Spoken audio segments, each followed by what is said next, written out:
In a world dominated by demons and martial sects, Bashen has become a minor officer in the Imperial Guard of the Great Li dynasty.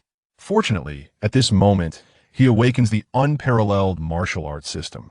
By signing in daily, he can instantly augment his martial prowess by an entire year. Furthermore, by completing the tasks issued by the system, he can obtain various rewards.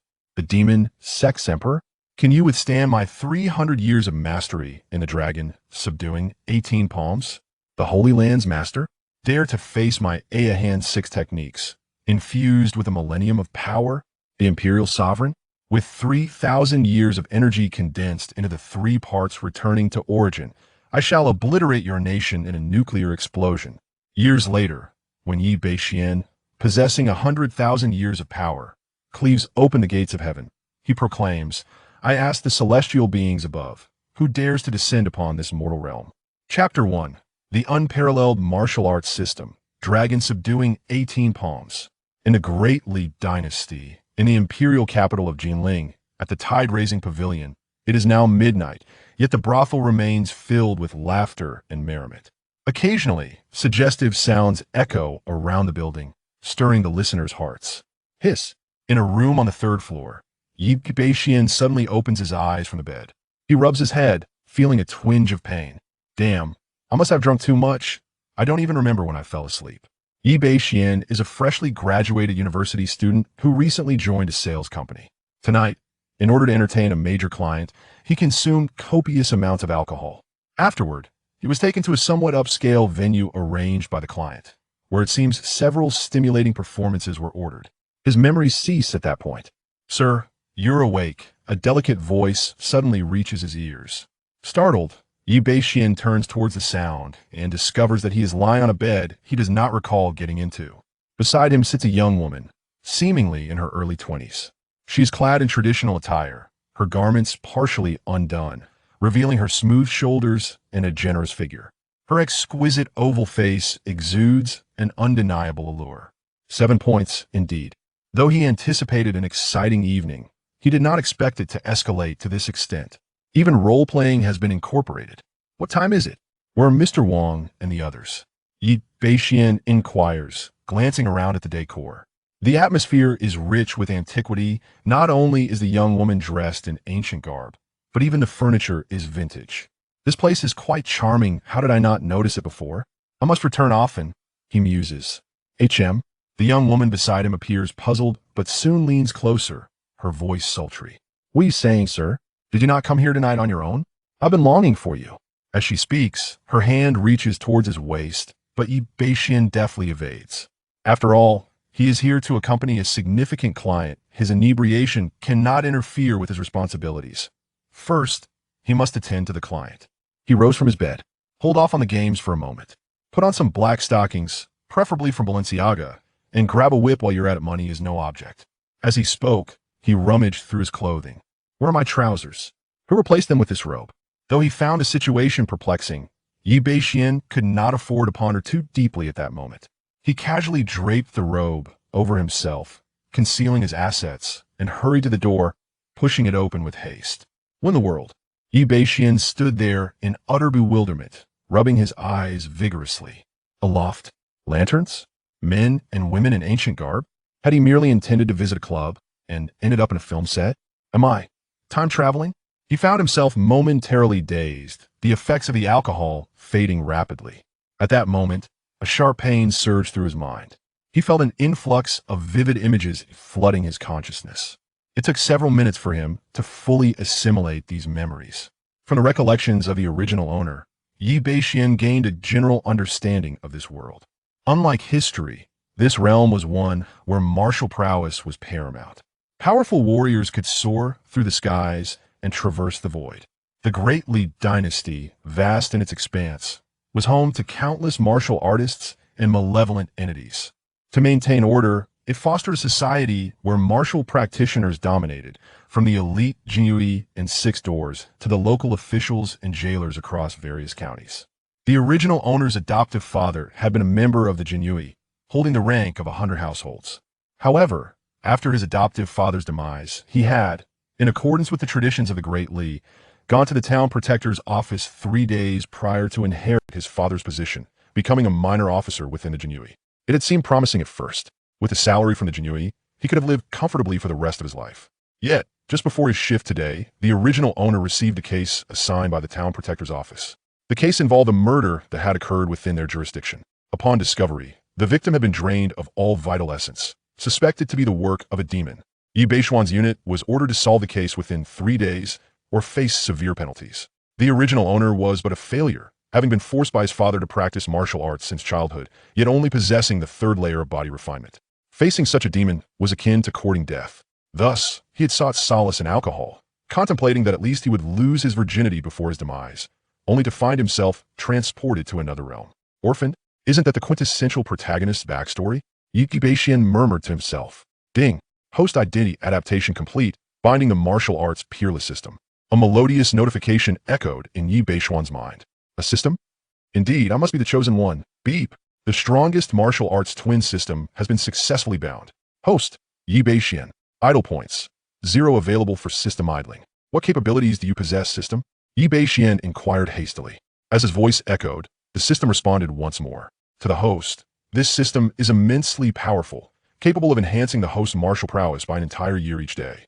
Furthermore, upon completing tasks assigned by the system, the host can receive rewards in cultivation, divine skill manuals, and for every adversary vanquished, additional idle points can be accrued, which will be utilized for practice. Upon hearing this, Yi Beishuan experienced an epiphany. Daily enhancement of a year's worth of martial prowess? Is this not utterly extraordinary? Beep.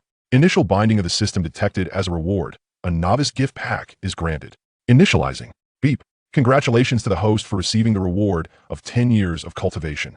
Beep. Congratulations to the host for receiving the reward of dragon, subduing 18 palms max level. Beep. Congratulations to the host for receiving the reward of enhanced 6 senses. The rewards have been dispensed. Please check, host.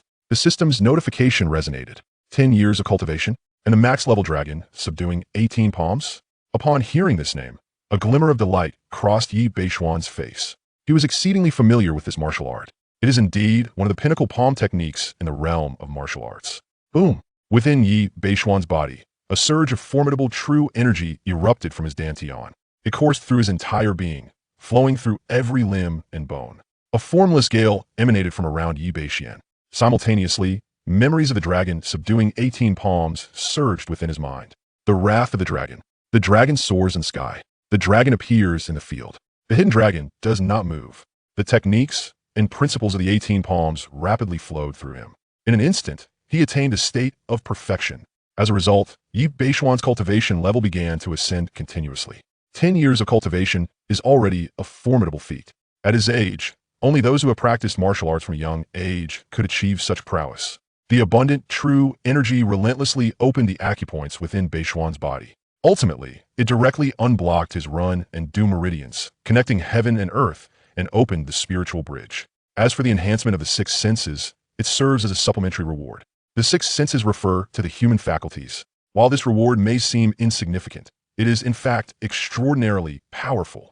It enables Yi Beishuan to possess acute hearing and sight, and significantly enhances his comprehension and focus. After absorbing all insights, the attribute panel before him transformed. Host, Yi Bashen. Cultivation level, postnatal 1st layer. Idle martial art. Dragon subduing 18 palms max level. Idle points, 20. Gazing at all that lay before him, a smile finally graced Yi Beishuan's face. In the span of a decade, he had successively transcended 2 realms of inner strength. Moreover, he had mastered the formidable dragon, subduing 18 palms, positioning himself among the elite. He could also sense that, despite having reached the pinnacle of this martial art, his training continued effortlessly. There was no need for him to exert himself. The cultivation progressed uninterruptedly for a full 24 hours. This alone granted him an advantage equivalent to 4 or 5 times that of an ordinary practitioner.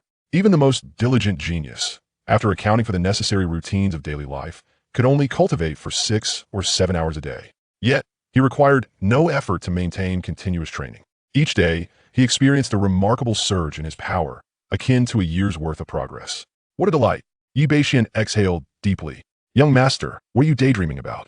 I have been waiting for quite some time. Chapter 2. The madness of inner competition. Breaking through the 1st layer of acquired realm behind Yi Bashen, a soft, delicate voice resonated. Suddenly, he felt himself embraced from behind, a sensation akin to balloons pressing against his face. Turning around, he beheld the alluring woman, yet he felt not a trace of interest.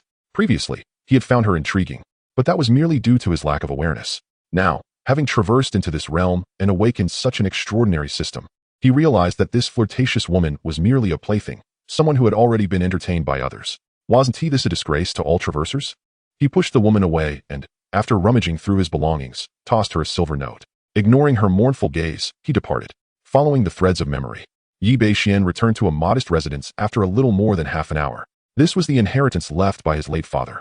He had transmigrated and found himself in the guise of a nobleman. Extracting a key from his pocket, he suddenly paused, glancing into the darkness. At that moment, a sharp glimmer sliced through the shadows, a blade accompanied by a faint aura of internal power. Swift and merciless, had Bashen not acquired the system, this strike would have been sufficient to sever his head from his shoulders. However, now, having entered the acquired realm and significantly enhanced his senses, it would be a travesty to be ambushed. Tilting his head slightly, the blade whisked past his ear. Simultaneously, Bashen summoned his internal energy, unleashing the formidable force of the 18 dragon-subduing palms without even a glance. With a roar reminiscent of a dragon, he executed the technique, the proud dragon regrets.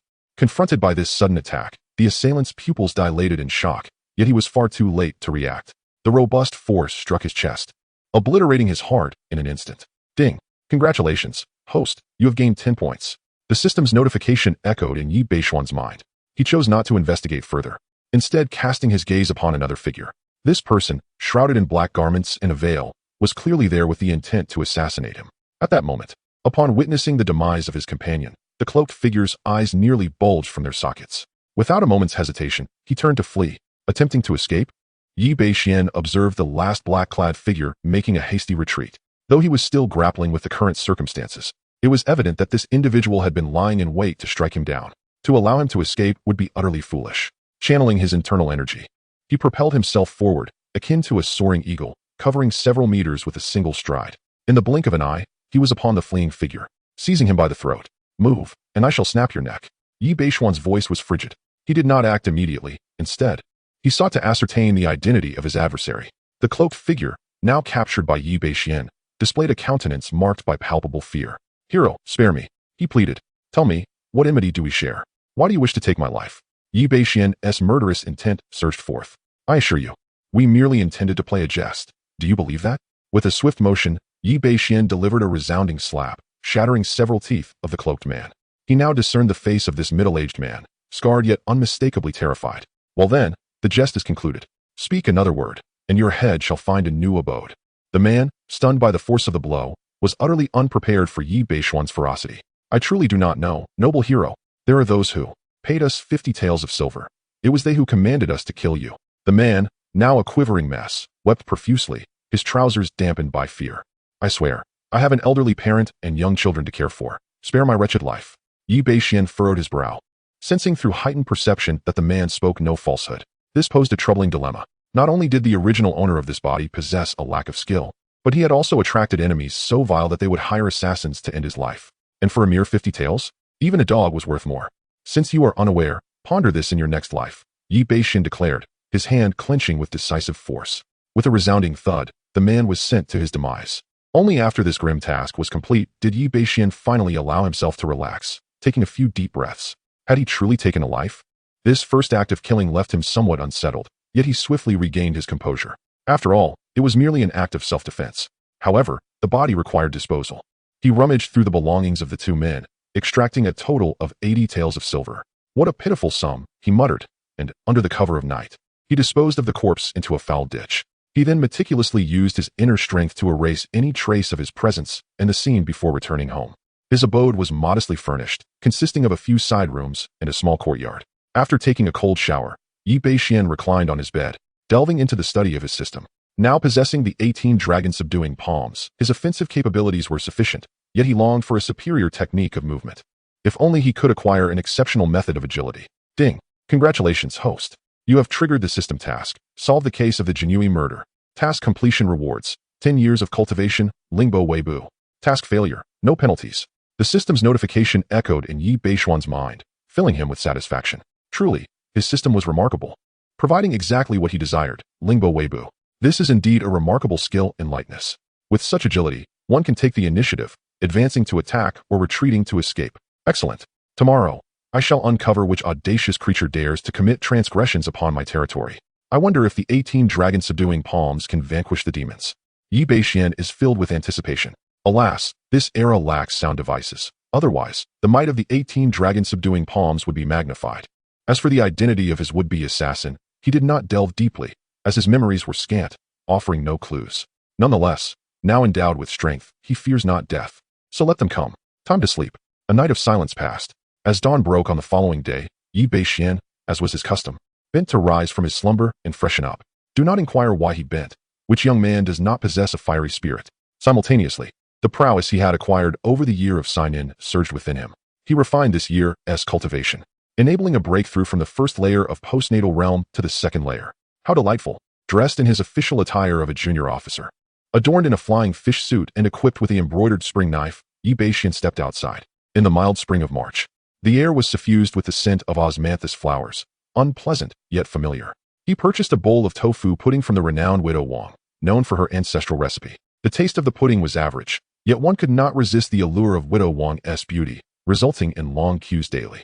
The charming widow treated Bashen with special care, generously adding extra tofu to his pudding and even slipping him a sesame pancake on the side. This act of kindness warmed Bashen's heart in this unfamiliar world. Indeed, women who have been married possess a thoughtfulness that is incomparable to that of a mere young maiden. It is no wonder that Boss Chow cherished them so in his past life. After expressing his gratitude to widow Wang and promising to visit her establishment frequently, Bashen savored his meal while making his way to the town protector's office. The entire Jinui town protector's office comprised 4 divisions, oriented towards the east, south, west, and north. Bashen belonged to the northern division. The imperial city of Dali surpassed any city from his previous life in grandeur. Outside the city, an army of 200,000 was stationed, a congregation of formidable warriors. After riding for over half an hour, Bashen finally arrived at the entrance of the northern town protector's office. He stepped inside. Good morning, Brother Yi. Upon entering the gates, he heard a voice. Turning around, he saw a fellow Jinui of similar age beaming at him. This individual, Bashen recognized, was Lin Tao, the most accomplished warrior among his ranks. You too. Bashen nodded in acknowledgement. However, the other Jinui passing by exchanged glances filled with disdain toward the two. Even the lowest-ranking Jinui held little regard for Bashen, a mere junior officer. Bashen paid them no mind. They were all connected through relationships, the youngest and weakest among them. Even Lin Tao, the strongest among them, fell considerably short compared to the average Jinui. Being looked down upon is a natural occurrence. These individuals truly possess a condescending attitude. When we reach their age, a mere gesture would suffice to bring them to their knees.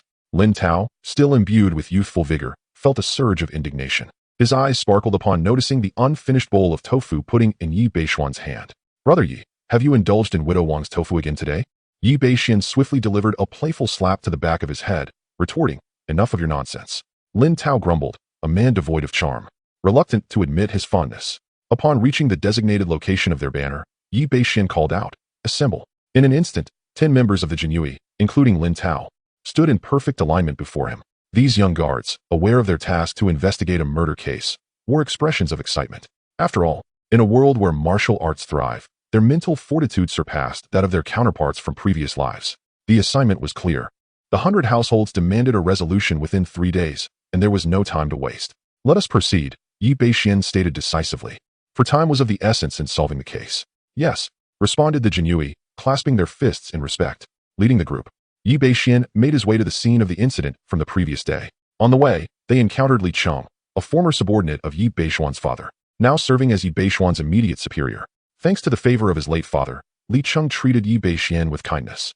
Bashen, should you require any assistance with the case, do not hesitate to reach out to me, he advised, having come specifically to offer his guidance.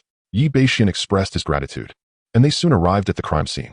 The area was already secured by 2 officers from the 6 doors, but as the 6 doors were responsible for martial artists, and the Jinui dealt with supernatural beings, such joint operations were rare unless the case involved significant matters. Given that this murder was suspected to involve supernatural forces, it naturally fell outside the jurisdiction of the 6 doors. The 2 officers dispatched were of the lowest rank, mere aides rather than investigators. The victim of the murder was a man named Nyo Air, a night watchman in his 30s, who had remained unmarried, a quintessential old bachelor. He had planned to rest the previous day and had arranged to meet a familiar night watchman for drinks, yet failed to step out at the appointed time, leading to his being discovered dead in his dwelling by his acquaintance. With a mournful expression, the fellow night watchman lamented to Yi Bashen, "My lord, I truly know nothing. I haven't known Nyo for long. I only know that he had a penchant for women. He even borrowed money from me to visit the pleasure quarters and still owes me 2 taels of silver." 2 taels of silver was no trifling sum. For those in their lowly profession, it represented an entire month's wages. The death of a man would naturally weigh heavily on his heart. A penchant for women? This was indeed a piece of information, neither trivial nor insignificant. Yi Bashen approached the lifeless form of Nyo, once a robust man in the prime of his life. He had now been reduced to little more than skin and bones. His sunken cheeks clung to his skull, creating an unsettling visage. Particularly disturbing was the condition of his lower body, which appeared as though it had been gnawed upon by some ravenous creature. The sight caused Yi Bashen to tense his legs in unease. Such a manner of death was indeed grotesque. "My lord, there is no trace of essence on Nyo's body. It is undoubtedly the work of a demon," Lin Tao reported after examining the remains. Although it was Lin Tao's first case, he had not been oblivious to the ways of the world, having heard of similar cases before. Especially given Nyo's notorious lecherous nature, encountering such a malevolent force would almost certainly lead to his demise. Chapter 3. Clues, a demon murders. However, the good news is that this malevolent entity has chosen to target an ordinary individual, suggesting its strength is likely not formidable. As long as the true culprit can be identified, our team of junior constables holds a promising chance of subduing it. Yet, solving the case hinges on the most challenging aspect, locating the murderer.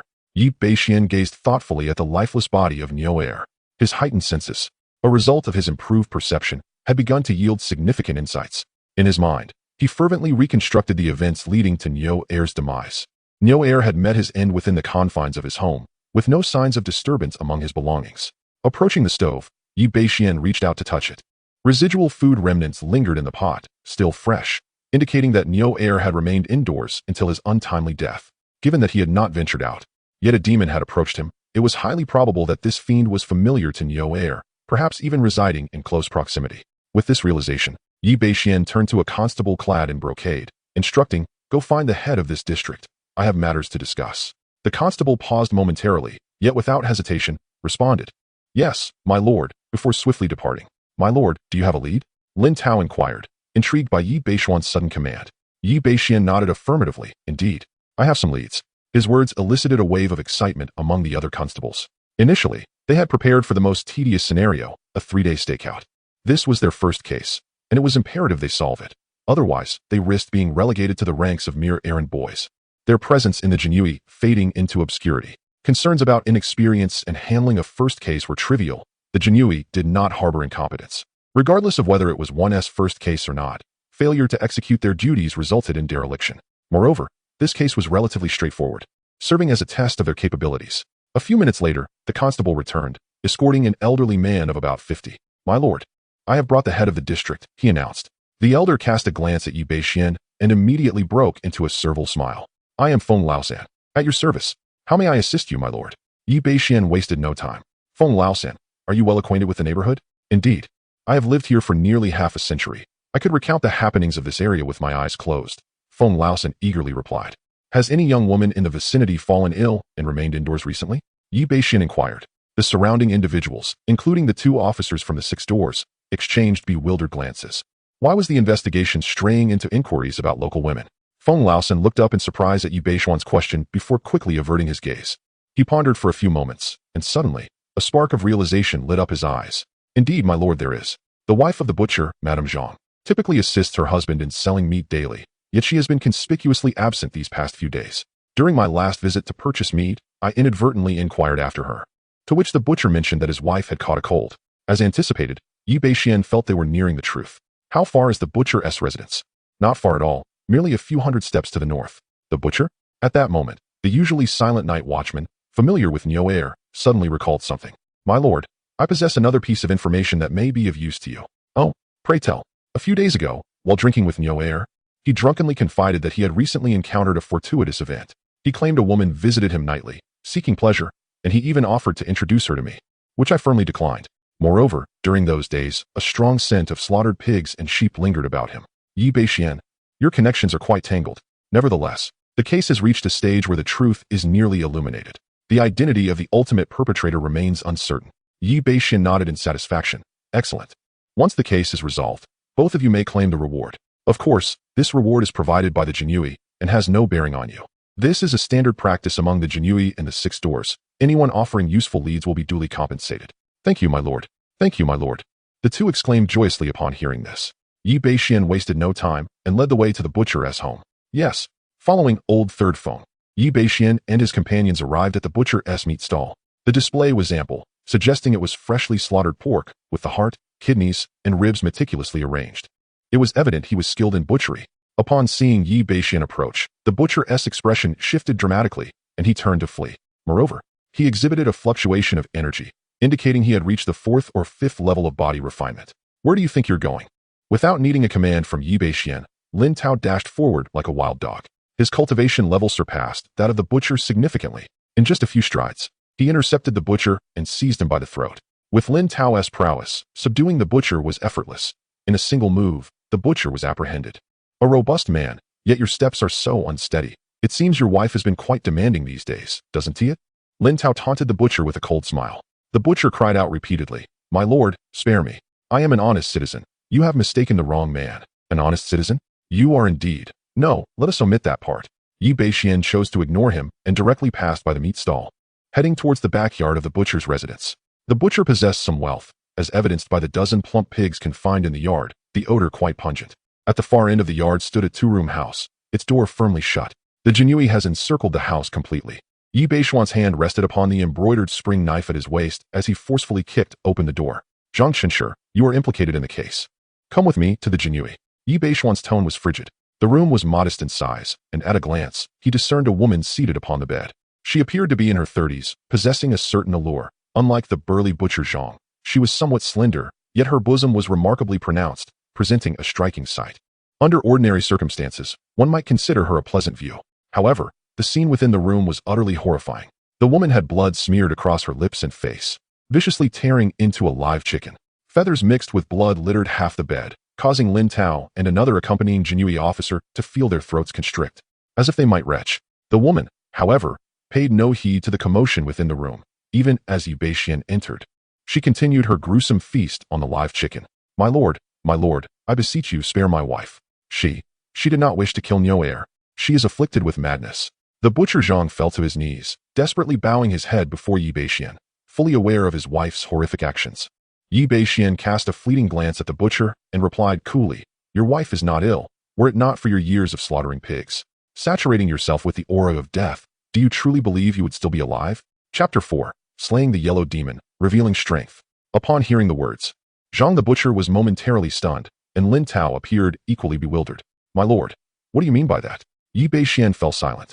After enhancing his 6th sense, he had become exceedingly sensitive to any form of aura. The moment he entered the room, he detected a heavy presence of demonic energy, indicating that this creature had lingered here for quite some time. Bold demon, I, the official here, command you to surrender at once.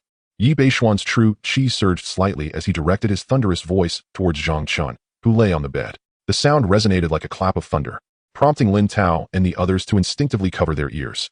Finally, Zhang Chun responded, lifting her gaze to reveal eyes shimmering with an eerie green light, fixating intently on Yi Bashen while displaying a chilling smile. Little child, what great authority you possess. Zhang the butcher slaughtered my wife and children. Is it wrong for me to seek vengeance upon his woman? A chilling voice emerged from Zhang Chun, laden with boundless resentment. Wife and children. Yi Bashen was momentarily taken aback. What was happening? This case was becoming increasingly convoluted, entangling families in its web. Zhang the butcher was utterly bewildered. Realization dawned upon him. His wife had been possessed by this vile entity. When did I ever kill your wife and children? Do not wrongfully accuse me, Zhang. Zhang Chen's expression grew colder, her voice tinged with fury, reminiscent of a vengeful spirit from the depths of hell.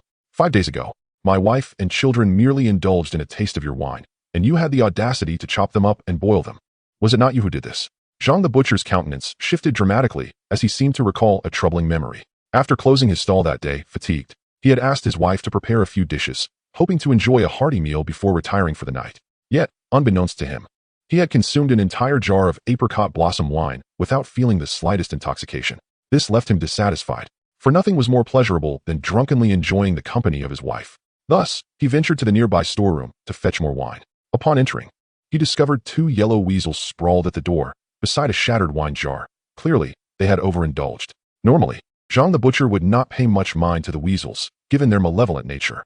However, that day, for reasons unknown, he felt a surge of anger upon seeing them pilfering his fine wine, and he seized a nearby hoe, striking them down with 2 swift blows.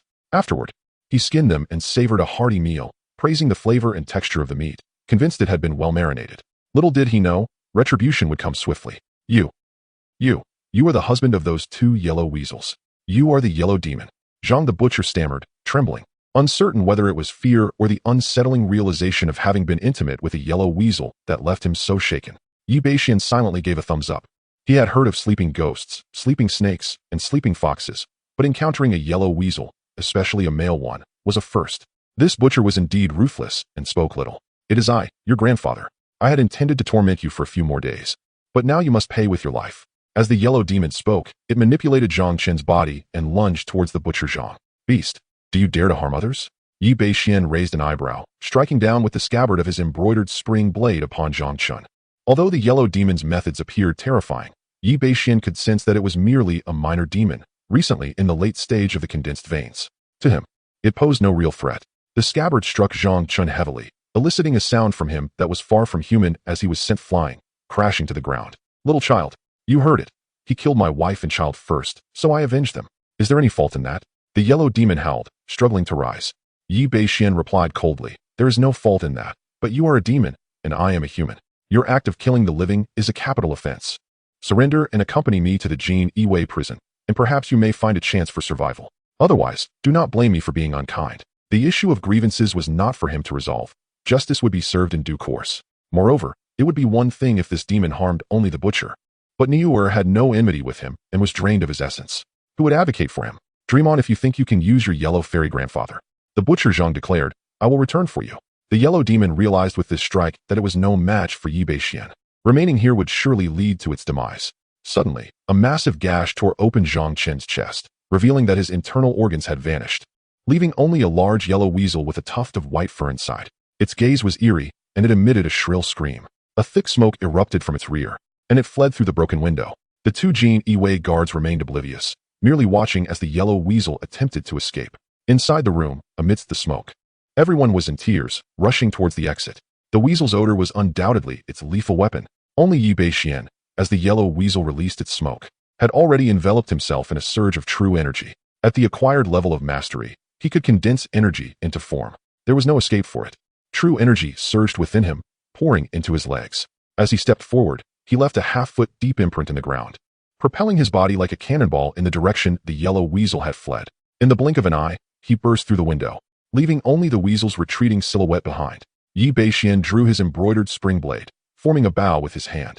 Go! The blade was infused with acquired true energy. Tearing through the fabric of space, it surged forth with an astonishing swiftness, piercing the yellow-furred creature. The yellow-furred beast sensed the impending peril, its fur bristled, and a surge of demonic energy enveloped it as it attempted to resist the impending strike. Yet, given its meager cultivation, how could it possibly contend with Bashen? With effortless ease, the embroidered spring blade penetrated the creature's demonic aura. In one decisive thrust, it pierced the back of its skull, pinning it to the ground. Ding! Congratulations, host, for slaying the yellow demon and earning 30. The system's notification echoed in Bashen's mind. This little demon yielded 30? Not bad at all. At that moment, Lin Tao and the other Jin Yi rushed over. Upon witnessing the yellow-furred creature impaled by the embroidered spring blade from a distance, Lin Tao could not help but exclaim, Holy cow, my lord, you are absolutely astonishing. You actually slain a condensing vein demon. The other Jin Yi stared wide-eyed, their astonishment palpable. Having spent several days alongside Bashen, they were aware that his cultivation was on par with theirs, if not inferior. Yet now what was happening? How had their lord suddenly become so formidable? Bashen, can you show me how to be astonishing? Bashen cast a sidelong glance at Lin Tao. Go retrieve the corpse of that yellow demon. Understood. Lin Tao jogged over with a determined stride, retrieving both the embroidered spring blade and the carcass of the yellow demon. The other Jin Yi wore smiles on their faces, reveling in their first case's successful resolution. Remarkably, it had taken them less than an hour. Such a speed of resolution, even for a minor case, was indeed remarkable. My lord, your prowess in solving cases is akin to divine intervention. We are in awe. The Jin Yi collectively clasped their fists in respect towards Bashen. Although the investigation was not directly related to them, they were well versed in the art of flattery. Chapter 5. Promotion and Wealth, the Nuances of Human Relationships. This is a skill that everyone involved in public affairs must master. In contemporary society, is the competition truly about prowess? No, it is about the intricacies of social relations. Well, it is merely a minor case. Take the butcher Zhang back and report. Yi Bashen waved his hand dismissively. With a competent team in place, how could one not resolve even a trivial case and still have the audacity to live? Passing by the home of the butcher Zhang, they found him weeping profusely, tears streaming down his face. Once a seemingly harmonious household, it was now shattered by the murder of his wife at the hands of a yellow demon. He too faced legal troubles, and who was unaware of the notorious reputation of the Jinui. Once ensnared by the Jinui, life as he knew it would be over. As for the plight of this family, Yi Bashen felt little compassion. In such an ancient dynasty, common folk faced with such circumstances truly possessed no means of resistance. Anyone in his shoes would feel similarly unfortunate. Had he not possessed a system, he might have been the one shedding tears. He must ascend, rise to a height sufficient to safeguard all that he holds dear. Yi Bashen mused inwardly. Promotion and wealth. Jinui is an excellent avenue. Every opportunity must be seized. Anyone who stands in the way shall face obliteration. On the way back, the atmosphere brightened considerably. A group of Jinui wore smiles, for being young and spirited. They were elated to have solved a minor case. Each recounted their valiant contributions during the investigation. Particularly, Lin Tao, who elaborated on his journey, made Yi Bashen ponder that this fellow was truly underutilized as a Jinui. He should be regaling tales at an inn, undoubtedly possessing greater prospects than as a Jinui. With his looks, a mere 8 taels inferior to Yi Bashen's, it was likely he could be noticed by a tavern owner and become a favored companion without issue. Within the Bizen few, many veteran Jinui gazed incredulously as Yi Bashen and his companions returned so swiftly, bringing with them the lifeless yellow demon and butcher Zhang. Their eyes nearly bulged in disbelief. No way. How could this group of novices have returned so quickly with a solved case? Some Jinui were outright skeptical. How could this be? It had barely been over an hour since they departed, and accounting for delays on the road, they had at most spent half an hour at the scene. How could they possibly have gathered any clues in such a brief span? It was unfathomable that they could have cracked the case. Perhaps they stumbled upon some fortuitous luck. Otherwise, with their novice skills, solving a case was a mere fantasy. Indeed, who could argue otherwise? A group of individuals lacking even the foundational skills could achieve such success. Surely, they would not replicate this stroke of fortune again. Many felt a tinge of jealousy. Solving a murder case was not particularly remarkable, but for a group of newcomers to accomplish this feat in merely an hour was a sensational combination. In previous years, while new recruits had joined the Jinui, none had ever achieved anything quite so extraordinary. Even Li Chong, the captain of the Jinui, could not help but approach them once more. Bashen, has the case been solved? Yi Bashen replied with a smile. Indeed, fortune favored us as we discovered a crucial lead. Beside him, Lin Tao boisterously exclaimed, Brother Yi, there's no need for such modesty. Uncle Li is one of us.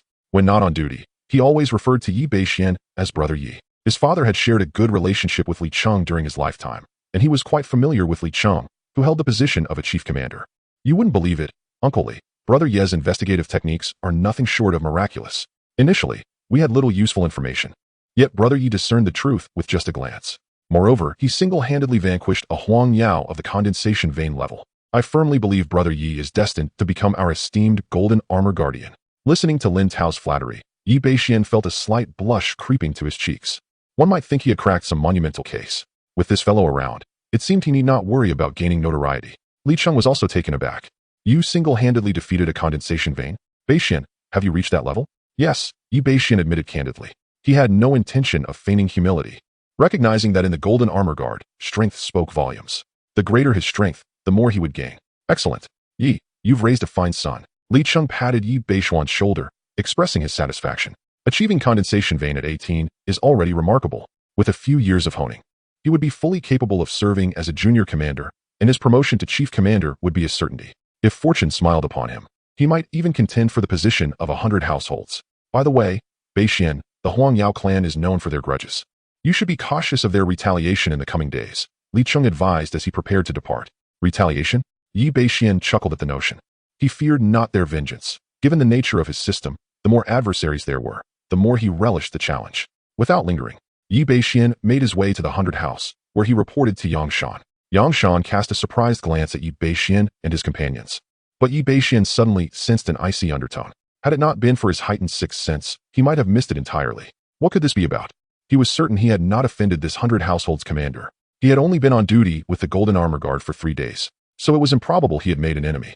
Could it be a foe of his late father? Was he the one who previously attempted to assassinate him? Yi Bashuan's lips twitched in irritation. This melodramatic plot Could it truly be unfolding before him? Yi Bashen was aware of Yang Shan's background. Originally, this 100-house position had been held by his late father, Yi Hai, while Yang Shan, Li Cheng, and Lin Tao's fathers had served as chief commanders. After Yi Hai's untimely death, Yang Shan had taken over as the new 100 household's commander. Was there something amiss in this transition? The more he pondered, the more plausible it seemed. He was confident that his earlier perception was indeed accurate. It appeared he needed to find an opportunity to uncover the truth behind this matter. Li Cheng should be well aware, yet the moment is not right. Yi Bashen pondered quietly. Meanwhile, a subtle chill faded from Yang Shan's demeanor, replaced by a smile as he commended Yi Bashen and the others. You have performed admirably, bringing honor to your forebears. I believe you are now fully capable of fulfilling the responsibilities of the Jinyui and becoming competent members. At first glance, this statement seemed perfectly reasonable. However, upon deeper reflection, a significant issue arose. It must be noted that they were all mere novices, essentially Jinyui rookies. In the absence of Yi Bashen, even such minor cases could prove overwhelming for them. Moreover, these were cases typically handled by seasoned Jinyui. A qualified Jinyui must possess at least peak cultivation at the condensation vein stage, often reaching into the postnatal realm, with an average age around 30. The rest of this group, apart from Yi Bashen, fell considerably short of that mark. Yet, the others evidently failed to grasp the underlying implications of Yang Shan's words, believing instead that he genuinely acknowledged their efforts, which filled them with joy. Subsequently, Yang Shan also presented them with rewards for this case, 20 taels of silver for each, and 30 for Yi Bashen, along with a recorded minor merit for all. While 20 or 30 taels of silver might not seem substantial, the record of merit was invaluable. In the Jinyui, advancement relies not only on strength, but also on contributions. Every 5 minor merits allows one to be prioritized for promotion to a junior flag officer, and so forth. However, achieving merit often requires one to risk their neck, especially for those at the grassroots level of the Jinyui. Thank you, Master Xiaobaihu. The crowd said in unison, clasping their fists in respect. Go forth. Yang Shan waved them off. Chapter 6. Breaking through to the 4th level of postnatal realm. Minor mastery of the Lingbo Weibu upon exiting the 100-house division. Lin Tao, brimming with excitement, turned to Yi Bashen and exclaimed, Brother Yi, we owe you a great debt of gratitude this time. Not only have we safeguarded our positions, but we have also accomplished something noteworthy. After our shift, my brothers insist on treating you to a feast at the Misty Rain Tower. You simply cannot refuse. The other members of the Jin Yi nodded in agreement. Indeed, Brother Yi, you must honor our invitation. Otherwise, my comrades will not take it lightly. This group of newcomers had been relying on each other for support over the past few days, which had allowed them to navigate the intricacies of the Jin Yi way. Their camaraderie was commendable. With 2 lifetimes of experience, Yi Bashen was well-versed in the ways of the world, displaying a maturity far beyond that of his peers. Despite being a mere junior officer, the young members of the Jin Yi already held him in high regard, and today's case had elevated their admiration to the level of reverence. Yi Bashen, smiling, did not decline the offer. Very well, I shall not be modest. You can count on me to feast upon your generosity today. The Misty Rain Tower was quite renowned in the capital, and a banquet there would cost no less than 30 to 50 taels of silver, an amount sufficient to sustain an average family for 2 to 3 years. However, for the Jin Yi, this expense was hardly burdensome. Though their salaries and bonuses were modest, the Jin Yi had various lucrative avenues for income, such as tributes from merchants within their jurisdiction and substantial earnings from confiscating the possessions of malevolent entities. These were significant sums, and the unwritten rule within the entire Jinfu division was that such matters would go unexamined. Moreover, the members of this particular team came from families where their forebears had been Jin Yi junior officers, thereby possessing a certain financial foundation that made treating others to a meal a trivial affair. Having settled on a location, Yi Bashen and his small team, having just completed their mission, sought places to rest. Yi Bashen retreated to his own private quarters, seated himself cross-legged on the bed, and at that moment, the system's voice resonated in his mind. Ding! Congratulations, host, for completing the system's task, unraveling the mystery of the murder. Task completed. Rewards obtained, Lingbo Weibu, 10 years of cultivation. As the system's voice faded, an explosion of pure vital energy erupted from his dantian, coursing through his limbs and meridians.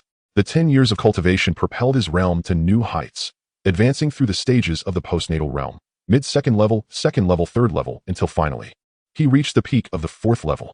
Simultaneously, within his consciousness, the principles of the Lingbo Weibu appeared. This technique, a unique light-footed skill of the Xiaoyao sect, was based on the 64 hexagrams of the I Ching. Each step harmonized with the directions of the 9 palaces. Upon mastering it, not only would one attain remarkable speed, but it also possessed the extraordinary ability to evade attacks, rendering adversaries unable to strike. The technique was comprehensive, offering both offensive and defensive capabilities. Moreover, it possesses an extraordinary function. The Lingbo Weibo technique operates within a cycle of 64 hexagrams, allowing the practitioner to complete a full cycle with each application. This effectively means that by performing this technique, one's true energy also traverses a complete cycle. It can be said that with every execution, one's cultivation level increases incrementally. This is the rumored ability to grow stronger simply by walking. After closing his eyes for several breaths, Bashen finally opened them, revealing a glimmer of delight on his visage. Excellent. With the Lingbo Weibo in my arsenal, I shall have absolute initiative whether I wish to strike or retreat. Bashen turned his gaze towards his system panel. Host. Bashen, age, 18, cultivation level, postnatal 4th layer, passive skill, dragon subduing 18 palms, max level. Lingbo Weibo, passive points, 30, currently, he harbors 21 years of cultivated power, coupled with the maxed out dragon subduing 18 palms. Bashen felt confident that he could contend even with those at the pinnacle of the postnatal realm. Based on his estimations, the dragon subduing 18 palms should be at least a heavenly grade martial technique. In the current hierarchy of martial arts in the Dali Kingdom, they are categorized from low to high as yellow, Xian, earth, and heaven grades. Each grade is further divided into 4 tiers: inferior, middle, superior, and exceptional. Heavenly grade techniques are unparalleled marvels, secrets not to be passed down by great sects. Only with heavenly grade techniques can one transcend from a grandmaster to the celestial realm. A person's combat prowess is influenced not only by their cultivation level and martial techniques, but also by a crucial factor: the proficiency in those techniques. Proficiency is divided into 5 levels: entry, glimpse of the path; mastery, entering the hall; minor achievement, skillful; major achievement, pinnacle; and perfection, transcendence. However, beyond perfection, there is a rumored level known as the transformation realm, unity of man and heaven, which is exceedingly difficult to attain and can only be reached by a few elite celestial warriors during their own creation of martial arts. Most celestial beings cannot even approach this level, and thus it is not included in the normal 5 tiers. Moreover, a martial technique, regardless of its grade, becomes mere scrap paper if the user cannot grasp its fundamentals. Bashen, having reached the maximum level of a heavenly grade technique at the postnatal realm, is an achievement unattainable even by the most exceptional prodigies. Hence, he is confident that he can stand against those at the pinnacle of the postnatal realm, and even ordinary innate practitioners may not be his match. And there are the passive points. Bashen observed the newly added section on his attribute panel. Passive points. Each point allows for 1 day of passive cultivation. Simple and straightforward. 1 point grants a day of passive cultivation. 30 points equate to 30 days, essentially a month of rigorous training. Bashen did not hesitate. He promptly utilized his passive points. System. Activate all 30 passive points for Lingbo Weibo. As Bashen's voice resonated, he felt the Lingbo Weibo technique within his mind begin to emanate a unique radiance. On the 3rd day of his training, you have attained a preliminary mastery of the Lingbo Weibo technique, reaching the novice level. By the 15th day, your steps have become increasingly exquisite, and your practice of Lingbo Weibo has progressed to a proficient stage, with a significant enhancement in speed. On the 30th day, you have brought your practice of Lingbo Weibo to the pinnacle of proficiency, just 1 step away from a breakthrough to a minor achievement. You are confident that at the postnatal stage, no one can rival your speed. As the concludes and the insights are being transmitted, please hold on.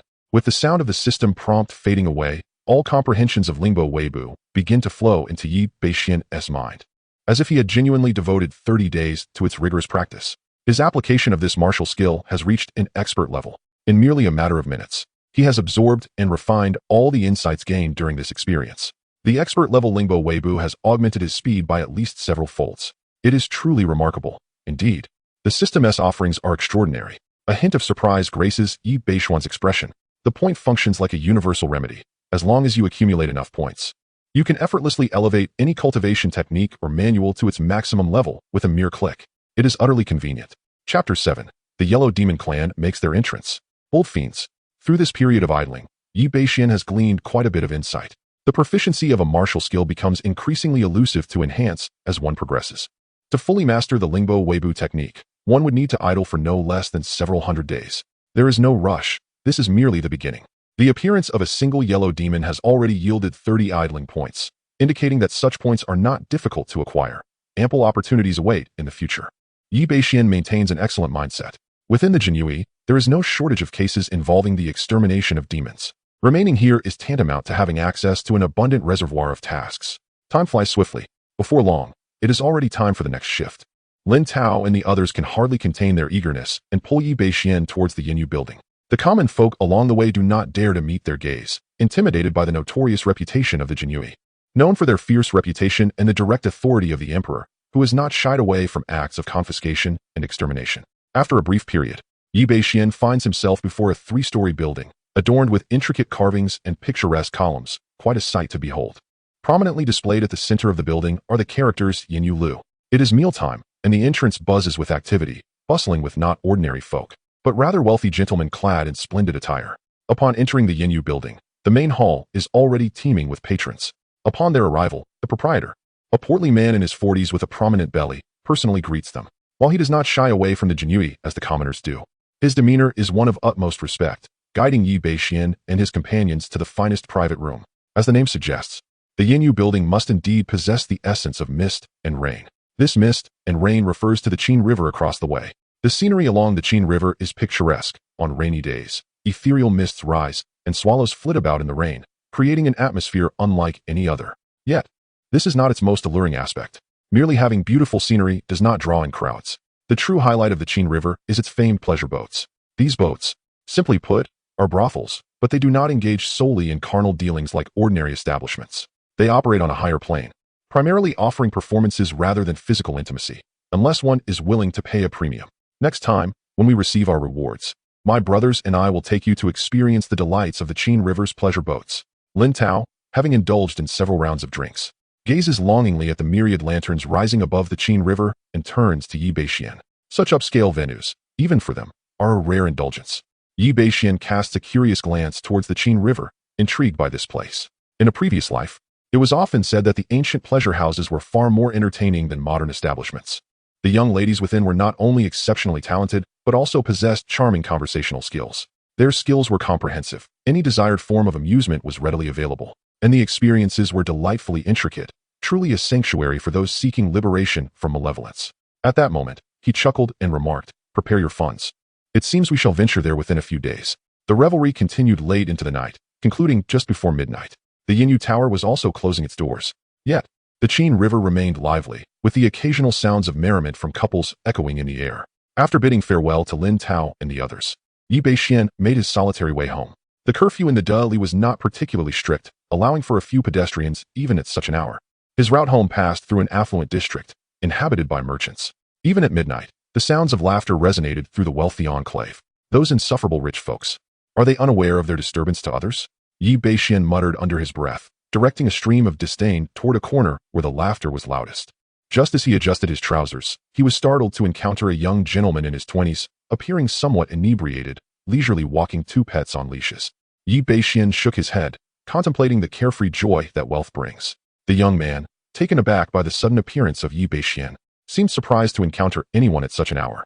However, upon noticing the attire of the genie Wei, a smile quickly spread across his face. He extended a leash toward Bashen, cheerfully proposing, "My lord, would you care to join us for a bit of fun?" Just as Bashen was about to decline, his eyes widened in astonishment at the sight of the pets, 2 turtles. Bashen thought, "I have seen people walking cats and dogs. But what on earth is this about walking turtles? Who runs faster, I wonder?" Rolling his eyes in disbelief, he turned on his heel and continued his journey home. Upon arriving at his modest dwelling in the southern part of the city, he found the atmosphere markedly different from the affluent district, as silence enveloped the area. As he pushed open the gate, he suddenly halted, his brow furrowing in confusion. Before him stood his home, inexplicably transformed into an inn. The establishment buzzed with life, filled to capacity with travelers of all sorts, men and women, young and old. The men feasted heartily, while the women savored their meals with delight. For a moment, Bashen nearly believed he had entered the wrong place. Yet, he quickly discerned a peculiar truth. The courtyard remained his own, but it now pulsated with an otherworldly energy. The inn seemingly born from this very aura. "Ah, so I was not quite satisfied and require a second course," Bashen mused with a smirk. "Esteemed guests, weary from your travels, do step inside and rest your feet."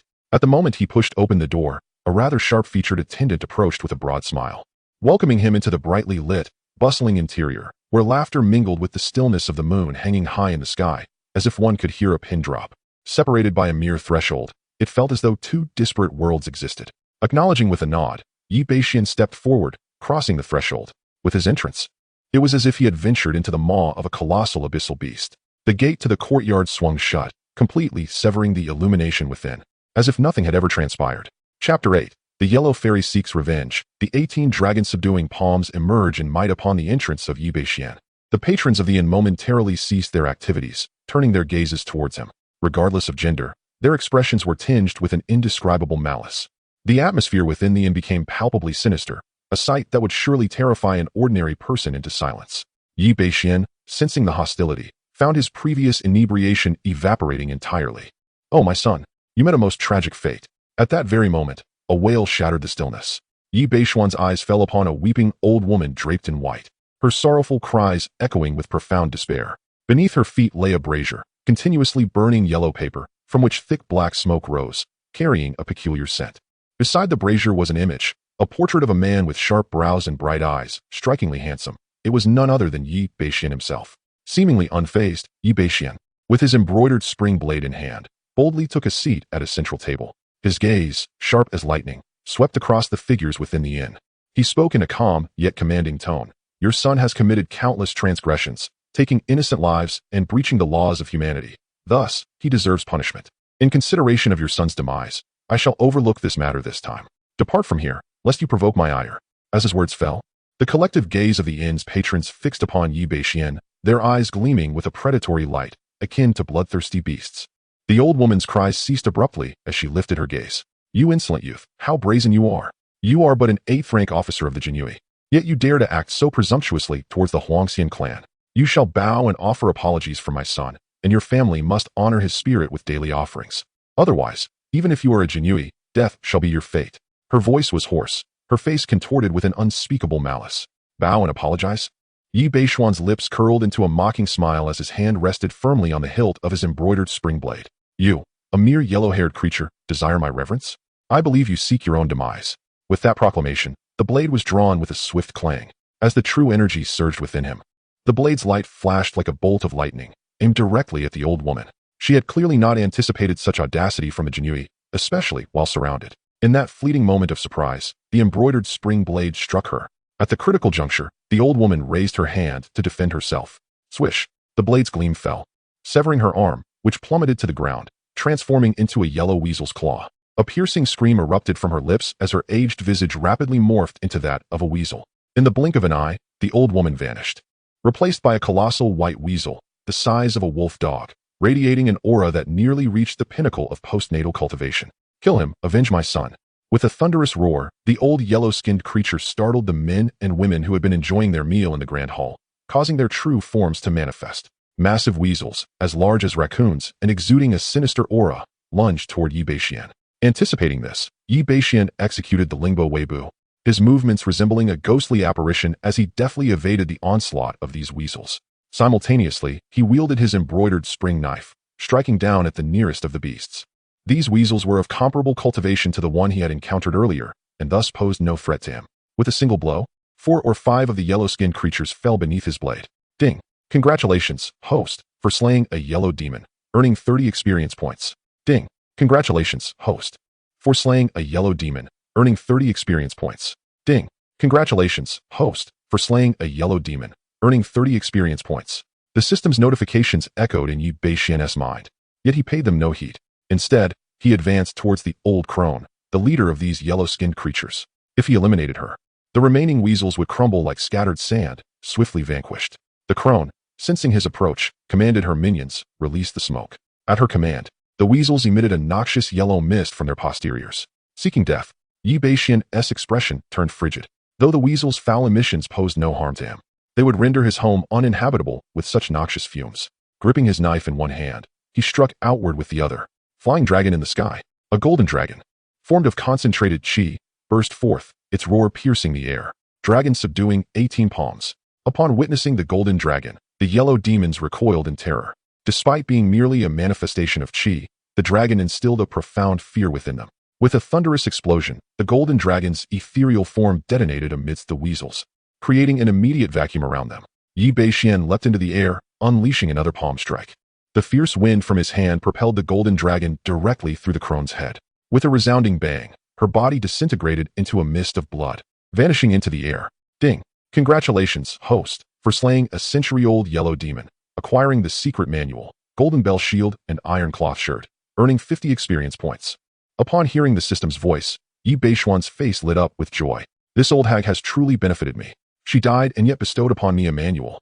With the demise of the old yellow-skinned creature, the illusion enveloping the inn dissipated, and moonlight cascaded down upon the remaining weasels. The creatures, now visibly shaken and bewildered, displayed signs of panic. Yet, Bashen spared them no mercy. The embroidered spring knife and the dragon subduing 18 palms struck in unison, and any weasel that fell within his reach was no match for his might, bursting into fragments. In mere seconds, the courtyard was alive with the shadows of dragons, a scene of chaos and destruction unfolding in a matter of moments. Moments ago, the once numerous weasels had been vanquished entirely by him. Observing the last remaining weasel desperately attempting to flee, Bashen hesitated for a moment. "Today, I shall spare your life, should you desire vengeance. Feel free to bring your kin to seek me out." With that, he sheathed his embroidered spring blade. The weasel, startled, scurried away with its tail tucked, not daring to look back. As everything settled, Bashen surveyed the courtyard littered with the lifeless bodies of the weasels, a smile gracing his face. Truly, they were a group of auspicious benefactors. He glanced at his system panel. Host, Bashen, age, 18, realm, postnatal level 4. Passive techniques, 18 dragon subduing palms, max level. Lingbo Weibo, proficient, golden bell shield, iron cloth shirt, idle points, 1430. The brief skirmish yielded remarkable rewards. Not only had he acquired a secret manual, but his previously depleted idle points had surged to over 1400. After tidying up the courtyard, Bashen chose to retain the weasel carcasses. These weasels were indeed beasts. Their flesh enriched over the years by demonic energy, making them a substantial source of nourishment. Consuming them would not only bolster the strength of an ordinary person, curing ailments, but also provide significant benefits to practitioners of martial arts. The advantages were manifold, although the sheer number of weasels was somewhat overwhelming. He decided to keep a few of the most powerful ones and sell the rest to the tavern. Glancing at the small mountain of weasel remains, he patted his stomach, indicating that he had no appetite for more. Chapter 9. The Golden Bell Shield and Iron Cloth Shirt. Postnatal level 6. The realm of Delhi is far removed from the modern world, lacking refrigeration. The flesh of these demonic creatures is even more resistant to decay than ordinary meat. In the current climate, it would only take a week at most for it to spoil. If not sold, it would be a sheer waste. He brought the old yellow skin and 2 other postnatal yellow demons into the kitchen. The rest he carefully packed into bags for storage. In this world, demons exist. As a connoisseur of Delhi cuisine, one must indulge in their offerings. Thus, there are establishments dedicated to serving demon meat. For instance, the Smoke and Rain Pavilion, which Bashen intends to visit tonight, specializes in such fare. However, the prices are exorbitant. Tonight, their purpose is merely to drink, so they will naturally refrain from ordering that delicacy. According to Bashen's understanding of the market, a demon at the realm can fetch no less than 100 taels. With 30 yellow skins in his possession, that amounts to 3,000 taels of silver, comparable to the fortune his father has amassed over years as a Jinui. He hopes that the yellow demon which escaped will uphold its family's admirable principle of vengeance, returning one day to surprise him. Bashen eagerly anticipates this, sending him money while alive, and still providing riches in death. These yellow demons, in his eyes, are not seeking revenge, but rather performing acts of charity. Grateful for their benevolence, he resolves to feast more generously should he achieve success in the future. After disposing of the yellow demon's remains, Bashen quickly refreshed himself and settled cross-legged on his bed. With over 1,000 points accrued, it was only fitting to invest them in enhancing his strength. He decided to prioritize the improvement of his Lingbo Weibo technique. Now, Bashen is quite affluent and feels no remorse. System: maximize Lingbo Weibo to its full potential. On the 10th day of, having already acquired a profound understanding of Lingbo Weibo, the technique has naturally progressed to the minor achievement stage. On the 213th day, through relentless training and personal experience, you have gradually uncovered the secrets of Lingbo Weibo, elevating it to the major achievement stage. On the 572nd day, your Lingbo Weibo has reached an unparalleled level of mastery, culminating today in its completion. Ding! The cultivation of Lingbo Weibo has reached perfection. This session of has concluded. Insights are being transmitted. Please hold on. Boom. In Bashen's mind, familiar torrents of memory began to surge forth. He was continuously refining his understanding. After a significant passage of time, he finally reopened his eyes. Lingbo Weibo had thoroughly achieved perfection. Swish! In an instant, Bashen's figure flickered, his entire body traversing from the room to the courtyard. In a single step, he covered an astonishing distance of several dozen zhang. His speed was nothing short of terrifying. With my current perfected Lingbo Weibo, even when executed at merely the postnatal cultivation level, I am undoubtedly swifter than any innate practitioner. Unless an innate individual masters at least a top-tier lightness skill and cultivates it to a level of great achievement, they could never hope to rival me. Bashen expressed his immense satisfaction. Having perfected the art of the Lingbo Weibo, his ability to safeguard his life has significantly enhanced. From his understanding, The manuals on lightness skills are far more precious than ordinary martial techniques. The vast majority of martial artists tend to undervalue speed, resulting in a number of formidable practitioners who, despite their substantial strength, exhibit a lamentable proficiency in lightness skills. Many masters have yet to achieve even a minor accomplishment in this discipline. Presently, with Yi Beishuan's speed, as long as fortune favors him, even an ordinary great master would find it challenging to contend with him. After experimenting with the Lingbo Weibu several times, Yi Beishuan returned to his bed, feeling a sense of satisfaction. He glanced at the golden bell shield and iron cloth shirt he had manifested that evening. Upon seeing this title, he felt a twinge of confusion. System, isn't the golden bell shield and iron cloth shirt two distinct martial arts? In response to Yi Beishuan's inquiry, the system clarified. Both the golden bell shield and iron cloth shirt are methods of horizontal integration. The golden bell shield strengthens the bones, while the iron cloth shirt fortifies the skin. Only through their unification can one attain the supreme defensive technique. Upon hearing this explanation, Yi Beishuan experienced a moment of enlightenment. The so-called copper skin and iron bones must indeed be a synthesis of these two techniques. The golden bell shield is designed to withstand blunt instruments, whereas the iron cloth shirt is meant to resist sharp blades. Practicing either one alone would leave considerable vulnerabilities. Engaging in the automated training of the golden bell shield and iron cloth shirt, he realized that if he could master this technique to perfection, his defensive capabilities would increase to an astonishing degree. Common hidden weapons would be utterly incapable of piercing his skin, significantly enhancing his survival prospects. Such a technique must be cultivated to its utmost potential. On the 6th day of automated training, you discover that mastering the golden bell shield and iron cloth shirt seems remarkably effortless, easily reaching the introductory stage. On the 50th day, your golden bell shield and iron cloth shirt have attained the minor accomplishment level, and you notice a dramatic surge in your strength. Ordinary weapons are now completely ineffective against you. On the 140th day, through your continuous automated training, the golden bell shield and iron cloth shirt have achieved another breakthrough, reaching the major accomplishment stage, and your sinews, bones, and flesh have undergone unprecedented enhancement. On the 290th day, your golden bell shield and iron cloth shirt have finally reached a state of perfect unity. No one of the same level can breach your defenses, and due to your training, the golden bell shield and iron cloth shirt have begun to replenish your inner strength, elevating your realm to the 6th level of the acquired stage. Ding! The automated training session has concluded. Insights are being transmitted. Please wait. After a mere 290 days of automated training, he has perfected a martial technique. Yi Beishuan can be deemed exceedingly satisfied. This, of course, is also attributed to his heightened senses and innate talent, which are of exceptional caliber. Additionally, the nature of automated training equates to an uninterrupted 24 hours of cultivation, something beyond the capacity of an ordinary individual. His 290 days of automated training roughly equate to 5 or 6 years of arduous practice for a top-tier genius.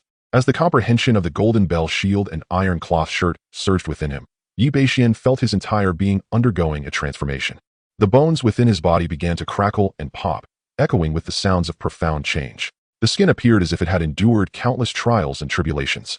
Perhaps this was due to the fact that this particular technique could not compare to the legendary dragon subduing 18 palms or the gliding steps. Yi Beishuan had effortlessly assimilated the golden bell shield and iron cloth shirt after merely a stick of incense. The mastery of this technique had exponentially amplified his strength by several dozen times. His entire physique now exuded a more robust presence, with muscles approaching perfection, broad shoulders, and a slender waist. Combined with his embroidered spring knife and flying fish attire, he emanated an aura of formidable elegance.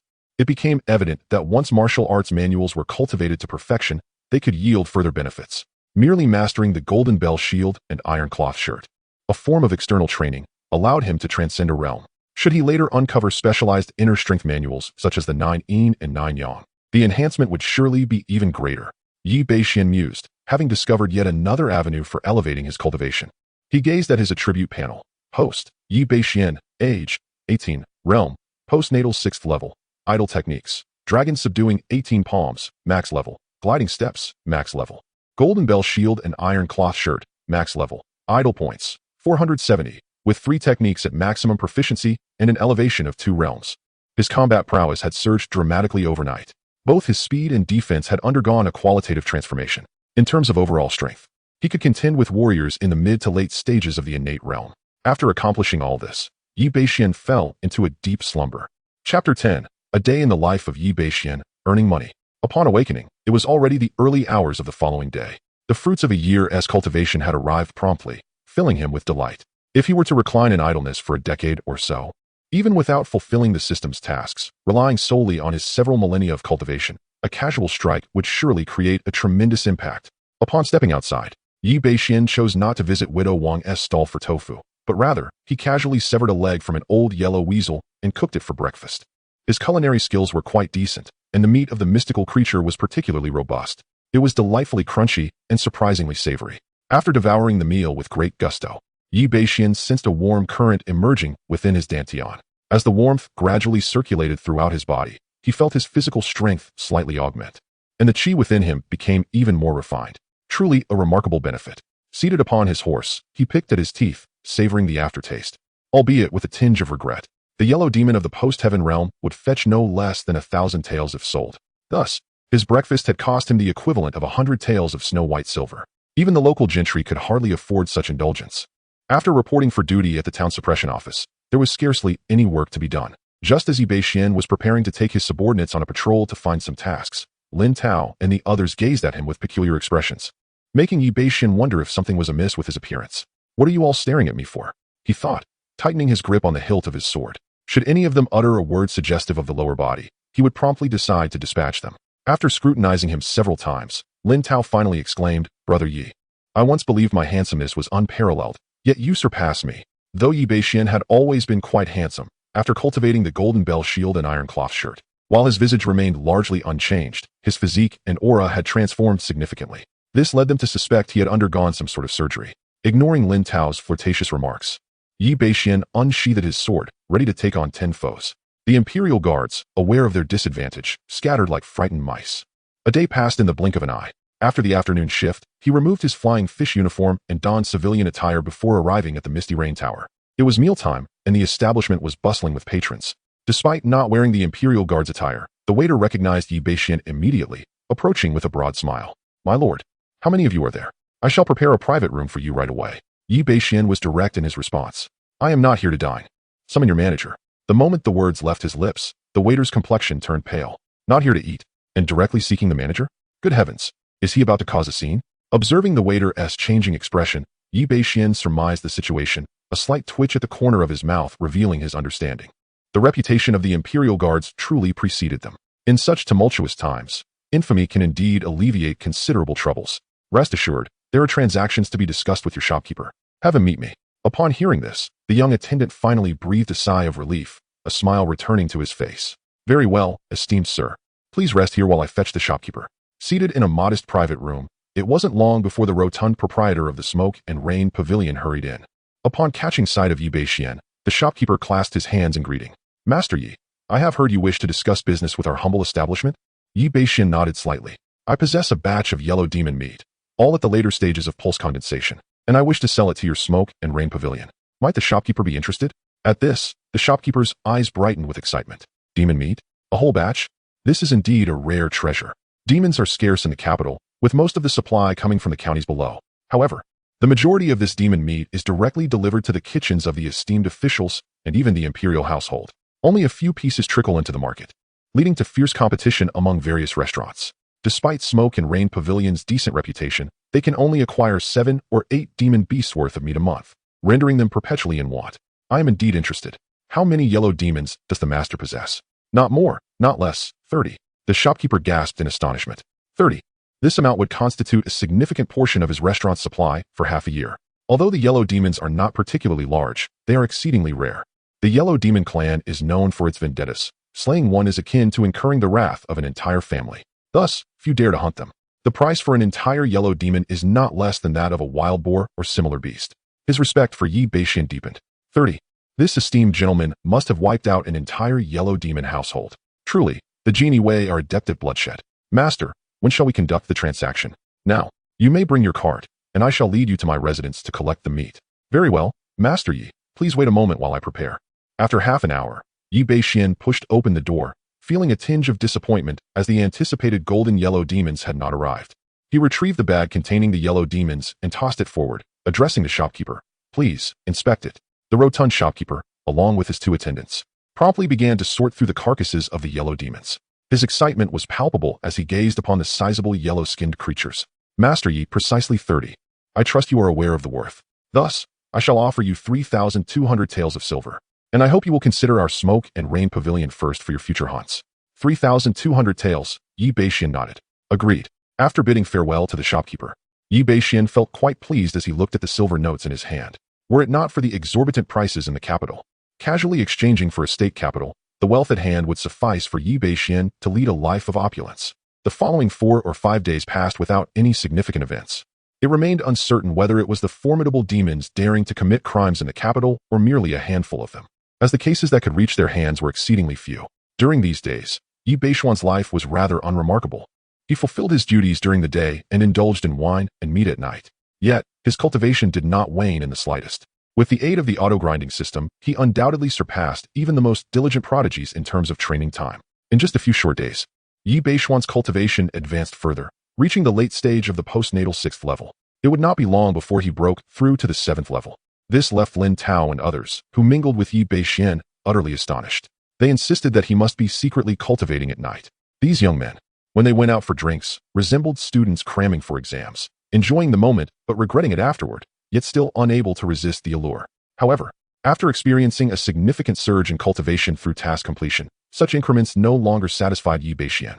As he contemplated abstaining from drinking that night to seek fortune outside the city and perhaps trigger a mission, he entered the northern town protectorate early in the morning and immediately sensed an unusual atmosphere. Everyone wore solemn expressions, as if something had transpired. As anticipated, upon seeing Yi Bashen, Lin Tao hurriedly reported, "Brother Yi, trouble has arisen. An official has perished, reportedly slain by a demon according to witnesses." This revelation stunned Yi Bashen momentarily. No wonder the atmosphere at the 100 House was so grave. The death of an official is an entirely different matter from that of an ordinary citizen. This was the capital, after all, with its stringent defenses. The headquarters of the Imperial Guard and the 6 doors were located here. Even the mightiest demon lords would think twice before committing murder. It had been a long time since an official had been killed within the capital. Especially concerning was that the homicide occurred in their jurisdiction. If things went awry, not only the 100 House, but even the 1,000 House would be held accountable. After a stick of incense burned, as the appointed time arrived, Yang Shan appeared at the front of the group with a grim countenance. Everyone was already aware of the situation. The deceased was, in fact, a Xian Yi Lang. The 1,000 House Lord was furious, demanding that we solve the case and capture the demon within 2 days. Otherwise, none would escape the consequences of negligence. Everyone would face a 6-month salary deduction and a recorded reprimand. Chapter 11. The trigger of the task, the 9 Sons' divine skill. As the words fell, the expressions of all the Imperial Guards shifted dramatically. The head of the Ministry of Personnel, a 6th-rank official, was no trivial matter. In the capital, those who held such positions typically possessed significant connections, and should they choose to exert pressure, it would be beyond the capacity of a mere 100 House to withstand. Yang Shan surveyed the crowd, seeking a volunteer. Yet, no one stepped forward. To agree to such a task meant apprehending a malevolent entity. However, should they fail, the blame would inevitably fall upon them. Yang Shan anticipated this reaction. In cases involving officials, few were willing to be the scapegoat. Ding. Congratulations, host. You have triggered a system task. Resolve the murder of the official. Task completion. Reward, 9 Sons' divine skill. 10 years of cultivation. Task failure. No penalty. The system's notification resonated within Yi Bashuan's mind, eliciting a subtle delight. The 9 Sons' divine skill. He had not anticipated such a remarkable method to be offered this time, along with 60 days of pure cultivation. Meanwhile, Yang Shan's voice continued. Since no one has volunteered, we shall proceed according to protocol. Li Cheng, it is your turn this time. Upon hearing his name called, Li Cheng's countenance faltered slightly. However, the other Imperial Guards breathed a sigh of relief. Even if they could not solve the case, the worst consequence would merely be a reprimand. Yet, Li Cheng suspected he would face at least demotion to quell the anger from above. Li Cheng dared not resist, and could only clasp his fists. Yes. As the crowd dispersed, Li Cheng gestured to the other 4 small flags. Come with me. Yi Xiaoqi, you are still new, so it would be best if you stayed behind to avoid hindering us. With that, he turned and left. The 4 small flags he had indicated wore expressions of indifference, clearly having anticipated this outcome. It was widely known among the 100 House that Li Cheng had a good rapport with Yi Bashen. Such a thankless task would undoubtedly not involve him. With the personnel organized, they followed Li Cheng out, leaving Yi Bashen and his team alone in the vicinity. Yi Bashen felt somewhat bewildered. He had prepared himself to engage in the case, yet it seemed he had no part to play. Brother Yi, Uncle Li is shielding us. In cases like this, the chance of punishment is quite high, Lin Tao remarked as he approached Yi Bashen. Yi Bashen nodded, understanding the rationale behind Li Cheng's decision, and thus did not take offense. However, he was frustrated. After all, he had a system task tied to this murder case. How could he complete it if he was not allowed to participate? Yet, with Li Cheng already departed, it was too late to volunteer. Yi Beishuan's mood soured, leading to a lack of appetite during lunch, as he managed to consume only 2 roasted chickens and 4 bowls of rice. Lin Tao discerned that Yi Beishian was in a foul mood and offered some words of comfort. Brother Yi, do indulge in more food. You seem to have lost weight recently. Your chest muscles aren't as prominent as before. Yi Beishian stuffed his mouth with rice, momentarily perplexed by the meaning behind Lin Tao's words. I regard you as a brother, yet why do you often make me feel as if you have ulterior motives? Fortunately, the afternoon brought a turn of events. Li Cheng returned with several individuals, their expressions grim as they retrieved some items. Uncle Li, did you find anything of note? Upon seeing Li Cheng's demeanor, Yi Beishian surmised some unsettling news. Li Cheng rubbed his temples. Indeed, there are no useful leads whatsoever. The servant who claimed to have seen the demon has retracted his statement, saying he was so frightened that he might have misperceived what he saw. After speaking, he waved his hand dismissively at Yi Beishian. Enough, this is not your concern, go about your business. However, Yi Beishian clasped his fists in respect. Uncle Li, how about allowing our team to investigate the scene? We might be able to assist. Li Cheng was taken aback. Others had avoided this case. Yet Yi Beishian boldly requested to engage. Truly commendable. Yes, Uncle Li, Brother Yi is exceptional at solving cases. Let him have a look. Perhaps he will uncover something. Lin Tao chimed in, supporting his friend. Yi Beishian cast a grateful glance at his ally. Lin Tao raised an eyebrow with an air of pride. Yi Beishuan's hand twitched, restrained by the other, suppressing the urge to deliver a playful reprimand. Observing their banter, Li Cheng eventually nodded in agreement. Very well, you may accompany them. As they journeyed, Yi Beishian listened as Li Cheng outlined the details of the case. The deceased official was named Ma Shuang, and the time of death was around midnight. According to the servant, he had awoken for a midnight visit and noticed that the lights in his master's room were still lit, mistakenly believing that his master was working. Suddenly, he was confronted by a terrifying black mist, accompanied by a pair of blood-red eyes. A mere glance sent the servant into a state of sheer terror. When he regained his senses, he noticed that the lights in his master's room had abruptly extinguished, followed by the sound of his master's screams. By the time the guards arrived and opened the door, Ma Shuang had already met a gruesome fate.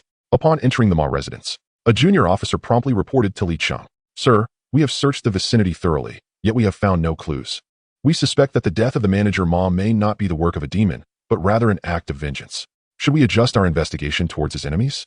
Li Cheng furrowed his brow. With 2 days already spent on this case, we have wasted a significant amount of time. If we change our direction now, it is quite possible we will run out of time. At this moment, Yi Beishian suddenly spoke. Chief, may I first examine the corpse? The subordinate who had been reporting glanced at him in surprise, not expecting him to have followed. Li Cheng nodded. Very well, proceed. Yi Beishian approached the lifeless body of Ma Shuang directly. The sight was indeed harrowing. The entire body bore numerous injuries, particularly the face, which was nearly unrecognizable. Such a manner of death could only be attributed to profound animosity. Given Ma Shuang's usual duties, he had no encounters with demons, as the Ministry of Officials dealt only with matters concerning officials, and there was no trace of demonic aura on him. Thus, the Jinyui suspected that this was not the work of demons. It was highly probable that Ma Shuang had stumbled upon some undisclosed information and had been silenced. Yi Beishian raised an eyebrow, sensing an underlying anomaly as he scrutinized Ma Shuang's corpse. His sixth sense was exceptionally acute, capable of discerning the minutest details. Abruptly, he peeled back the wound on Ma Shuang's body, gesturing with his fingers. The onlookers regarded his actions with curiosity. Yet, at that moment, Yi Beishian declared, Chief, Ma Shuang's demise was not of human origin. It was undoubtedly the work of demons. The surrounding individuals, including Li Cheng, were taken aback. Young Officer Yi, solving a case is no jest. If you assert it was demons, and you mislead us, can you bear the responsibility for such a claim? Beside Li Cheng, the reporting subordinate furrowed his brow. To him, Yi Beishian was merely a newcomer who had fortuitously solved the Huang Yao case in an hour. Did he truly consider himself a detective? Chapter 12. Turning the case around. Does my younger brother's face hurt? Yi Beishian offered no explanation. He possessed unwavering confidence in his judgment. The wounds on Ma Shuang were exceedingly subtle. Even someone with his extraordinary sensory acuity could not inflict such injuries. Not even an innate master could achieve this, unless one attained the level of a grandmaster, capable of controlling their movements with exquisite precision. If a grandmaster wished to kill Ma Shuang, it would be a matter of utmost ease. Why then resort to a nocturnal ambush, leaving behind a complete corpse to complicate matters? Moreover, Yi Beishian discerned another point of suspicion. Throughout the entire ordeal, Ma Shuang had exhibited no signs of struggle. As a sixth-rank official in the imperial court, even if he was not a martial general, his cultivation must have been at least at the mid-level of the acquired stage. Why would he not resist when confronted by a malevolent creature? Captain, where is the crime scene? Li Cheng observed Yi Beishuan's confident demeanor and refrained from further comments, leading him towards Ma Shuang's residence. Behind them, 3 other junior officers exchanged glances. "Captain truly takes good care of this lad," one of them remarked, tinged with jealousy. "Huh, who wouldn't he? His father was 100 households, but ultimately a corpse is just a corpse, no matter the care. Come, let us see if this fellow possesses any real skill." Yi Bashen entered the study. The room was in disarray, stained with blood and littered with toppled bookshelves.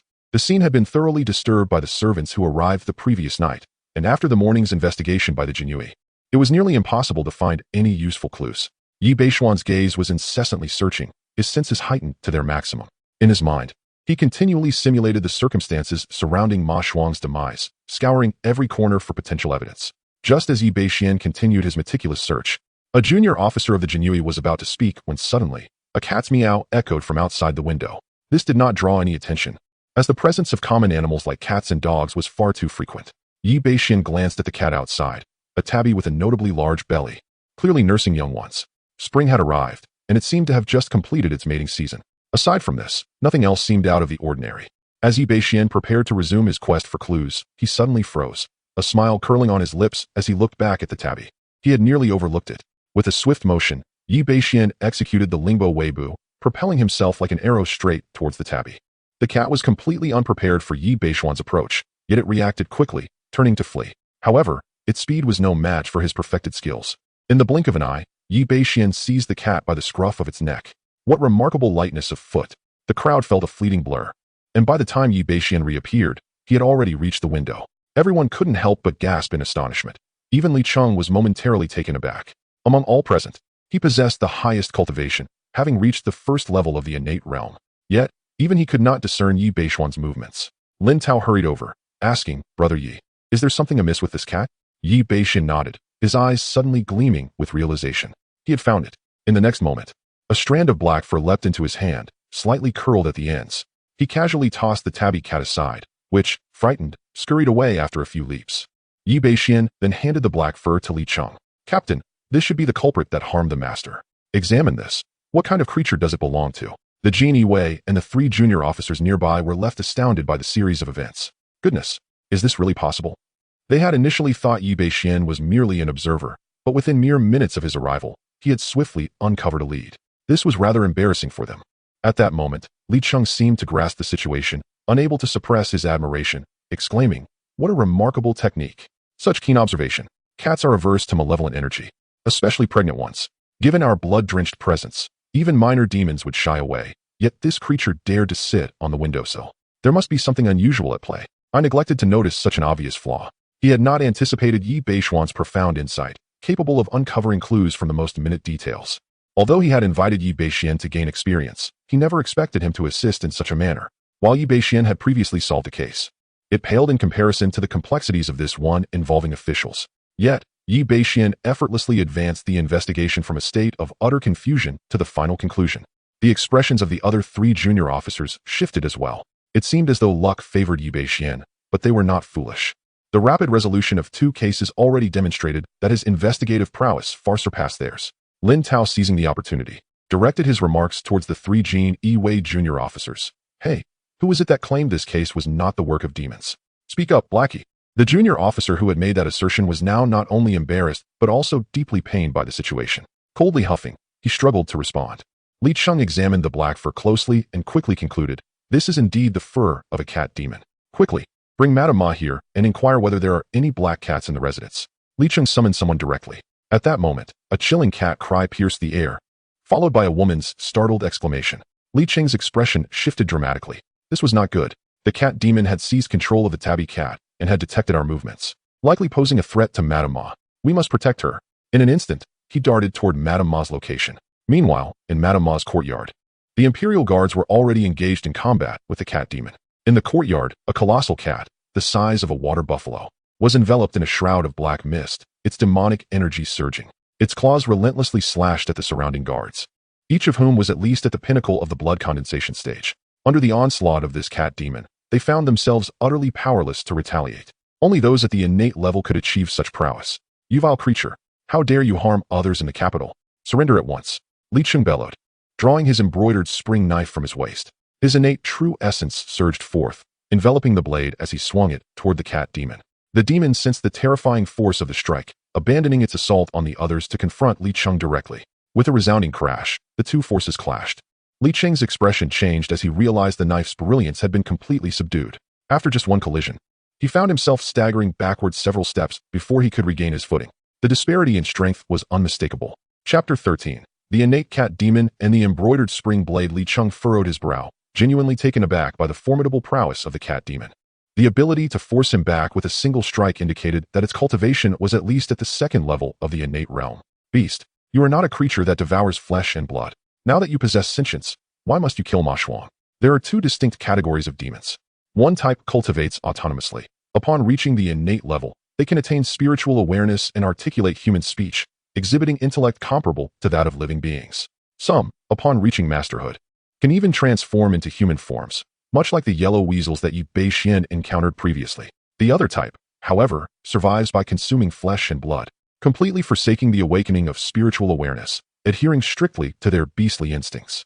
The cat demon before him emanated a faint aura of bloodlust, suggesting it was on the path of spiritual awakening. Its gaze was fixed intently upon Li Cheng, clearly comprehending his words, yet remaining silent. Still unable to speak, Li Cheng observed the cat demon's lack of response with some surprise. Given that this creature had reached at least the second level of the innate realm, it should have been capable of communication. Yet, it appeared as though it had only just transcended into the innate, possessing intelligence without the ability to converse. Since that is the case, there is little to discuss, Li Cheng declared. Form a formation. You distract its attention while I seek an opportunity to subdue it. Despite the cat demon's strength surpassing his own, Li Cheng remained unfazed. The Imperial Guards were not to be underestimated. 10 of them could form a battle formation that, when coordinated, was sufficient to unleash innate combat prowess. With 4 members accompanying him, it was equivalent to having 4 innate warriors. Understood. The other Imperial Guards, upon hearing his command, wasted no time in forming the battle array. They advanced once more towards the cat demon alongside Li Cheng. With the distraction provided by the Imperial Guard team and Li Cheng's strength, the cat demon finally found itself at a disadvantage. The only ones left idle were Yi Bashuan's team, who were keenly aware of their own limitations. They had only recently joined the Imperial Guards, and their strength was insufficient. Even if they formed a battle array, they would contribute little to the outcome and might even cause disorder. Thus, they opted to observe from the sidelines. Acting as cheerleaders instead, Yi Bashuan's gaze lingered on the cat demon, his eyes glinting with insight. The instability of the demon's aura suggested a rapid breakthrough in its cultivation, indicating it was not the result of its own training. This cat is peculiar, with the gift of heightened perception.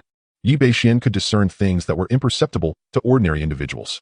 Logically, attaining the innate level would require considerable time and effort for any human, and even more so for demons. Each advancement was significantly more challenging than for humans, though their lifespans were considerably longer. Yet, the realm of this cat demon had evidently been achieved only in the past few days. A direct breakthrough to the innate second level occurred, an event that defies all logic. It is the little black cat. At that moment, a woman's voice whispered in Yi Bashuan's ear. Do you recognize it? Yi Bashen turned to face the woman, who appeared to be in her 30s, exuding an air of affluence, though her face bore the signs of weariness. It was evident without a doubt that the speaker was Madame Ma, the wife of the official Ma Shuang. Upon hearing Yi Bashen's inquiry, Madame Ma did not dare to be dismissive. My lord, this cat demon seems to be a wild cat that my husband often fed. He has always had a fondness for such creatures, yet who could have anticipated that it would ultimately lead to his demise? As she spoke, Madame Ma covered her face and wept, for in the ancient dynasty, women held little status. Her wealth was naturally derived from her husband's position as an official, but now, with Ma Shuang's death, her family faced ruin. Yi Bashen, however, was not preoccupied with Madame Ma's grief. Instead, he furrowed his brow, contemplating her words. If this creature had been nurtured by Ma Shuang, why would it turn against him? Was it a case of ingratitude? His gaze shifted to the black cat, which remained ensnared in the assault from Li Cheng and others, yet it did not exhibit any intent to kill, merely glancing inadvertently towards the direction of Ma Shuang's lifeless body, as if revealing a hint of unspoken emotion. Was there a hidden truth? Yi Bashen recalled the peculiarities he had observed on Ma Shuang's corpse. Although the cat demon was significantly more powerful than Ma Shuang, it was impossible for it to have executed such a lethal attack without any resistance from him, stealthily or otherwise. According to the case description, from the moment the young servant spotted the cat demon to Ma Shuang's death, only a few brief seconds had elapsed. Such a feat could not have been accomplished by the creature. Moreover, cats possess a certain humanity, particularly black cats. Even if they have not attained full sentience, they would not harm their benefactor. How could such a cruel method be employed? Discarding these possibilities, only one remained. Ma Shuang had deliberately orchestrated his own death at the hands of this cat demon. creating the illusion of an attack. But what could his motive be? Suddenly, a flash of insight struck Yi Bashen. Unless Ma Shuang's intent was to lure the Jinhui here. Just as Yi Bashen was deep in thought, the besieged cat demon erupted with sudden ferocity, its demonic aura expanding dramatically. Its strength surged, escalating to an entirely new level. In an instant, Li Cheng, who had been able to contend with the black cat, was caught off guard. A single claw struck his chest, sending him flying backward. A ghastly gash appeared on Li Cheng's body, blood cascading from the wound. This strike had nearly halved Li Cheng's combat capability, and the cat demon had fully awakened its ferocity, letting out a chilling cry. With a swift motion, it lunged towards Li Cheng's neck to bite. Had it struck true, Li Cheng would undoubtedly have met his demise on the spot. The hairs on Li Cheng's body stood on end, and a flicker of fear and despair illuminated his eyes. Even the most formidable man can find himself at a loss when faced with the specter of death. However, just as the cat demon's assault was about to descend, the unmistakable sound of a weapon being unsheathed resonated through the air. In an instant, a cold gleam surged forth, enveloping the cat demon with breathtaking speed. The demon's dark fur bristled instinctively, a primal response to imminent danger. It abruptly abandoned its attack on Li Cheng and redirected its focus towards the glimmering threat. A resounding crash echoed as the cat demon's body was sent hurtling backward, a deep gash visible on its claw, exposing bone. What? This sudden turn of events left everyone present in a state of shock. Even Li Cheng, who had resigned himself to fate, wore an expression of astonishment. Emerging from the crowd was a youthful figure, wielding a beautifully crafted spring knife, radiating an aura of lethal intent that was almost blinding. Beast, prepare to meet your end. Chapter 14. The Decimation of the Strategist. Yi Bashen moved forward, not affording the cat demon a moment to react. The embroidered spring blade descended once more, its gleaming edge flashing fiercely. Empowered by the heightened might of the golden bell shield and iron cloth shirt, this strike was formidable beyond measure. Naturally, it was beyond the cat demon's capacity to withstand.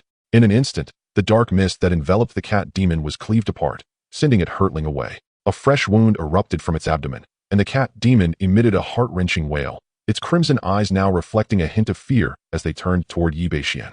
Yet, it remained undeterred, the demonic energy surging throughout its body, unleashing an unprecedented force directed at Yi Bashen. This is bad. The cat demon is about to self-destruct.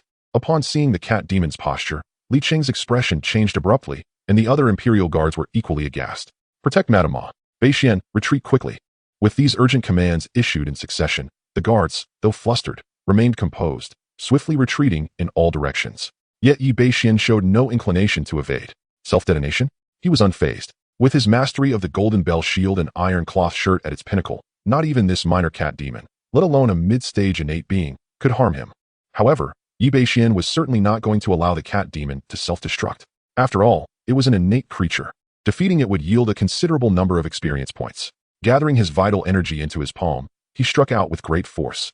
A golden dragon erupted forth, piercing through the cat demon. The 18 dragons subduing palms, a battle of dragons in the wild. Over 20 years of cultivation surged forth in a cataclysmic explosion. With a thunderous crash, the cat demon's entire body was obliterated, transforming into a mist of blood, vanishing from sight. Ding! Congratulations to the host for slaying the cat demon, earning 70 experience points. The system prompt echoed in Yi Bashen's mind as expected. 70 experience points? Quite commendable. This indicated that the cat demon's strength surpassed that of the old yellow weasel. Yet, regrettably, it had not dropped any martial arts manuals. Yi Bashen's gaze suddenly shifted toward the remnants of the cat demon. What was that? He beheld a piece of amber, roughly the size of a fist, emerging from the remains of the cat demon. However, due to Yi Bashen's overwhelming strength, the amber was largely damaged. Upon seeing this fractured piece, Yi Bashen's mind began to grasp the truth. The death of Ma Shuang was likely for this object. He took a step forward, discreetly collecting the amber. In the midst of it all, only Li Cheng, with the highest cultivation level, witnessed this scene. His eyes flickered, but he remained silent. Meanwhile, the entire courtyard of the Ma residence had descended into a profound silence. Everyone gazed at Yi Bashen, who wielded the embroidered spring blade, their expressions a mix of bewilderment and awe. Innate, could it be that the cultivation of the flag officer Yi has already reached the innate stage? After a long pause, a member of the Imperial Guard finally spoke, his expression a mixture of shock. The eyes of the others widened, their pupils dilating in disbelief. In particular, the small flag officer who had previously belittled Yi Bashen was now utterly appalled. The cat demon, which even Li Cheng could not subdue, had been effortlessly vanquished by Yi Bashen. This indicated that Yi Bashen's strength surpassed that of Li Cheng. What was even more astonishing was Yi Bashen's tender age, merely 17 or 18. An innate warrior in his teenage years, such potential was undeniably extraordinary. 100 households would be but a trifling challenge for him. In fact, with Yi Beishuan's prowess, it was almost certain that he could contend with 1,000 households, provided he remained alive. The small flag officer felt a sense of panic wash over him. Although his previous remarks had not been overly severe, if Yi Beishuan chose to remember them, it would spell disaster for someone like him, whose potential was already exhausted. No, he must make amends. Unbeknownst to Yi Beishuan, the small flag officer was consumed by such thoughts. Yet, even if he were aware, he would remain indifferent. To him, a postnatal warrior was akin to an ant. Yi Beishuan clasped his fists towards Li Cheng, stating, "Chief, the cat demon has been eliminated." Li Cheng, coming to his senses, was about to inquire further when he noticed Yi Beishuan subtly signaling him with a glance. Immediately, Li Cheng adopted a serious demeanor. "I commend you, Officer Yi. It is thanks to your remarkable efforts that this case was resolved so swiftly. Let us regroup." With a grand gesture, Li Cheng led the way, carrying the corpse of the cat demon, as they departed from the Ma residence. Along the way, Yi Beishuan and Li Cheng walked at the forefront, while the others, including the 3 small flag officers, dared not voice any dissent. Instead, their expressions reflected a growing sense of trepidation towards Yi Beishuan. They understood that he had played a pivotal role in this case, demonstrating formidable strength, and it would not be long before he ascended in rank. Meanwhile, Yi Beishuan quietly retrieved a damaged piece of beeswax from his sleeve. From it, he extracted a small fragment of a letter, its contents largely obscured. He relayed his suspicions to Li Cheng. "Uncle Li, the information within this beeswax is of great significance. Otherwise, Ma Xuanyi would not have resorted to suicide to lure our imperial guards. Regrettably, it is damaged and illegible, but I have a plan worth trying. I wonder if Uncle Li is willing to take a significant gamble." Upon hearing Yi Beishuan's words, Li Cheng's expression became increasingly animated. Ma Xuanyi's suicide. The black cat was merely a pawn, designed to draw the imperial guards into the fray. What an ingenious tactic. He felt a deep admiration for Yi Beishuan. Without his presence, it was likely that this case would still be shrouded in mystery. Even if the cat demon were eventually uncovered, the underlying secrets would remain undiscovered. However, Li Cheng soon found himself in a state of hesitation. To compel a minister of personnel to the point of sacrificing his life for a scheme, it must truly attract formidable individuals. As a captain of the Jin Yi Wei, he might not be capable of handling such a situation. Li Cheng expressed his concerns to Yi Beishuan. "Should we report this to Captain Yang? Uncle Li, this could be a significant achievement. Although it is perilous, I still possess some confidence. If we escalate this matter, the credit may no longer belong to us. Furthermore, Uncle Li, it seems that Captain Yang has a certain animosity towards us." Yi Beishuan spoke in a calm tone. Li Cheng's body trembled slightly, instinctively glancing around. "Bashen, such words should not be spoken lightly." Then, as if resolving to make a decision, he said, "Very well, since it is so, Uncle Li, I trust you. How should I cooperate?" Chapter 15. Celebration. Upon returning to the precinct, twilight had just begun to descend. Yang Shan was not on night duty today and had already left for home.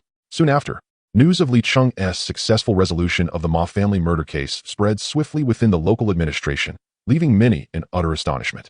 No one had anticipated that a case involving officials would be unraveled with such remarkable ease. Moreover, the primary credit for this resolution belonged to a newly appointed junior officer. According to this officer, he had uncovered a monumental secret within the Ma family case. He intended to report it the following day, certain that a substantial reward awaited him, which elicited envy from many junior and senior officers alike. "Brother Yi, as per your instructions, the brothers have disseminated the news," Lin Tao reported. A short while later, he and others hastily returned to the precinct from the vicinity of the Northern Administration Office. Within the main hall, Li Cheng and Yi Beishuan sat listening to Lin Tao's briefing. It was only at this moment that Li Cheng turned to Yi Beishuan. "Beishuan, do you think this plan will be effective?" Yi Beishuan lifted a cup of tea beside him, took a sip, and smiled. "Rest assured, Uncle Li. While we may not yet know who the mastermind behind the scenes is, they are undoubtedly acutely aware of this incident. They will keep a close watch on our northern administration. Any slight movement will be reported to them immediately. The bait has been cast. It remains to be seen whether the fish will bite." Although most of the Imperial Guards had completed their shifts, those who remained could still relay information to those with intent. It was not impossible for an official to draw the attention of the Imperial Guards through a dramatic act such as suicide. Yi Beishuan doubted that such a figure would lack informants within the northern administration. Sometimes, stirring the grass could indeed frighten the snake. With just a bit of time, the desired outcome could be achieved. "Brother Yi, stop smiling and put down the tea. You are starting to resemble a villain from a novel," Lin Tao remarked, casting a sidelong glance at Yi Beishuan's grin. Yi Beishuan's expression faltered, the smile frozen on his face. "Damn it, this kid really is itching for a beating. He must have some sort of rebellious spirit. Just wait until I finish my business tonight. You'll regret it. Get lost." Yi Beishuan suppressed his urge to draw his blade and uttered a curse. Lin Tao, feeling indignant, lowered his head and retorted, "Fine, I'll get lost." After a brief pause, Yi Bashen sensed that the time was right and stood up first. "Uncle Li, it's getting late. We've solved a major case. We must celebrate." Li Cheng laughed heartily and nodded in agreement. "Let us go. Tonight, I'll cover the entire bill at the Misty Rain Tower." As Yi Bashen had anticipated, upon their return from the Ma residence to the northern administration, a pair of eyes had been discreetly observing their movements. Upon witnessing Yi Bashen and his companions merrily setting off to celebrate, the observer's expression subtly shifted. As Yi Bashen and his entourage gradually distanced themselves, a figure stealthily approached the exterior of the northern town office. Shortly thereafter, a swift-moving officer of the Imperial Guard emerged from within, whispering a few words into the ear of another. In an instant, the figure vanished from sight. In the western part of the capital, within a grand residence of 3 courtyards, the previously unseen figure hurriedly entered the premises. With brisk strides, he made his way into the central hall of the courtyard. At the heart of the hall sat a middle-aged man, in his 30s, clad in a blue silk robe, his countenance somewhat cunning. A hint of anxiety lingered on his face, as if he were eagerly awaiting news. Beside him stood a scholarly gentleman with a beard, resembling a tutor, master of the house. Just then, the figure arrived at the threshold of the hall and stepped inside. Upon seeing this individual, the middle-aged man sprang to his feet, urgency evident in his voice. "What news do you bring? Have the Imperial Guards uncovered any leads regarding Ma Shuang's murder?" In response, the figure respectfully replied, "Master, the situation is somewhat dire. According to the information I have received, the Imperial Guards have cracked the case." "What?" The middle-aged man's pupils constricted in shock. The case was resolved so swiftly? "Moreover, I have gathered further intelligence." "Speak on." It is a junior officer of the Imperial Guard who investigated the case of Manager Ma. It appears he has unearthed some secrets within Manager Ma's household. The officers handling the case are quite exhilarated, claiming that if they present this secret tomorrow, they will undoubtedly achieve great merit. They have already departed to celebrate. Upon hearing this, the middle-aged man trembled violently, his expression darkening. Truly, what one fears often comes to pass. He was oblivious to the nature of the secrets left behind by Ma Shuang, yet he had an unsettling premonition that it was aimed squarely at him. He suspected that even Ma Shuang's demise might have been meticulously orchestrated to entangle the Imperial Guards in this affair. Should those secrets be reported to higher authorities, even 10 of his heads would not suffice to save him. Chapter 16. Only when in trouble do you call upon your ancestors. The middle-aged man grew increasingly fearful as thoughts swirled in his mind, causing beads of cold sweat to form on his forehead. "Master, what shall we do now? Should we seek the assistance of that esteemed individual? With such prowess, they could surely suppress this matter. Once they speak, even the Jinui would not dare to oppose them." Panic enveloped the middle-aged man. However, the advisor shook his head. "My lord, that is absolutely out of the question." "Why?" the man inquired. "Do you believe it would be easier in the eyes of that esteemed individual to suppress this situation rather than directly eradicate the source?" With a single statement, the middle-aged man fell silent. He was not foolish. He understood the implications. To that individual, he was merely a pawn, already struggling for his own survival. How could he expect assistance? "What should I do now?" The middle-aged man hastily sought a solution. The advisor stroked his beard, contemplating, then smiled. "My lord, this matter, while seemingly complex, is quite simple." The middle-aged man looked at the advisor with confusion. The advisor continued. "Though the Jinui have uncovered certain truths we wish to conceal, they have yet to report it. If we seize the opportunity to silence them all, erase the evidence, then all will be resolved effortlessly." "Eliminate the Jinui?" The middle-aged man's heart sank. The Jinui were the emperor's personal guard. Killing them would be tantamount to treason, warranting the annihilation of one's entire clan. "My lord, hesitation is no longer an option. Our very lives hang in the balance. Should this event come to light, it would be a grave crime, leading to the destruction of our family. We must take the risk, for there may still be hope. The chief of this case is merely a Jinui captain, with skills at most at the first or second level of innate cultivation. All we need to do is summon our experts. Eliminating them would be a mere formality." The advisor urged once more. After a moment of contemplation, the middle-aged man resolved. "Very well. Quickly find out where the Jinui are celebrating, and keep them under close watch. I shall gather my men and arrive promptly." Indeed, not taking action now would lead to certain death. Perhaps fighting back might still offer a glimmer of hope. "Father, grandfather, ancestors, do not blame me. I have often honored you with offerings. Now it is time for you to share in my trials." Meanwhile, Yi Bashen remained blissfully unaware of the turmoil unfolding. He was enjoying a delightful feast.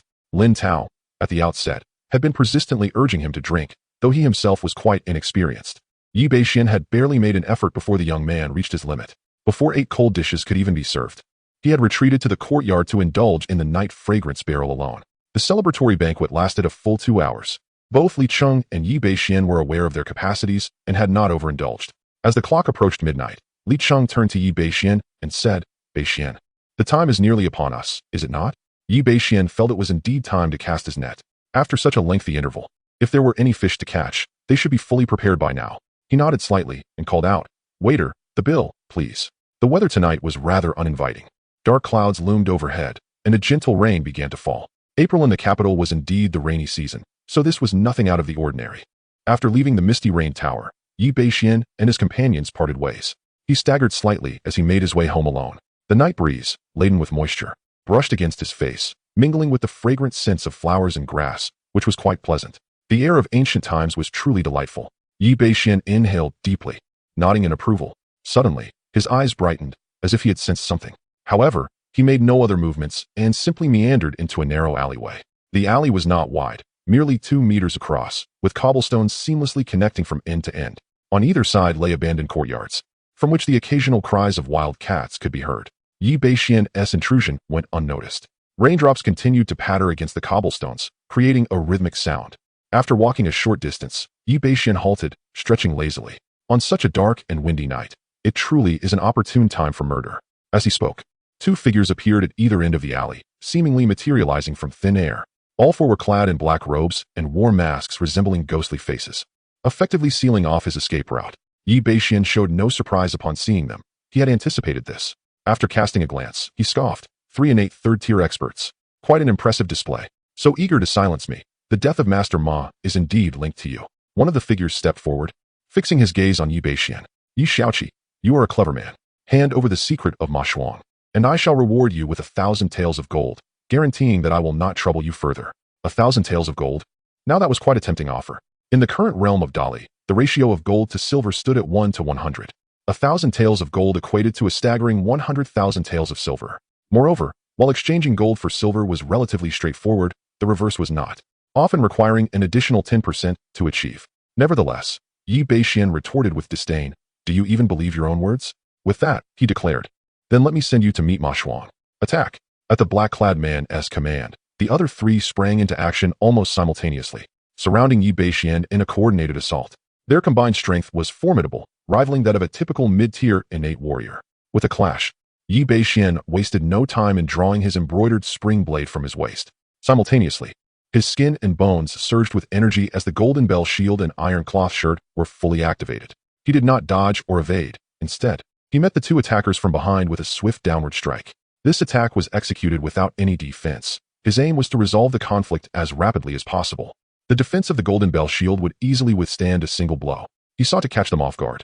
The 2 figures clad in black ahead were taken aback by Yi Bashen's ruthless demeanor. Yet, remarkably, they did not alter their approach, lunging at him from different angles with the intent to deliver a fatal blow. In that moment, evasion would undoubtedly place one at a disadvantage. However, in the blink of an eye, the expressions of the 2 cloaked assailants shifted to one of utter disbelief. A resounding clash echoed as their long swords, capable of piercing iron and stone, met an unexpected resistance, reminiscent of striking against diamond. 2 dull thuds reverberated against Yi Bashen's form, yet his defenses remained unscathed. A practitioner of body refinement? Following this initial strike, they swiftly attempted to defend themselves, but alas, it was too late. Yi Bashen's embroidered spring blade had already arrived. With a swift motion, the blade descended, severing the necks of the 2 black-clad men. Their heads tumbled away, blood gushing forth. Chapter 17. Slaying the innate, capture them. Having completed the task, Yi Bashen did not even cast a glance back, his actions reminiscent not of a killer, but rather as if he had dispatched 2 wild chickens. He then swiftly struck behind him with a powerful palm. The surge of true energy erupted, manifesting as a golden dragon phantom that tore through the air. With a resounding crash, another explosive sound echoed. The black-clad figure behind him was simultaneously struck by the blow. However, Yi Bashen refrained from delivering a fatal strike. The man coughed up blood and fell heavily to the ground. Ding! Congratulations to the host for slaying an innate martial artist, earning 80 points. Ding! Congratulations to the host for slaying an innate martial artist, obtaining the manual, Linksy Finger, earning another 80 points. 2 system notifications flashed through Yi Bashen's mind. Linksy Finger? A hint of surprise flickered across his face. Another manual had emerged. All of this transpired in the blink of an eye. From the moment the 3 figures attacked to Yi Bashen drawing his sword, no more than a few seconds had elapsed. The entire battle was resolved in an instant. The leader among the black-robed figures, who had initially appeared composed with his hands clasped behind his back, now had his eyes wide open in shock. utterly unprepared for such an outcome. These were the three innate masters he had summoned. He had believed success was all but assured, yet in mere moments, the young Jinui opposite him had resolved the situation. Flee. The black-robed man showed no hesitation as he turned to escape. The other fallen black-clad figure also struggled to rise. Just then, countless torches suddenly ignited in the night sky, illuminating the dark alley as if it were broad daylight. A contingent of 40 to 50 Jinui surrounded the area, leaving no escape. Leading them was Li Cheng. At this moment, Li Cheng's expression was frigid. Capture them. With his command, all the Jinui simultaneously launched iron chains towards the fleeing duo. This was the unique technique of capturing criminals employed by the Jinui, known as the flying fish hook. Each hook was forged from refined iron. Even a late-stage innate martial artist would find it impossible to break free, let alone an injured one. In an instant, the two men were bound tightly like dumplings. Li Cheng strode swiftly to the leader of the black-robed figures, tearing away his mask. A middle-aged man appeared before him. Upon seeing this man, Li Cheng's eyes narrowed. Su Kuan, Deputy Director of the Salt Transport Office. Deputy Director of the Salt Transport Office? The mere mention of this title sent a shockwave through all the Jinui present. This was a fifth-rank official position, responsible for the lucrative salt transport department. They could scarcely believe that the individual they had captured was none other than the Deputy Director of the Salt Transport Office. As Su Kuan turned his gaze towards Li Cheng, he sought to struggle against his impending demise. Members of the Jinui, you possess neither evidence nor justification in apprehending court officials. Are you attempting to incite rebellion? Li Cheng furrowed his brow, yet remained unperturbed. Although he held merely the rank of a 7th-grade commander within the Jinui, a position of little significance, he harbored no regard for officials outside this elite force. The Jinui, as the emperor's personal guard, had confiscated the properties of numerous high-ranking dignitaries. Thus, a mere deputy salt transport commissioner was hardly worthy of his concern. Deputy Su, I suggest you convey your thoughts within the confines of the Jinui's prison. With that, he gestured dismissively. However, an unexpected turn of events ensued. The other cloaked figure suddenly emitted a muffled groan, blood oozing from the corners of his mouth, as he succumbed to death. What? Such an unforeseen occurrence left all present taken aback. A death warrior? Yi Bashen raised an eyebrow, pondering the notion of a poison concealed within the mouth, something typically relegated to the realm of fiction. Yet, here it was, manifesting before him. Li Cheng checked the figure's breath, his countenance darkening. He had been so preoccupied with Su Kuan that he had overlooked the decisive nature of this black-clad man. But how could Su Kuan, a mere commissioner of salt transport, command a death warrior of innate caliber? It was not that Li Cheng held him in low esteem. Rather, the training of such warriors was exceedingly rigorous, necessitating cultivation from a tender age. Such elite fighters could only be found among prestigious families. Su Kuan had only served as a commissioner for 2 or 3 years, and thus his foundation could not possibly be so deeply entrenched. Perhaps he could manage to cultivate a few ordinary warriors, but one of innate skill was simply beyond his reach. Uncle Li, what is this? Yi Bashen suddenly noticed a minute tattoo behind the deceased warrior's ear, a depiction of a black dragon, albeit one devoid of claws, which was rather peculiar. However, upon sighting this tattoo, Li Cheng's expression shifted dramatically as he exchanged a knowing glance with Yi Bashen. We must take him back at once. With a decisive wave of his hand, Li Cheng ordered Su Kuan and the 4 corpses to be escorted away. Bashen, we may have inadvertently provoked a formidable entity this time, Li Cheng remarked gravely during their journey. Is it related to that tattoo? Uncle Li, what exactly is it? Yi Bashen was well aware of Li Cheng's reference. When they had apprehended Su Kuan, he had shown no fear, but the sight of that tattoo had transformed him entirely. That is the emblem of the Dragon God sect. Those 3 individuals were death warriors cultivated by the sect. Li Cheng spoke heavily. What? Upon hearing this name, Yi Bashen's expression shifted once more. The Dragon God sect. Although his time in this world was brief and his acquaintance with the Jinui limited to a few days, he was no stranger to the Dragon God sect. This cult had long been a taboo among the Jinui, the 6 doors, and indeed the entire Li. Since the founding of the Great Li, the legitimacy of its rulers has been questionable, particularly concerning the current sovereign. His lineage is not of the direct descent. Rather, it was the 6th son of the founding emperor who ascended to power after usurping his nephew. However, there are whispers that the slain crown prince may not have perished, but rather escaped into the world beyond. The Dragon God sect is intricately linked to this prince, having dedicated itself to the subversion of the Great Li. This sect is characterized by its rigid hierarchy. Aside from the leader, there are 2 deputies and 12 dragon spirits.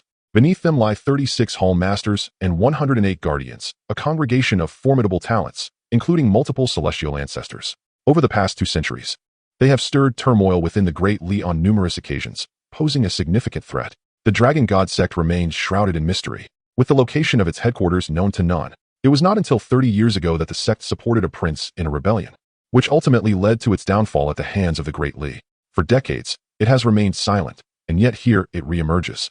Even Yi Bashen feels a shiver in the presence of such a colossal entity. Without absolute strength, being targeted by the Dragon God sect is undoubtedly perilous. Nevertheless, there is little cause for alarm. This is the capital, and even the Dragon God sect would hesitate to act here. Moreover, a mere deputy salt commissioner is unlikely to attract their attention. Indeed, they have achieved a significant feat this time. Li Chung quickly steadied his emotions, allowing a faint smile to grace his lips. Yi Bashen nodded in agreement. The report they would submit is bound to cause a sensation. The connection between the Salt Commissioner of the capital and the Dragon God sect is sure to shake the very foundations of the officialdom. Naturally, none of this concerns him. The Imperial Guards are tasked with apprehending individuals, and any ensuing headaches are matters for those above. Chapter 18. The fifth level of the Nine Suns Divine Skill. Breaking through the innate third layer upon returning home, Yi Bashen had just settled cross-legged on his bed when the prompt sound of the system echoed in his mind. Ding! Congratulations to the host for completing the system task, resolving the murder of the officials. Task completed. Reward, 9 Suns Divine Skill, 10 years of internal power. Boom. Within Yi Bashuan's dantian, the familiar true energy began to surge forth, propelling his realm to ascend rapidly. In the blink of an eye, he reached the pinnacle of the postnatal ninth layer. Within his mind, the incantations and operational methods of the 9 Suns Divine Skill swiftly manifested. He is strong, like the gentle breeze caressing the mountain ridge. He is audacious, as the bright moon illuminates the great river. He is fierce and relentless. Yet I possess a single breath of true energy sufficient. As Yi Bashen softly chanted, he felt a pure yang inner force erupting within him. The 9 Suns Divine Skill is a secret manual dedicated to cultivating internal power, devoid of any martial techniques, yet possessing a terrifyingly high level. Not inferior to the likes of the 18 dragons subduing palms, and perhaps even superior. It represents the pinnacle of internal martial arts and is divided into 9 levels. First level, Ethereal Purple Chi. Second level, Muscle and Bone Transformation. Third level, Supreme Yang Heat. Ninth level, the more it is used, the stronger it becomes upon reaching the zenith. The inner power regenerates at an astonishing speed, boundless and endless. It can even forge an indestructible body, impervious to all poisons, and is particularly lethal against any cold or een-based internal forces. Excellent. With the 9 Suns Divine Skill, my realm will undoubtedly surge within a short period. In this way, even in the face of the Dragon God sect, I shall not cower. Yi Bashen, feeling the essence of the 9 Suns Divine Skill, could not help but smile with delight. He glanced at his system panel. Host, Yi Bashen, age, 18, realm, postnatal 9th layer, idle techniques, 18 dragons subduing palms, max level, Lingbo Weibu, max level, Golden Bell Shield and Iron Cloth Shirt, max level, 9 Suns Divine Skill Lingxi Finger, idle points, 690, with 690 idle points. It was evidently impossible to cultivate the 9 Suns Divine Skill to its utmost level. Moreover, he needed to balance it with the exquisite Lingxi Finger technique. The Lingxi Finger, the renowned skill of Lu Xiaofeng, embodies the essence of though lacking the colorful phoenix's dual wings, the heart possesses an innate connection. This technique is both offensive and defensive, representing the pinnacle of acupoint striking arts. A single finger strike can kill unseen, its power fearsome yet graceful. With this skill, Yi Bashen need not fear ambushes from hidden weapons. First, he shall dedicate the majority of his idle points to cultivate the 9 Suns Divine Skill, for his current strength is insufficient. After a moment of contemplation, Yi Bashen made his decision. System, idle 500 points into the 9 Suns Divine Skill. With Yi Bashen's command, the process commenced. On the 13th day of your immersion, under the influence of your innate talent and relentless training, your mastery of the 9 Yang Divine Art has advanced, successfully breaking through to the first level. On the 67th day, through your continuous cultivation, your proficiency in the 9 Yang Divine Art has further deepened, reaching the second level of attainment. On the 184th day, you have become thoroughly familiar with the 9 Yang Divine Art. During your training, an epiphany struck, allowing you to elevate your practice to the third level. You now sense the surging inner strength of the 9 Yang Divine Art. On the 310th day, as time progressed, the vital energy within you has grown increasingly robust. You have shattered the third level of the 9 Yang Divine Art, attaining the fourth level of mastery. You have discovered the emergence of innate pure Yang true essence within your being. On the 500th day, on the final day of your cultivation, your perseverance has borne fruit, and you have finally broken through to the fifth level of the 9 Yang Divine Art. Ding! The current session has concluded. Insights are being transmitted, please hold on. With the system's notification, an overwhelming sensation surged through Yi Bashuan's entire being. The true energy generated by the 9 Yang Divine Art erupted like a tidal wave. Though it is merely the fifth level, the latent true energy is terrifyingly potent. As Yi Bashen swiftly traversed the 8 meridians, his realm began to ascend. He now stands at the pinnacle of the postnatal 9th level, poised to break through to the innate tier. Breaking through to the innate stage requires not only vast amounts of vital energy, but also a profound comprehension of the internal martial arts. Many postnatal warriors find themselves stagnating at this level for years, even decades, or perhaps a lifetime, due to insufficient insight. However, for Yi Bashen, this poses no challenge. The 5th level of the 9-yang divine art is already sufficient to support his advancement into the innate realm. In mere minutes, an unprecedented surge of inner strength erupted from Yi Bashen, transforming his pure vital energy into true essence. Innate. True essence is the hallmark of the innate stage, a manifestation of inner strength refined to a certain degree. Each strand of true essence is equivalent to 100 strands of true energy. The breakthrough to the innate level entails the condensation of true essence. Typically, an ordinary innate warrior requires the condensation of 1,000 strands of true essence to ascend a level. However, some prodigies and those practicing advanced internal arts naturally surpass this threshold. The deeper the comprehension of the martial arts, the greater the quantity of true essence condensed. Within Yi Bashen's dantian, strands of pure yang true essence began to emerge. 1,000 strands, 5,000 strands, 15,000 strands. As time gradually passed, the true essence within Yi Bashen continued to multiply. This period of cultivation consumed over half an hour, culminating in the condensation of 25,000 strands of true essence. Yi Bashen's realm has now ascended to the innate 3rd level. At this moment, Yi Bashen finally opened his eyes, and a radiant brilliance emanated forth. The mere mastery of the 5-layered 9 Suns divine skill has propelled my cultivation directly to the 3rd level of the innate realm, with each level embodying 8,000 strands of true essence. In terms of the sheer quantity of true essence, I have already surpassed the typical pinnacle of innate practitioners. It appears that the 9 Suns divine skill is certainly an inner cultivation method of at least mid-tier celestial grade. Yi Bashen exhaled a breath of turbid air, which transformed into a sword of energy, piercing directly into the ground. The breath manifested as a sword. Observing this scene, Yi Bashen felt immense satisfaction. The gains from this experience have been extraordinary. In just one night, I have leaped from the 6th level of the acquired realm to the 3rd level of the innate realm, almost ascending an entire major tier. With the foundation of the 9 Suns divine skill and my fully mastered techniques, I am poised to be invincible among the innate. If only I could acquire a sword technique as well. Yi Bashen shook his head. One must not be overly greedy. Having cultivated for merely a few days, I have already broken through to the innate level and grasped several top-tier manuals. With the system aiding me, mastering a sword technique in the future will undoubtedly pose no challenge. Now, I shall practice the Lingxi finger. Yi Bashen gazed at the remaining 190 points of idle value. Without further ado, system, engage all points into Lingxi finger.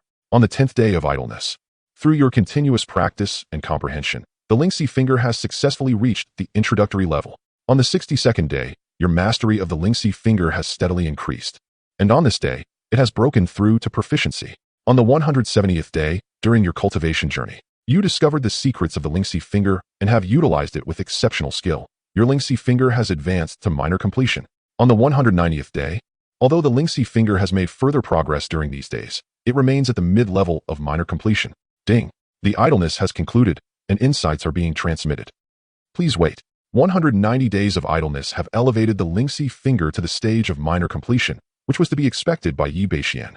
Although the system classifies the skill level of the Lingxi finger as merely low-tier celestial grade, achieving perfection would undoubtedly require hundreds of days of practice. Nevertheless, even a minor completion of the Lingxi finger is sufficient for me at this moment. Now, even a surprise attack from an innate level concealed weapon would be evaded by the Lingxi finger. Moreover, I can effortlessly intercept the weapons of ordinary innate masters, which significantly enhances my strength. Having completed these tasks, Yi Bashen, for the first time, refrained from sleep and began to meditate in a cross-legged position. Today's events have exceeded my expectations, making me feel that the developments are somewhat beyond my control. Only by enhancing my strength can I find a semblance of security. Chapter 19. The Big Shots? Raiding the House. Raiding the House. On the following day, the time had come to retrieve one's powers. However, contrary to Yi Bashen's expectations, the entire northern town guard did not tremble with upheaval. When Li Cheng reported the news to the Captain Yang Shan, the latter appeared visibly astonished, stating that the case exceeded his jurisdiction and required thorough investigation. He then hastily departed from the captain's office. Subsequently, the entire incident seemed to vanish without a trace, akin to a cow sinking into the sea. This left both Yi Bashen and Li Cheng bewildered. Bashen, something seems amiss, remarked Li Cheng as the hour approached. Yang Shan has yet to return. Yi Bashen nodded in agreement. Under normal circumstances, such a significant affair involving the Dragon God sect would undoubtedly incite considerable commotion. Yet, an entire morning had passed without any further developments or even whispers of discussion. At that moment, Lin Tao hurriedly approached from a distance, his countenance grave. Upon reaching the two men, he exclaimed, "Uncle Li, Brother Yi, something terrible has happened." "What is it?" Li Cheng inquired. Gasping for breath, Lin Tao replied, "In the prison." "It's the prison. The deputy salt transport envoy, Su Kuan, has died." "What?" Li Cheng sprang to his feet, and Yi Beishuan's expression shifted as well. "Let us go see." The prisons of the Jinyui were numerous, with each 1,000-house hall housing 3, designated for the confinement of demons, ghosts, and living individuals. Su Kuan had been detained in the section specifically for living prisoners after his capture the previous day, although the prison was not heavily guarded. One must remember that this was the Northern Town Guard, the stronghold of the Jinyui. The notion of a prison break in such a place was utterly ludicrous. Yi Beishian had never heard of a prisoner being rescued from here. As for death, if the Jinyui did not permit it, one could not simply expire. Yet, astonishingly, Su Kuan had perished. Upon entering the prison, a crowd had already gathered. The previously absent Captain Yang Shan was present as well. Yi Beishian glanced at the lifeless body of Su Kuan, marred with bloodstains and a pallid visage, and did not need to check for breath to ascertain that the man had traversed the bridge of helplessness. His peripheral vision caught sight of a corner that caused his expression to shift again, prompting him to stride over. That was where the bodies of the 3 assassins from the previous night lay. Initially, 2 had been slain by Yi Beishuan's knife to the throat, while 1 had succumbed to poison, with no other wounds present. However, the faces of the 3 assassins were now grotesquely disfigured. Yi Beishian examined the areas marked with the Dragon God sect's insignia, where the skin had been meticulously flayed. He took a deep breath and rose, surveying all the individuals within the cell. Apart from himself, Li Cheng, and Lin Tao, the others were all trusted subordinates of Captain Yang Shan. He had already begun to piece together the unfolding mystery. At this moment, Yang Shan approached, letting out a sigh. "Li Zongqi, Yi Xiaoqi, you claim that Su Kuan colluded with the Dragon God cult, yet now Su Kuan is deceased, leaving no evidence to verify your claims. I do not doubt either of you. However, this matter is of great significance, and I am at a loss as to how to report it." Li Cheng tightened his fists slightly before relaxing them. "Honesty is all that is required, my lord. We did not anticipate that Su Kuan, imprisoned by our Jinyui, would meet such an untimely end."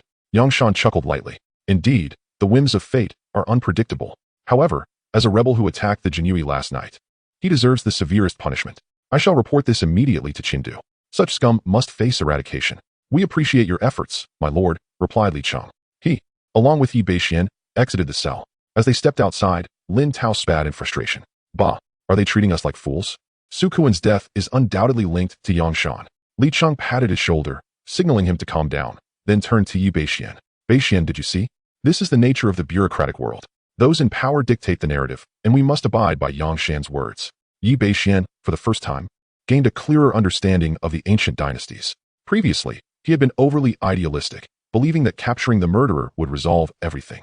He never anticipated that reality would deliver such a relentless series of blows, exposing his lack of strength and status. If he were a master, or even a grandmaster, he would have swiftly dealt with Yang Shan's insolence. After all, if he failed in the official realm, he could always venture into the martial world. But presently, as a mere innate practitioner, he was incapable of overcoming all obstacles. Yi Beishian nodded in silence. Unable to restrain his curiosity, Lin Tao asked, "Uncle Li, what is Yang Shan's motive for this? Could he be affiliated with the Dragon God cult?" Li Cheng glanced around to ensure no one was listening before responding.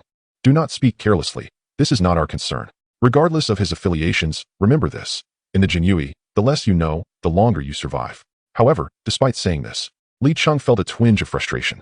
He continued, "Last night, upon returning, I conducted some inquiries and discovered that Su Kuan attained the position of Deputy Transport Commissioner due to his association with a powerful figure." "A powerful figure?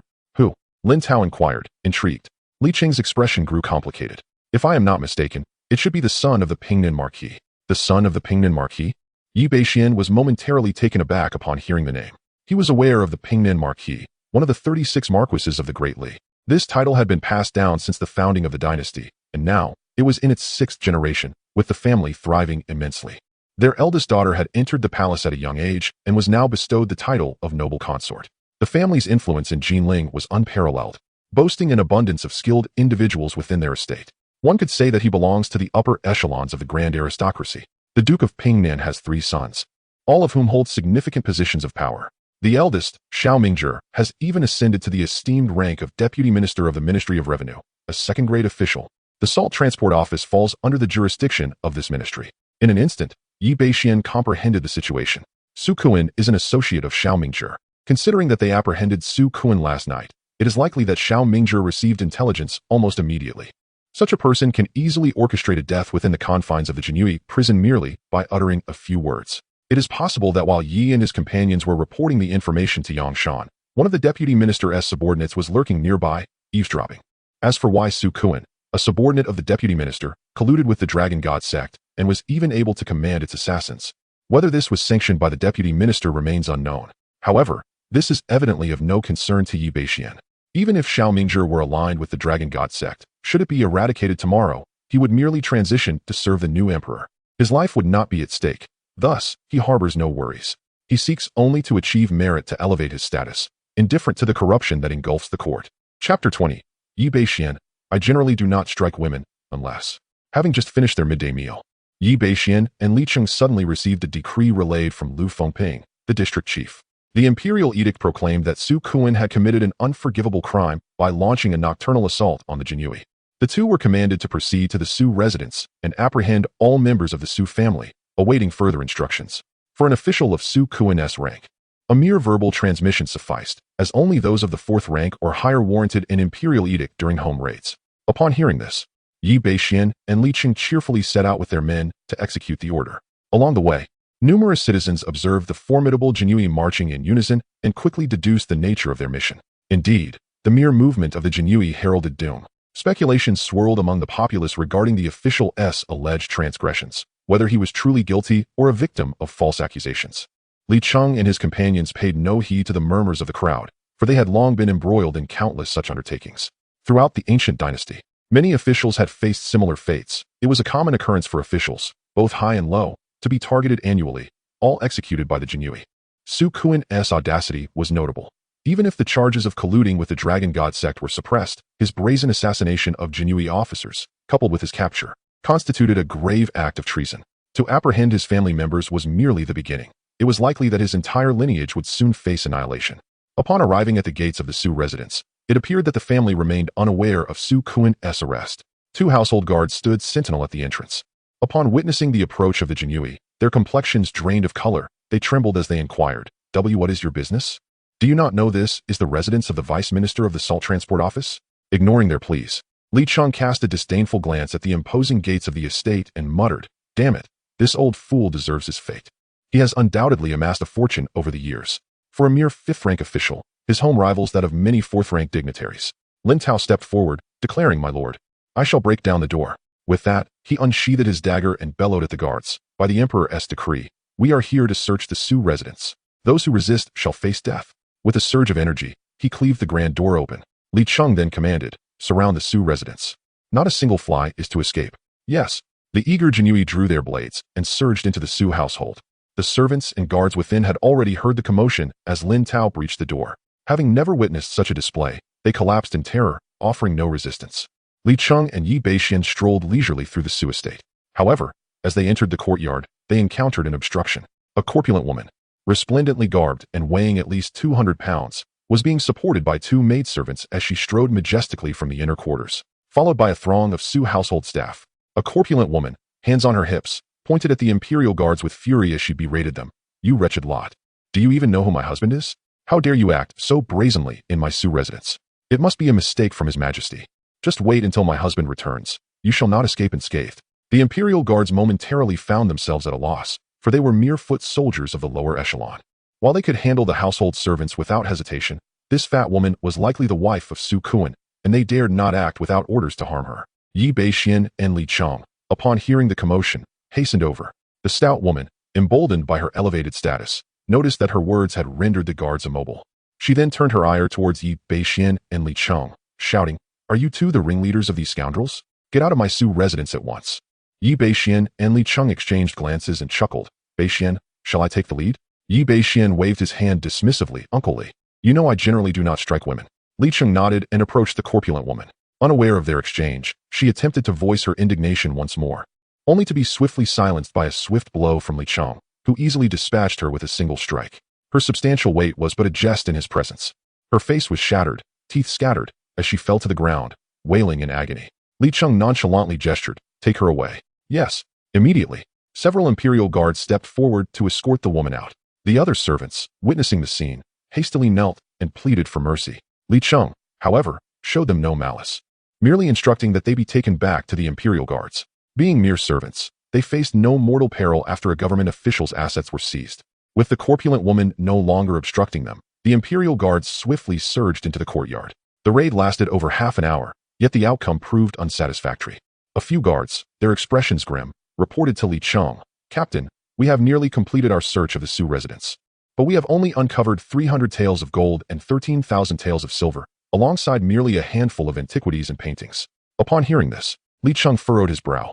The total was barely 20,000 taels of silver, a sum that seemed substantial, yet for a mere fifth-rank official, it was not necessarily indicative of wealth. The issue was that Su Kuan was the deputy commissioner of the Salt Transport Office. Such meager possessions could not even purchase a fraction of his estate. "Have you searched the secret chambers?" Yi Bashen inquired. "Reporting to you, sir. We discovered 2 secret rooms in Su Kuan's residence, but no gold or silver was found." "This fellow is quite adept at hiding," came the response. Li Cheng snorted disdainfully, clearly unconvinced that Su Kuan's household contained only these trivial possessions. "There must be more that we have yet to uncover. Continue the search. Ransack every corner. I refuse to believe there exists a place that our imperial guards cannot find." "Understood." The guards replied in unison, and all resumed their search. Yi Bashen and Li Cheng prepared to join the fray personally. "Yi Ge and Li Shu, there is a secret chamber here." Upon hearing Lin Tao's call, Yi Bashen and Li Cheng exchanged glances and proceeded towards his direction. The location of this secret chamber was rather inconspicuous, not nestled within Su Kuan's room, but rather constructed beneath an abandoned warehouse. This cunning Su Kuan certainly had a knack for concealment. Yet he could not escape the discerning gaze of this young master. Lin Tao smugly muttered a curse. "Enough of your bragging. Open the secret chamber." Yi Bashen kicked the lad lightly. Lin Tao, not daring to delay, rummaged through the warehouse and soon discovered the entrance mechanism to the chamber. With a swift twist, a massive stone slab began to creak open. Yi Bashen and Li Cheng leaped directly into the chamber. The secret chamber was not expansive, merely 4 or 5 zhang in size. 6 or 7 luminous pearls adorned the walls, and in the center stood 5 chests, each half a person's height. Lin Tao brandished his knife, severing the lock of one of the chests, and with a swift motion, he flung it open. At the moment the chest was unsealed, a radiant golden glow emanated from the chamber. Upon gazing at the contents within the chest, even Yi Bashen and Li Cheng's eyes widened in astonishment. "Holy cow! So much gold! Did this old fellow sell his soul?" Lin Tao was even more shocked, his mouth agape. Inside the chest lay a plethora of gleaming gold ingots, each weighing no less than 10 taels. Chapter 21. Promotion to the rank of 100 households, ascending to great heights. Yi Bashen grasped a gold ingot, and he could not help but admire its exquisite texture, far superior to that of the most delicate woman's touch. "Bashen, look." At that moment, Li Cheng's expression shifted suddenly as he presented the base of a gold ingot before Yi Bashen, inscribed with the words, "Pure gold of Dali, official silver." Yi Bashen inhaled sharply. There was no need for further instruction. Lin Tao had already opened the remaining 4 chests. It was evident without speculation that they were all filled with gold. Each chest contained approximately 5,000 taels of gold, totaling 20,000 taels. Lin Tao was left in a state of astonishment. 20,000 taels of gold equated to an astronomical sum of 2 million taels of silver. Such a staggering figure. Not even in dreams would one dare to imagine it. Li Cheng's face mirrored his shock. He had long been aware of Su Kuan's wealth, yet this was beyond comprehension. For years, it was rumored that the Salt Transport Office had been operating at a loss. Profits had dwindled significantly. Little did they know, all of it had been greedily siphoned into this scoundrel's pockets. No, Yi Bashen shook his head. With Su Kuan's influence, he would not dare, nor could he possibly hoard such a fortune. This money must belong to those above him. Li Cheng's eyes widened. "You mean the official from the Ministry of Revenue?" Yi Bashen did not deny it. Now he understood why Su Kuan had been so eager to silence him upon his imprisonment. That man must possess numerous secrets, and no one could afford to let him live. The mere presence of this gold was sufficient to send shockwaves through the court, prompting an immediate interrogation of Su Kuan. If he were to utter even a half-truth, it would spell disaster for many. "Uncle Li, let us take this gold back for now. We must exercise caution in the days to come." Li Cheng nodded gravely. Initially, their capture of Su Kuan had seemed inconsequential, as he was merely a 5th-rank official whose demise would bear little weight.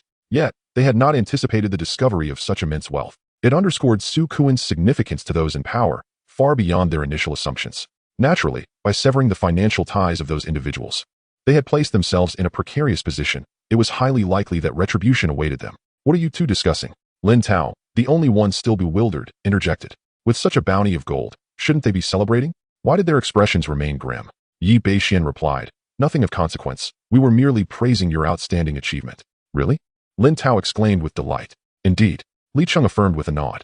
"That's truly wonderful." Lin Tao grinned foolishly. "See, there are indeed those who believe in flattery." The command was given for the guards of the Jinui to lift the chests. Li Cheng meticulously recorded all the gold contained within. Thus, their mission of confiscation reached a successful conclusion. In addition to the gold, Li Cheng recalled only 1/3 of the more than 10,000 taels of silver in plain sight. The remainder was distributed among his subordinates. Each member of the Jinui wore a beaming smile, thoroughly satisfied with their gains. Subsequently, the group sealed the Su residence, transporting the gold while escorting the family members away. All of this transpired under the watchful eyes of a spy stationed outside the Su residence. Upon witnessing the Jinui's departure, the spy discreetly vanished into the marketplace. Upon returning to the Bashen Fuzi, Li Cheng, along with Yi Bashen and 4 other junior officers, proceeded to the Qianhu Tang to report. The order to confiscate was issued by the Qianhu. Thus, there was no need to report to Yangshan. "Bashen, this is your first meeting with the Qianhu. Remember to maintain a respectful demeanor," Li Cheng advised as they approached the entrance of the Qianhu Tang. The Qianhu was a significant figure, far more influential than a Baihu. Each Qianhu could independently establish their own hall, managing everything beneath them and possessing the sole authority over promotions. Their power was truly formidable. Offending a Baihu might leave a path for survival, but crossing a Qianhu could lead to a swift and mysterious demise. Yi Bashen nodded and entered the Qianhu Tang, where he beheld a middle-aged man seated at the center of the grand hall, sporting a bushy beard and dressed in a blue flying fish robe. His casual posture radiated an imposing aura, exuding authority without the need for anger. This man was none other than Lu Fengping, the Qianhu overseeing their hall. "Greetings, Qianhu Darren." Yi Bashen and the others bowed in unison. Lu Fengping acknowledged them with a nod. "How did the search go?" "Reporting to you, Darren. We uncovered a total of 20,000 taels of gold and 5,000 taels of silver at the Su residence, along with several paintings and antiques," Li Cheng reported truthfully. "How much gold?" Lu Fengping's eyes widened in astonishment at the figure. It was well known that even a single tael of silver was sufficient to sustain a family of several for half a month in the capital. 20,000 taels of gold could cover the expenses of 1,000,000 households for a month, a staggering sum indeed. 20,000 taels are contained within these boxes, Li Cheng replied. Lu Fengping sprang to his feet, hastily approaching the boxes. After verifying the contents, he cursed vehemently at the traitor. Returning to his seat, he addressed Li Cheng and Yi Bashen. "You have both performed admirably in this case, exposing such a corrupt official. This Qianhu will duly report your accomplishments." Li Cheng and the 5 others immediately clasped their fists in gratitude. "Thank you, Qianhu Darren."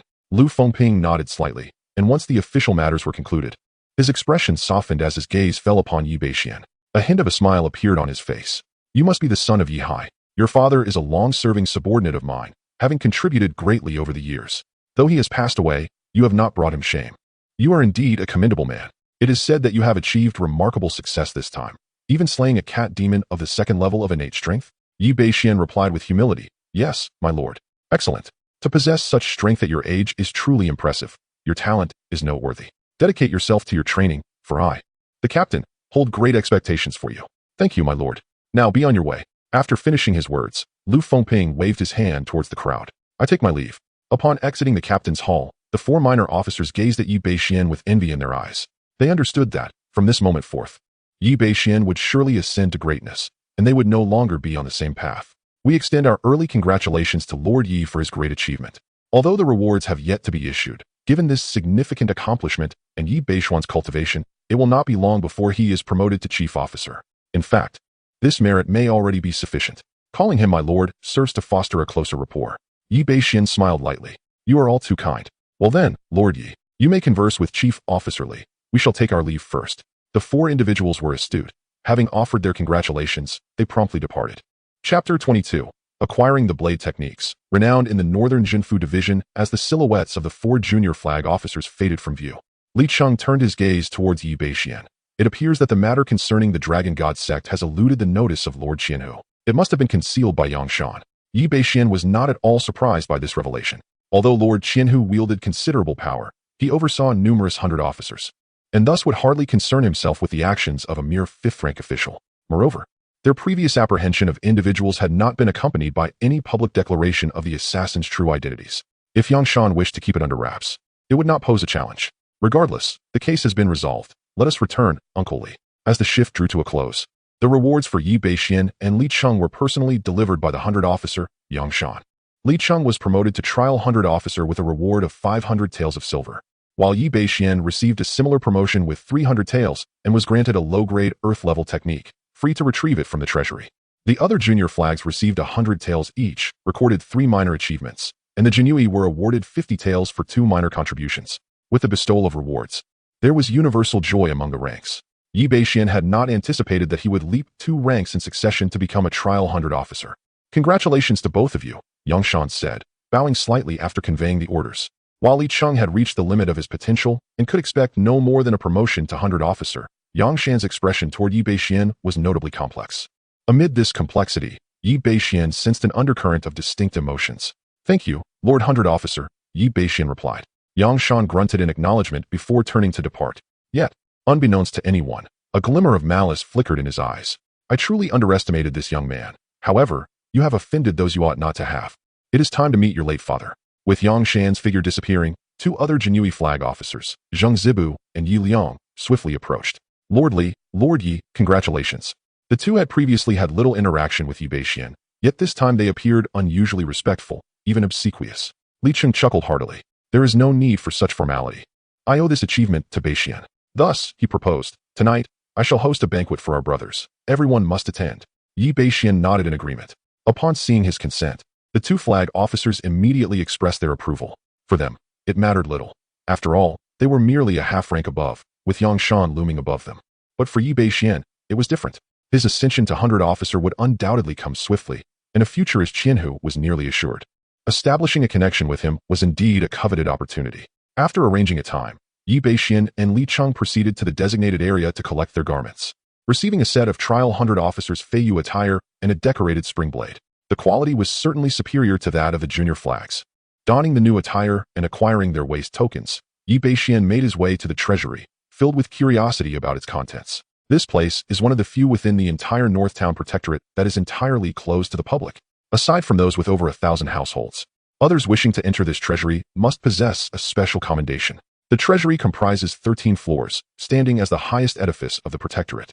Within it lies a collection of martial arts manuals and formidable weapons amassed over centuries by the Jinui through the eradication of families. As Yi Beixian approached the entrance to the treasury, he presented his waist token to the guarding Jinui and announced his name. Upon stepping inside, a sudden gravity descended upon his expression as he felt the chilling gaze of 6 or 7 formidable presences locking onto him. Each exuded an aura of mastery, at least at the level of a grandmaster. Notably, an elderly man, appearing to be in his 60s or 70s, loomed ahead. Yi Beixian could not ascertain his exact age, but the oppressive force emanating from him was nearly unprecedented. A grandmaster of extraordinary caliber, undoubtedly, for otherwise, he would not evoke such a sense of pressure. The old man scrutinized Yi Beixian in return. "Ah, a promising young man. You must be the newly appointed 100 household to claim your reward today. The low-grade Earth-level martial arts are located on the 6th floor of the Scripture Pavilion. You have 2 incense sticks worth of time to select. Do not wander elsewhere," he instructed. Yi Beixian cupped his fists in acknowledgement and ascended to the 6th floor. The collection of martial arts on this level was rather modest, comprising merely a few hundred volumes. After casually flipping through a couple, disappointment began to wash over him. The Earth-level martial arts paled in comparison to the techniques he had already mastered. Nevertheless, he resolved to seek out a sword technique to refine. He lacked only in the art of swordsmanship. His mastery of internal energy, lightness, skill, and palm techniques was already ample. He would settle for the Earth-level techniques for now and await the system to provide him with a new sword art. Soon, he discovered a martial art titled Demon-Slaying Sword Technique, comprising a total of 9 forms. It belonged to the vigorous category, ideally suited for Yi Beixian's training. With the immense strength conferred by his perfected golden bell shield and iron cloth shirt, he could elevate this technique to a level comparable to mid-grade Earth-level skills. After transcribing a copy, he noted that it was time to descend. Yi Beixian wasted no time and made his way to the entrance of the Protectorate. At the entrance, Li Cheng awaited alongside 2 other captains and Lin Tao. "Brother Yi, congratulations on your promotion," Lin Tao exclaimed, his excitement surpassing that of his own advancement. "Enough flattery. Today, Uncle Li is treating us, so don't think about taking advantage of me." Yi Beixian jested, feeling at ease with Lin Tao, unlike with others. Lin Tao perked up at once. "Uncle Li, where are we headed? You're a 100 household. We should at least go to the Qin River boat to match your status." Li Cheng chuckled heartily. "You little rascal certainly knows how to exploit opportunities. Very well. Let us proceed to the Qin River boat." This would be Yi Beixian's first experience entering the Qin River, despite having heard about it numerous times before. Night had just fallen. The illuminated pleasure boats flickered to life, resembling ethereal dragons, creating a magnificent spectacle. Along the way, Lin Tao incessantly regaled Yi Beixian with tales, proclaiming that among the Qinhe pleasure boats, there resided 12 renowned courtesans whose fame resonated throughout the vast expanse of Dali. Countless affluent individuals bowed before their allure, each one possessing beauty that rivaled that of ancient fox spirits. Have you ever witnessed such splendor? Yi Beixian found himself intrigued by Lin Tao's fervent descriptions, which, despite Lin Tao's limited vocabulary, managed to evoke several idioms. This piqued his curiosity. Yet, Lin Tao's demeanor suddenly shifted to one of dejection. No, I have not. It is merely hearsay. Yi Beixian retorted. If you haven't seen them, then why speak of them at all? Perhaps sensing Yi Beixian's skepticism, Lin Tao fervently defended himself. Brother Yi, you must trust me. My discernment is undeniably impeccable. Alas, Yi Beixian's heart sank completely. Chapter 23. The Fragrant Pavilion and the Peril of the Pingnan Marquis. The party's destination was not the opulent pleasure boats adorned with courtesans, for their exorbitant prices were quite beyond their means. Even though Li Cheng, the captain, had amassed a considerable fortune over the years, he could not afford such establishments. Their aim was a place called the Fragrant Pavilion. The name, rather pedestrian, served its purpose well in the context of their venture. Upon entering, they were greeted by a middle-aged woman, heavily made up, who approached them with a sycophantic smile. Gentlemen, please come inside. At this hour, the Fragrant Pavilion was not overly crowded, as it was not yet prime time for such indulgences. The matron, noticing that Li Cheng was the host, lavished him with extra attentiveness. Li Cheng, clearly a seasoned visitor, bore a countenance that radiated joy, akin to a wild chrysanthemum in full bloom. His actions were fluid and graceful, encapsulated in a single word, splendid. Upon hearing this, the matron's smile broadened. Excellent, sir. We have a vast array of choices to suit your preferences. Yi Beixian's eyes widened in astonishment. This was his inaugural visit to such an establishment, and he was taken aback by the variety on offer. However, the others were unfazed. Even Lin Tao, of a similar age, displayed no hint of surprise, instead exuding delight. They were, after all, a band of seasoned revelers. Yi Beixian silently marveled at the breadth of his experience. Brother Yi, what catches your fancy? That matron still possesses a certain charm. What do you think? Lin Tao nudged him playfully. Yi Beixian responded with disbelief. What? Are you truly that ravenous? Your tastes are rather intense. While they conversed, Li Cheng had already completed his arrangements with the matron, deftly slipping her 100-tael, silver note. The matron's flirtatious demeanor suggested she was on the verge of clasping his hand in gratitude. Before long, a procession of young women entered. Upon seeing them, Yi Beixian acknowledged that the matron had spoken the truth. Each girl was indeed stunningly beautiful, embodying a variety of forms and styles. This establishment, capable of thriving in the capital, far surpassed the internet celebrities of his previous life. Li Cheng selected a woman who appeared to be in her early 20s. And soon it was Yi Beixian's turn to choose. He surveyed the array of maidens, his heart racing with a mix of excitement and trepidation. It was only natural. Who wouldn't feel such exhilaration on their first visit to a place like this? The maidens, too, sparkled with interest upon encountering Yi Beixian. Despite their familiarity with men in such a setting, someone of his stature was a rare sight, while others might rival him in beauty. The combination of his physique and demeanor was simply extraordinary. Ultimately, Yi Beixian selected a girl of similar age, adorned in a red dress, who was quite lovely. The others also made their selections with conventionality, save for Lin Tao, who wandered among the women in search of something more to his liking, clearly dissatisfied. Until the very end, an older woman, presumably in her 30s, captured attention with her sparkling eyes. She was the one. The crucial moment concluded, and everyone appeared satisfied, indulging in wine, melodies, and the attentive service of youthful maidens by their side. Yi Beixian sighed. What a bland existence he had endured before. This was the realm where a man truly belonged. He resolved to frequent this place henceforth. Kyoto, Juke Fong. As the street closest to the imperial city, its defenses were unparalleled in their rigor. Each residence within the newly established Juke symbol was a dwelling of the highest-ranking nobles of the Great Li dynasty. Among them stood the residence of the Pingnan Marquis, a favored subject of the emperor in this generation. The estate of the Pingnan Marquis sprawled across a vast expanse, adorned with pavilions and intricately carved railings. Even in the depths of night, the Marquis's residence shone brightly with light. Teams of armored guards patrolled the grounds. At this moment, within a guest chamber at the heart of the Marquis's estate, a middle-aged man clad in luxurious silk garments, exuding an air of nobility, raised a teacup to his lips, savoring the tea as he listened to a steward-like figure delivering a report. Young master, as per your instructions, Su Kuan has been silenced. The only one in the Marquis's estate addressed as young master was naturally Xiao Mingzhi, the eldest son of the Pingnan Marquis and a high-ranking official in the Ministry of Revenue. Currently, the Marquis took little interest in affairs, delegating most matters to Xiao Mingzhi. Upon hearing this news, Xiao Mingzhi nodded, his expression darkening. What a waste. After all the time spent nurturing him. It was shocking that he fell to a mere junior officer of the embroidered uniform guard. Not only had military funds been seized, but the Dragon God sect had also been exposed. Such a disgrace. Xiao Mingzhi's heart ached. Those 20,000 taels of gold belonged to him. Without that, how could Su Kuan have dared to embezzle such wealth? Now it had all been confiscated by the embroidered uniform guard and submitted to the higher authorities, leaving him powerless. Young master, do not be enraged. That junior officer will not see the dawn. According to the intelligence provided by Yang Shan within the embroidered uniform guard, they are at the Qinhe painting boat tonight, and the master of the Thousand Faces has dispatched assassins to claim their heads. Xiao Mingzhi narrowed his eyes. This was insufficient. He instructed further, go meet the master of the Thousand Faces once more, and have him release the corpse demon.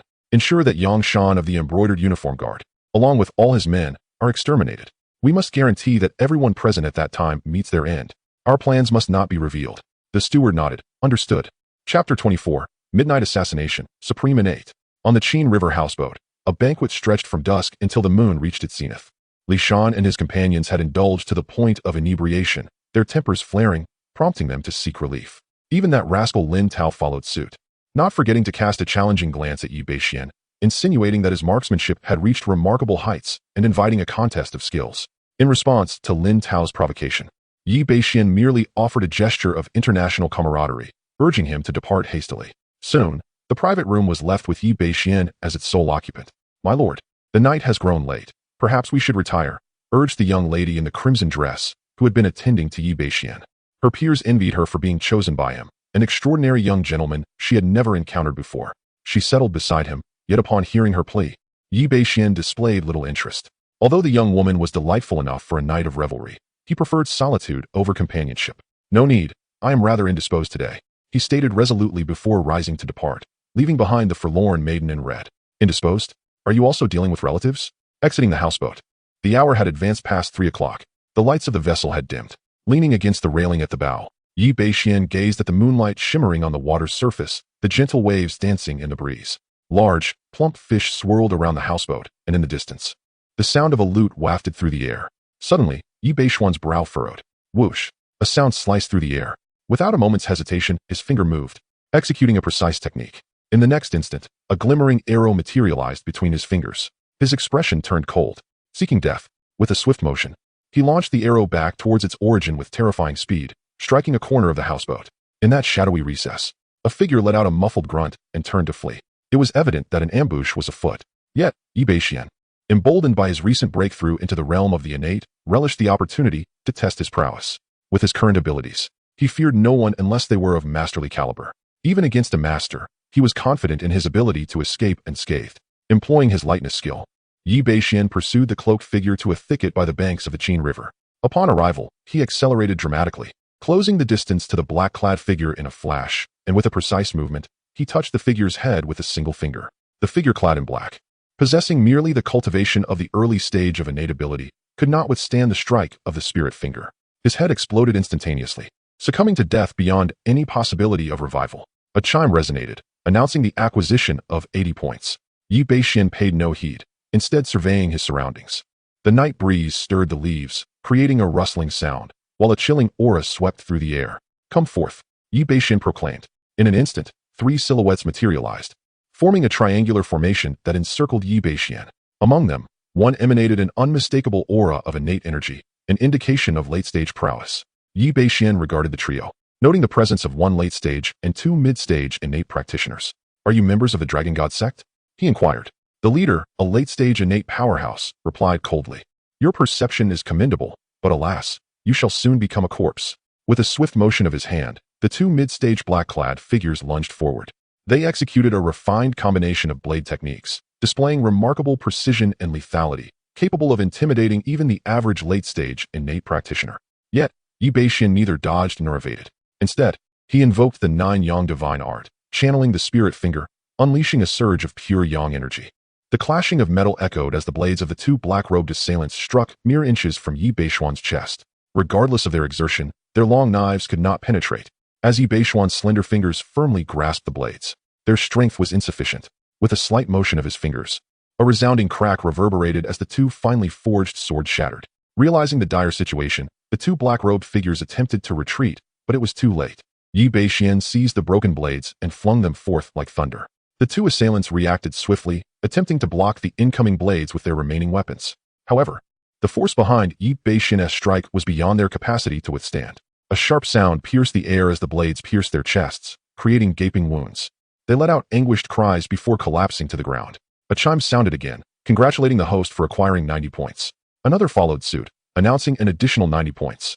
In a mere heartbeat, the two mid-stage innate practitioners had been felled like mere weeds. The remaining late-stage black-clad figures' pupils dilated in shock, clearly unprepared for the formidable strength Yi Bashen displayed.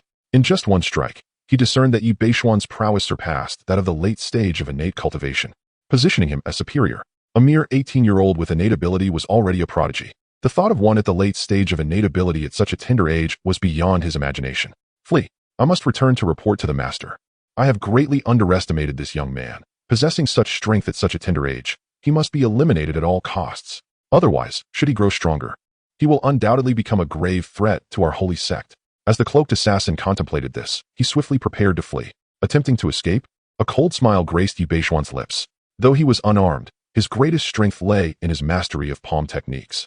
What had merely begun as a preliminary movement erupted into a surge of radiant golden light, directly locking onto the innate late-stage powerhouse. This is a manifestation of palm force, an extraordinary innate skill. At the moment of being ensnared, the cloaked assassin felt his spirit nearly shatter. Among martial artists, regardless of the weapon they wield, once they reach a certain level of mastery, they can manipulate their weapon as an extension of themselves.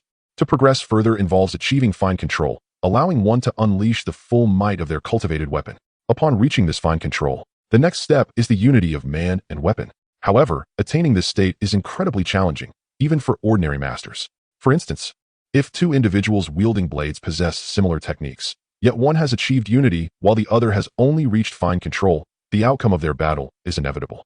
The one at fine control may struggle to withstand even 10 strikes from the one who has attained unity. Once in the realm of unity, one transcends into an entirely different dimension, the force. This represents the ultimate refinement of a weapon. Anyone aspiring to reach this level must fully comprehend a celestial-grade martial technique, enabling them to harness the forces of nature in combat. Yet, perfecting a celestial-grade technique is an arduous task. Even those at the late stages of mastery may find it elusive. If an innate practitioner comprehends the force, they shall undoubtedly reign supreme within the innate realm, earning the title of unparalleled. Although Yi Bashen employed palm techniques, their essence bears no difference from blade or sword forces. He simply wields his palms as weapons. As an innate practitioner, his sensitivity to the force is extraordinarily acute. Though he has never encountered palm force before, he once felt a similar, formidable aura from a master of the sword. To his astonishment, today he witnessed it once more from an innate individual. Chapter 25. The murderous lick and the death of Yi Bashen paid no heed to the words of the black-clad assassin. With a single strike, he unleashed the mighty Konglong Yui from the 18-dragon subduing palms. The terrifying force of his palms surged forth, overwhelming the black-clad assassin with an unstoppable might. Boom! Under the impact of his palm, the body of the black-robed master shattered, disintegrating into a cloud of crimson mist that danced away on the wind. Ding! Congratulations to the host for acquiring 100 points. Within Yi Bashen's mind, the system's notification resonated. 100 points. Quite commendable. The concept of palm momentum came to Yi Bashen's mind as he reflected upon the assassin's earlier words. Indeed, when he executed the 18-dragon subduing palms moments ago, he experienced a sensation entirely different from his previous attempts. This must be what they referred to as palm momentum. His gaze fell upon the 3 lifeless bodies before him. Casually, he lifted the garment of one black-robed figure and was not surprised to discover a dragon emblem devoid of claws. The Dragon God sect was truly audacious. Daring to send innate late-stage assassins into the capital, it appeared they had set their sights on him. But fortunately, their assessment of his strength was inaccurate. Moreover, it seemed improbable that they could dispatch a master-level individual in the capital. With this in mind, he felt no fear. With the system by his side, his rate of improvement in strength would undoubtedly surpass the imagination of ordinary individuals. Before long, not only would he be capable of defeating masters, but even grandmasters would fall before him. As long as he possessed sufficient power, what did it matter if the Dragon God sect dared to come? He would simply eliminate them all. With this thought, Yi Bashen ceased his ponderings. He proceeded to rummage through the belongings of the 3 men, ensuring he left nothing unexamined. The spoils were unexpectedly bountiful. He discovered a staggering 5,000 taels of silver, making his eyes gleam with delight. This haul exceeded that of an entire band of yellow-clad scoundrels. In addition to the silver, Yi Bashen was thrilled to uncover 2 manuals from the 3 men. One was a martial art called Duo Ming Jiu Jian, belonging to the black-robed master, categorized as a low-grade earth-level technique. If mastered to its pinnacle, the 9 swords could be unleashed simultaneously, capable of vanquishing any formidable foe. Alas, he had encountered an abnormality like Bashen and had not even executed a single move before being slain. The other manual was a knife technique practiced by the 2 mid-stage, innate black-clad men, named Lian Huandao, though its grade was merely upper-tier mysterious. It could be executed in combination. A group of up to 5 could strike together, rivaling an average low-grade, earth-level knife technique. While these 2 martial arts might not serve him directly, they could be sold for a handsome sum. Given their levels, they would fetch no less than 10,000 taels. Bashen was in high spirits. Initially, he believed the Dragon God sect to be a significant nuisance, but now it appeared they were merely a harbinger of fortune. Having completed his search, Bashen reduced the 3 bodies to dust. Then he erased all traces of the altercation, ensuring that no clues remained. Just as he was about to return, he suddenly heard a voice. Bashen? Bashen was taken aback. Turning towards the source of the sound, he saw Li Cheng staggering towards him, with a wound on his arm that was deep enough to reveal bone. Clearly, he had just endured a fierce battle as well. Uncle Li, have you also drawn the attention of the Dragon God sect? Bashen inquired, gazing at Li Cheng. Li Cheng forced a smile. Indeed, fortunately, they did not deem me a significant threat. Most of their forces were focused on assassinating you, which allowed me to narrowly escape and barely eliminate that assassin. Are you unscathed on your end? Bashen shook his head. I have already dealt with them, but I find it puzzling how these assassins were able to pinpoint our location with such accuracy. If they had ambushed us at home, it might have made sense. But we clearly did not return home tonight, and yet they found this pleasure boat so swiftly. Li Cheng paused for a moment, instantly grasping Bashen's implication. Even if the assassins of the Dragon God sect possessed extraordinary abilities, it was utterly impossible for them to acquire such detailed information within such a short span of time. They were even aware of their itinerary. It should be noted that they decided to visit this pleasure boat for entertainment only a few hours ago. The fact that the assassins could locate them so specifically raised many questions. Are you suggesting there is a traitor among us? Li Cheng pondered. But those who came to drink tonight, the main and junior flags, were all with us. They shouldn't have had time to relay any information. Li Cheng frowned. It's not them, Bashen asserted confidently. With his cultivation, it was impossible for those Imperial Guards to engage in such petty schemes beneath his notice. It must be someone from the 100 Household Division. They were aware of the entertainment, as few knew, and only those within the 100 Household Division would receive an invitation. Li Cheng's expression changed slightly. Among those I invited tonight, aside from Yang Bai Hu, everyone else is present. Could it be Yang Shan? Again, Yang Shan. Although he could not be certain at this moment, given his previous discoveries, Yang Shan indeed seemed the most likely suspect. Realizing this, Bashen felt the moment was ripe. Uncle Li, I will not conceal anything from you. I have sensed that Yang Shan seems to harbor grievances against me these past few days, and I am certain I have not offended him. Could it be that my father had a conflict with him? Li Cheng was taken aback, not anticipating such a question from Bashen. He did not respond immediately, seemingly at a loss for words. Observing Li Cheng's reaction, Bashen's suspicions grew stronger. Eventually, Li Cheng sighed. Since you wish to know, I will not hide it from you. Indeed, Yang Shan previously served as the main flag under your father. He once handled a case that resulted in numerous innocent deaths, and your father reprimanded him for it. Moreover, the circumstances surrounding your father's death are suspicious. Bashen furrowed his brow, pondering how the death of his rather unremarkable father could possibly be linked to Yang Shan. This was indeed something he had never anticipated. If Uncle Li has any information, please divulge it, he urged. Li Cheng produced a flask of wine and tossed it to Bashen before taking a swig himself. Only then did he slowly begin to speak. Through Li Cheng's narration, Bashen gradually unraveled the unfolding events. 10 days prior, the town protector's office received an alarming report indicating that a village located 50 miles outside the capital had suddenly been afflicted by a mysterious plague. The entire populace of the village had developed an aversion to sunlight and an insatiable craving for flesh, consuming all livestock within their reach. Following this gruesome transformation, the villagers exhibited extraordinary strength, posing a grave threat to the safety of neighboring settlements, which compelled them to beseech the Jinyui for assistance. At that time, Captain Lu Fengping issued a command. Initially, he had intended for another 100-man commander, Elzhen, to investigate the matter. However, fate intervened as Elzhen fell ill. Thus the task unexpectedly fell upon Yihai. Without much deliberation, Yihai led his Jinyui subordinates to the village to address the crisis. Upon their arrival, dusk was settling in. Yihai contemplated establishing a camp for the night, intending to venture into the village at dawn. However, that very night, an attack signal was suddenly emitted from Yang Shan, who was stationed nearby. The location of the signal? Within the village itself. Though Yihai held a certain disdain for Yang Shan, he could not abandon his subordinate in peril. Entering the village under the cover of darkness would be perilous, and after a long day's journey, His Jinui were exhausted. Thus, he resolved to take along Lin Tao's father, the fallen captain, and 3 other junior commanders for support, with the intention of rescuing Yang Shan before returning. Yet, it was this very venture that led to Yi Hai's disappearance. According to Yang Shan's later account, Yi Hai had discovered something peculiar within the village and instructed the injured to return to the camp while he and his team would investigate further. Although the other Jinui were puzzled, they dismissed their concerns, assuming it was merely an impromptu decision by Yi Hai. However, as midnight approached, the Jinui camp was unexpectedly assaulted, resulting in devastating casualties and a hasty retreat. Chapter 26. Comprehending the Blade's Intent.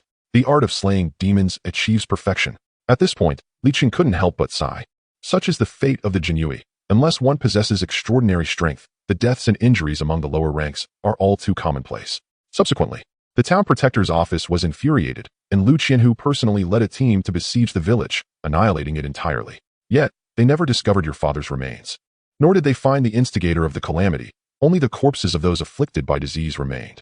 In contemporary terms, these are akin to zombies. My father sacrificed himself to save Yang Shan? Indeed, Li Qing nodded. Though your father's death is shrouded in mystery, without evidence, it can only remain unresolved. The ancient times are far less forgiving than the past. If a person dies and no body is found, there is no way to investigate. Understood, Yi Bashen replied, opting not to elaborate further. Evidence. That was paramount for the Jinui, but not for him. Although he had traversed through time, Yi Hai was still the biological father of this body. If Yi Hai were to perish in battle, he would have nothing to lament. However, given the current circumstances, Yang Shan must die. An opportunity must be seized to end him. A fleeting glimmer of murderous intent flashed in Yi Bashuan's eyes, though he concealed it well. He returned to the painted boat with Li Cheng. Sitting cross-legged in his chamber, Yi Bashen turned his gaze to his system panel.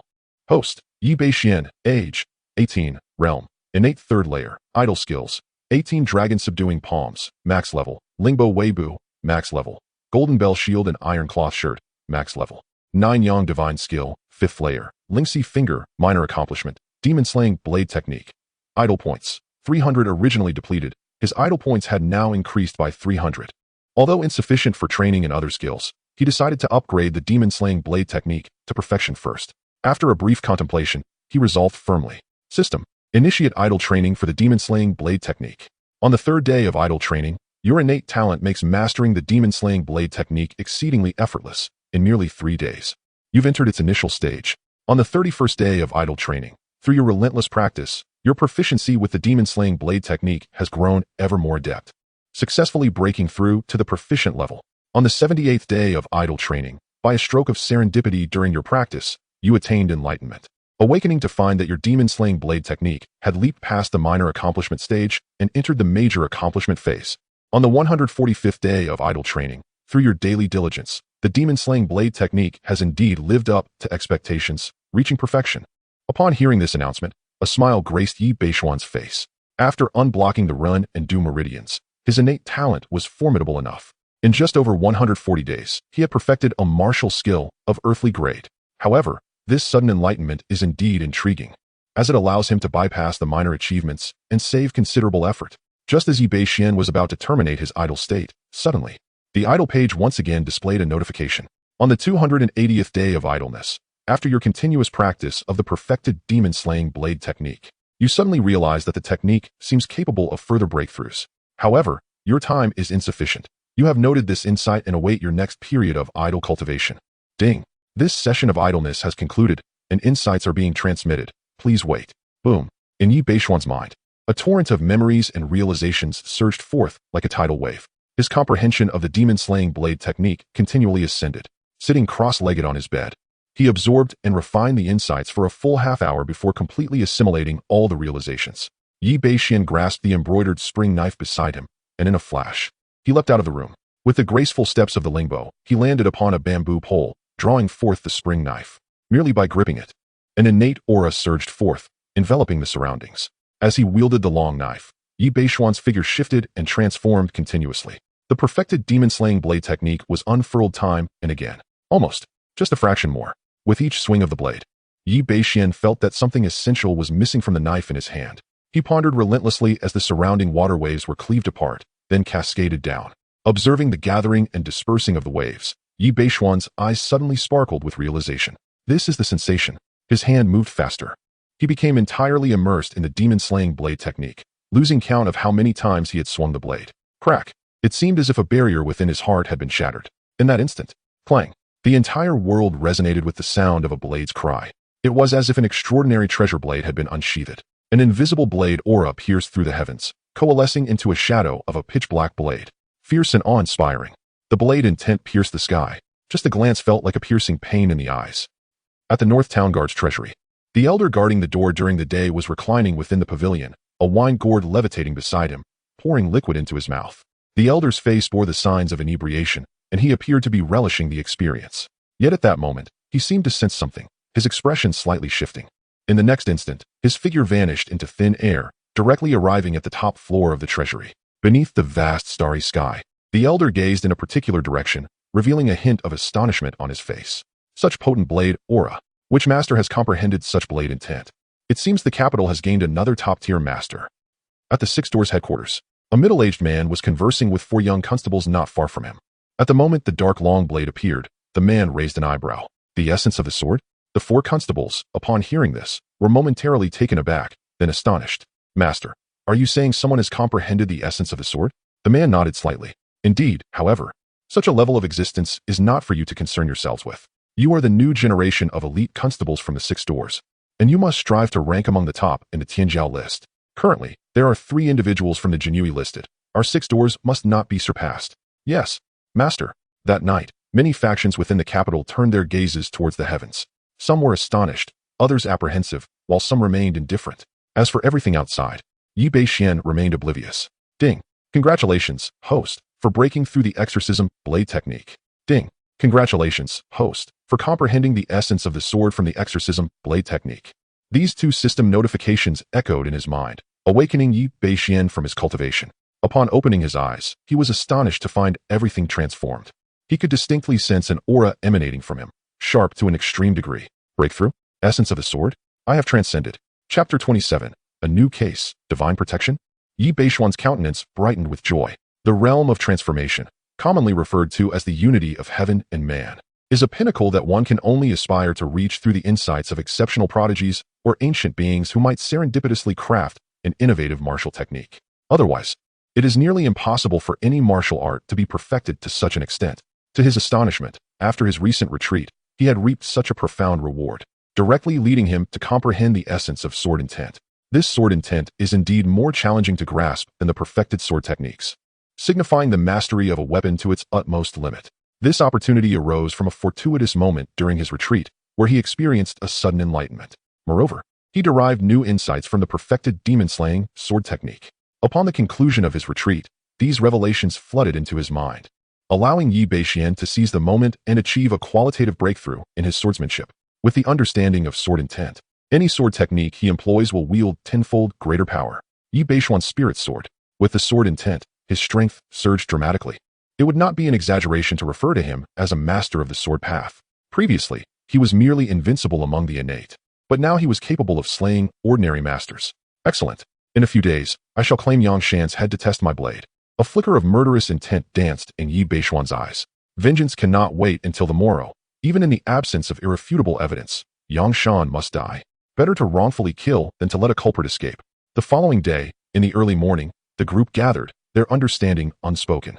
They departed from the painted boat and returned to the Bashen Fusee's 100 households, by who Yangshan was already present.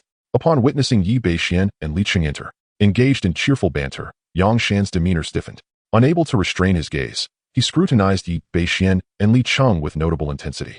Such behavior might have gone unnoticed under ordinary circumstances, but Yi Bashen and Li Cheng observed it all, exchanging a knowing glance. They were already convinced of Yangshan's involvement in last night's assassination attempt. This revelation provided Yi Bashen with yet another compelling reason to eliminate Yangshan. However, 100 households are not so easily dispatched, especially since Yangshan seemed to sense something amiss. He had taken no action for days and had been on night watch with the Jinhui. 3 days passed in uncanny calm, with even the Dragon God sect refraining from sending assassins. During this time, Yi Bashen also gained 3 years' worth of cultivation, bringing him tantalizingly close to a breakthrough. On this particular day, while he was boasting with Lin Tao in his chamber, a Jinhui swiftly entered, presenting him with a dossier. Yi Baihu, there is a new case that requires your attention. Upon hearing this, Lin Tao's spirits lifted. At last, a new mission had arrived. Thanks to his previous contributions, He had been appointed as a new sub-officer by Qian Hu Lu Fengping just the day before. He took over the position of Yi Bashen. Yi Bashen received the dossier and chuckled with a hint of sarcasm. Although the assassination of Yang Shan was his immediate objective, the case still required due diligence. However, upon merely glancing at the contents, his smile gradually faded. The incident transpired in a village on the outskirts of the capital. A month prior, the villagers inexplicably experienced a collective dream. In this dream, a deity known as the land god of Een Mountain proclaimed that it had attained enlightenment and desired to marry. It demanded that the village present a maiden within 3 days.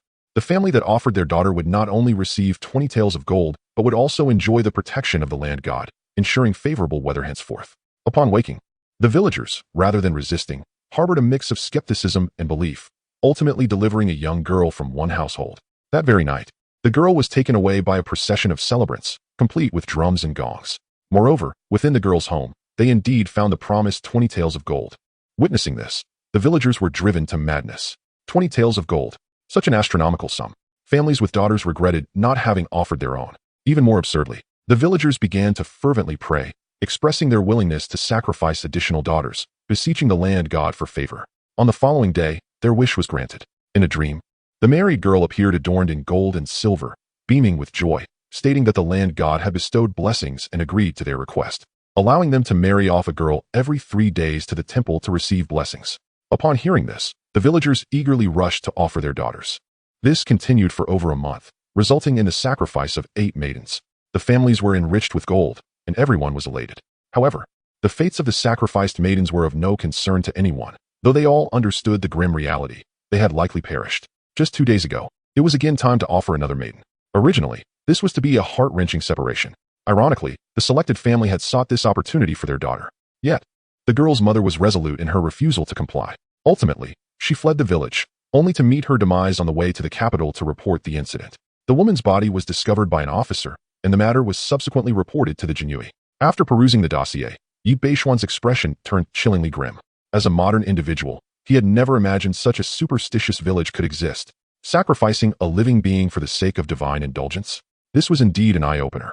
Moreover, the so-called land god of Een Mountain could hardly be a benign deity. It was likely a manifestation of some malevolent spirit or demon. Chapter 28. The Flying Dagger of Shaoli, the Land of Een Mountain. Brother Yi, what troubles you? Upon noticing the expression on Yi Beishuan's face, Lin Tao also adopted a serious demeanor. Yi Beishuan handed over the dossier to Lin Tao. After perusing its contents, Lin Tao erupted in vehement curses. Beasts. This village is filled with beasts. And those fathers of the maidens, how could such people ever deserve daughters? Ding. Congratulations, host. You have triggered a system task. Eliminate the land of Een Mountain. Task completion. Reward, 10 years of internal power. Shaoli's Flying Dagger echoed in Yi Beishuan's mind. Shaoli's Flying Dagger? At the mention of this name, Yi Beishuan's eyes gleamed with interest. The Shaoli Flying Dagger, a technique that never misses its mark, is indeed a pinnacle martial skill. Returning to the matter at hand, Yi Beishuan spoke decisively. Lin Tao, summon your small banner and relay the message to Wu Sun and his band. Assemble the 100 households in 10 minutes. Understood. Lin Tao replied promptly. The case at hand was not particularly challenging. With Yi Beishuan, a seasoned captain, leading the charge, it would be an effortless task, requiring little manpower. 10 minutes later, observing the 20 assembled individuals, Yi Beishuan waved his hand. Let us depart. Instantly, over 20 imperial guards set forth towards their destination. Though the village lay only on the outskirts of the capital, it still required 2 hours of travel. By the time Yi Beishuan and his entourage arrived at the village, dusk was approaching. Outside the village, several constables from the Jingxing County office awaited their arrival. Upon spotting Yi Beishuan and his group, they hurriedly bowed in respect.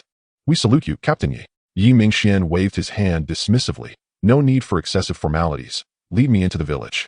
Yes, please follow me, sir, responded the lead constable, guiding Yi Beishuan toward the village. This village was not particularly large, comprising perhaps 100 households. At that moment, all the villagers had congregated in the central ancestral hall. Even from a distance, Yi Beishuan could hear the villagers' clamorous voices. Zhou Laosi, look what your wife has done. She has brought this calamity upon us. Indeed, if we anger the land deity, our village will suffer. Can you bear that responsibility? I told you to restrain your wife long ago, but you refused to listen. Now that trouble has struck, let us see how you handle it. Exactly. Just as our village was about to prosper, your family's misfortune has thwarted us. Any gold your daughter receives upon marriage must be shared with us. The cacophony of complaints made Yi Beishuan furrow his brow. Beside him, Lin Tao could barely contain his fury. Damn it. These ignorant fools still do not recognize their own wrongdoing. Li Zheng, why aren't you rushing over here? Lin Tao bellowed, his voice infused with energy, resonating throughout half the village. The villagers, previously in uproar, were startled by this sudden proclamation and quickly turned their gazes toward the source of the sound. A group of individuals clad in fish-scale attire, wielding embroidered spring blades, approached them with an air of authority. At the forefront rode a commanding figure on a majestic steed. Upon sighting these men, the villagers instinctively lowered their heads, a flicker of alarm crossing their faces. The notorious reputation of the Jinui was well known even among these suburban folk. They were a ruthless lot, unflinching in the act of taking lives. Among the villagers, a tall, slender man, seemingly in his 40s, hastened towards Yi Bashen and the others. With a fawning smile, he immediately knelt and bowed his head, introducing himself. I am Huang Baojin, the village head.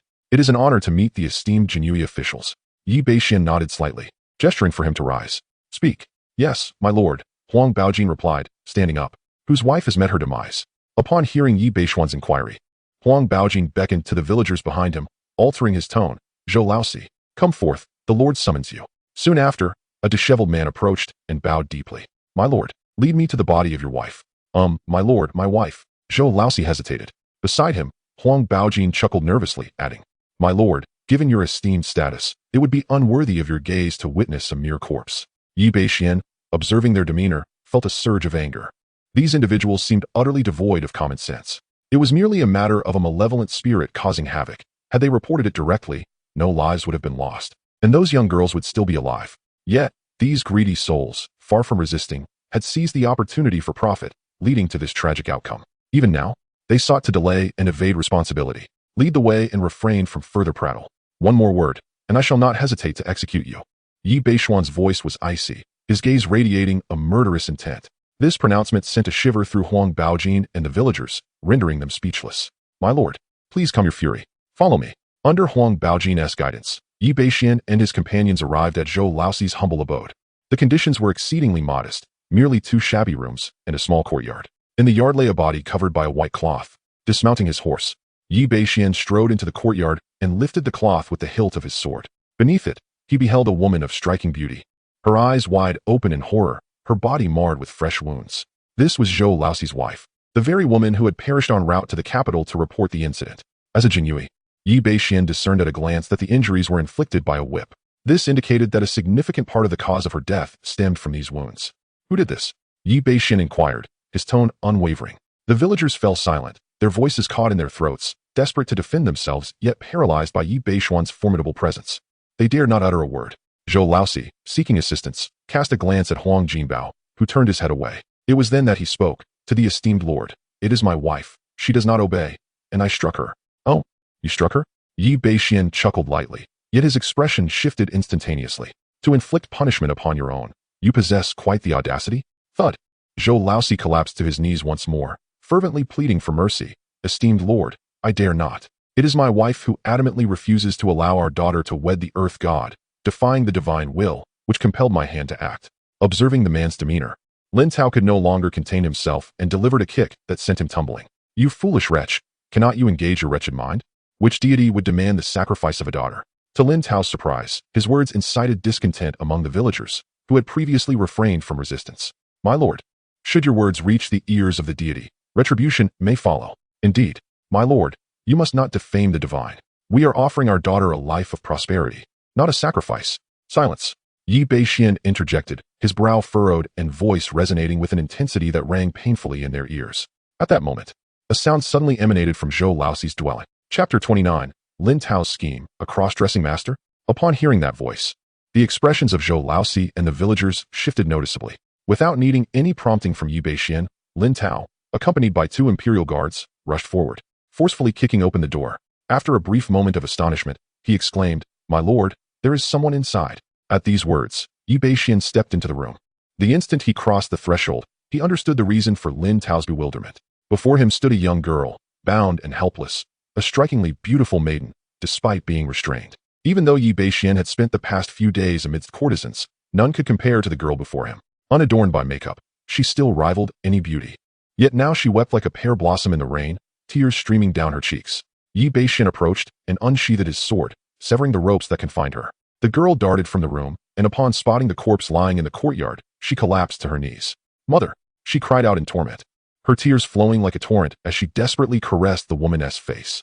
This heart-wrenching scene caused the pupils of several Imperial guards to contract. Even they, accustomed to violence, felt a twinge of trepidation at the sight of such raw human grief.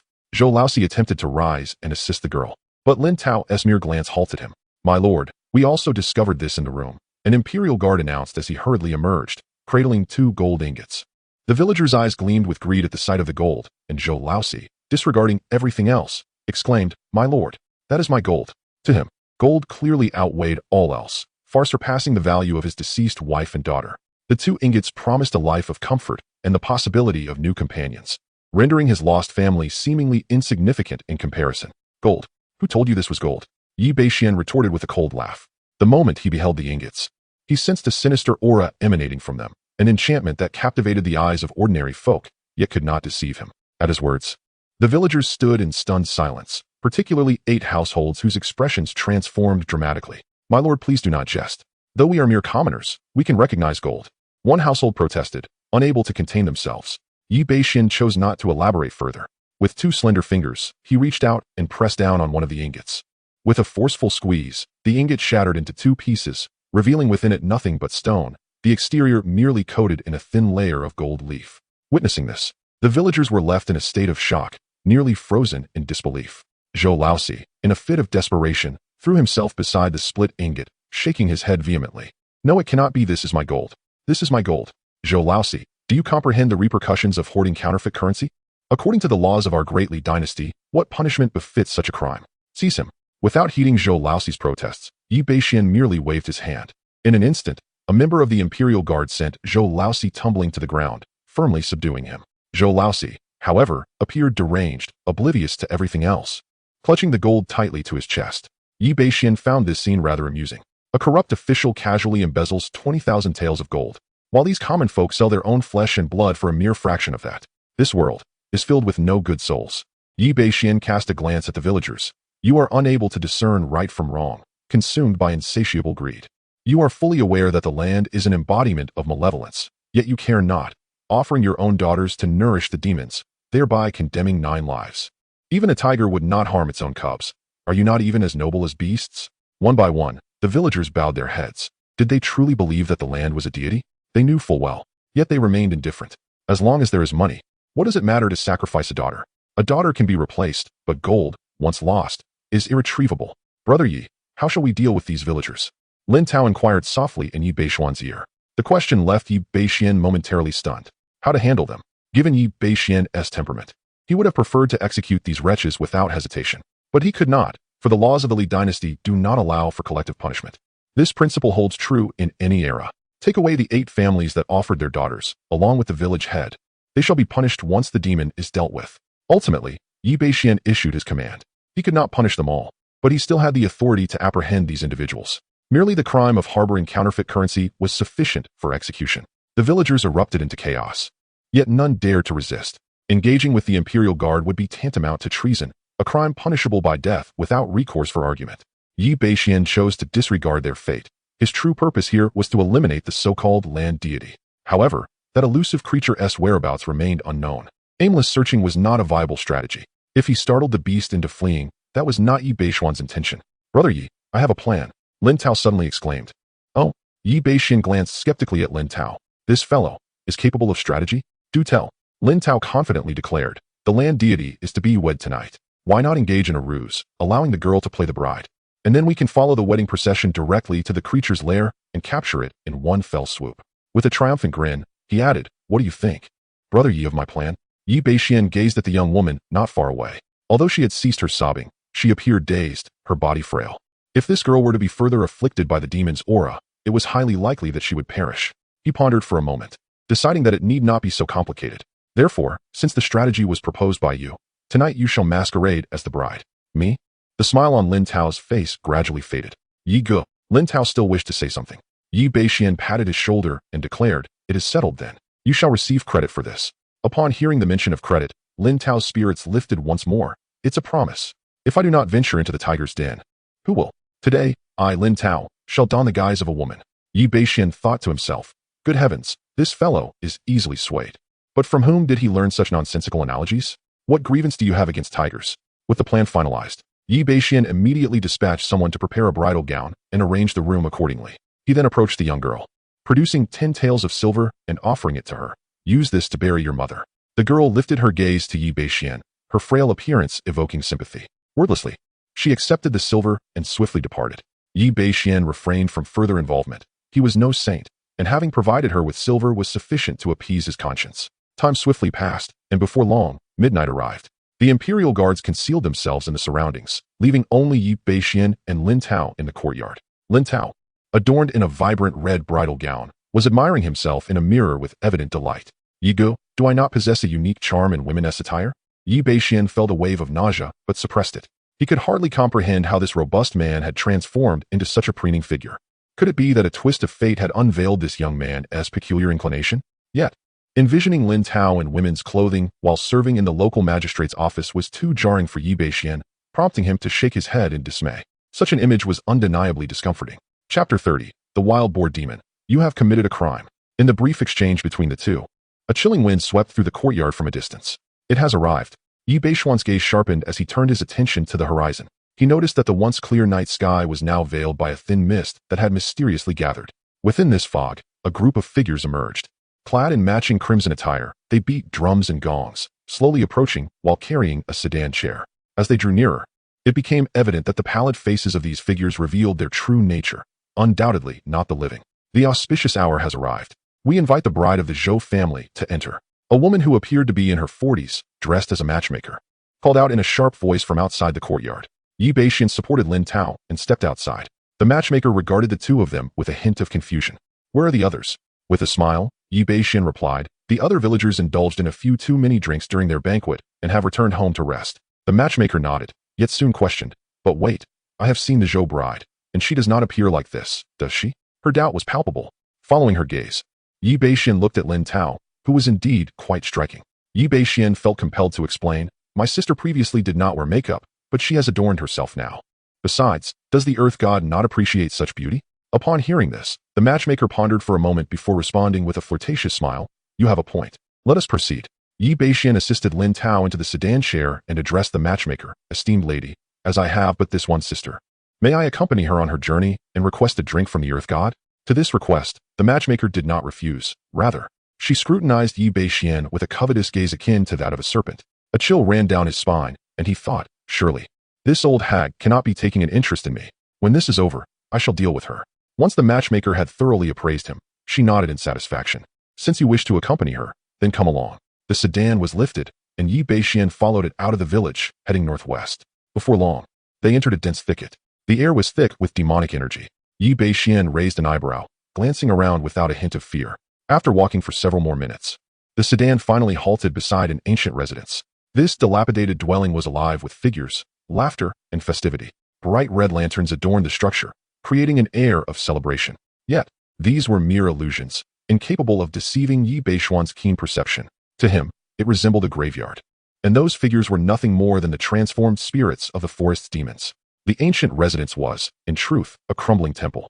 Earth God, the bride has arrived. The matchmaker proclaimed respectfully towards the interior of the ancient house. With a creak, the doors swung open, unleashing a gust of demonic wind. In the next moment, a young and handsome figure, clad in ceremonial attire, emerged from the ancient mansion. At first glance, he appeared quite dashing. However, Yi Bashen immediately discerned the young man's true form, a corpulent creature, towering at nearly 10 feet tall, with the body of a man yet adorned with the head of a pig, complete with protruding tusks. A wild boar demon. Moreover, this demon had already reached the late stage of its innate realm, mere steps away from transforming fully. The wild boar demon adjusted its garments, revealing a grin, and ambled towards the flower palanquin. Lifting the curtain, it extended a hand, beckoning, my lady, please descend. Within the palanquin, Lin Tao was assisted down by the wild boar demon. The demon scrutinized Lin Tao's physique, and upon observing his countenance, its eyes sparkled with delight, nearly salivating. Clearly, it was quite pleased. My lady is truly beautiful, the wild boar demon proclaimed. In response, Lin Tao, adopting a high-pitched tone, mimicked a feminine voice, is that so? As long as my husband is pleased. This remark made Yi Bashen nearly retch. He had not anticipated that this fellow could perform so convincingly. However, he wondered how Lin Tao would react once he encountered the true form of the wild boar demon. The wild boar demon erupted into laughter, caressing Lin Tao's hand repeatedly. When suddenly it expressed confusion, my lady, why are your hands so rough? Lin Tao was taken aback and quickly explained, I have been working in the fields, so it's normal for my hands to be a bit calloused. The wild boar demon nodded, yet frowned again. But, my lady, why do you have an Adam's apple? Upon hearing this, Bashen could no longer contain himself and burst into laughter. Your lady not only possesses an Adam's apple, but perhaps is even stronger than you. This statement rendered the room silent. The wild boar demon, still holding Lin Tao's hand, froze in place, its eyes wide with disbelief. With its limited intelligence, it took several moments to comprehend the implication of those words. Forgetting about Bashen, it hastily lifted Lin Tao's veil. After a careful inspection, it trembled in shock. This was a man. The moment it realized it had just been touching a man, the wild boar demon's expression turned ashen. Who are you? Lin Tao rolled his eyes and dropped the pretense, declaring, I am your father. Having located its lair, there was no need for further charades. At this point, Bashen spoke coolly, boar demon, masquerading as a deity and devouring the living. Your crimes have been uncovered. Come with me to the Jin Yiwei prison for an audience. Jin Yiwei. At this proclamation, the countenance of all the demons shifted dramatically. Even the wild boar demon appeared momentarily terrified, clearly aware of the formidable reputation of the Jin Yiwei. The Jin Yiwei monitored the realm, capable of apprehending corrupt officials, as well as capturing demons and malevolent spirits. They served as a principal force in the suppression of chaos within the realm. The wild boar demon had feigned divinity and promised gold to the villagers, opting not to directly consume the living out of fear of attracting the attention of the Jin Yiwei. Originally intending to devour a few maidens before departing this place for another, it was unforeseen that these individuals would arrive with such swiftness. However, it had attained a semblance of consciousness, being but a step away from transformation, and after the initial chaos, it regained its composure. The wild boar demon let out a low growl. You two dare to confront me? Today, I shall consume you. A wolf-toothed iron club materialized in its grasp, aimed directly at Bashen. It discerned that Bashen's cultivation was significantly superior to that of the other individual. Capturing him would offer a glimmer of hope. Bashen snorted disdainfully. Although the wild boar demon had a commendable level of cultivation, having reached the late stage of the innate realm, it lacked any semblance of technique or martial artistry. Its strength, among its peers, was undoubtedly among the weakest. Thus, it posed no threat to him. Bashen deemed it unnecessary to employ any techniques, merely raising his hand. His true essence surged forth.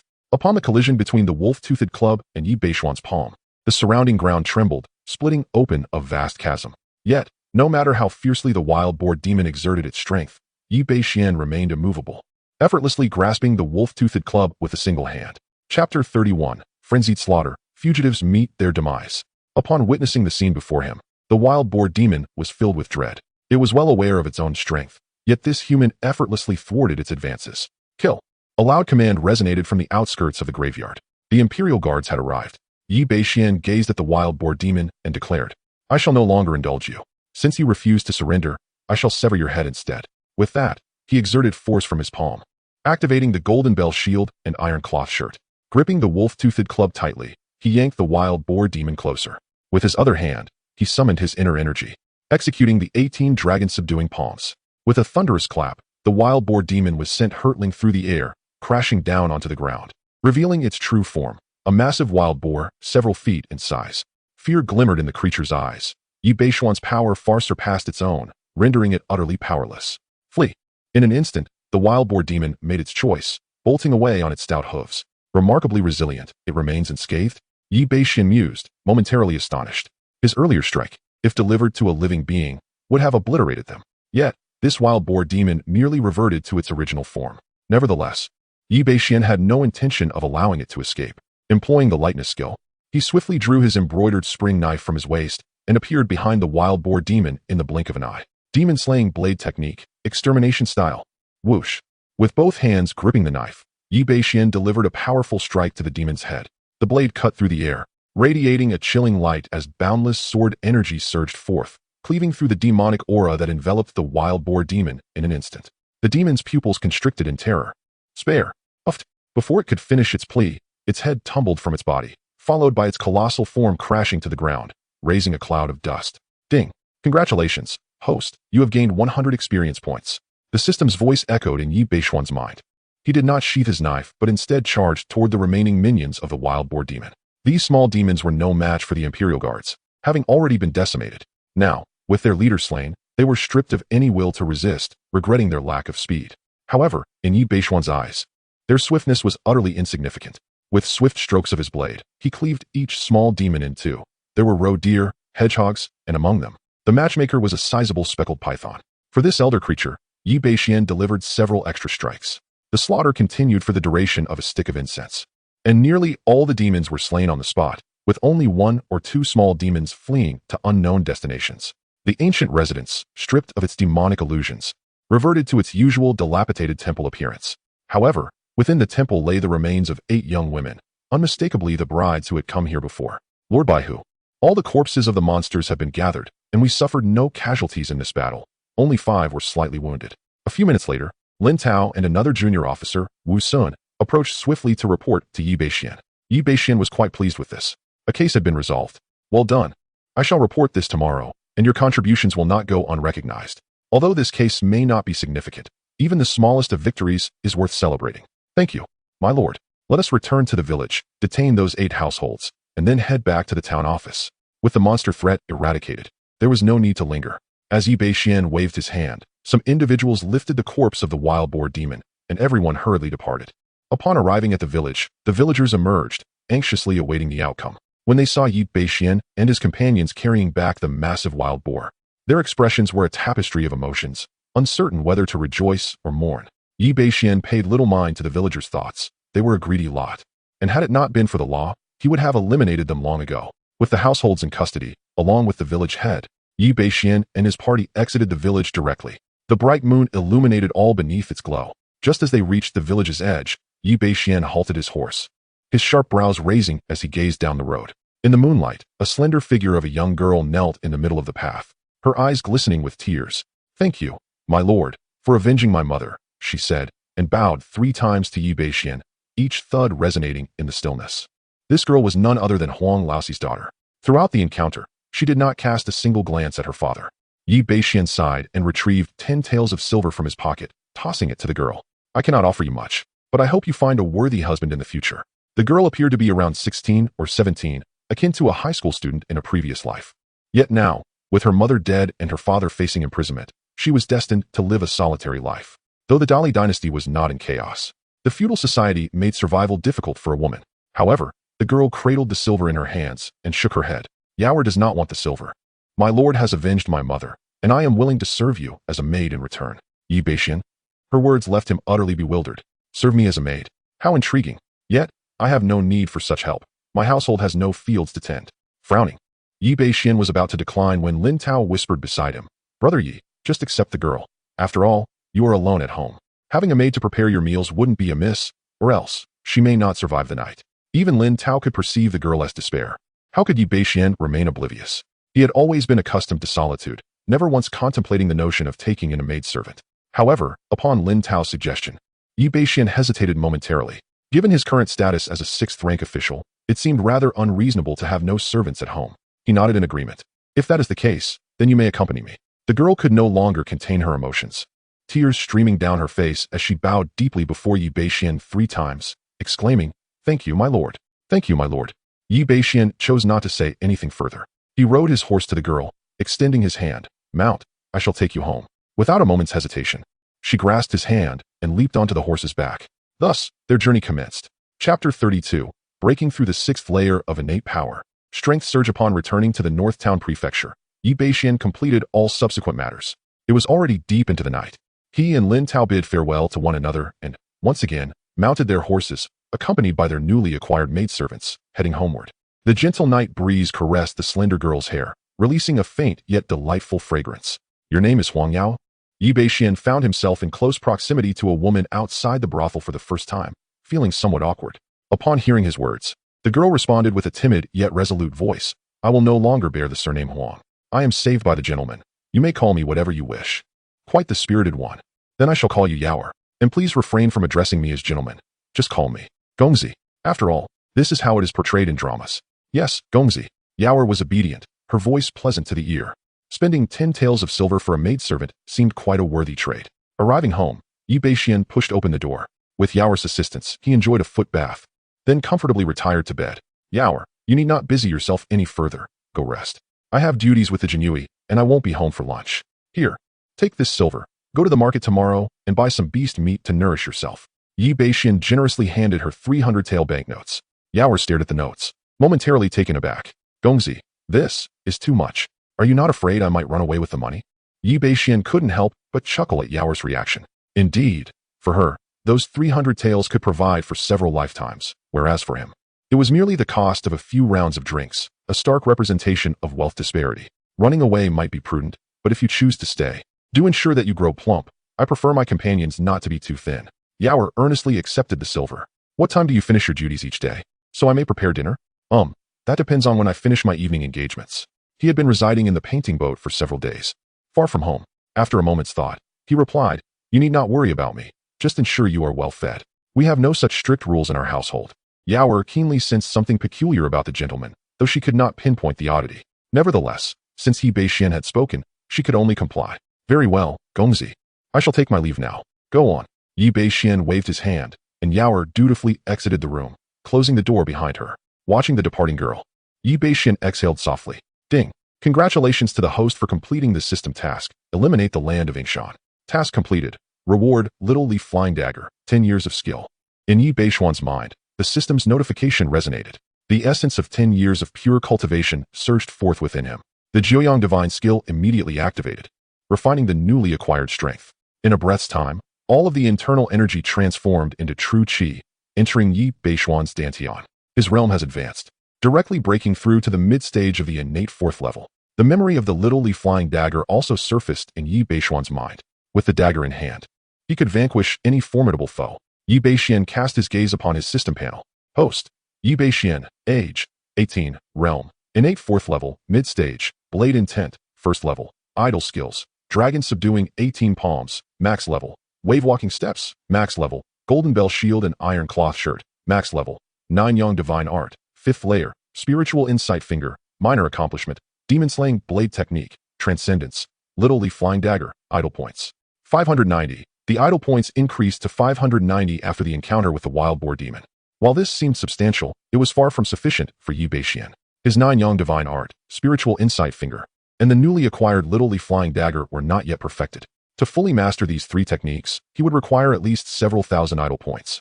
Therefore, he resolved to allocate half of his idle points to both the 9 yang divine art and the Little Leaf Flying Dagger. After a moment of contemplation, Yi Beixian made his decision. The 9 yang divine art was foundational to everything. Without adequate cultivation to support it, any martial skill would be as ephemeral as a mirage. Easily shattered, he allocated 290 points to the 9 yang divine art. Idle day 58. Your 9 yang divine art steadily ascends and has now broken through to the mid-stage of the 5th layer. Idle day 172. Through your relentless training, your understanding of the 9 yang divine art deepens, breaking through to the later stage of the 5th layer. Idle day 288. After your diligent practice, the 9 yang divine art has reached the pinnacle of the 5th layer, just one step away from breaking into the 6th layer, but your idle points are insufficient. Anticipate your next idle session. Ding. This idle session has concluded, and comprehension is being transmitted. Please wait. As the system's prompt echoed, Yi Beixian felt his 9 yang divine art beginning to operate autonomously within him. The true essence within his body began to boil. The familiar sensation of a realm elevation washed over him. In an instant, his cultivation broke through to the innate 5th level. And it did not stop there. Innate 5th level mid-stage. Innate 5th level late stage. With a sudden jolt, he reached the innate 6th level. Half an hour later, Yi Beixian opened his eyes. The robust true essence within him erupted. His cultivation had reached the late stage of the innate 6th level. His power had surged dozens of times compared to when he was at the innate 3rd level. With his current prowess, he could defeat ordinary masters without even employing his blade intent. If he unleashed his full strength, he could contend even with masters at the 3rd or 4th levels. Chapter 33. Foster Father. Allow me to introduce you to my mother. The system will automatically engage all remaining points in the Flying Dagger technique. Yi Beixian took a deep breath. On the 23rd day of training, through your relentless practice of the Flying Dagger, your understanding of this martial art has reached an introductory level. On the 102nd day, after continuous training, your mastery of the Flying Dagger has become increasingly proficient, and on this day, you have broken through to an advanced level. On the 213th day, during your practice of the Flying Dagger, you experienced a moment of enlightenment. Upon awakening, you discovered that your mastery of the Flying Dagger has progressed to the mid-stage of small success. On the 292nd day, this marks the final day of your training. Regrettably, you did not achieve the great success in the Flying Dagger, remaining at the pinnacle of small success. The training has concluded, and insights are being transmitted. Please wait. As the system conveyed the insights, a brilliant light sparked in Yi Beixian's eyes. Although he had only reached the pinnacle of small success in the flying dagger, it was sufficient for him. It is essential to understand that his six senses had been enhanced, and the greatest challenge of the flying dagger technique lies in keen eyesight. This was precisely his forte. The combination of the two now enables Bashen to direct the flying daggers to any desired location with merely a thought. He even felt he could subtly control the trajectory of the daggers. The power was astonishing. A dagger launched from his hand could easily spell doom for an unsuspecting master with a single strike. Excellent. With the flying dagger, I can now also strike from a distance. Bashen was quite pleased. After cycling through his martial techniques once more, he felt a wave of fatigue and drifted into a deep slumber. The next day, Bashen, having just completed his training, was startled awake by a knock on the door. Who could it be? Still a bit dazed, he heard the cheerful voice of Yaoer from outside. Young master, it is time for your morning duties. Only then did Bashen recall that there was indeed a maid in his household.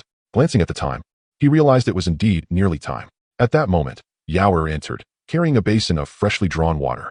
After placing it down, she hurried to the clothing rack to fetch the outfit Bashen would wear that day. Young master, I am here to assist you with your attire. Observing Yaoer, he noticed, Isn't that my clothing? Perhaps sensing his gaze, Yaoer blushed slightly and explained, Young master, I only have this one set of clothes. I washed mine last night, and they are still damp, so I borrowed yours for now. Bashen slapped his forehead. Indeed, there were no women's garments in his home. Very well, when you go out today, buy yourself a few new outfits, and remember to choose exquisite ones. After all, your master is now a captain of the Imperial Guards, and the maidservants in our household must not appear too shabby, he instructed directly. Yaoer's eyes shimmered with gratitude. Thank you, young master. Bashen rolled his eyes. Is she already moved to tears? In the past, women were far more easily deceived.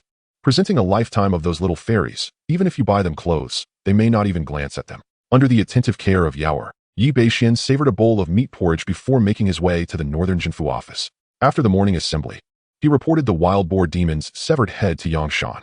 Yangshan said little, casting a deep gaze at Bashen before dispensing the rewards. Since it was a minor case, there were no significant challenges. The only difficulty lay in the wild boar demon's formidable innate strength. Each participating Jinyui received a reward of 50 taels of silver, and the junior officer was credited with a merit. Bashen, too, received 100 taels as a reward, barely enough to cover a night of revelry. However, Lin Tao was quite exhilarated. Brother Yi, if I earn another significant merit, could I be promoted to chief officer? He never imagined that he could achieve merit so swiftly with his still developing innate abilities, rivaling many seasoned junior officers. Of course, he was acutely aware that his accomplishments were largely due to his association with Bashen. Otherwise, he would likely still be struggling at the very bottom. Bashen offered him a dose of hard truth to help him see reality. The position of junior officer had no stringent requirements, but the chief officer demanded at least pinnacle innate strength. After receiving a wake-up call, Lin Tao knelt before Bashen, pleading, Adoptive father, you must assist me. I have no grand aspirations. I merely wish to succeed my father as chief officer. Observing Lin Tao, who knelt so readily to cling to his benefactor, Bashen couldn't help but feel a twitch at the corner of his mouth. Did he truly have no sense of dignity? Nevertheless, as a father figure, he felt compelled to lend a hand. Contemplating for a moment, he said, once you break through to the next stage, I will help you select an exceptional inner cultivation technique of earth grade or above. Upon hearing this, Lin Tao's eyes nearly bulged with astonishment. Earth grade exceptional inner cultivation technique. Father Yi, did I hear correctly? This level of inner cultivation method is among the finest in the entire Doli, second only to the heavenly grade. Such a treasure was far beyond the reach of a mere junior officer. Bashen nodded. Though he did not possess any surplus inner cultivation methods, acquiring one was not difficult given his capabilities. With some effort, he could obtain it in due time. Of course, Bashen had deeper plans. With his rate of progress, becoming 100 household officer would only take a short while. As for becoming 1,000 household officer, it would not be long either. 1,000 household officer could establish a hall within the Jinyui, forming a separate 1,000 household hall. It was essential to cultivate a trusted 100 household officer. Through their time together, he had come to believe that Lin Tao was quite a worthwhile investment, naive yet loyal. Seeing Bashen nod, Lin Tao was nearly moved to tears. Adoptive father, from this moment forth, you shall be my true father. With how well you treat me. Are you perhaps interested in my mother? My mother, in truth, possesses a rather exquisite beauty, rivaling that of your newly acquired maidservants. Would you care for an introduction? Bashen? What is the situation? Why does this young man possess such a refreshingly unconventional thought process? I merely wish to take on a younger companion, yet you are suggesting I assume the role of your father? Nevertheless, not inferior in beauty to Yao? Bashen hurriedly shook his head, quelling the perilous notion. Begone. Chapter 34, The Flying Dagger. Again the flying dagger. On this day, Yi Bashen abstained from indulging in the pleasures of the brothel. The primary reason for his restraint was the recent discontent of Li Cheng's wife, who was quite displeased with his nightly absences. She had even taken it upon herself to confront him directly. Consequently, Li Cheng had no choice but to return home, tail between his legs. Witnessing Li Cheng's predicament at the hands of his wife, Yi Bashen felt a pang of sympathy and vowed to himself to indulge only in fleeting romances, postponing marriage for the time being. Upon returning home, he found the young maid Yaoer seated alone in the courtyard, seemingly lost in thought. What occupied her mind? As Yi Bashen approached, he spoke, prompting Yaoer to startle, her body tensing instinctively as her eyes widened. Only upon realizing it was Yi Bashen did she relax, hastily greeting him. "Young master, you have returned." Yi Bashen's eyes brightened momentarily. She was not clad in her usual attire, but had donned a delicate yellow floral dress. A simple hairpin adorned her forehead, the most modest kind. Perhaps due to past nutritional deficiencies, Yaoer stood at around 1.60 meters, her face resembling an egg, exuding the innocent charm of youth. He then glanced at the drying rack, where, as anticipated, 2 new garments had indeed appeared. Noticing Yi Bashen's gaze on her clothes, Yaoer hurriedly explained, "Young master, I purchased 3 sets of clothing. They are for changing." Yi Bashen chuckled softly, realizing her concern was that he might reprimand her for frivolous spending. "Tomorrow, procure 3 more sets, and ensure they differ in style. Otherwise, I shall tire of their sameness," he declared, waving his hand grandly. "And that hairpin atop your head is rather plain. We shall acquire 3 more. No, 5, alongside 5 pairs of earrings and other adornments. These items combined would hardly exceed 20 to 30 taels of silver. Spending such a trivial amount to enhance one's aesthetic is an investment worth making." Yaoer's eyes widened in disbelief. "Young master, why would a mere maid require so many possessions? It is far too extravagant." Yi Bashen, with a flourish, responded, "The master has ample wealth and is pleased. If I wish for you to buy, then you shall buy." Observing his demeanor, Yaoer bit her lip, murmuring, "Yaoer is grateful to the young master." In the ensuing days, Yi Bashen's life returned to his serene routine. There were neither cases to solve nor assassinations from the Dragon God sect. He spent his days within the town government office, boasting with Lin Tao, that young rascal. However, he had not visited the brothel in recent days, claiming he was devoted to rigorous training in hopes of achieving a breakthrough in his abilities. This left Yi Bashen and Li Cheng's trio perpetually incomplete. The nights devoid of brothel visits were rather plain, merely allowing him to enjoy Yaoer's massages and the occasional foot bath. Life was tranquil, yet Yi Bashen remained mindful of his true purpose, to eliminate Yang Shan. He had been patiently awaiting an opportunity. At last, on a night 4 days later, Yang Shan was absent from his post in the Imperial Guard and had returned home. Yi Bashen sensed that the moment had finally come. That evening, Lin Tao, unusually not engaged in his usual cultivation, took the initiative to seek out Yi Bashen and Li Cheng for a night of revelry on the pleasure boat. Naturally, Yi Bashen readily acquiesced. This time, Lin Tao was treating, unabashedly requesting the most exquisite maiden at the table. As they dined, Lin Tao beamed at Yi Bashen, exclaiming, "Brother Yi, I have already reached the 8th level of condensing veins. In just a few days, I shall break through to the postnatal stage. My progress has been quite swift." Yi Bashen raised an eyebrow in surprise. "Indeed, I have invested significantly. I procured a 5th-grade enhancing yuan pill from my mother's dowry," Lin Tao declared with a hint of pride. "Ah, little Tao, since it is your mother's possession, why do you speak of it as a significant investment?" Li Cheng questioned, puzzled. Lin Tao, somewhat bashful, confessed, I pilfered that enhancing yuan pill, and when my mother discovered it, she gave me a good thrashing, causing a bit of a nosebleed. Is that what you mean by an investment of blood?" Both Yi Bashen and Li Cheng's lips twitched at the absurdity of the situation. The banquet was filled with merriment, clearly showcasing that Lin Tao had been cooped up for too long, indulging in copious amounts of drink and hearty fare. At one point, Yi Bashen excused himself from the table under the pretense of needing to relieve himself. This was, after all, part of his agenda for the night. Silently, he melded into the darkness of the night. As he activated his true essence, he stepped forward, employing the Lingbo Weibo technique, moving like a released arrow, swiftly heading in a particular direction. With the hour nearing midnight, it was evident that no one could detect his presence given the speed of his movements. In mere moments, he found himself at the doorstep of the Yang family, a place that would typically require a significant amount of time on horseback to reach. Though the Yang residence was modest, it held considerable value. Yi Bashen nimbly ascended to the rooftop, a flying dagger materializing in his hand. Initially, he had intended for a swift, lethal strike. However, he was taken aback to notice that, at this hour, a light still flickered within the confines of the Yang household. Yi Bashen raised an eyebrow. It was quite late, and yet, they had not retired for the night? Chapter 35, Slaying Yang Shan. Wanna die? Dream on. He peeled back the tiles of the roof and peered inside. The scene within the room was somewhat unexpected for Yi Bashen. It was not the image he had envisioned. Instead, Yang Shan was respectfully conversing with a middle-aged man, who bore the appearance of a steward, his face etched with distress. "My lord, I sense that Yi Bashen harbors murderous intent towards me. He must have learned from Li Cheng about the incident involving the assassination of his father. You must save me." The steward-like man snorted coldly. "Yang Shan, you botched the last assassination. The higher-ups are quite displeased. Although it does not directly concern you, their wrath affects us all. I can offer you a chance for redemption. If you handle it well, your crisis will naturally dissipate." Upon hearing this, Yang Shan immediately knelt. "My lord, please instruct me. I shall not disappoint you." The steward then spoke. "The 2 Jinui under your command must perish. Orders have come from above to unleash the corpses once more, and it will be your 100-man squad tasked with their extermination. Do you understand what needs to be done?" Yang Shan was taken aback, but soon elation washed over him. "With the corpses unleashed, that brat is as good as dead." He clasped his fists towards the steward once more. "Rest assured, my lord. I shall ensure that he meets the same fate as his father, without a grave to mark his passing. This time, you are allowed no failure. Otherwise, I cannot protect you. Be prudent," the steward concluded before rising to depart. "Farewell, my lord." It was only a few minutes later that Yang Shan stood up, a sinister expression creeping onto his face. "Damn that brat. Although I do not know how you escaped the last assassination, even if you were fortunate enough to survive, you shall die this time. Your father perished at the hands of the corpses. It seems you will reunite with him." These past few days had indeed been filled with trepidation for him, especially after the assassination attempt. He feared that Yi Bashen might come for him. Thus, he had not dared to stay at home, opting instead to reside within the Jinui. The North Town Pacification Office was teeming with experts, and no matter how audacious Yi Bashen might be, he would not dare to strike there. He had left the Jinui today solely to meet with the steward. "I must return quickly," Yang Shan thought to himself, eager to retreat to the North Town Pacification Office where he could feel secure, albeit temporarily.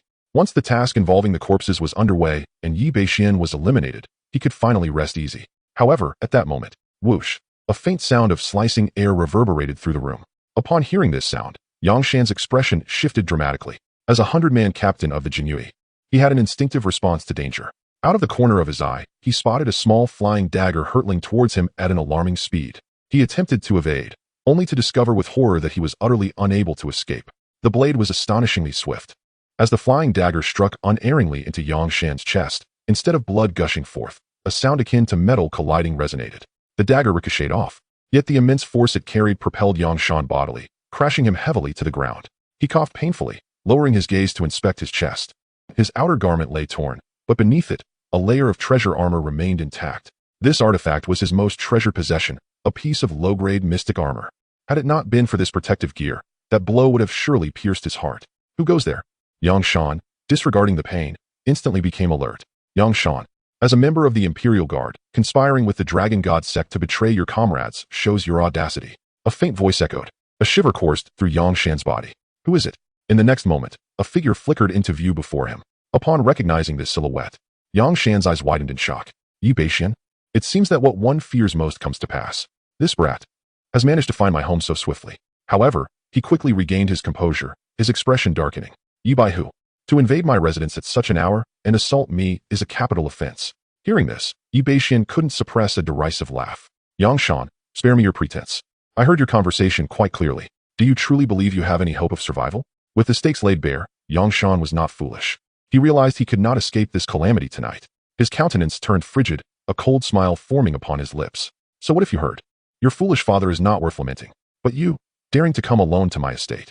Do you think that having broken through to the innate realm grants you the power to act with impunity? Very well, I shall send you to meet your father." As he spoke, he swiftly drew the embroidered spring knife from the weapon rack, his true essence surging forth as he aimed a strike at Yi Bashen. 6th level of the innate realm. This sudden attack, he believed, would surely injure even a fellow master at the same level, if not claim their life. Yet, to Yi Bashen, such an assault was laughably insufficient. His current strength was already comparable to that of an ordinary master. As Yi Bashen's fingers extended, the embroidered spring knife emitted a dull sound upon contact with his fingertips. In the next instant, Yi Bashen delivered a palm strike to Yang Shan's chest. Bang! Yang Shan was sent flying, crashing violently against the wall, and spat out a mouthful of fresh blood. His eyes bulged as if they were made of copper, his pupils rapidly constricting in utter disbelief as he gazed at Yi Bashen. "How could this be? Your prowess is astonishing." His entire scalp tingled. Although he had previously surmised that Yi Bashen possessed the strength to contend with those at the late innate stage, witnessing Yi Bashen's flying daggers had initially put him at ease. He believed that Yi Bashen had narrowly escaped the last assassination attempt by relying solely on his exceptional dagger skills. Yet now, after merely a single encounter, he found himself gravely injured by a single strike. This lattice palm technique was even more formidable than the flying daggers. There is much more that you cannot fathom. You speak of avenging your father. How shall I make you suffer?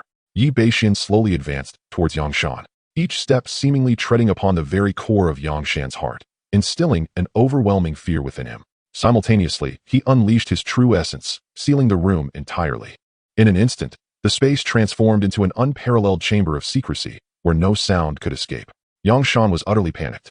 Through the course of time, he had come to understand that Yi Bashen was a man of few words but fierce resolve. He fell to his knees with a thud. Yi Baihu, spare me. I beg you. Your father's demise has nothing to do with me. It was your father who uncovered certain information regarding the Dragon God sect. They sought to harm him because of that. It truly is not my fault. I can reveal who killed your father. Seek vengeance upon him. Is there someone else? Yi Bashen furrowed his brow. Please spare me. Yangshan's plea remained unfinished.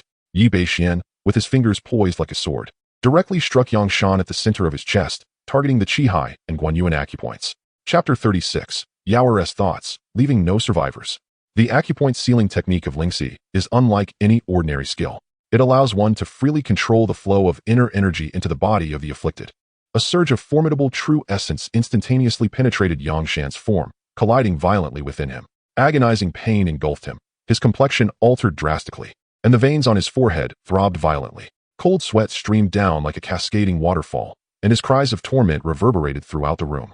Though he prided himself on being a tough man, capable of enduring physical suffering, he had never encountered such a method. Yi Bashen's expression darkened as he commanded, "Speak, or I shall have ample time to entertain you."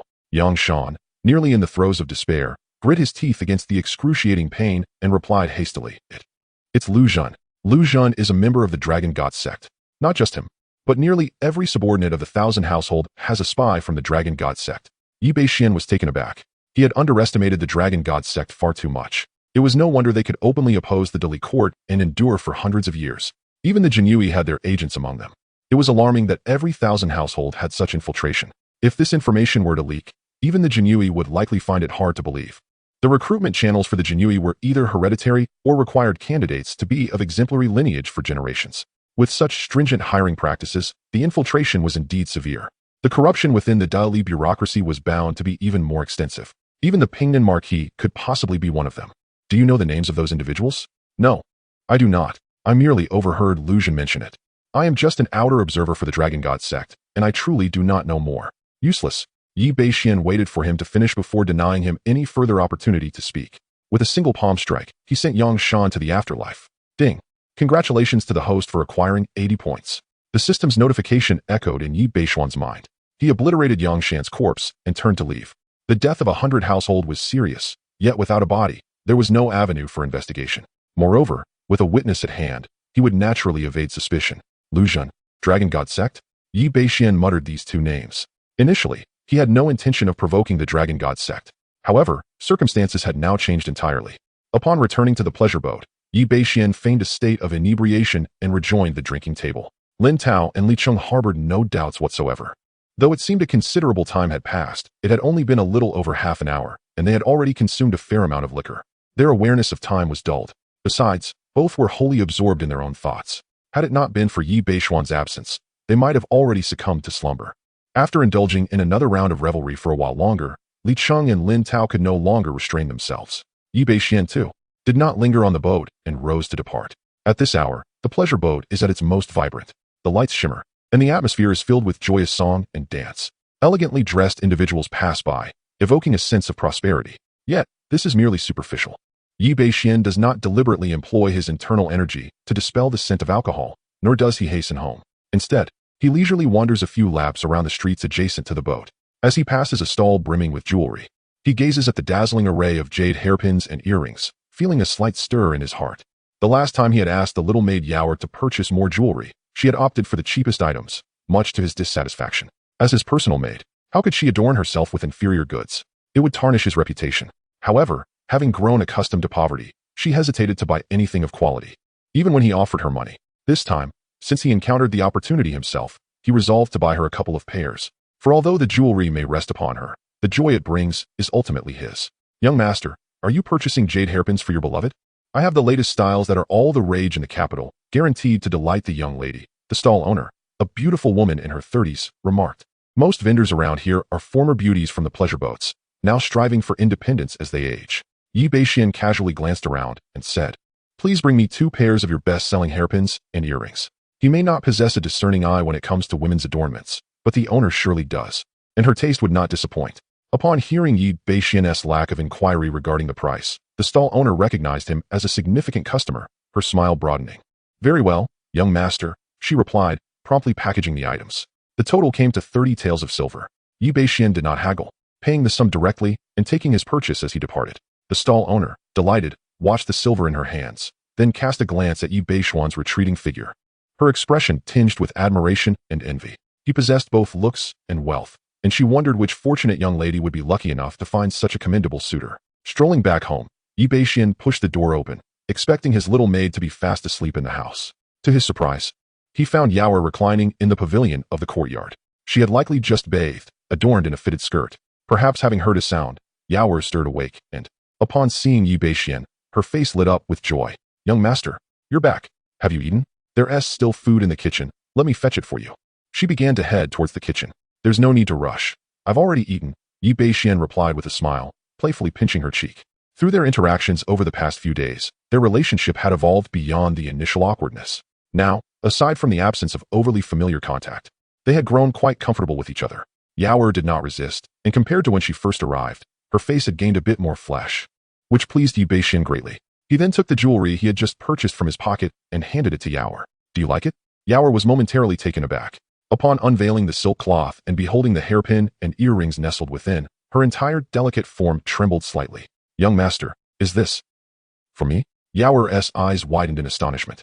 Yi Bashen smiled silently, retrieving a hairpin. "Bow your head, I shall adorn you." Yaoer seemed at a loss, yet dared not resist, obediently lowering her head. Once Yi Bashen had placed it in her hair, she finally raised her gaze. Yi Bashen observed her closely, feeling quite satisfied. The originally unadorned Yaoer, now embellished with a jade hairpin, instantly exuded a refined beauty. The expenditure was indeed worthwhile. "Young master, does it look beautiful?" Yaoer inquired softly. "It is beautiful. I personally selected it. How could it not be?" Yi Bashen boasted. His words made Yaoer's eyes glisten with unshed tears. "Young master, you are truly kind to me. Enough, do not be overly moved. It is time to sleep." Chapter 37. Promotion to Captain, rewarded with a divine blade. Allow this young girl to return to her chamber for rest. Yi Bashen quietly pushed open an empty room. In the center of the room stood 2 spirit tablets, belonging to Yi Bashen's adoptive parents. He took 3 sticks of sandalwood incense and bowed before the tablets, saying, "Father, though we never met, I shall honor you as your son in this lifetime. I will avenge you. Yang Shan is dead, and I shall not spare Lu Zhan. As for the Dragon God sect, I will do my utmost. As long as I live, I will ultimately eradicate it." Having completed this, he returned to his room to sleep. In the days that followed, as Yi Bashen had anticipated, Yang Shan suddenly met his demise. Although this event caused quite a stir within the ranks, it ultimately remained inconsequential. Furthermore, with no body to be found, Lu Fengping, the captain, merely followed protocol and ordered an investigation. During this time, Yi Bashen and Li Cheng were summoned for questioning, to which they provided honest answers, evoking no suspicion from Lu Fengping. Only Li Cheng seemed to suspect something, yet he wisely feigned ignorance. As for Lin Tao, it was best not to mention him, for his intellect was as good as non-existent. After several days, the town office yielded no leads. Instead, they uncovered information indicating Yang Shan's connections with unidentified figures in black. Yi Bashen was uncertain of the specifics, but it was likely related to the Dragon God sect. Captain Lu Fengping was greatly incensed and ultimately shelved the case, leaving it unresolved. What surprised Yi Bashen was that upon Yang Shan's death, Lu Fengping promoted him from trial captain to the new captain. Thus, he became the fastest promoted captain in the history of the Jinui. Others bore no objections, for Yi Bashen's prowess was evident, having solved several major cases. Who would be foolish enough to offend such a prodigious talent? In fact, many captains eagerly sought to befriend Yi Bashen. During these days, he became acquainted with over a dozen captains, all keen to align themselves with him, certain that he would rise to become a future captain. 5 days later, on this day, having completed his duties, Yi Bashen donned the flying fish attire of a Jinui captain and made his way to the North Town office for roll call. Along the way, familiar neighbors, upon seeing his attire, broke into smiles. "Bashen, have you been promoted again? With that outfit, you look just like your father. Have you also become a captain?" Yi Bashen's adoptive father was a commendable man. Despite being a Jinui, he never oppressed the common folk, but rather acted with righteousness. frequently assisting the villagers. Thus, the neighbors held no fear of Yi Bashen. Yi Bashen smiled and nodded. Indeed, I owe much to the recognition from above. Upon hearing this, the neighbors each gave a thumbs up, exclaiming, "Both you and your father are remarkable captains." Graciously accepting their praise, Yi Bashen continued on to the captain's office. Having completed his routine duties, Yi Bashen had yet to enjoy a moment's respite when a swift-footed guard from the Imperial Guards hurried into the 100-house station where he was stationed. "Captain Yi, the general summons you urgently." Upon hearing this, Yi Bashen did not hesitate and followed the guard toward the general's hall. Upon his arrival, he found that 6 or 7 other captains were already waiting within the hall. "Brother Yi, you've also come." Most of the captains greeted him with cheerful smiles, including Eljan, who was among the first to extend his goodwill toward Yi Bashen. Had it not been for Yi Bashen learning the backstory from Yangshan beforehand, he might have been deceived by this old rogue. However, now was not the time for discord, so he returned their greetings with a smile and a clasped fist. After waiting for 4 or 5 minutes, all 14 captains had gathered, and Lu Fengping finally emerged from the rear courtyard. After the customary salutations, Lu Fengping picked up a stack of documents from the table. "Take a look." He handed a copy to each person.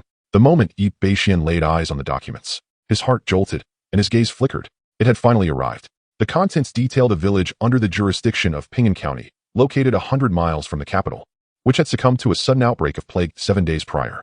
The entire populace had turned into corpse demons. The county magistrate had ordered a joint effort from the 6 gates of the county and the Imperial Guards to suppress the threat, yet they had returned in abject failure, seeking assistance from the town pacification office. According to the magistrate, the source of these corpse demons seemed to stem from a creature they had exterminated in that very village a month prior, which had been personally dealt with by this very general. Thus, the case had been assigned to him.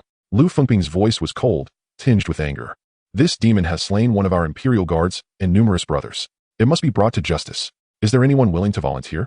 After Lu Fengping's declaration, silence enveloped the room as none of the captains responded.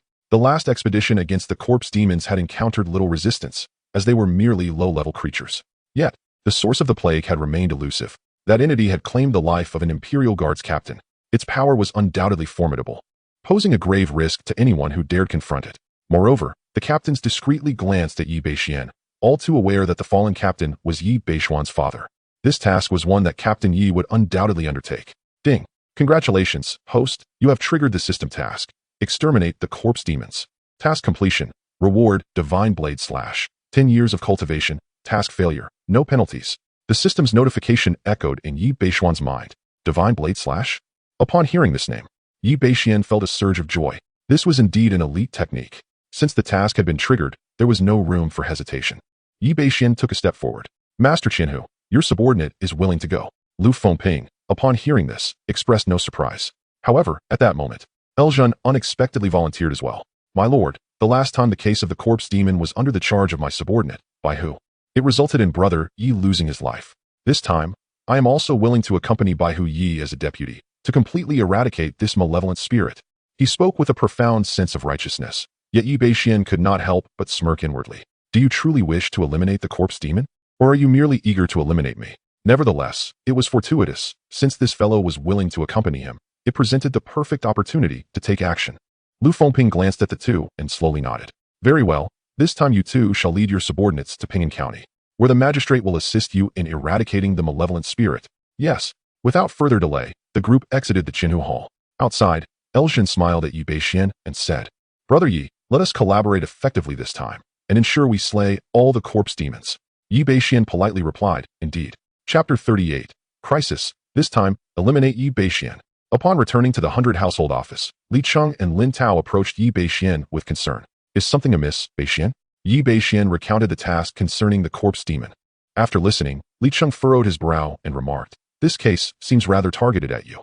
Although Li Cheng was unaware of the connection between the corpse demon and the dragon god sect, his years of experience as an Imperial Guard had honed his instincts, leading him to sense something amiss. The circumstances appeared too coincidental, as if meticulously orchestrated. Yi Bashen, however, merely smiled. "It's of no concern. While they plot against me, I await this opportunity to ensnare them all." Observing Yi Bashuan's confidence, Li Cheng felt reassured and refrained from further comment. Yi Bashen wasted no time and promptly summoned all his men from the 100 household office before departing. At the entrance of the Northern Supervisory Bureau, Lu Zhen emerged with his subordinates. The combined forces of the 200 households, numbering over 200 Imperial Guards, marched resolutely towards Pingan County. Once outside the city, mounted on horseback, Lu Zhen appeared in high spirits. "Bashen, This corpse demon is perilous. Do exercise caution. Yi Bashen responded lightly, with our numbers. Vanquishing this corpse demon will be a mere trifle. Your optimism is commendable, Lu Zhen replied. As Yi Bashen and his cohort exited the city, a secluded villa lay beyond, where a figure clad in black knelt before an elderly man leisurely fishing. The elder stroked his beard, gazing over the water.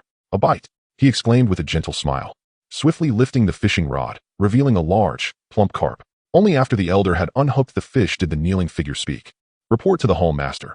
Lu Zhen has sent word that they have set out. The elder squinted slightly, nodding in acknowledgement. Understood. Inform them to prepare the net. Yes. Simultaneously, in Zhuke Square, at the residence of the Marquis of Pingnan, a middle-aged steward addressed 3 burly men beside him. The eldest son has supported you 3 tigers of Lingnan for long enough. It is time to repay him. He handed over the information regarding the Imperial Guard 100 household. You are to venture to Wangjia village outside Ping'an County. If that brat meets his demise there, return. If he emerges alive, bring back his head with the god-slaying crossbow for the young master. The trio, known as the 3 Tigers of Lingnan, exchanged cold smiles. Rest assured, we shall accomplish the Marquis's task. As the 3 men vanished, the steward hastily returned to the central guest chamber of the Marquis's residence. The deputy minister of the Ministry of Revenue, Xiao Mingzhi, had long been awaiting the arrival of his guest, accompanied by a young gentleman in his early 20s. This young man, elegantly attired in exquisite shoe embroidery, held a folding fan in his hand. However, his complexion appeared somewhat pallid, and his eyes lacked the youthful fervor one might expect, instead reflecting a certain dazed quality, indicative of a life spent in indulgence. Upon the entrance of the middle-aged steward, he respectfully reported to Xiao Mingzhi, "My lord, everything has been arranged according to your instructions." Xiao Mingzhi took a sip of tea, nodding in approval. The young gentleman, flicking his fan, raised an eyebrow and remarked, "Father, this mere 100 household of the Jinhui is nothing more than an ant. Is it truly necessary to go to such lengths and deploy experts like the 3 Tigers of Lingnan? Surely, my brother could simply dispose of him?" Xiao Mingzhi smiled slightly at his son's words, while the steward quickly interjected, "Young master, this reflects the wisdom of the master. This 100 household of the Jinhui possesses remarkable talent, having managed to counter the assassins dispatched by the Dragon God sect at just 18 years of age. Although he may not pose an immediate threat, it is imperative to strike decisively while he is still vulnerable, lest he become a stumbling block in the future." Xiao Mingzhi nodded, saying, "For any adversary, one must strike with the ferocity of a lion hunting a hare. This is the essence of governance. Furthermore, your brother has significant tasks ahead, and this trivial matter must not derail our grand plans." The young gentleman, though somewhat disdainful, chose to remain silent in deference to his father's words. He merely stretched and said, "Very well, then. I shall leave you to your business and retire to the pleasure boat for some music." As he departed, Xiao Mingzhi felt a pang of frustration. He had many wives and concubines, yet this sole legitimate son had been born into a life of luxury and privilege, yet lacked both literary and martial prowess. Nevertheless, he reassured himself that as long as the plan succeeded, ruling in an era of prosperity would suffice. The journey of 100 miles is neither too short nor too long. By mid-afternoon, Yi Bashen and Lu Zhen, accompanied by their subordinates from the Jinhui, arrived at Ping'an County. Outside the county magistrate had been waiting. Upon seeing Yi Bashen and Lu Zhen, he hurriedly clasped his fists in greeting. "Lord Yi, Lord Lu, we are fortunate to have you at last." Ping'an County is a prominent county, and the magistrate holds a 6th rank position, equivalent to that of Yi Bashen and Lu Zhen. However, as members of the Jinhui, they rank slightly higher, which is why the magistrate addressed them as lords.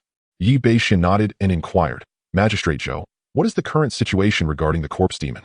Upon hearing this, Magistrate Zhou's face clouded with concern. "The situation is dire.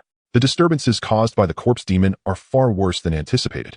In the villages attacked by the corpse demon, there are no survivors. All the villagers have been infected, and the joint efforts of our county office, the 6 doors, and the Jinhui have also suffered significant casualties. Fortunately, soldiers dispatched from a nearby county have encircled the village, preventing the spread of the disease." At this point, County Magistrate Zhou glanced at the sky.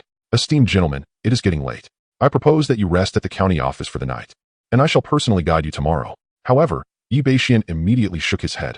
"There is no need. Nightfall is precisely when the corpse demons are most active. We should seize this opportunity to eradicate them. Please lead the way." Elzhen, who stood beside Yi Bashen, also spoke up. "Indeed, County Magistrate Zhou, we are here at the behest of the esteemed captain. Resolving this matter swiftly would allow us to return and report back sooner." Upon hearing this, County Magistrate Zhou ceased his objections. "Very well. Gentlemen, please follow me." Chapter 39. The Copper-Armored Corpse Demon. From Imperial Guard to Rebel, the moonlight cascaded like water, illuminating the mountains and forests. Under the guidance of County Magistrate Zhou, a group of riders galloped for nearly half an hour. As the sky darkened, they finally arrived at a village nestled at the foot of a mountain. Before even approaching the village, Bashen keenly detected a pungent scent of blood, causing the very air to become laden with an ominous chill. Esteemed officials, we have arrived.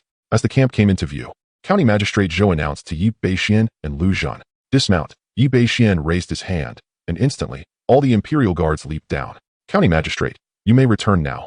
We shall take charge here," Bashen concluded, turning to Lu Zhan. "Brother Lu, let us proceed." Lu Zhan grinned. "As always, Yihu, you are eager." "Very well." Having passed the military encampment, Bashen and his companions hastened toward the village ahead. A thin veil of mist shrouded the area before them, evoking a ghostly, eerie atmosphere. The village was named Wangjia Village, a sizable settlement with over 1,000 inhabitants, significantly larger than the village where Bashen had recently vanquished the wild boar demon. According to County Magistrate Zhou, all these inhabitants had transformed into corpse demons. This was indeed a terrifying figure. Yet, Bashen felt exhilarated. Over 1,000 corpse demons. What a plethora of experience points. Be cautious, Lord Hu. There is something amiss with this village. It is far too quiet. Li Cheng cautioned as they fully entered the village. Bashen nodded. While he possessed unwavering confidence in his abilities, he did not harbor arrogance. Logically, corpse demons lacked consciousness. In a village teeming with over 1,000 of them, they should have been ambushed the moment they entered. Yet, they had delved deep into the village without encountering a single trace of the demons. This was clearly abnormal. However, just as Li Cheng's warning echoed, a roar suddenly shattered the silence of the village. In the next instant, every building began to tremble, and figures sprang forth from within, lunging towards the Imperial Guards with ferocity. In a heartbeat, 6 or 7 Imperial Guards, caught off guard, were seized by these figures, their throats clamped in a deadly grip, issuing cries of agony. It was only then that Bashen discerned the identities of the shadowy beings. They were the very villagers. Yet, their eyes gleamed crimson, and they possessed the strength of bulls. Even the steel blades of the Imperial Guard struck them, sparking like flint. Corpse demons. Form a formation. Their weakness lies in their heads. Lu Zhan bellowed, unleashing his true essence as he swung his blade, cleaving one of the charging corpse demons in two, issuing orders amidst the chaos. Several corpse demons roared and charged toward Bashen. Bashen swung his blade with a deft motion, shattering the skulls of the corpse demons with precision. A series of notifications echoed in his mind, congratulating him on acquiring 30 points. However, the sheer number of these undead creatures was overwhelming. In the blink of an eye, they had surrounded the entire group of Imperial Guards. To Bashen's astonishment, he discovered that numerous livestock in the village had also transformed into corpse demons. These creatures were even more formidable than ordinary humans, boasting greater strength and resilience. Despite the Imperial Guards forming a battle formation, they found themselves at a disadvantage. Bashen wielded his embroidered spring knife, unleashing his innate true energy and executing the demon-slaying blade technique. The blade sliced through the air, decapitating the corpse demons in swift succession. In mere moments, he had felled over a dozen of them. Excellent skills, Brother Yi, praised Zhan, who had also dispatched several corpse demons beside him. Observing Bashen's profound true energy, it was evident that he had reached the mid-stage of innate mastery. His martial prowess was fierce, surpassing that of many seasoned Imperial Guards. In the midst of this chaos, one would hardly guess that he was merely an 18-year-old youth. Your flattery is unwarranted, Bashen replied with a smile as he struck down another corpse demon. Just as the two were conversing, a furious roar erupted from the depths of the village, intensifying the malevolence surrounding the corpse demons, who now charged recklessly at the Imperial Guards. This is dire. These corpse demons are being controlled by a source of malice. We must first eliminate it. Zhan's expression shifted. Brother Yi. Zhan attempted to voice his concerns, but was interrupted by Bashen. No need for further words, I understand. Zhan laughed heartily. Excellent. Brother Yi indeed possesses great courage. All those under the flag, follow me as we break through and eliminate the source of this malevolence. With that, he leaped into action, plunging into the throng of corpse demons and heading deeper into the village. Bashen instructed his companions, you hold off these corpse demons. Suddenly, Li Cheng grasped Bashen's arm. Bashen, at this juncture, it is evident that Zhan is deliberately luring you into the heart of the village. Bashen smiled at Li Cheng. Do not worry, Uncle Li, none of them will escape. Having said that, he too executed his lightness technique and advanced. Accompanying them were Li Cheng and his two subordinates, Chen Liang and Zheng Zibu, along with 2 members from Zhan's group. All of them were innate masters, dispatching the ordinary corpse demons with ease. In just a few short minutes, the group broke free from the encirclement of the undead. As they ventured deeper, the fog thickened around them. Fortunately, the group possessed considerable strength and remained undaunted by the dense mist. However, they were acutely aware. a sense of imminent danger gnawing at their instincts. Eventually, they halted before a shrine in the village, the source of this peril emanating ominously from within. Suddenly, a piercing roar shattered the silence. With a deafening explosion, the shrine erupted. In the next moment, a figure cloaked in black and a fearsome creature, with a face adorned with menacing fangs, sprang forth from the ruins. The beast appeared to be draped in a layer of bronze armor, exuding an aura of sheer terror that enveloped the surroundings. In the blink of an eye, it barred the path of all present. Upon witnessing this man and beast, the expressions of the Imperial Guards transformed dramatically. This is a bronze-armored corpse. The bronze-armored corpse, a variant among the undead, derived its name from the ancient bronze luster that enveloped its form. It possessed immense strength, impervious to blades and spears, and bore a lethal poison that guaranteed death upon contact. Its power rivaled that of a newly ascended master. They had never anticipated that the source of malevolence in this village would be a bronze-armored corpse, let alone one under human control. Just as the group stood in stunned silence, the foremost figure, Lu Zhan, abruptly swung his blade. The knife struck the necks of Chun Liang and Zheng Zibu, subordinates of Yi Bashen, without warning. The two, caught entirely off guard, emitted no sound, their lives extinguished in an instant. Chapter 40. The Emergence of Blade Intent. No blade in the world. A sudden turn of events startled nearly everyone present, leaving even the two captains under Lu Zhan in a state of utter bewilderment. Li Cheng's expression darkened significantly as he swiftly directed his blade towards Lu Zhan. Although he suspected that this incident was a deliberate attack on Yi Bashen, he could hardly have anticipated that the first to strike would be Lu Zhan, a 100-man commander of the Jinyui. Lord Lu, what are you doing? Beside Lu Zhan, his two captains were equally taken aback. Wiping the blood from the blade's edge, Lu Zhan spoke with a calm demeanor. You are my trusted subordinates. I offer you a chance to survive. Shortly, I will severely injure them, and you will kill Yi Bashen, fully joining my Dragon God sect. These words sent shockwaves through the room. The three men stared wide-eyed, while Li Cheng's pupils constricted in realization. Lu Zhan, you are one of the Dragon God sect. This corpse demon was deliberately unleashed by you, just as it was last time. Li Cheng stammered, grasping the full extent of the situation. Lu Zhan paid no heed to him, and turned his gaze to the seemingly calm Yi Bashen. Brother Yi, you appear surprisingly unfazed. Yi Bashen cast him a sidelong glance and replied with a smile. What is there to be surprised about when faced with a group of the dead like you? Ah. Lu Zhan was momentarily taken aback. He had not expected Yi Bashen to utter such words at this juncture. However, he soon burst into laughter. Brother Yi, you truly are audacious. I wonder if your strength matches your bravado. Guardian, do not hesitate. Upon his command, the figure in black suddenly produced a bell. As it rang, the copper-armored corpse beside him had its eyes flash blood-red. Go, he ordered, and the copper-armored corpse let out a low growl, its body emanating a copper glow as it charged at Yi Bashen. Yi Bashuan's 9-yang divine skill surged with fervor, all his cultivation converging in his palm. He struck down fiercely, his hand akin to a soaring dragon. A mere corpse demon, comparable to one who had just broken through to the master realm, was no match for him. Seeing Yi Bashuan's move, Li Cheng's expression shifted dramatically as he urgently warned, be careful. This corpse demon possesses unparalleled physical strength and is toxic. The greatest strength of a corpse demon lies in its physical form. Even an ordinary corpse demon can tear apart tigers and leopards, let alone this one. If you engage it with mere palm strength, even an average master would not withstand it. Lu Zhan also noticed that Yi Bashen had chosen to use his palm rather than his blade, a cold smile creeping upon his lips. Fool. Yet, in the next moment, Yi Bashuan's formidable true essence erupted, coalescing into a golden dragon. This strike represented the pinnacle of his power, aside from his blade intent. His palm descended like thunder. The golden dragon roared, piercing through the corpse demon's aura in an instant, imprinting itself upon its chest. The so-called invulnerable flesh of the corpse demon was rendered as tattered as rags, directly penetrated by this formidable palm strike. Its entire body exploded, collapsing lifelessly to the ground. With a single blow, it was annihilated. Ding! Congratulations to the host for acquiring 120 points. Within Yi Bashuan's mind, the system notification reverberated. Silence ensued. The atmosphere descended into a deathly stillness. The smile on Elzhan's face had yet to fade when everything had already come to an end. You have comprehended the palm technique. Even the cloaked figure finally reacted. With his innate peak cultivation, coupled with the control of the copper-armored corpse demon, he believed he could contend even against an early-stage master. Eliminating an ordinary innate practitioner would be effortless, which is why the Dragon God sect dispatched him for this mission. They had already overestimated Yi Bashen to the utmost, considering a prior assassination attempt had failed against an innate late-stage practitioner. They believed Yi Bashen might possess strength rivaling that level. Yet, no one anticipated the scenario before them. A single palm strike obliterating the corpse demon. What immense inner strength this required. Unite. Eljan finally grasped the situation and immediately devised a strategy. Yi Bashen was no longer an opponent he could face alone. The true essence of the innate peak was unleashed without reservation. The two ceased their chatter. The cloaked figure drew a long blade from behind. "Attack!"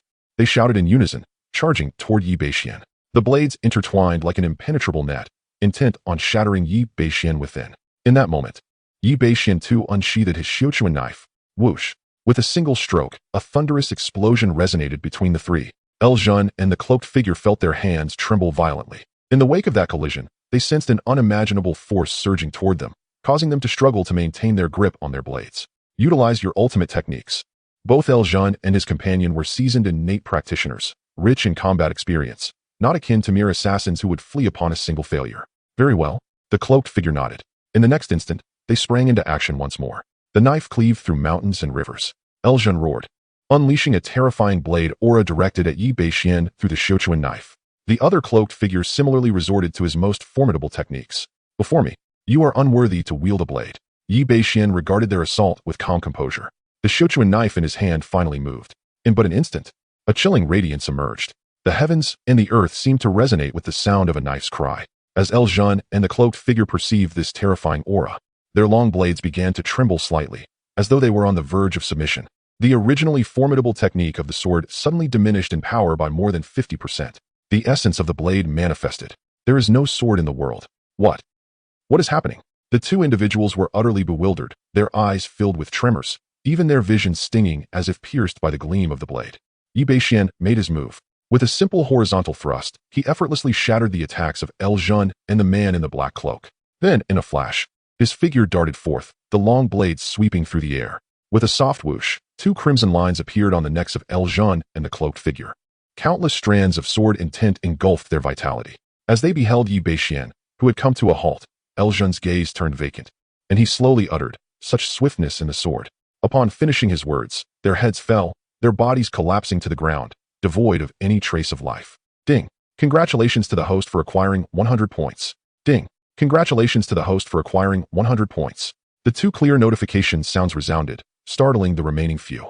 The two captains accompanying Eljan gaped in disbelief, terrified to the point of collapsing onto the ground. "Yi Bashen, how dare you assassinate your colleagues?" Such audacity. One of the captains trembled as he pointed at Yi Bashen. Yet before he could finish his words, he witnessed Yi Bashen's footstep. With a whoosh, he had vanished from sight. A slender hand loomed larger in the vision of the stammering captain. It descended upon his head.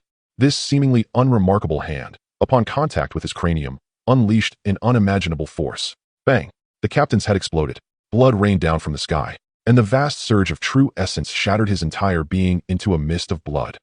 Chapter 41. One night listening to the spring rain.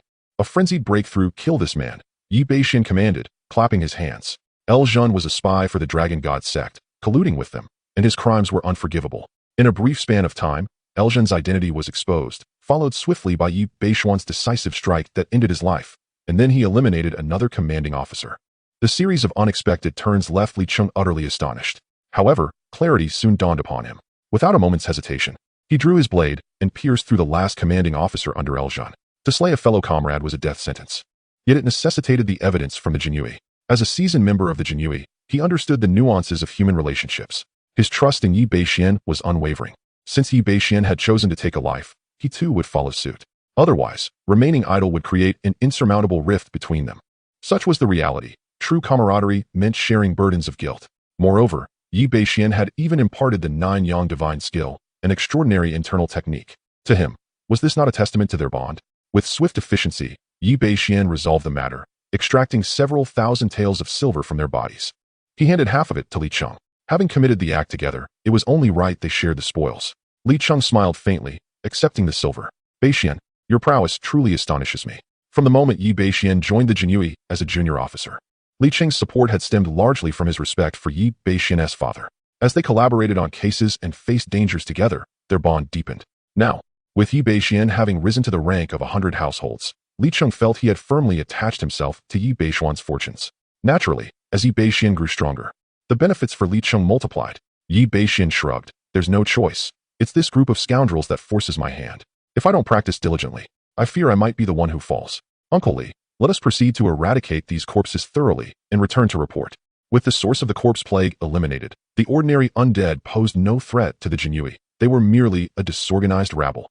Ultimately, after a sacrifice of 23 brave souls and over 10 wounded, they succeeded in annihilating the horde of corpses. The high casualty count was primarily due to the initial surprise attack. Otherwise, with the strength of the Jinui, losing 7 or 8 men would have sufficed to decimate the undead.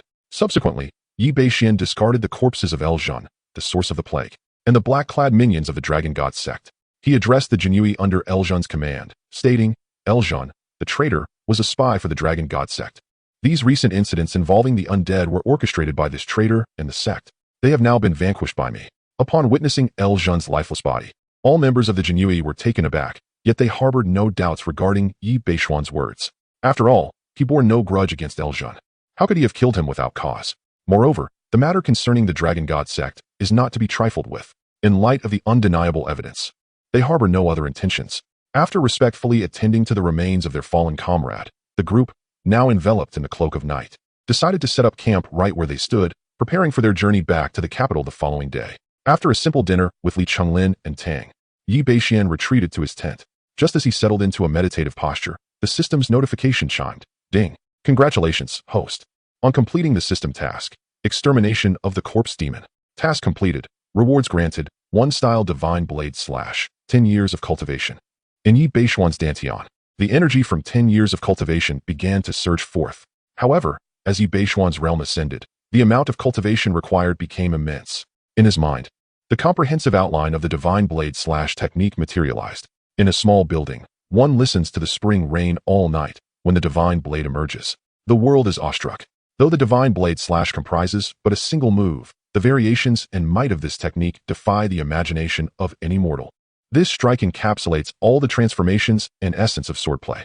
Every aspect, angle, timing, and force is meticulously calculated to unleash its utmost potential. When the divine blade is drawn, death is inevitable for those who face it. It is indeed terrifying. Such a calculated technique represents the pinnacle of mortal achievement. As Bashen quietly contemplated the transformations and power of the divine blade slash, he could not help but marvel. In comparison, the demon-slaying sword technique he had learned seemed utterly inferior. Simultaneously, Bashen discerned that the divine blade slash, before reaching perfection, requires the accompaniment of the crescent moon blade to unleash its full potential. Once perfected, however, any blade could channel the divine blade slash to its utmost extremes. Bashen glanced at his system panel. Host, Bashen, age, 18 realm, innate level 7, cultivation techniques, dragon subduing 18 palms, max level, wave gliding steps, max level, golden bell shield and iron cloth shirt, max level, 9 yang divine skill, 5th layer, lynxy finger, minor accomplishment, demon slaying sword technique, max level, 1 style divine blade slash, 2180. His had returned to 4 digits and even exceeded 2000. This brought Bashen great satisfaction. He relished such grand tasks, where a single endeavor yields rewards multiple times that of ordinary tasks. With these 2000, he could naturally augment his strength. Without hesitation, Bashen commanded, System, engage 1 style divine blade slash for me. On the 42nd day of, through your relentless practice, you have finally grasped the method of the divine blade slash, reaching the introductory level. On the 167th day of, through your day and night training, the divine blade slash has matured further, successfully advancing to proficiency. On the 356th day of, your comprehension of the divine blade slash has once again deepened, entering the minor accomplishment stage. On the 610th day of his idle training, an unexpected opportunity arose, allowing you to merge the essence of the blade intent with the divine blade slash, leading to a remarkable breakthrough in the divine blade slash, achieving a state of mastery. On the 923rd day of your training, having engaged in such prolonged idle cultivation for the first time, your relentless efforts bore fruit, culminating in the perfection of the divine blade slash. Concurrently, your blade intent underwent a profound refinement, reaching the level of dual blade intent. As this session of idle training concluded, the transmission of insights began. Please hold on. With the resounding tone of the system's final prompt echoing in his mind, an influx of memories regarding the divine blade slash surged into Bashen's consciousness. An overwhelming blade intent erupted from his being. In that moment, Bashen felt as though he could cleave the very heavens and earth with a single stroke. Beneath the power of the divine blade slash, all things could be vanquished. Chapter 42, the 6th level of the 9 Suns divine skill, divine blade slash. After a full hour, Bashen slowly opened his eyes. An undeniable brilliance radiated from him, akin to an exquisite sword poised to draw from its sheath. This was the result of further refinement of his sword intent. He had not anticipated such an unexpected gain from practicing the divine blade slash. His sword intent had remarkably ascended to the second level. At this moment, should I unleash the divine blade slash, it would suffice to vanquish those masters below the fifth level who have yet to grasp the essence of intent. A spark of brilliance flickered in Yi Bashen's eyes. Intent. It represents the pinnacle of any weapon. It is not merely a manifestation of combat power, but also an embodiment of one's own path. Intent is divided into 9 levels. The first level encapsulates heaven and earth. It is said that at the peak of the 9th level, one can break through the void with martial prowess. Of course, all of this is still far from Yi Bashen. He continued to observe his remaining idle points. Practicing the divine blade slash consumed over 900 points. This clearly illustrates the terrifying nature of the divine blade. It surpasses even the mystical techniques like the Lingbo Weibo. Yi Bashen estimated that this divine blade slash has likely reached the pinnacle of the heavenly class, perhaps even the supreme level of heavenly skills. Beyond this lies true divine martial arts. Such profound techniques can only be mastered by terrestrial immortals. Next, he delved into the practice of the 9 Suns divine skill. The system engaged in idle practice of the 9 Suns divine skill. Idle practice day 58. Your 9 Suns divine skill begins to steadily ascend, gradually approaching the 6th level. Idle practice day 190. Through your relentless training, your understanding of the 9 Suns divine skill deepens, breaking through to the 6th level. Idle practice day 380. The abundant true essence circulates within your meridians, exerting some pressure. Your progress is exceedingly rapid, and the power within you has begun to exceed its limits. Idle practice day 463. Upon entering the late stage of the 6th level, your meridians can no longer bear the strain. You urgently require a manual capable of enhancing your physical body and meridians. This session of training has automatically halted. As the idle practice concluded, the insights were being transmitted. Please wait. This sudden turn of events had indeed taken Yi Bashen by surprise. He had intended to allocate all his idle points to the 9 Suns divine skill, hoping to directly break through to the master realm in one go. Yet, he found himself only advancing from the late 5th level of the 9 Suns divine skill to the peak of the 6th level. Nevertheless, despite this, his cultivation grew exponentially. Akin to a rocket, as he directly broke through from the 7th level of innate to the pinnacle of the 9th level of innate. The true essence within him surged wildly, causing his meridians to ache painfully. Once he had regulated his breath, Yi Bashen exhaled a breath of turbid air. Indeed, one cannot expect to achieve great gains all at once. Yi Bashen chuckled wryly, fully aware of where the problem lay. The true essence was simply too domineering. Within the span of a single day, he advanced directly from the 6th layer of innate to the 9th layer. His body, however, struggled to keep pace with the surge of true energy, leading to inevitable complications. Typically, a practitioner at the later stage of innate would require several years, if not a decade or more, to achieve such a leap. Even the most extraordinary talents would need at least a few months, if not longer, to break through. This is a gradual process, allowing the body's meridians to fully endure the power of true energy, ensuring that no harm occurs during the breakthrough. Yet, Yi Bashen shattered 3 realms in mere hours. Even the most intensive guidance could not facilitate such rapid advancement. If he were to wait for his meridians to adapt, it would take no less than several months, perhaps even longer. Such a duration seemed excessive to him. Yi Bashen furrowed his brow. If his thoughts were overheard by others, they would undoubtedly berate him for his audacity. Such presumptuousness. Nevertheless, Yi Bashen genuinely felt the passage of time to be too prolonged. Previously, he might have been able to afford a leisurely pace in his cultivation. However, given that he had already eliminated several formidable experts from the Dragon God sect, even they, despite their disbelief, must recognize that his strength was far from what they had anticipated.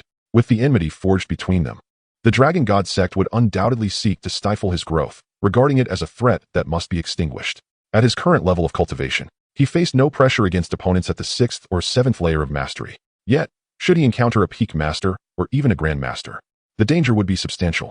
Thus, he must strive to grow stronger at an unforeseen pace, necessitating the discovery of a technique capable of fortifying his physique and meridians. Yi Bashen mused to himself. However, such techniques are rare, and he was uncertain whether the treasures of the Jinui would contain any. Gaining access to the Jinui's treasury was no simple task.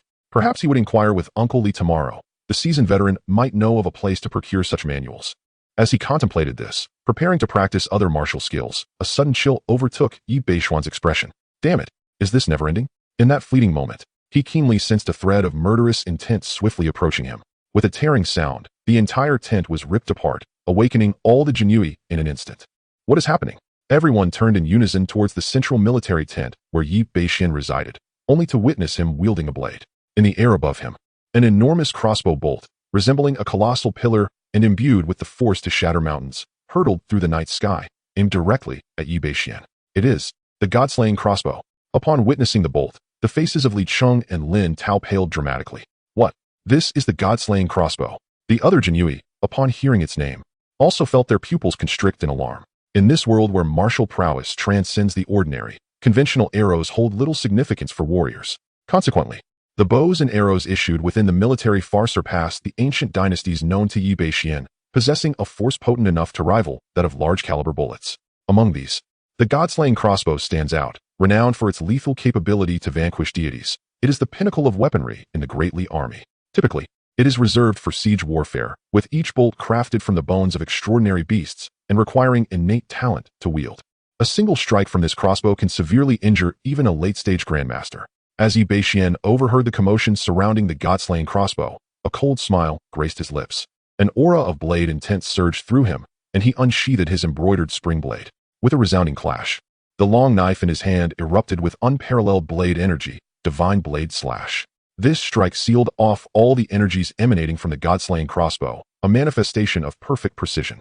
The blade light surged forth, colliding with the crossbow in a thunderous explosion that reverberated through the air, causing a painful ringing in the ears of those present. Li Cheng and the others instinctively shut their eyes, only to have their expressions shift dramatically moments later. Could it be?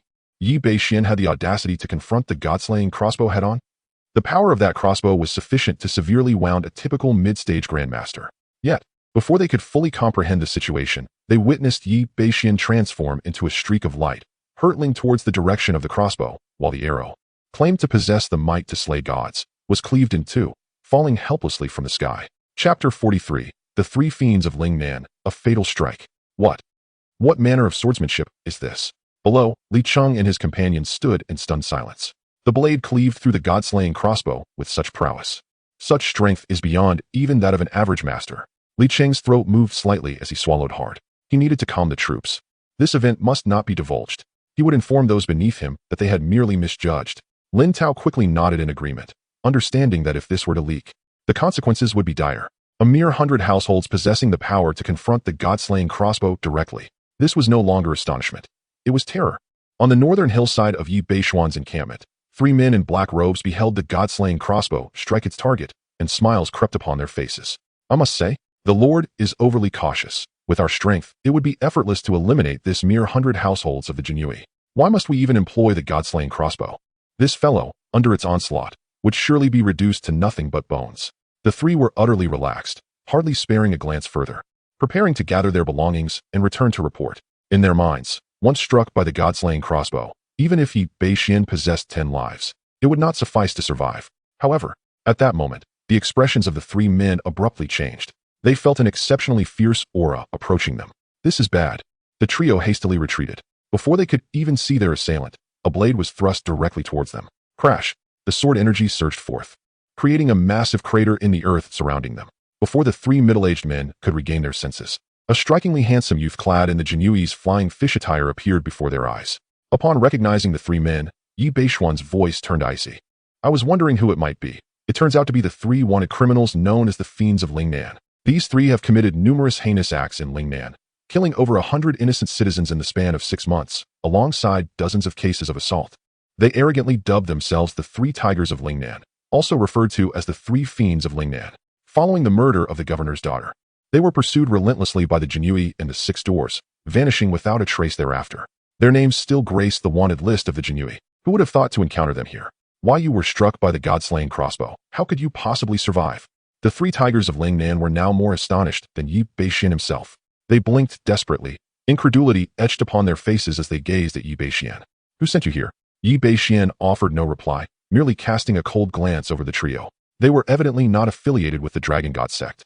Yet they wielded the formidable god-slaying crossbow. They must possess military backing. Yi Bashen reflected on the events of the past few days. In the estate of the Pingnan Marquis, Xiao Mingzhi was the target that Yi Bashen ultimately fixed his gaze upon. Although he had not directly provoked this individual, the true culprit behind the cat demon incident, Su Kuan, was, according to Li Cheng, affiliated with the household of the Assistant Minister of Revenue. The Pingnan Marquis rose to prominence through military achievements and, in this generation, commanded an impressive force of 200,000 soldiers. Only the Pingnan Marquis' estate possessed the divine slaying crossbow. Previously, when he had slain Yangshan, he had encountered the steward who belonged to the Pingnan household. Huh, young man, though I am unaware of the means by which you evaded the divine slaying crossbow, since you have presented yourself so willingly, my brothers, and I shall not hold back. The three tigers of Lingnan, after their initial astonishment, regained their composure, revealing sinister smiles upon their faces. They promptly unsheathed their weapons from their backs. Each of the three excelled in the art of hammer techniques, wielding a pair of golden iron hammers, relying on sheer strength to overpower their opponents. Despite their cultivation being limited to the third level of the Grandmaster realm, their physical prowess was sufficient to contend with an average mid-tier Grandmaster. When united, they claimed to be invincible among Grandmasters, capable of battling the prodigies listed on the Tianjiao rankings. Of course, this was largely self-aggrandizement. However, their ability to escape after slaying the daughter of the Lingnan prefect was a testament to their formidable skills. Kill! The three shouted in unison, swinging their gilded hammers down towards Yi Bashen. The crimson true essence surged forth, accompanied by a faint roar reminiscent of tigers and leopards. This was the signature technique of the Lingnan Three Tigers, reputed to be a high-tier Earth-grade technique known as the Tiger Leopard Thunder Hammer. The shadows of their hammers fell through the air, shaking the very atmosphere. I am eager to witness the extent of your strength. Yi Bashen neither dodged nor evaded. The perfected golden bell shield enveloped him entirely. As an ultimate horizontal training technique, upon reaching its zenith, Yi Bashen's own strength had already surpassed tens of thousands. With a decisive swing of his blade, he met the oncoming hammers head-on. A thunderous clash erupted. The expressions of the Lingnan Three Tigers shifted drastically as they were sent flying backward. Such overwhelming force. They spat out blood, feeling their arms tingle with numbness. They had thought themselves capable. Today, I shall return with your heads as trophies. Yi Bashen regarded them with disdain. The combined might of these three was merely at the level of a mid-tier Grandmaster. And yet, they dared to call themselves invincible among Grandmasters? Second Tiger, Third Tiger. You flee. I will hold him off. The leader of the Lingnan Three Tigers swiftly assessed the situation. Yi Bashen's strength far exceeded theirs. He had withstood their hammers and even injured them with a single blow. Such prowess undoubtedly belonged to a late-stage Grandmaster. No, brother. If we retreat, we all retreat together. The other two tigers vehemently shook their heads. You shall not escape. Yi Bashen had no time to entertain their fraternal sentiments. He wielded his Xiuquan Dao with determination. A chilling aura emanated from a blade that cleaved through the heavens.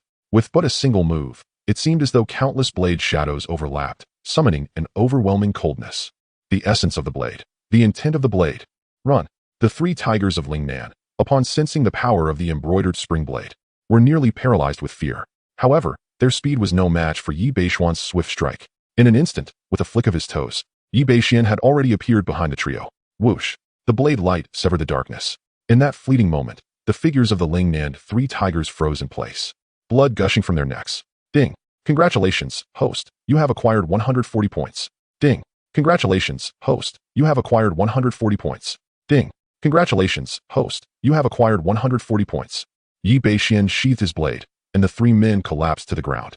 He approached the lifeless forms of the Lingnan Tigers and rifled through their belongings, discovering a surprising bounty of over 10,000 taels of silver, along with the thunderous hammer of the tiger and leopard. Moreover, within the grasp of the leader of the Lingnan Tigers, Yi Bashen unearthed a token inscribed with the character for Duke. What a cunning old rascal. The Dragon God sect is well hidden and difficult to locate, yet the Pingnan Duke's residence is right there, awaiting. A flash of murderous intent flickered in Yi Bashen's eyes. After being repeatedly targeted for assassination, even he could not suppress his fury, especially on this night. The power of the god-slaying crossbow was indeed terrifying, capable of severely injuring even an ordinary late-stage master. Had he not broken through several realms that night and acquired the divine blade slash, it would have been quite challenging to withstand the might of that god-slaying crossbow unscathed. For any force wishing to take his life, there would be no mercy. Chapter 44. Shaoli Fei Dao reaches its pinnacle, strengthening its foundation. Of course, Yi Bashen is not a reckless individual. The son of the Pingnan Marquis holds the esteemed position of a deputy minister of the Ministry of Revenue, a second-rank official in the court. To attempt to assassinate him would indeed be a fool's errand. Within the Pingnan Marquis' residence, there are at least 10 grandmasters. There are even rumors that the fourth-generation Pingnan Marquis is still alive. This individual had reached the pinnacle of grandmaster status decades ago and was once listed among the top contenders. It is presumed that he has now ascended to the realm of unification with the heavens. He serves as the stabilizing force of the Pingnan Marquis household. Given Yi Bashen's current capabilities, it would be exceedingly difficult to contend with the Pingnan Marquis estate. However, this Xiaomingzhi has numerous offspring. Among them, one of his illegitimate sons holds the rank of 1,000 household commander in the Northern Town Guard. If you assassinate the father, the sun shall be a target. This is a sentiment that cannot be tolerated.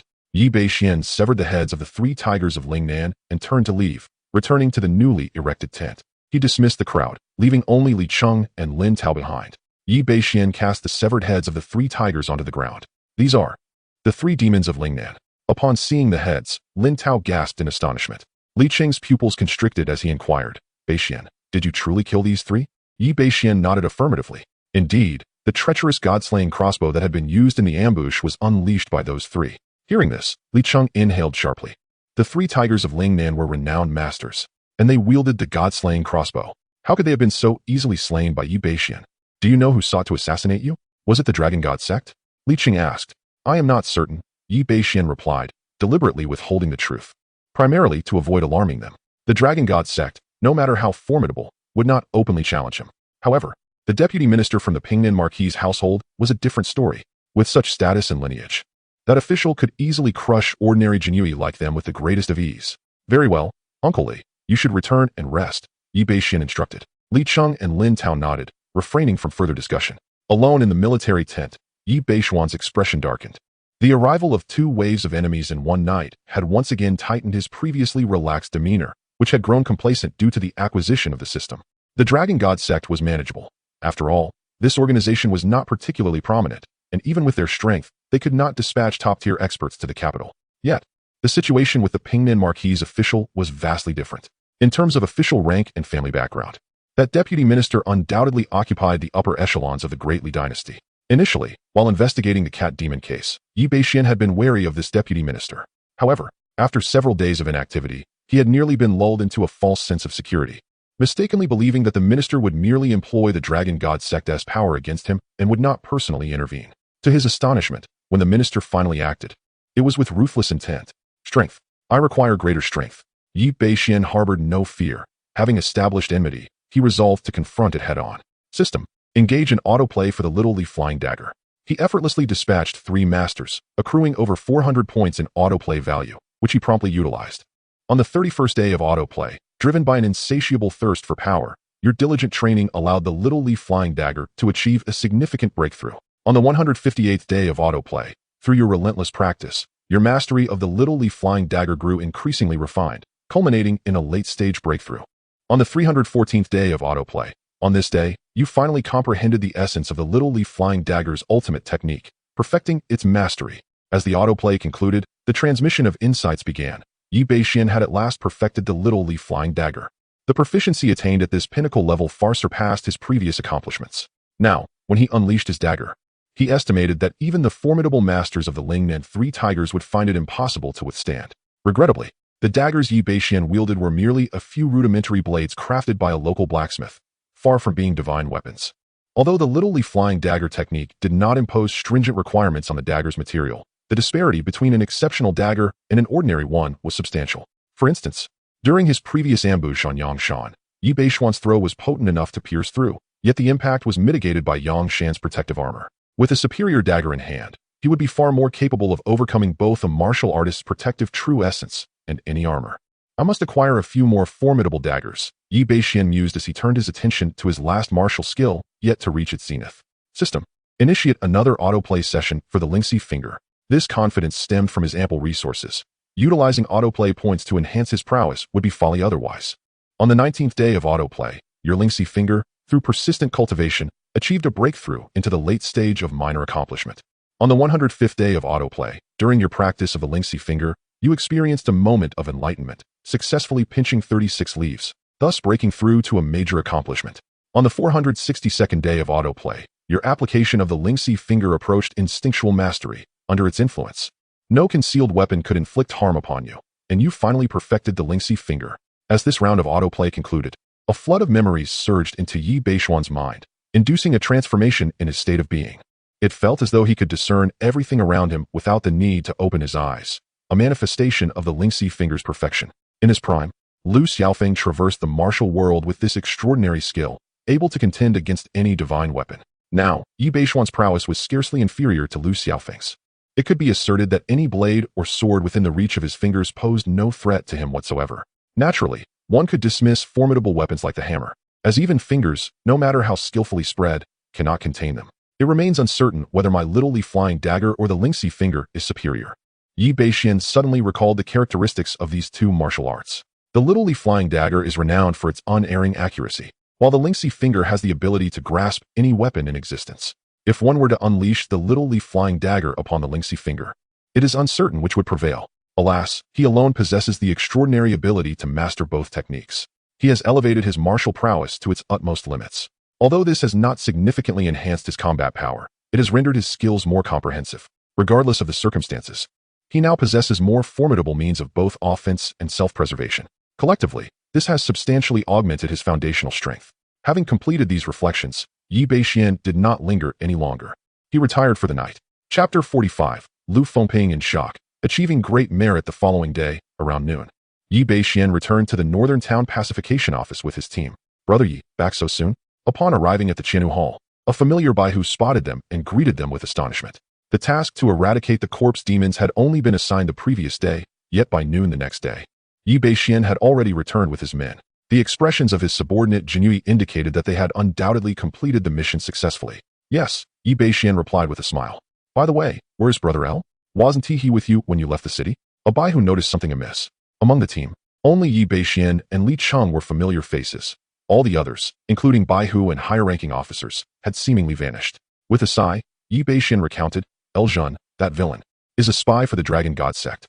He colluded with the corpse demons, intending to annihilate us all, and even ambushed and killed several senior officers before I managed to slay him. Upon hearing this, the pupils of all the Baihu dilated in shock, their mouths agape. A spy for the Dragon God sect? Colluding with corpse demons? And all of them slain by Yi Bashen? Each piece of information struck their hearts like a hammer. They were well aware of El Jun's prowess as a seasoned Baihu in the Jinui, nearly at the pinnacle of innate mastery. Though they had never seen the corpse demons, they knew their strength was capable of killing Baihu. Such a combination, all defeated by Yi Bashen?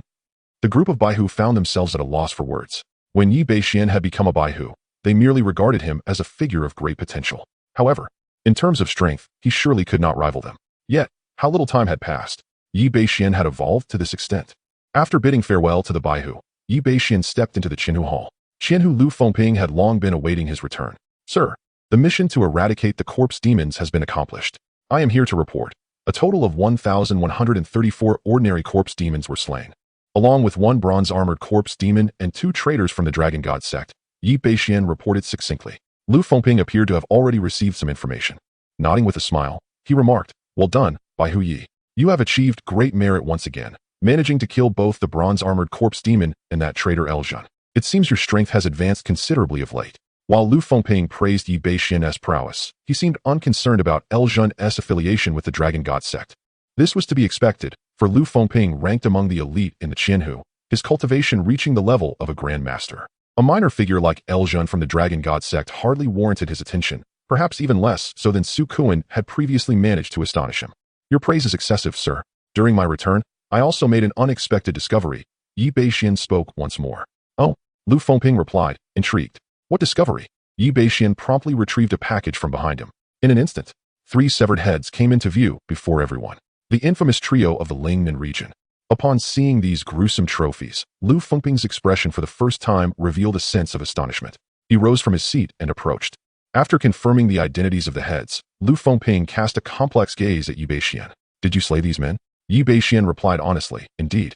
They ambushed my subordinates last night, and I retaliated. It took several moments for Lu Fengping to regain his composure. Excellent. Truly excellent. You have performed admirably in this matter. I shall report this, and the rewards will be determined by those above us. Lu Fengping repeated his praise multiple times. This was a level of commendation he had not extended even when aware of Yi Bashen's defeat of El Jun and the copper-armored corpse. El Jun and the copper-armored corpse, at most, possessed barely the strength to breach the realm of a Grandmaster. It was not impossible for some prodigies to slay a Grandmaster in their innate stage. He himself had accomplished such feats in his youth. However, the Lingnan trio was a different matter. Although Lu Fengping did not regard them as particularly formidable, that did not imply they were weak. On the contrary, their considerable notoriety suggested they possessed genuine prowess, comparable to some of the captains within the Jin Yi of various prefectures. United, they were even stronger than those captains. While the Jin Yi in the capital demanded higher standards for captains, the lowest-ranking captains were at this very level. Yi Bashen's ability to slay them indicated that his strength was at least on par with an average captain. What did the Bizenfu care about? Achievements? Seniority? Nonsense. Only strength mattered. Why do the junior officers and even the 100-men leaders of the Jin Yi frequently perish, while the captains seldom change? It is because the requirements for captains in terms of strength far exceed those for the 100-men leaders. The latter are usually only at the peak of the innate stage, with most still in the mid-stage. Yet the minimum requirement for a captain is the late stage of a grandmaster. There are only about 30 captains in the Bashen, while there are 400 to 500 100-men leaders. As for the senior and junior officers, their numbers are countless. This disparity in numbers speaks volumes. Thus, when Yi Bashen previously resolved the case of the cat demon and vanquished the innate cat demon, Lu Fengping paid it no mind. Even if Yi Bashen had achieved innate status at 18, reaching the pinnacle of a grandmaster would require at least a decade or more, if not longer, let alone attaining the level of a grandmaster. It was possible he might never break through in his lifetime. However, now Yi Bashen had slain the Lingnan trio, whose prowess rivaled that of late-stage grandmasters. Such talent warranted equal treatment even from him. "Thank you, Captain," Yi Bashen said, clasping his fists in gratitude. He sensed the change in Lu Fengping's demeanor. Indeed, strength was a valuable asset. In this world where martial prowess reigns supreme, the stronger one becomes, the higher their status. Should one break through to the great grandmaster level and reach the legendary realm of transcendence, even the imperial family would extend their respect. Those transcendent beings possess the power to influence imperial authority. Lu Fengping nodded with a smile and declared, "Today, I grant you an additional 3 days of leave. Consider it a respite. You may depart." Your subordinate takes his leave. Yi Bashen clasped his fists and exited.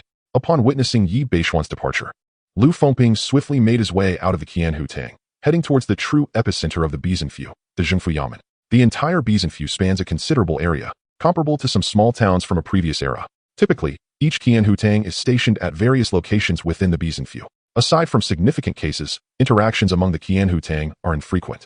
Only those of the Qianhu rank are permitted to approach the Zhengfu Yamen, the true command center where the chancellor resides. Each chancellor oversees 12 Qianhutangs, comprising both imperial confidants and direct descendants of prominent families. The chancellor of the Qianhutang to which Lu Fengping belongs is named Zhou Sheng, the foremost chancellor of the Bashen. Hailing from a background of the emperor's personal guards, unaligned with any family, Lord Chancellor Lu Fengping seeks an audience. Chapter 46, Promotion to Deputy Qianhu. The talented list come in. A robust voice resonated from within the town government office. Lu Fengping respectfully stepped inside. The entire town office was exceedingly spacious, covering an area of several hundred square meters. The most striking feature was a row of weapon racks, laden with an array of armaments, accompanied by some skeletal claws. Each item bore the name of its owner. Any seasoned wanderer of the martial world would instantly recognize that these weapons belonged to notorious wanted criminals, many of whom had been infamous in the Great Li for decades. Among them were not only humans, but also formidable demon kings. The fact that these weapons were left here indicated that their owners had met their demise.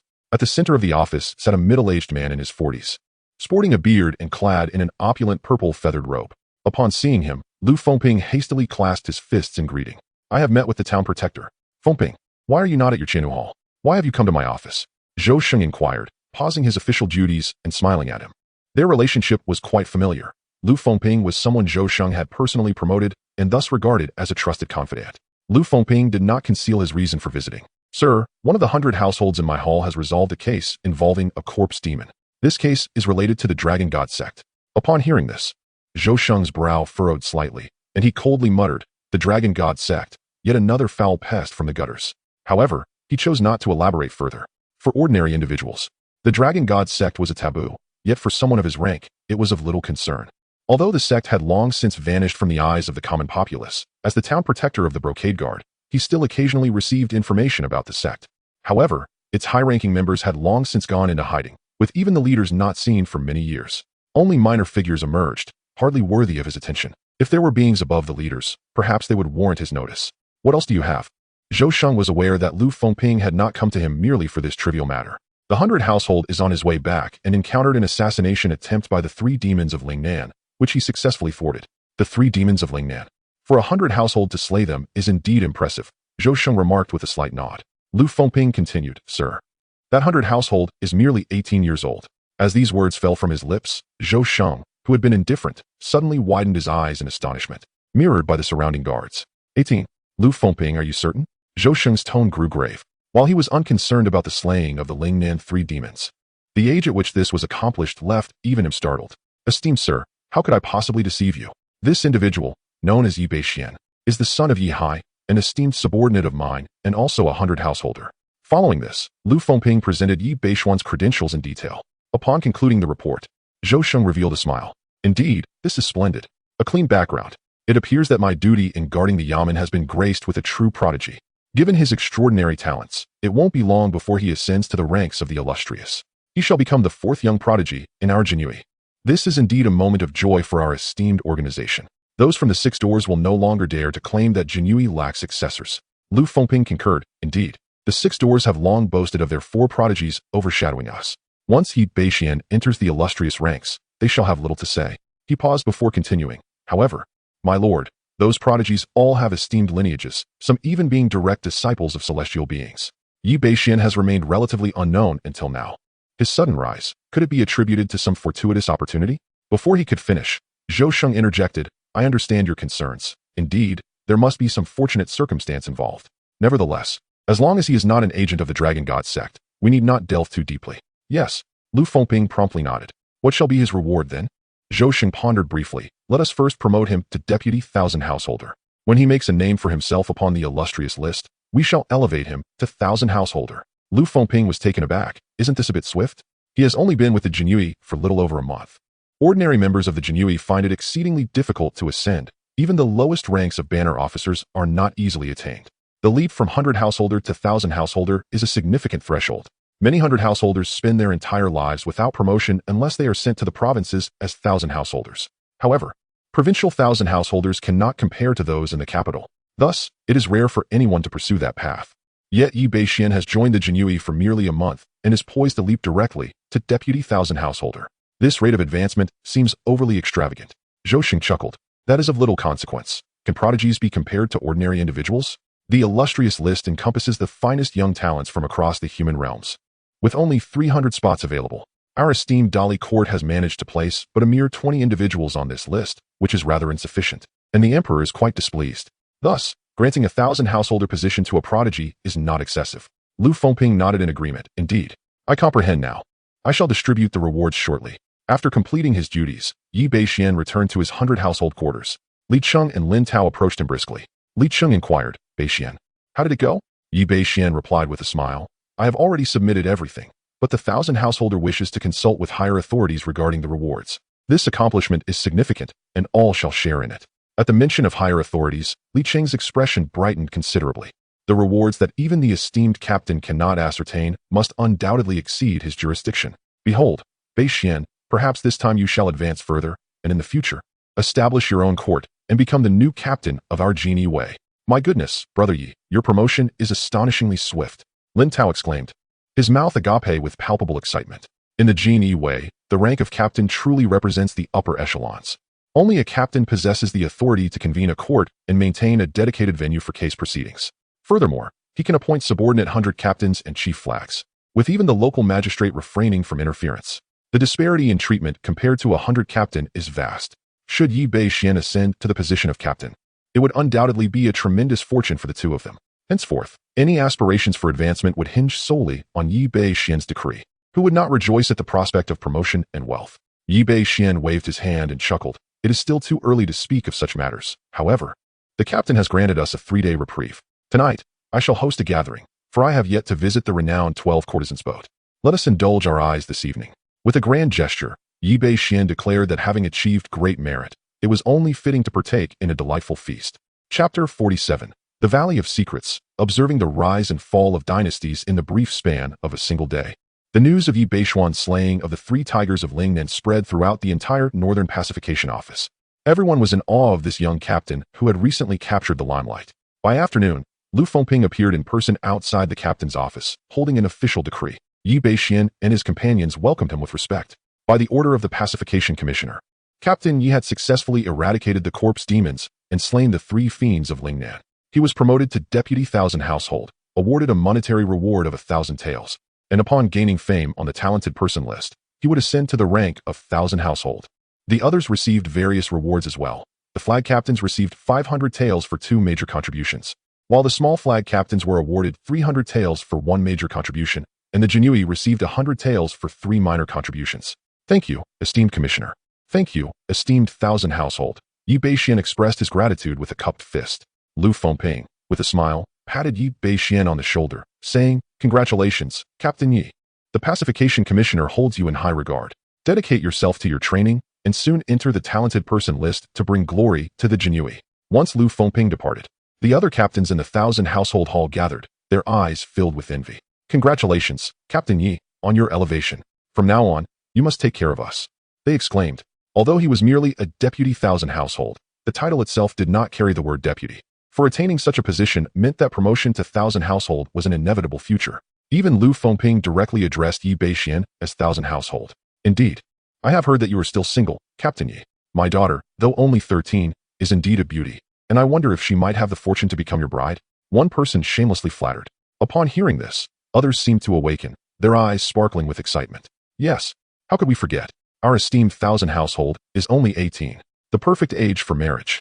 Lu, your daughter is merely 13, with not a single tooth fallen. How can you boast of her beauty? Someone retorted. 1,000 household. While I do not have a daughter, my wife's cousin just turned 14 and is absolutely lovely. Perhaps you might take a look? Another chimed in. My lord, I also have a niece, 15 this year, of marriageable age. I would not dare to aspire to have her as your wife, but even as a concubine would be acceptable. As Yi Bashen observed the fervent matchmaking efforts of the captains, the corners of his mouth twitched. 13, 14, 15. They were all just a bunch of children. Although the regulations of Dali permit women to marry at 13, Yi Bashen could not reconcile this with his own sensibilities. No matter how beautiful they were at that age, they possessed nothing of substance. How could they compare to his maid Yaoer? He politely declined the enthusiastic offers of the captains and extended an invitation for them to join him for drinks that evening, which successfully dispersed the eager crowd. At that moment, Li Cheng approached. Bashen, the captains speak the truth. It is indeed time for you to settle down. Now that you have been elevated to a prominent position, it would be more than sufficient to match you with a young lady from an esteemed family. If there is a particular maiden who catches your fancy, I can certainly assist you in sending a proposal. At 18, you are considered an advanced age for an unmarried man in the realm of Dali. Among the 3 great acts of filial piety, having no descendants is the gravest. Even members of the royal family are expected to marry early to propagate their lineage. Yi Bashen twitched his lips and hastily waved his hand, saying, Uncle Li, I appreciate your kindness, but I have been preoccupied with my cultivation and am not acquainted with any young ladies. I shall wait a while longer. It will not be too late to consider this once I ascend the talented rankings. Regarding the talented rankings, Yi Bashen had gleaned some knowledge during this time. It is published by a powerful entity known as Qinji Valley, which is rumored to have a legacy spanning over a millennium, its exact origins lost to time, making it one of the most ancient sects in the martial world. Even with the rise and fall of dynasties, it remains unaffected. Furthermore, each generation of the Qinji Valley master possesses unfathomable abilities, reputed to discern celestial secrets and observe the ebb and flow of the martial world. No matter the affairs of the martial realm, there is nothing that Qinji Valley does not know. In addition to the talented rankings, Qinji Valley maintains several other lists, comprising 4 principal rankings: the talented rankings, the earth rankings, the sky rankings, and the divine rankings. Besides these main lists, there are also auxiliary rankings, such as the 100 Flowers list and the Divine Weapon list.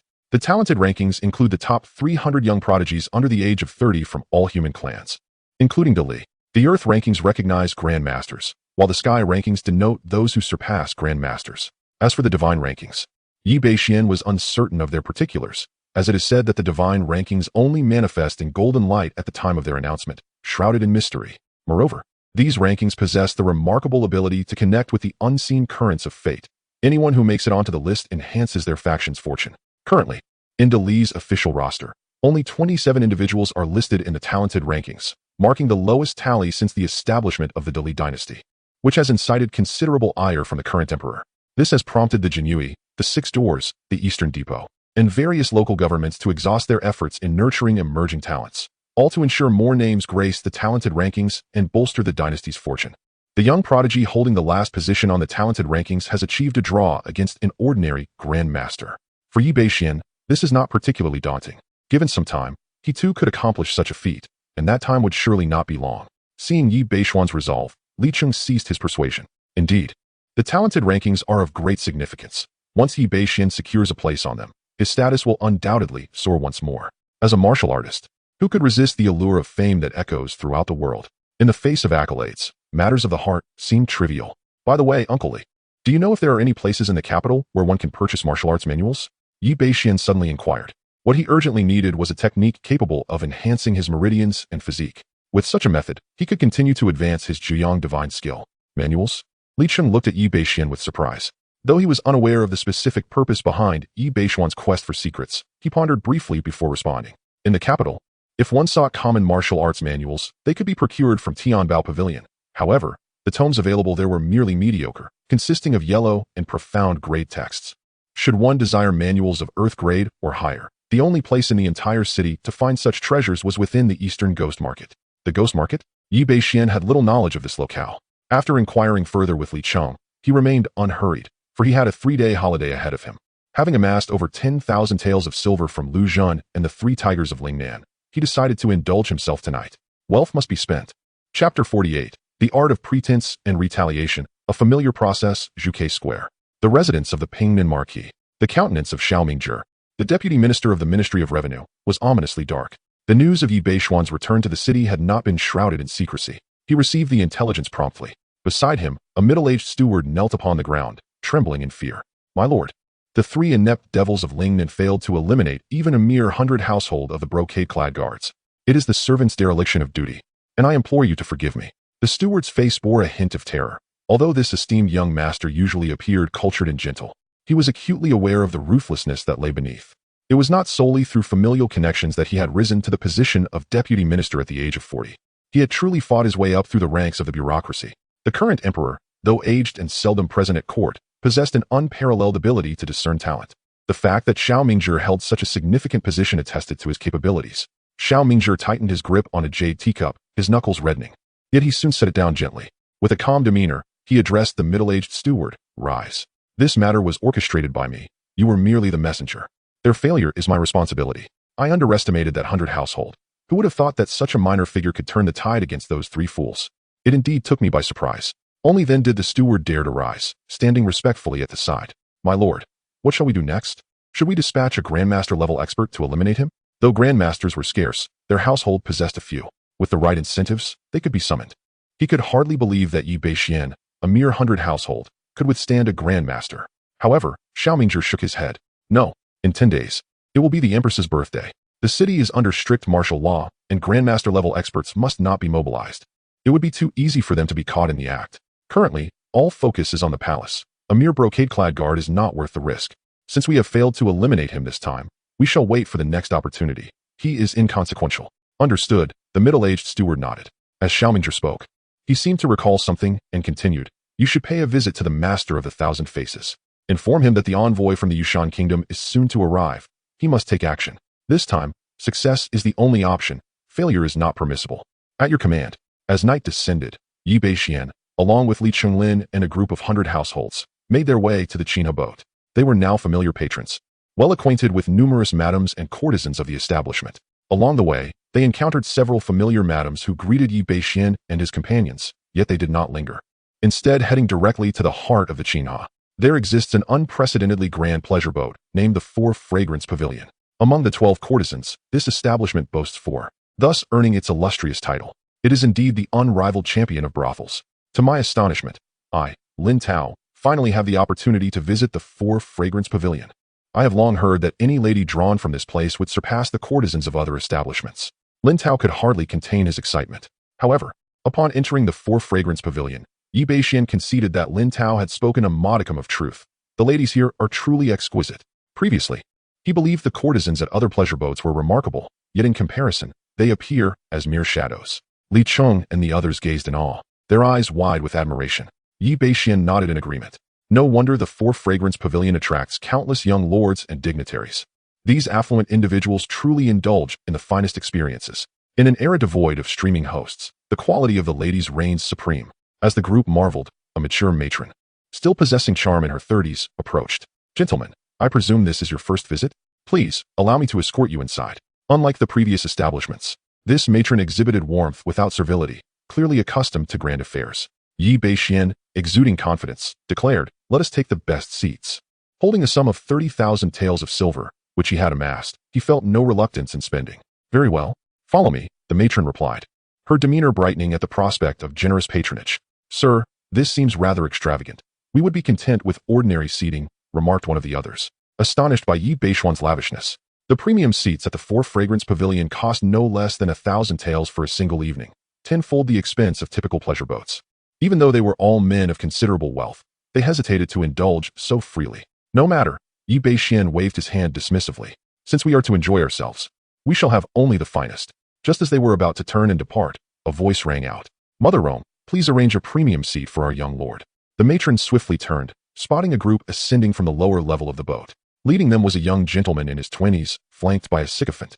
As was evident from the tone of his address, Li Cheng and the other gentleman exchanged startled glances. Do you know them? Yi Beixian noticed Li Cheng's expression. Li Cheng nodded subtly, whispering to Yi Beixian, that individual appears to be the legitimate grandson of the Pingnan Marquis, the direct son of the Minister of Revenue, Xiao Mingzhi. Xiao Yuan. His elder brother, Xiao Lianshan, is the captain of our northern garrison, and the one speaking is the young master of the esteemed Wei family, Wei Yang. Upon hearing the name Xiao Mingzhi, Yi Beixian's expression shifted ever so slightly, a hint of recognition dawning upon him. Indeed, it seems that fate has woven their paths closely together. Originally intending to confront his brother, he unexpectedly encountered the legitimate heir. As Yi Beixian cast his gaze upon him, Xiao Yuan was simultaneously observing Yi Beixian. A flicker of astonishment crossed his eyes, clearly unprepared to encounter this esteemed captain of the Imperial Guard here. He had discerned ample information about Yi Beixian from his father not long ago, and thus recognized him instantly. This lad knows me. Yi Beixian also sensed an unusual intensity in Xiao Yuan's stare, imbued with a shadowy undertone. The madam of the establishment, evidently well acquainted with Xiao Yuan and his companions, exhibited far more deference towards them than she did towards Yi Beixian and his peers. She swayed her hips and approached Xiao Yuan, addressing him with familiarity. Young lord, I must apologize. I did not expect your presence today, and regrettably, this last available seat has already been reserved by this esteemed guest beside me. Yi Beixian felt a twitch at the corner of his mouth. Truly a quintessential scenario. However, it suited him perfectly. In ancient times, if one did not put a few young lords in their place, could it truly be called a journey through time? Furthermore, considering that his father had even attempted to assassinate him, Chapter 49, Assassination of Court Officials, punishment is inevitable. Indeed, the first to speak, Wei Yang, furrowed his brows. What does this mean, Mother Rome? Is the young lord coming and needs to inform you in advance? At that moment, Xiao Yuan emerged, casting a glance at Yi Beixian and others with a hint of disdain. I have purchased your seats at double the price. Kindly relocate to another area. As he spoke, he produced 2,000 taels of silver notes, tossing them forth. Lin Tao and Li Cheng's expressions instantly darkened. Are you paying us to leave? Is this not a blatant humiliation? The other 100 households exchanged glances, utterly reluctant to offend Xiao Yuan. With a resounding sound, before the silver notes could near, Yi Beixian's aura erupted fiercely, instantly shattering the notes. Beixian, do not act impulsively. Li Cheng attempted to dissuade him. It was not out of cowardice. He simply was unaware of the profound enmity between Yi Beixian and the Pingnan Marquis. The individuals on the opposing side were all either affluent or noble. The C-Armée de la C-Armée. Provoking them seemed unnecessary. However, Yi Beixian did not respond, merely casting a cool glance at Xiao Yuan. Surely you are aware of the order of arrival? Since you have arrived late, you should find another place. At this declaration, the group of young masters was momentarily taken aback, seemingly astonished that this young man would dare to speak to them in such a manner. Besides Xiao Yuan, the sycophant Wei Yang erupted in fury. Who do you think you are? How dare you ask my young lord to change seats? Yi Beixian shot him a glance, coldly retorting, I am conversing with your master. As a mere servant, how dare you interject? Is this how your master typically manages his hounds? Truly a disgrace. A murderous aura surrounded Yi Beixian. With his cultivation, he was far beyond what this wastrel could withstand. Wei Yang trembled involuntarily. Xiao Yuan's expression darkened as well. As the legitimate grandson of the Pingnan Marquis and the son of the current Minister of Revenue, his status was not inferior to that of a legitimate prince. It had been quite some time since anyone had dared to speak to him in such a way. Youth, this is the capital, it is wise to remain low-key. Lest you meet an untimely demise, Xiao Yuan warned, the threat in his tone unmistakable as he waved his folding fan. Yi Beixian chuckled coldly. Untimely demise? Are you threatening me? Do you even know your rank or position? My father is Minister of Revenue, Xiao Mingzhi. Yi Beixian displayed a hint of mockery. What does your father's position have to do with you? You are merely a commoner, and a commoner dares to threaten a court official? It seems you are eager for a visit to the Jinyui's prison. When it came to retorts, he feared no one. Xiao Yuan's face darkened. He genuinely had not anticipated Yi Beixian's audacity. He even dared to threaten him in return. With a cold snort, he said, such grand official airs. Are you not afraid of offending the Pingnan Marquis? Yi Beixian remarked. You incessantly mention the Marquis residence. Do you believe that without it, you are rendered worthless? I stand here. If you possess the capability, attempt to displace me, and I shall regard you as a true man. You, what of you? He retorted. Am I not correct? You truly are a waste? At these words, Xiao Yuan's face flushed crimson with fury. Once a dapper young master, his facade crumbled. revealing the visage of a jester. The surrounding crowd, drawn to the spectacle, was abundant, as this was the pinnacle of activity at the Four Fragrance Pavilion. Numerous patrons turned their attention toward the commotion with keen interest, their expressions tinged with amusement. Several courtesans leaned out from the balconies, eager to witness the unfolding drama. Who would have thought this young marquis could find himself in such a predicament? One mused. Indeed, he seems quite dashing, exuding charm. I've heard he is a captain in the Imperial Guard. How remarkable to achieve such a rank at his tender age. Pray, do not falter. Have you not felt a stir in your heart? This gentleman appears to be visiting our Four Fragrance Pavilion as well. Why not make the first move? Perhaps offer a night of companionship? Nonsense. I refuse to believe you are unaffected. Your eyes were practically glued to him just moments ago. A cluster of young ladies whispered among themselves.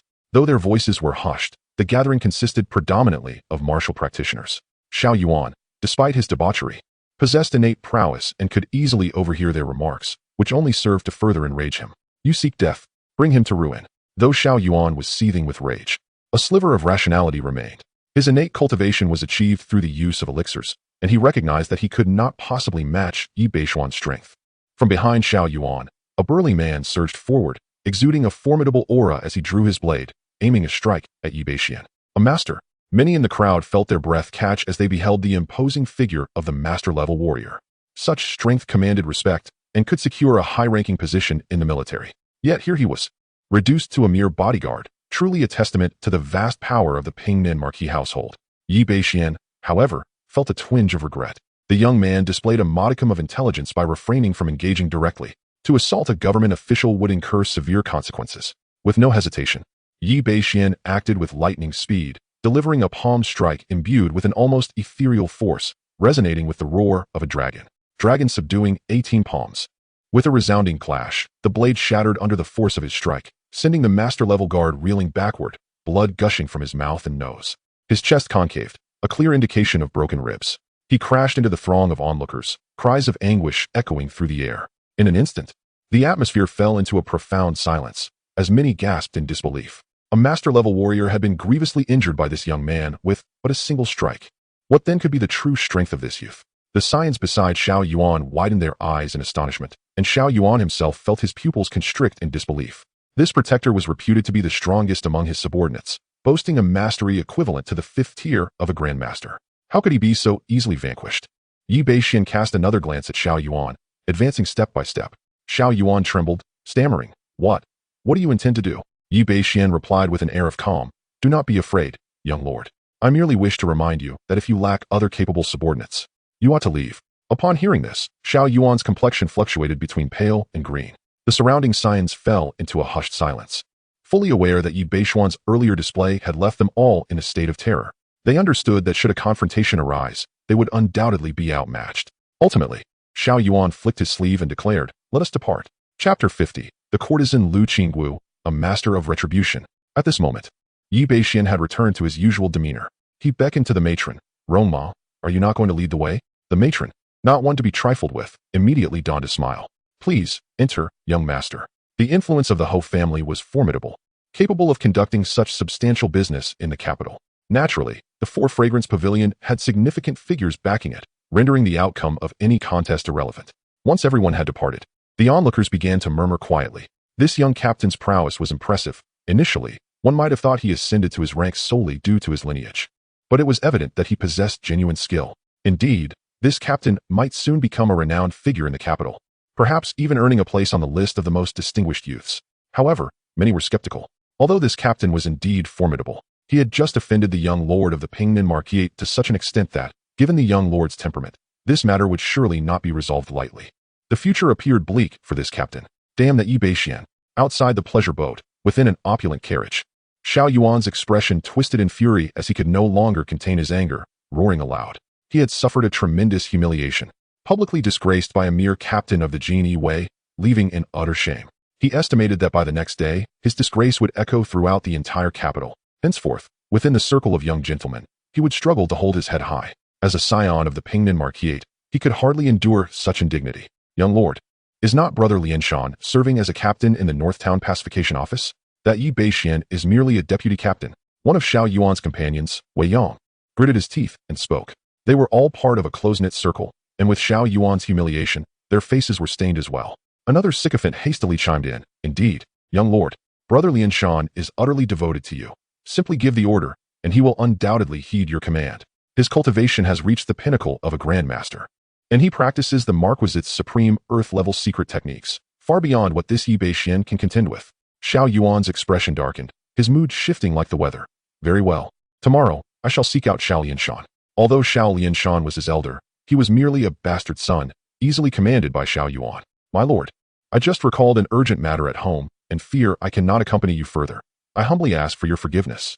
100-man, blushing and flustered, spoke as they had only just settled in the four-fragrance pavilion. Yi Bashen appeared to have anticipated this, nonchalantly waving his hand, then go swiftly. If anyone else has matters to attend to, feel free to leave as well. Upon hearing this, all the 100 men hurriedly concocted excuses, their faces awkward as they hastened to depart. In the entire room, only Yi Bashen, Li Cheng, and Lin Tao remained. Coward. Li Cheng and Lin Tao could not help but curse as they watched the others depart. Yet, Yi Bashen merely smiled and said, "Take it easy. After all, I have openly offended the young lord of the Pingnan Marquis. They are merely captains of the Jin Yi and cannot bear the wrath of the Marquis. They were only fair-weather friends. A single word from the Pingnan Marquis could easily lead to their demise. Having so severely provoked the young lord, it was only natural that these individuals chose to leave." Li Cheng nodded, his brow furrowed in confusion. "But Bashen, why are you at odds with that Xiao Yuan? It's not like you." Typically, Yi Bashen was affable, exuding an aura of harmlessness. Only when facing enemies did he strike with ferocity, never seeking out trouble. Since they had only just met Xiao Yuan, Li Cheng found Yi Bashen's behavior peculiar. Lin Tao, too, was intrigued. Yi Bashen glanced at them and said, "We're not strangers here, so I'll be straightforward. The assassination by the three demons of Lingnan last time is inextricably linked to Xiao Mingzhi of the Pingnan Marquis." Upon hearing this, Li Cheng's eyes widened as realization dawned upon him. Is it because of Su Kuan's case? Xiao Mingzhi is so eager to silence witnesses. Could he truly be connected to the Dragon God sect? Uncertain, Yi Bashen shook his head. "Enough of that, Uncle Li. Since we are here today, let's not dwell on such chaotic matters. Let us drink. The ladies will be arriving shortly." He did not wish for Li Cheng and Lin Tao to become entangled in this affair. Their strength was insufficient to offer any real assistance and could instead lead to peril. Seeing Yi Bashen's demeanor, Li Cheng refrained from further questions, raising his cup with a smile. "Then let us toast to your ascension, Bashen." As they indulged in their revelry, the atmosphere shifted when a lady nearby suddenly exclaimed, "Gentlemen, Miss Qingwu of our Sifong Lu is about to make her entrance." Both Li Cheng and Lin Tao, already slightly intoxicated, immediately perked up. Miss Qingwu, whose full name was Lu Qingwu, was one of the 4 courtesans of Sifong Lu. Renowned for her singing and dancing, she was especially skilled with the sword dance. She had once captivated the world with a sword dance performed on a palm-sized jade plate, earning her a place as the 39th on the esteemed 100 Flowers ranking, which comprised 300 individuals. She also held the distinction of being the second highest ranked among the 12 courtesans.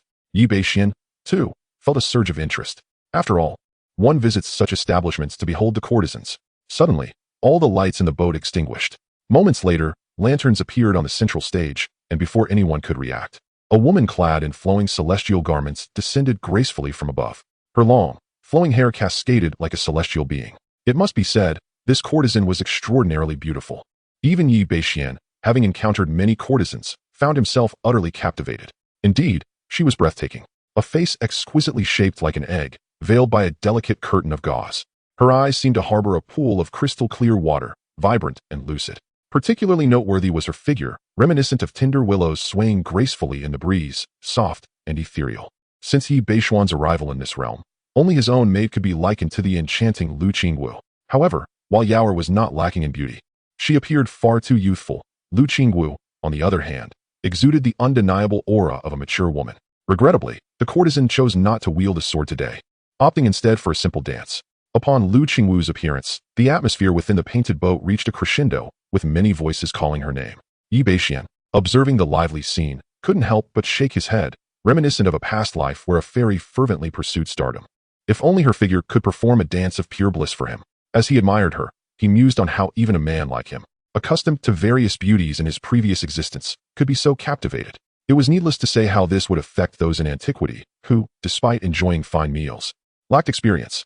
Li Cheng and Lin Tao, overwhelmed by the spectacle, flushed crimson, their bodies aflame with desire, continuously drinking to quell the fire within.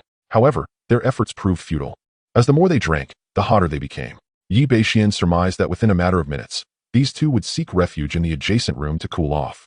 Indeed, just a few minutes later, as the courtesan departed, The two hastily made their way next door. What a pity. Chapter 51. The blade's intent rolls like a dragon. A single stroke opens the heavenly gate. The young maiden attending to Yi Bashen chuckled softly upon noticing his lack of response. Young master, your composure is indeed commendable. Is our Lady Qingwu not beautiful? Yi Bashen nodded earnestly, replying, as graceful as a startled swan, as ethereal as a wandering dragon. She is indeed a rare beauty to behold. As graceful as a startled swan, as ethereal as a wandering dragon? The maiden repeated these words, her eyes suddenly shining with delight. She had not anticipated that a nobleman such as him, a captain of the brocade guard, would possess such literary talent. Merely these 8 characters surpassed the poems and verses received by the Sisters of the Boat this year. Collectively, those poems could not compare to these few words. Yi Bashen twitched the corners of his mouth. Indeed, these boat maidens were just as enamored with whimsical poetry as rumored. Do you have more, young master? If you could compose a complete piece, perhaps Lady Qingwu would consider you worthy of entry. The term entry implied access to her private chamber. These courtesans sold their artistry, not their bodies. Only those whom they favored would gain such privilege. Yi Bashen shrugged. That's all I have. I borrowed this from someone else. It's too lengthy for me to memorize. In my past life, I was hardly an academic. I could manage a simple poem, but this classical prose is utterly daunting. I only learned the Luo Shun Fu during a romantic dalliance with an online girlfriend. The maiden's expression turned one of regret as they departed from the confines of the boat. It was now the midnight hour. The darkness enveloped the night, ideal for activities shrouded from the light of day. Yi Bashen donned a pre-prepared black robe, employing the skillful Lingbo Weibu to swiftly make his way toward a specific destination. His purpose was the ghost market. Having previously gleaned valuable information from Li Cheng, he was compelled to investigate further. Moreover, he intended to part with several tomes he had acquired, as they were of no use to him and merely occupied space. It would be wiser to exchange them for silver. The ghost market lay nestled beneath a mountain on the eastern side of the capital. By day, it appeared no different from any other locale. Only at night did it reveal its true nature. The individuals frequenting the ghost market were of diverse backgrounds: homeless merchants engaging in nighttime trade, notorious assassins, and wanted criminals. Naturally, it also attracted high-ranking officials and wealthy patrons, as well as creatures masquerading in human guise or spirits of ill repute. A chaotic melange of society. At this place, one could procure almost anything desired: martial arts manuscripts, divine weapons, elixirs, and even the blood and sustenance required by malevolent spirits and demons.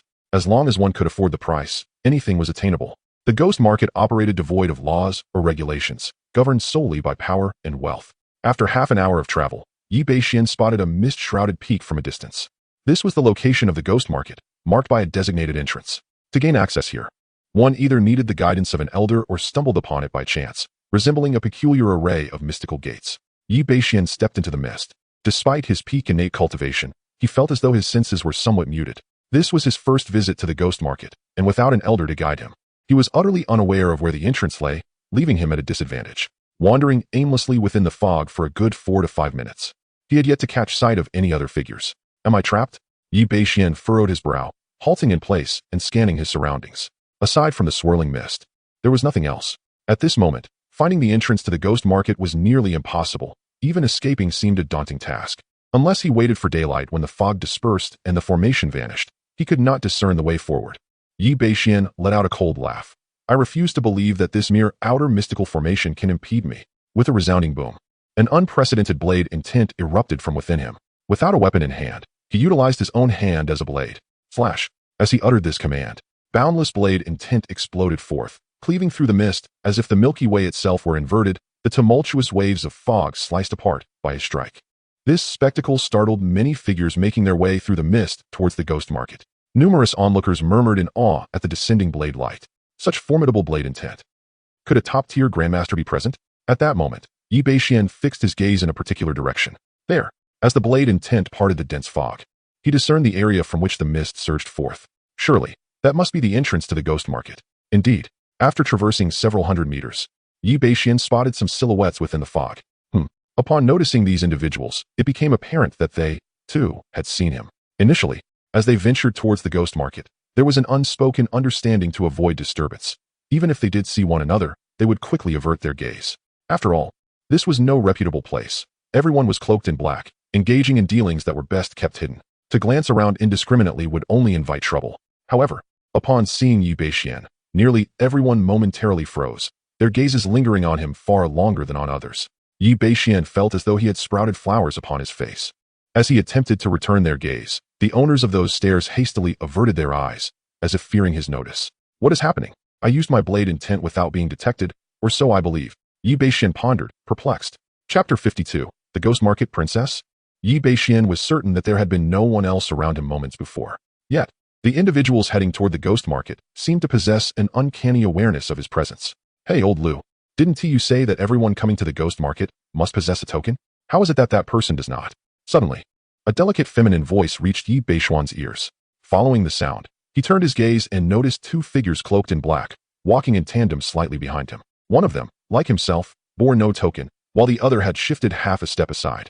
As her words fell, the black-clad figure behind her hastily tugged at the front woman, seemingly cautioning her to speak less. However, upon catching sight of Yi Bashian's gaze directed at them, the black-clad individual shivered involuntarily and hastily bowed towards him. Forgive me, esteemed senior, my young master meant no offense. I hope you will not take it amiss. Yi Bashian was taken aback. Young master? Do you take me for a fool? The one speaking is clearly a woman. Nevertheless, Yi Bashian was somewhat bewildered by the demeanor of the black-clad individual. I merely glanced at you. Why are you so frightened? I do not devour humans. Moreover, judging by the faint aura of power emanating from this black-clad figure, they must at least be a master. Why such timidity? However, Yi Bashian chose to dismiss the matter, merely nodding slightly before continuing on his way, disappearing entirely into the mist. Only then did the bowing black-clad figure seem to breathe a sigh of relief. Turning to the individual beside them, they expressed some dissatisfaction. Princess, did we not agree beforehand to speak less? Look, you've forgotten again. Fortunately, that esteemed senior had a good temperament and did not hold it against us. Otherwise, we would be in trouble. The girl referred to as Princess stuck out her tongue. I simply forgot. But old Liu, you are being overly timid. How do you know he is an esteemed senior? Perhaps he is merely as young as I am. The man appeared somewhat exasperated. Princess, did you not notice that he lacked a token yet could accurately locate the entrance to this ghost market? This place is a formation personally arranged by that esteemed one. Even ordinary masters would lose their way here, unless they are grandmasters of the highest caliber who can disregard the operation of the formation. You sensed that blade intent earlier, did you not? It is highly likely that it belongs to this individual before us, far beyond what a mere servant could compare to. Is he truly that formidable? The young girl blinked in surprise. All right, I understand now. Let us hasten our steps. The birthday of my mother is approaching, and I hope to find something satisfactory within this ghost market. Having passed by the pair, Yi Bashian finally arrived at the entrance to the ghost market. It was a long, winding cave, and after approximately a minute of walking, he ventured deeper within. Yi Bashian's gaze suddenly brightened. Before him, various pavilions and towers emerged, shrouded in a mist that added a unique allure to the scene. The hour was growing late, marking the peak of activity in the ghost market. Shadows of countless individuals filled the roads beneath the mountains. Were it not for his personal venture into this place, no one would fathom that such a multitude of living souls could converge in the heart of a mountain. It is within such a high martial world that extraordinary powers can carve out such venues. As he ventured deeper, the throngs of people only multiplied, predominantly comprised of martial artists wielding various weapons.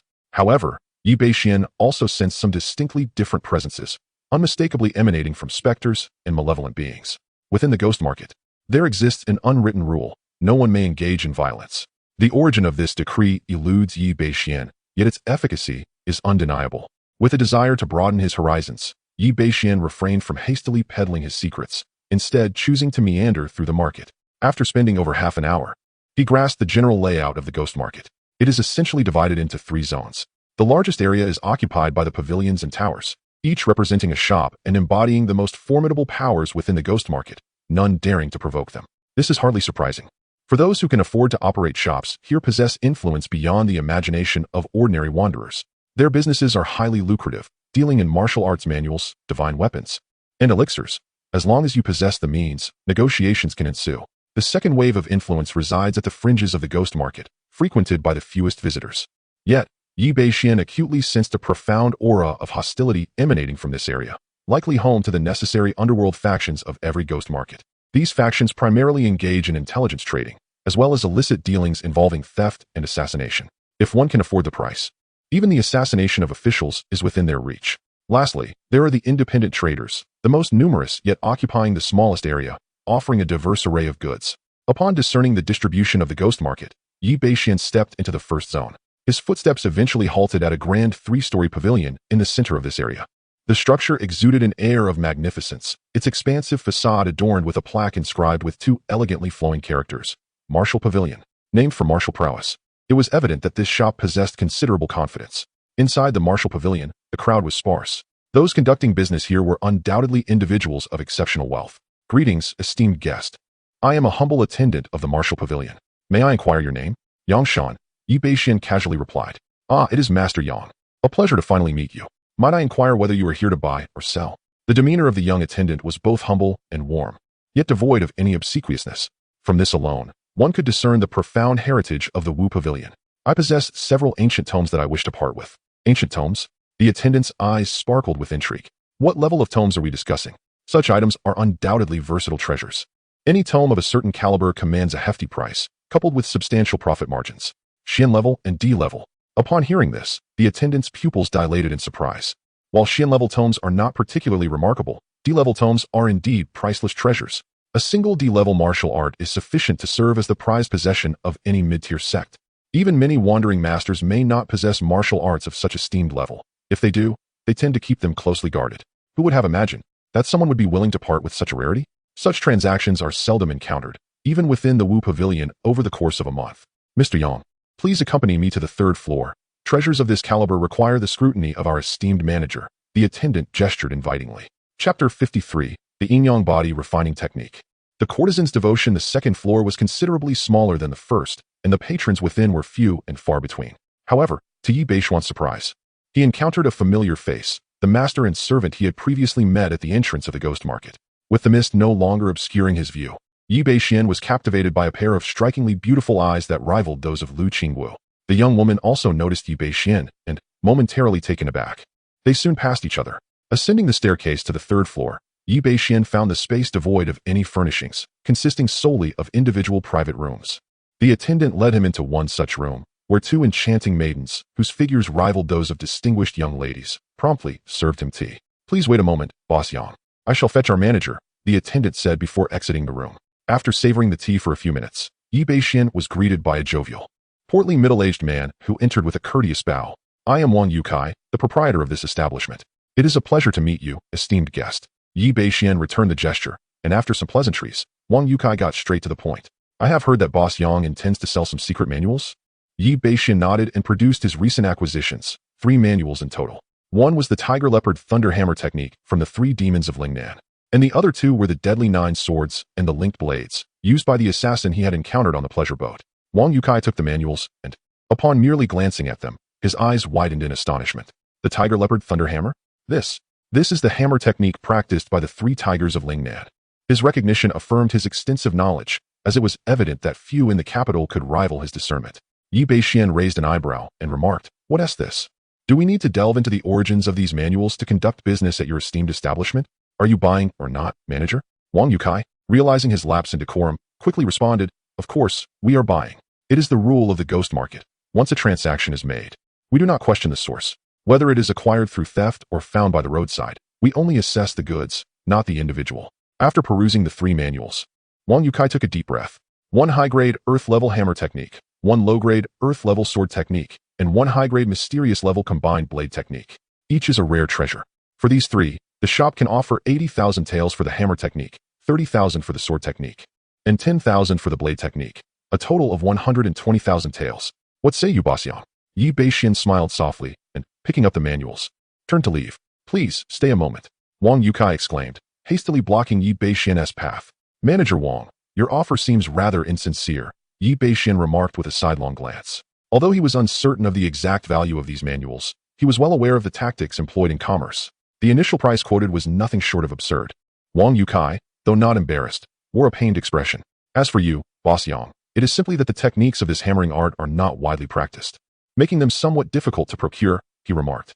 "Therefore, I am willing to offer you an additional 30,000 taels, bringing the total to 150,000 taels, 18,000 taels, and I require a low-grade earth-level technique capable of refining the body, along with a set of low-grade earth-level flying daggers, which can be directly deducted from this sum." Yi Bashen spoke plainly, as this was indeed the purpose of his visit. The low-grade earth-level body refining technique was sufficient for his current cultivation needs. In the future, should a superior system emerge, he would not regret spending the silver. The flying daggers, of course, would complement the use of the renowned little leaf flying dagger technique. Upon hearing this, Wang Yukai contemplated for a few moments before nodding. "Very well. I shall consider you a friend, Boss Yang." Should you come across any treasures in the future, do not forget about my humble establishment. Yi Bashen smiled in response. Certainly. Wang Yukai then produced a catalog and flipped to a specific page.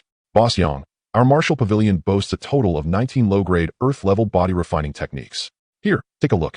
Yi Bashen was taken aback. Body refining techniques were among the rarest of manuals. He had not anticipated such an abundance at the martial pavilion. 19 volumes in total. It was no wonder this establishment held the largest shop in the capital's ghost market. Its background must be extraordinary. After receiving the catalog, Yi Bashen scanned it and pointed to a particular technique, stating, I will take this Yin Yang body refinement technique. This manual is priced at 70,000 taels, which is twice the cost of the equally low-grade Deathly 9 swords. He then selected a set of flying daggers named Falling Moon, comprising 9 blades, each measuring 3 inches and 7/10, precisely what he needed. The price for this set was 50,000 taels.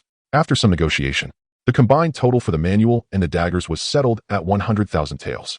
In less than 10 minutes, Yi Bashen left the martial pavilion, clutching his treasures and 8 taels of silver notes. In a refined courtyard of the Sifong building, the ambience was illuminated and vibrant. Within the chambers, smoke swirled languidly. A folding screen concealed a bathing tub, where Lu Qingwu, recently gracing the floor with her dance, now soaked in a tub filled with petals. Beside the tub stood the young girl who had previously attended to Yi Bashen. Lu Qingwu chuckled. Did you not have your sights set on that officer of the Genie Wei, hoping to catch his eye? Why, then, are you here at this hour? The girl, upon hearing this, grew agitated, retorting, he simply did not take a liking to me. After drinking, he had the audacity to dismiss me. Lu Qingwu could not help but laugh. It seemed this officer lacked the discernment to appreciate such beauty. How amusing. Alas, he was but a martial man, otherwise. She too would have been curious to meet the one who dared to cast her sister aside. The girl huffed in annoyance, but soon pondered something else. Sister, that 1,000 household is not merely a martial figure. He has also bestowed upon you an 8-character critique during your dance. Oh, pray tell. I am curious to hear what kind of comment this esteemed officer of the Jinui could possibly make. The young girl seized a nearby brush and swiftly inscribed delicate characters on the paper. Then she presented it to Lu Qingwu. Here it is. Lu Qingwu's brow arched slightly. With just a glance, her gaze became transfixed, as graceful as a startled swan, akin to a gliding dragon. In but a few short phrases, it seemed as though the very essence of an unparalleled beauty dancing with elegance was unfolding before her. Over the years at this four-fragrance pavilion, Lu Qingwu had encountered numerous self-proclaimed talented scholars who penned poetry in her honor, including some of the literary elite. Yet, even when combined, those verses pale in comparison to the impact of these 8 words. With a sudden determination, Lu Qingwu rose. Where is that 1,000 household? I must seek him out. The young girl hurriedly restrained her. Sister, he has already departed. Chapter 54. Slaying 5 masters and assassinating the princess? Yi Bashen was blissfully unaware that his casually scribbled words had sent a small shockwave through the ancient courtesan. It was no wonder, for that little Chow possessed extraordinary talent. In truth, Yi Bashen himself held little regard for such trivialities. His lack of comprehension regarding the obsession these courtesans had for poetry was evident. As a martial artist, he found little appreciation for such delicate nuances. He would much prefer to be handed 2 manuals of martial arts instead. Had he known this beforehand, he would not have squandered a single coin and would have simply copied down the 300 Tang poems. Having acquired the manuals and weapons he desired, Yi Bashen was in high spirits. He meandered through the ghost market until the end of the hour of the pig. There was but one entrance to the ghost market, yet 3 exits leading in different directions. He chose one at random and stepped outside, only to find himself on a desolate mountain. After a brief moment of orientation, he set off toward home. Little did he know, he had scarcely traveled a short distance when the sounds of a scuffle reached his ears, accompanied by the sinister laughter of a man. Fighting was strictly forbidden within the ghost market, yet outside its bounds, murder and theft were all too common. Each day, several corpses were discovered in the vicinity. With a flash, Yi Bashen leaped into the trees for a better view. There, he beheld a group of 5 men surrounding 2 individuals, effectively cutting off all avenues of escape. Among the 2, the leader was a middle-aged man, perhaps in his 40s or 50s, his face devoid of whiskers. One of his arms hung limply, clearly severed, while several wounds marred his body. The other was a young girl. Is it her? Upon recognizing the girl, Yi Bashen realized she was none other than the servant he had encountered twice before. What a twist of fate. Do you have any idea who stands behind me? The middle-aged man spoke with a peculiar inflection. A eunuch? The faces of the 5 men paled at the sound of his voice. In the Greatly Kingdom, only an individual of high status could be a eunuch, especially in the guise of a servant. Even a fool would recognize that these were royal people. Good heavens, could we be so unfortunate? What should we do, brother? It seems we've run into someone from the palace. Fear etched itself across the faces of the 5 men. Originally a band of robbers known as the Flying Thieves in the northern desert, they had gained notoriety due to their mastery of martial arts. However, after inadvertently offending a grandmaster, they had been forced to conceal their identities and flee to the capital, living in the vicinity of the ghost market and relying on ambushing unsuspecting victims for sustenance. Today, they had come to the ghost market as they usually did, seeking their next target, only to unexpectedly cross paths with someone of noble lineage. Even the most notorious bandits quaked with fear in the presence of royalty. Such a formidable entity was beyond the reckoning of mere thieves. Not even the most esteemed grandmasters would dare provoke it. The leader among the five was a man bearing a scarred visage, his countenance darkening to a pallid hue, caught in indecision. "How dare you ransack the princess?" he scoffed, incredulous. The young maiden, initially shielded behind her guardians, was about to speak, but was swiftly silenced by the eunuch. Bashen shook his head slightly. The girl was naively oblivious to the peril she faced. Had she remained silent, the bandits might have hesitated, intimidated by her royal lineage, perhaps affording her a sliver of mercy. But with her words, she sealed her fate. The eunuch, grasping the gravity of the situation, mustered a strained smile. "Esteemed gentlemen, my princess is but a child. We are willing to surrender our wealth and promise not to seek retribution if you would grant us our lives." "Do you truly believe such words, my good man?" the scarred leader retorted, having made up his mind. He addressed his companions. "Let us act swiftly. Eliminate them and be done with it. We cannot remain in the Great Li. We must flee to the territories of the demon clan. Assassinating the current princess would incite relentless pursuit from the royal family of Great Li, even if they sought refuge in distant lands. Those realms would not risk enmity with the imperial house of Great Li, likely turning them over in exchange for favor. Only in the realm of demons could there be a glimmer of hope. The other four understood this dreadful logic well. Despite their internal curses, they nodded in unison. "Kill." The scarred leader struck first, aiming his sword at the eunuch's arm, intent on silencing any signal for help. With that single blow, the remaining four swiftly joined the fray. The eunuch, possessing merely the cultivation of a third-level grandmaster, stood no chance against the five thieves, the strongest of whom was a fourth-level grandmaster. A single strike had already gravely wounded him, and in this united assault, there was no possibility of survival. At that critical juncture, a series of faint whistling sounds pierced the air from afar, swiftly approaching the five bandits. These seasoned rogues, having encountered countless scenarios, instantly recognized the ominous sound. "Danger! Projectiles!" they shouted, forced to retract their offensive in response to the unforeseen threat. The projectiles were none other than Bashen's flying daggers. It was not an intrusion into others' affairs. It was imperative that a princess not perish under his very eyes. Even if he remained uninvolved, should it be discovered that he was nearby without intervening, he would face dire consequences. There was no need to endanger himself for the sake of a few trifling grandmasters. With the finesse of perfected flying daggers and the prowess of earthly-level weaponry, he prepared to act. The speed of the flying daggers reached a terrifying level, appearing before the sky bandits in an instant. With a swift sound, the two least skilled thieves had no chance to react as their throats were pierced directly by the daggers. Among the remaining three, one managed to block the dagger with a weapon, yet that weapon shattered instantly under the might of the earth-grade dagger. In the blink of an eye, 3 out of 5 had met their demise. The remaining 2 sky bandits stared in shock, their eyes nearly popping out. However, Bashen offered them no respite. With his ethereal steps, he moved like a wraith, landing directly before the eunuch. He struck down towards the scar-faced man at the forefront. With the might of a dragon soaring in the heavens, Bashen held nothing back. As his true essence flowed, a golden dragon surged forth, its roar reverberating as it pierced through the chest of the scar-faced man. With a resounding crash, the man's body exploded into fragments. "Run!" Amidst this chaos, the last of the sky bandits finally reacted and turned to flee. Bashen raised an eyebrow, using his fingers like a blade. Divine blade slash. With a single downward stroke, a wave of blade energy surged forth, coalescing into a shimmering arc of light. In an instant, the remaining bandit was enveloped by the blade's radiance, shattering into pieces like mere clay. From start to finish, in the span of mere seconds, 5 masters were utterly annihilated. Chapter 55, The Celestial Secret Manual. I am here to slay you. As Bashen withdrew his finger, the middle-aged eunuch and the princess finally emerged from their stupor. A familiar scent wafted through the air. Suddenly, the princess's face lit up with delight. "Wow, hero, it's you, Bashen. How on earth can you recognize me?" Upon hearing the princess's words, the middle-aged eunuch quickly reacted, bowing deeply to Bashen. "Thank you. Thank you for saving my life. May I inquire your esteemed name? I shall repay your kindness in the future." Bashen shook his head. "No need." With that, he turned and departed. "Repay? Nonsense. Were it not for your fortunate lineage, I wouldn't even spare a glance as you lay buried." The royal family, being the pinnacle of the Great Li's power, was a realm Bashen wished to dissociate himself from entirely. "Ah, hero, Before the young lady could utter another word, Yi Beishuan's figure had vanished. "Princess, stop looking. The esteemed one has already left," the middle-aged eunuch hastily reminded her. "Esteemed one? No more of that. I can sense he carries no trace of age. He must be youthful. To think that I was saved by a hero. According to the tales, does that mean I must offer myself in return?" The princess's eyes sparkled with innocent admiration. The middle-aged eunuch cast a helpless glance at the princess. However, he was accustomed to her navette as the sole legitimate daughter of the current emperor. Having been sheltered from the intricacies of society since birth, she remained blissfully unaware of the world's realities. A bit foolish, endearingly naive, perhaps. "Princess, such words should not be spoken so lightly. You do not even know who he is." "It matters not. I have memorized his scent. If we meet again, I will surely be able to find him. Please, do refrain from leaving the palace in the future." To Yi Beishian, the notion of a hero rescuing a damsel was merely an unforeseen occurrence. After spending the better part of an hour, he returned to his doorstep.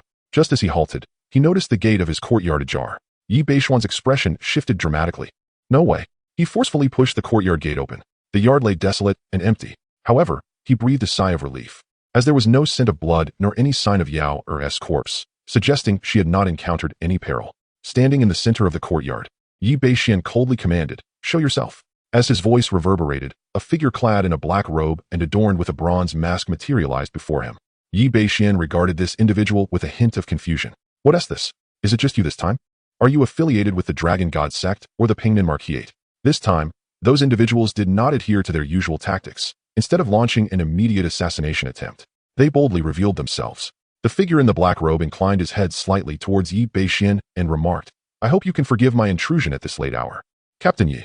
At this juncture, Yi Beishian discerned the underlying motive. It appeared that these factions, having encountered resistance, were opting for a more conciliatory approach. With impatience, he interjected, "Speak your mind swiftly. Once you have finished, you may prepare for your demise." The black-robed figure chuckled softly, seemingly unfazed. "Captain Yi, you harbor considerable animosity towards me. I concede that my previous attempts on your life may have caused offense. This time, I come with sincerity, for our sect recognizes your potential. Should you choose to ally with us, you could request any riches, wealth, women, or power you desire. In fact, our sect would deliver a bounty of 100,000 taels of gold and 2 celestial-level manuals as early as tomorrow, along with a position as a hall master. 100,000 taels of gold? That equates to 1,000,000 taels of silver, not to mention the celestial-level manuals. Such an offer is indeed substantial, stirring Yi Beishian's intrigue, albeit momentarily. While the wealth is considerable, aligning oneself with the Dragon God sect would mark him as a traitor. Defying the current court is an act of folly. Yi Bashen is acutely aware of the court's terrifying grip. Even if the current Dali dynasty pales in comparison to its founding glory, it still holds sway over countless sects and formidable demons within its realm. The Dragon God sect, no matter how powerful, would crumble before the Dali court. At most, it could instigate some chaos, akin to a pest scuttling in the shadows. To bribe the court officials is a perilous gamble for a rebel. Yi Beishuan's stance was unequivocal. "Yi Chiho, you must contemplate this carefully." The black-robed figure frowned, raising his voice slightly. The current emperor of Dali has not attended court for years. While the surface appears stable, the internal rot is profound. Our sect will soon usurp power. Now is the opportune moment to pledge your allegiance. Otherwise, antagonizing us leaves you with no escape. A talent like you should not meet an early end. Are you threatening me? Yi Beishuan's gaze shifted, exuding a palpable aura of menace. He struck out towards the black-robed figure with a swift palm. With a resounding crash, the black-robed figure was sent flying, crashing heavily to the ground. Yi Beishian raised an eyebrow. Was he not flesh and blood? It felt as if his palm had struck mere air. This was not the sensation one would expect from a living being. The masked figure's eyes locked onto Yi Beishian. "Since you are so obstinate, prepare for the vengeance of our sect. I hope you survive to witness the day we overthrow Dali." With that, the black robe exploded into fragments. A vividly crafted paper figure floated down. In response to the black-clad man's threat, Yi Beishian regarded it with disdain, as if it were mere flatulence. After all, their relationship had long been one of relentless enmity. Who truly cares for threats? He approached the site where the black-robed figure had exploded, retrieving the paper figure with care. Examining it closely in his hands, the figure was inscribed with an intricate array of runes, with a crimson adorning its brow. This was indeed a peculiar method. By shaping a paper figure and infusing it with a drop of vital blood, one could create a doppelganger. It was the first time Yi Beishian had encountered such sorcery. Yet, after a mere glance, he casually tucked it into his sleeve. Given that even spectral creatures could manifest, the creation of a doppelganger seemed hardly excessive. It was even possible that genuine sects of immortals existed within the martial world. Yi Beishian withdrew his gaze, his figure flickering as he instantaneously appeared outside the door of his maid, Yaoer. Upon peering inside, he found her blissfully asleep, which put him at ease. It was not surprising, really, although he did not regard Yaoer as merely a maid but rather as a close confidant in the feudal dynasty. A maid was essentially a slave, devoid of any status. Even when emperors perpetrated purges, maids were seldom touched. The Dragon God sect, despite its intent to eliminate him, would not stoop to targeting a mere servant. However, the fact that someone had stealthily infiltrated his home instilled a sense of vigilance within Bashen. This was the second occurrence. Previously, those yellow specters had also lain in ambush within his abode. Although this was the capital, with its formidable defenses, his residence was situated in an ordinary area where most inhabitants were common folk, hence lacking substantial protection. It seemed a relocation was in order. Bashen contemplated this. Soon, he would be promoted to a captain of the Imperial Guard, and residing in such a commonplace area was hardly befitting of his status. Moreover, he still possessed a considerable sum of silver, sufficient to purchase a more luxurious residence closer to the North Town Pacification Office. Not only would it offer greater comfort, but it would also significantly enhance his security. One must not neglect oneself when fortune allows. Chapter 56. A Breakthrough Master, Unparalleled Talent. Resolute in his decision, Bashen returned to his bed and engaged in a brief, cleansing ritual. With eager anticipation, he opened the volume he had purchased today, the Yin-Yang Body Refinement Technique. After a cursory glance, he grasped the essence of this cultivation method. This technique involves the refinement of the body through the essence of the moon and the morning's violet aura, thereby solidifying one's flesh and meridians. Although the difficulty of cultivation is not particularly high, it is undeniably time-consuming, as one can only practice for a few hours each day, contingent upon favorable weather. On rainy days, when the sun and moon are obscured, practice must be suspended. However, these challenges posed no obstacle for Bashen. With sufficient idle points, he could effortlessly elevate any technique to its zenith. He gazed upon his system interface. Host, Bashen. Age, 18. Realm, Innate 9th layer. Blade Intent, 2nd layer. Idle Techniques, 9 Yang Divine Skill, 6th layer. Yin-Yang Body Refinement Technique, Idle Martial Skills, 18 Dragon Subduing Palms, max level. Wave Gliding Steps, max level. Golden Bell Shield and Iron Cloth Shirt, max level. Spirit Finger, minor accomplishment. Demon Slaying Blade Technique, Transcendence. Divine Blade Slash, max level. Idle Points, 1410. With a remaining balance of over 1,000 idle points, he was well equipped to indulge. System. Engage the Yin-Yang Body Refinement Technique for idling. On the 5th day of idling, under your diligent practice, the Yin-Yang Body Refinement Technique has reached an introductory level. On the 74th day, your mastery of the Yin-Yang Body Refinement Technique has steadily progressed, entering the proficient stage. On the 197th day, through your relentless cultivation, the Yin-Yang Body Refinement Technique has successfully advanced to a minor accomplishment. On the 346th day, during a session of drawing in Violet Aura, you grasped a fragment of the profundity of the Yin-Yang Body Refinement Technique, elevating it to the mid-stage of great accomplishment. You truly feel like a genius.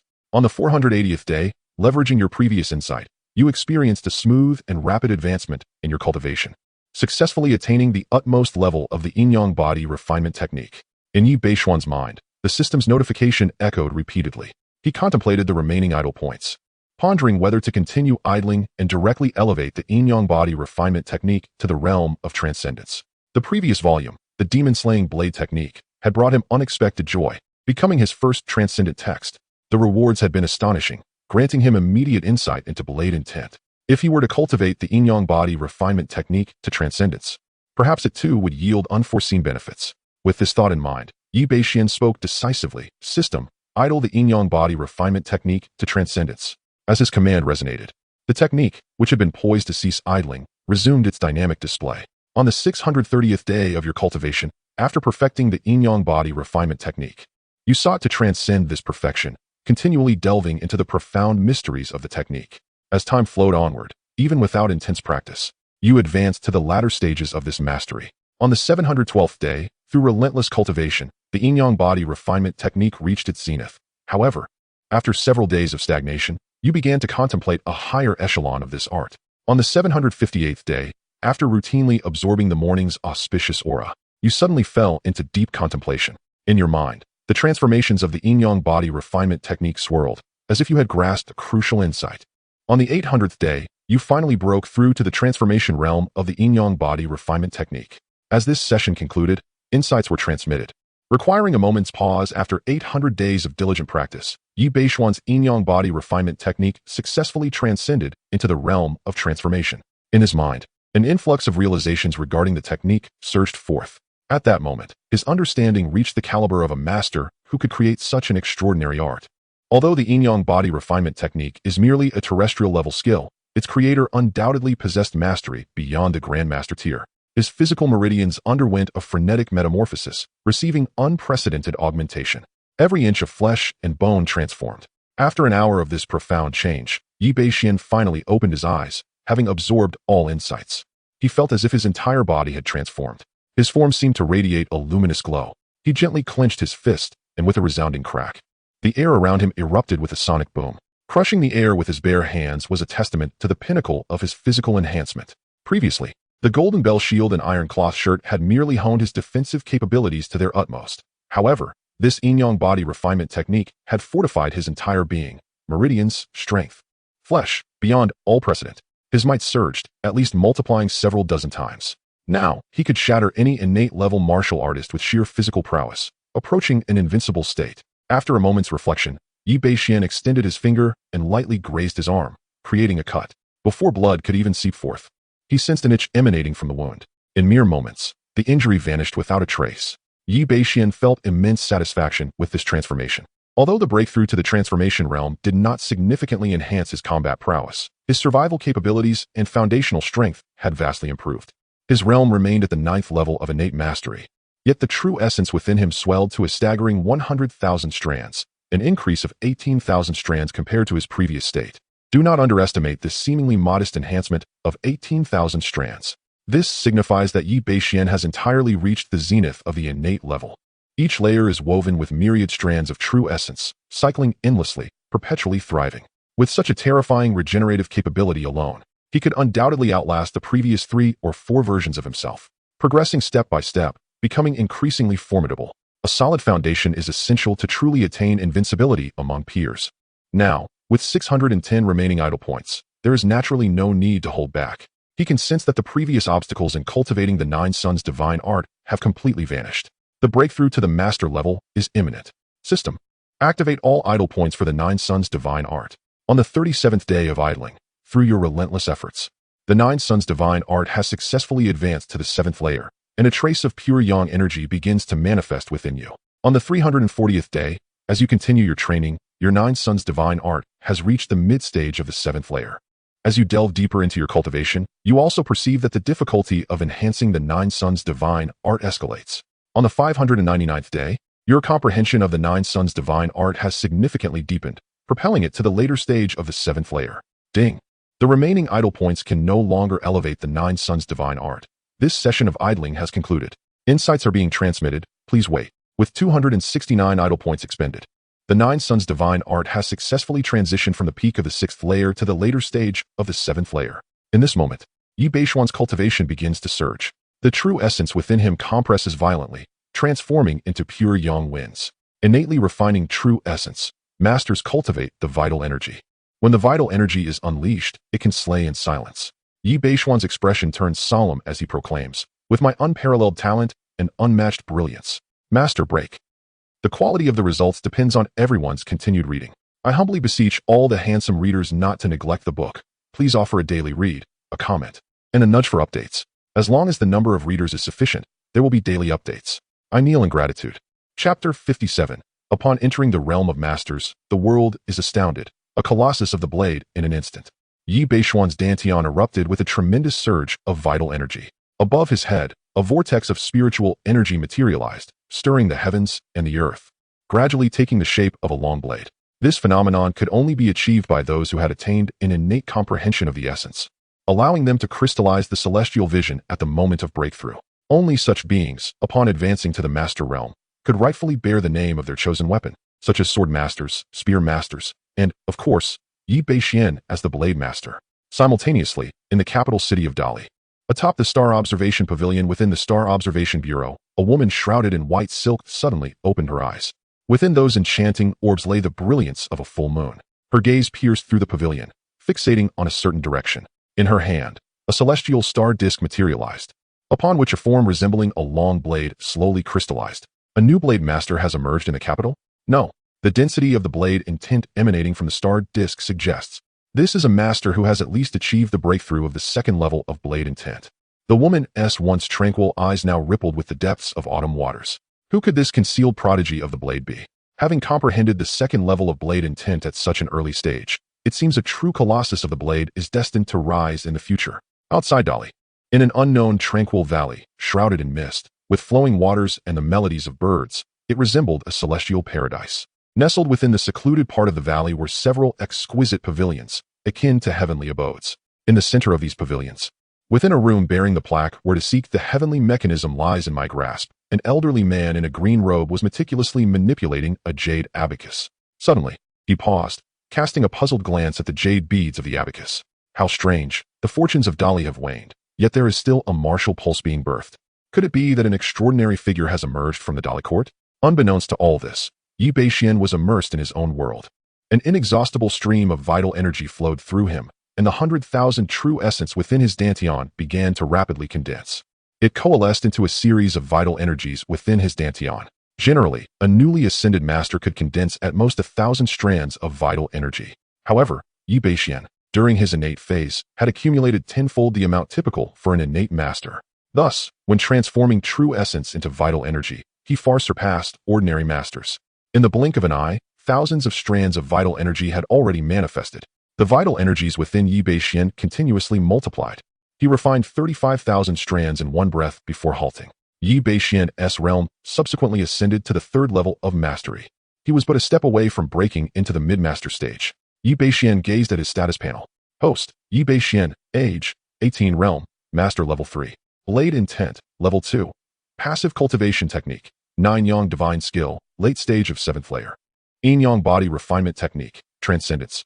Passive martial skills, 18 dragon subduing palms, max level. Lingbo weibu, max level. Golden bell shield and iron cloth shirt, max level. Spiritual insight finger, max level. Demon slaying blade technique, transcendence. Divine blade slash, max level. Little leaf flying dagger, max level. Passive points, 21. An unprecedentedly luxurious attribute. Along with the addition of 2 martial arts at the transcendence level, Bashen's overall strength has reached an incomprehensible height, even to himself. Transitioning from innate level 9 to master level 3 signifies an enhancement of at least 100-fold. Bashen believes he now possesses the capability to slay ordinary peak masters. He even contemplates that if his blade intent were to erupt, he might contend with the top 50 prodigies on the prodigy ranking. However, this remains merely his conjecture, as he has yet to witness the so-called prodigies. After all, to emerge from among the numerous nations of humanity and be counted among the 300 strongest of the younger generation at the master level, they must surely possess considerable strength. Yet, they are merely the strongest among the younger masters and do not represent the pinnacle of mastery. The passive points seem perpetually insufficient. Bashen gazed at the remaining 2-digit passive points, shaking his head slightly. If only he had sufficient passive points to elevate both the 18 dragon subduing palms and divine blade slash to the level of transcendence, his strength would undoubtedly see a significant increase. It is even likely that his blade intent could be refined to the level of 3-fold blade intent. Yet for now, he can only indulge in such fantasies. From his previous breakthroughs in the demon-slaying blade technique and the yin-yang body refinement technique, it is evident that advancing a martial art from perfection to the level of harmonization with nature requires nearly a complete retraining of the technique. While the 18 dragon subduing palms and divine blade slash possess formidable power, they demand an immense amount of passive points. Hence, one must proceed gradually and thoughtfully. Having completed these reflections, the sky outside had already brightened considerably. Judging by the time, it must be nearing noon. Bashen stepped outside, stretching lazily. "Young master, you are awake." A melodious voice rang in his ears. Bashen turned his gaze to find his maid, Yaoer, busily working in the kitchen. Despite being a top-tier beauty, rivaling the daughters of esteemed families, she was industriously toiling amidst the kitchen smoke, presenting a striking contrast. "Young master, please wait a moment. Once I finish preparing lunch, I will fetch water for you to wash your face," she said. Bashen waved his hand dismissively. "I can wash myself." Indeed, the luxurious lifestyle of these ancient nobles is utterly extravagant. They do not even need to do their own trivial tasks. It is enough to make him feel somewhat corrupted. After filling a basin with clean water and washing his face, he took a pig bristle brush dipped in salt to clean his teeth. Lunch was served. "Young master, did you sustain any injuries during this mission?" Yaoer inquired with genuine concern, seated beside Bashen. "Not at all. It's quite a feat to injure someone like me," Bashen boasted with a hint of pride. Only then did Yaoer relax, a gentle dimple appearing on her cheek, making her look undeniably charming. Initially, her decision to serve as Bashen's maid was purely an act of gratitude. However, as time passed, Yi Bashen treated her with a kindness that distinguished him from the cruel landlords of her village. This deepened her affection for him, allowing her heart to fully reside with Yi Bashen. Being his maid was undoubtedly her wisest choice. The two engaged in light conversation, and as they neared the end of their meal, Yi Bashen noticed a pensive expression on her face. "What are you pondering?" he asked. Chapter 58. Yi Bashuan's fury and betrayal. Upon hearing Yi Bashuan's words, Yaoer gently bit her lip. After a moment of hesitation, she spoke. "Young master, tomorrow marks the 7th day since my mother's passing, and I wish to return to the village to pay my respects. As a servant, one must seek permission from their master to leave the estate unaccompanied." Yi Bashen chuckled softly, bemused by her reluctance over such a trivial matter. He then retrieved a banknote of 100 taels from his pocket and handed it to Yaoer. "In the afternoon, go to the market and purchase what you need. I will arrange for 2 female attendants from the Jinui to accompany you back." As a captain of the Jinui, a government official, it would be improper for him to personally escort a maid to her village, even during his time off, as he was always on standby due to potential duties within the Jinui. He could only assign others to accompany her. Yaoer's face lit up with gratitude, and she instinctively dropped to her knees to show her appreciation. Yi Bashen pinched her slightly plump cheek, saying, "Haven't I told you? We have no such formalities here." She quickly halted her actions. After finishing lunch, Yi Bashen did not linger. He personally selected 2 female attendants from the Bezenfew.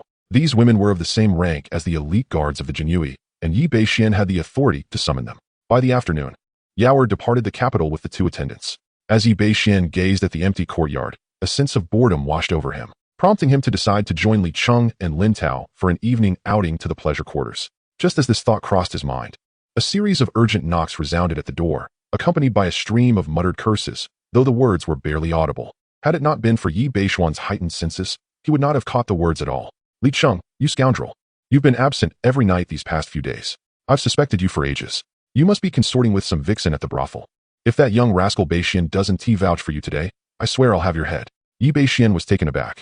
What on earth is happening? Uncle Li is out, and Aunt Li has discovered it? Moreover, Aunt Li seemed rather harsh, although Uncle Li was of an advanced age. To threaten him with such violence was utterly excessive. Yi Bashuan's expression turned peculiar.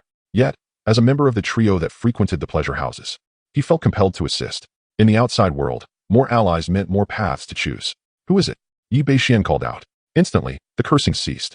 "It's me, Bashen, Auntie." Yi Bashen hurriedly opened the door, finding Aunt Li smiling at him, while Uncle Li desperately tried to signal him discreetly. Yi Bashen greeted them warmly. "Uncle Li." "Aunt Li, what brings you here?" "Please, come in, come in." Aunt Li waved her hand, her smile warm. "Bashen, no need to be so formal. It's only been a few days, and you've grown even more handsome." Though Aunt Li had not received a formal education, her words were delivered with a certain rustic charm. Li Cheng cleared his throat. "What nonsense are you talking? Bashen is now a Qianhu, 2 ranks above me. So show some respect." Aunt Li hurriedly apologized, only to be stopped by Yi Bashen, who knowingly asked, "Aunt Li, do you have something to discuss with me?" Upon hearing this, Aunt Li shot a fierce glare at Li Cheng before smilingly responding, "Indeed, your Uncle Li mentioned that you've been quite busy with official duties lately. I'm just here to bring you some chicken soup to help you regain your strength." Yi Bashen chuckled inwardly. Although Aunt Li lacked formal education, she was quite perceptive. She intended to inquire about Li Cheng's situation but opted for a more subtle approach by questioning his busyness instead. Li Cheng broke into a sweat, fearing that Yi Bashen might say something inappropriate. Otherwise, his old skin might not hold up. Fortunately, Yi Bashen came to his rescue. "Indeed, I have just taken up my post in the Jinui and have been promoted to Qianhu. There are many things I still do not understand, and I owe a great deal to Uncle Li for accompanying me during these late hours. I was just planning to visit Uncle Li in a few days to express my gratitude." Upon hearing this, Li Cheng sighed in relief and straightened his back, feigning nonchalance. "Humph, you're worrying over nothing. Both Bashen and I are dedicated to our duties, working tirelessly until midnight, and you still doubt me. Places like brothels are hardly worth visiting." Aunt Li, undeterred by the reprimand, only smiled more broadly. She had great trust in Yi Bashen, believing that handsome men could never be deceitful. So that is how it is. Bashen is so young, yet already a Qianhu. His future is boundless. So it's only natural that he is busy. I won't interrupt your work any longer. Old Li, when you're less busy, bring Bashen home for dinner." As she spoke, she handed Yi Bashen a food container. "Here, this is the chicken soup I personally made. Drink it while it's hot." Yi Bashen accepted the soup and expressed his gratitude, and Aunt Li left, satisfied. Watching her retreating figure, Li Cheng patted his chest. "Bashen, I cannot thank you enough." Yi Bashen replied, "Uncle Li, gratitude must be sincere." Li Cheng immediately stood up, nodding vigorously. "Let us go to see Feng Lu tonight. I'll treat you, and we can continue working." Yi Bashen readily agreed. Finishing the chicken soup Aunt Li had brought, and energetically followed Uncle Li to the establishment. Outside the China Huafeng, another member of the trio, Lin Tao, arrived cheerfully. Upon seeing them, he exclaimed, "Brother Yi, Uncle Li, why are you both here so early? Feeling spirited today?" Li Cheng playfully scolded him to get lost. Lin Tao paid no mind to the jest. "Hey, you seem a bit different today," Yi Bashen suddenly remarked, eyeing Lin Tao with curiosity. This fellow had been in a state of excitement since their meeting. And although his attire remained as disheveled as ever, it was evident he had made an effort to tidy himself up. This subtle change prompted Yi Bashen to detect a hint of romantic intrigue. This was nothing short of a betrayal to their old bachelor camaraderie. Lin Tao's slightly tanned face flushed ever so slightly. Just from this fleeting expression, Yi Bashen became increasingly certain of his suspicions. They all frequent the same establishments. What right do they have to indulge in romance? It's imperative to stir the pot. "Brother Yi, I believe I've fallen in love," Lin Tao exclaimed unabashedly.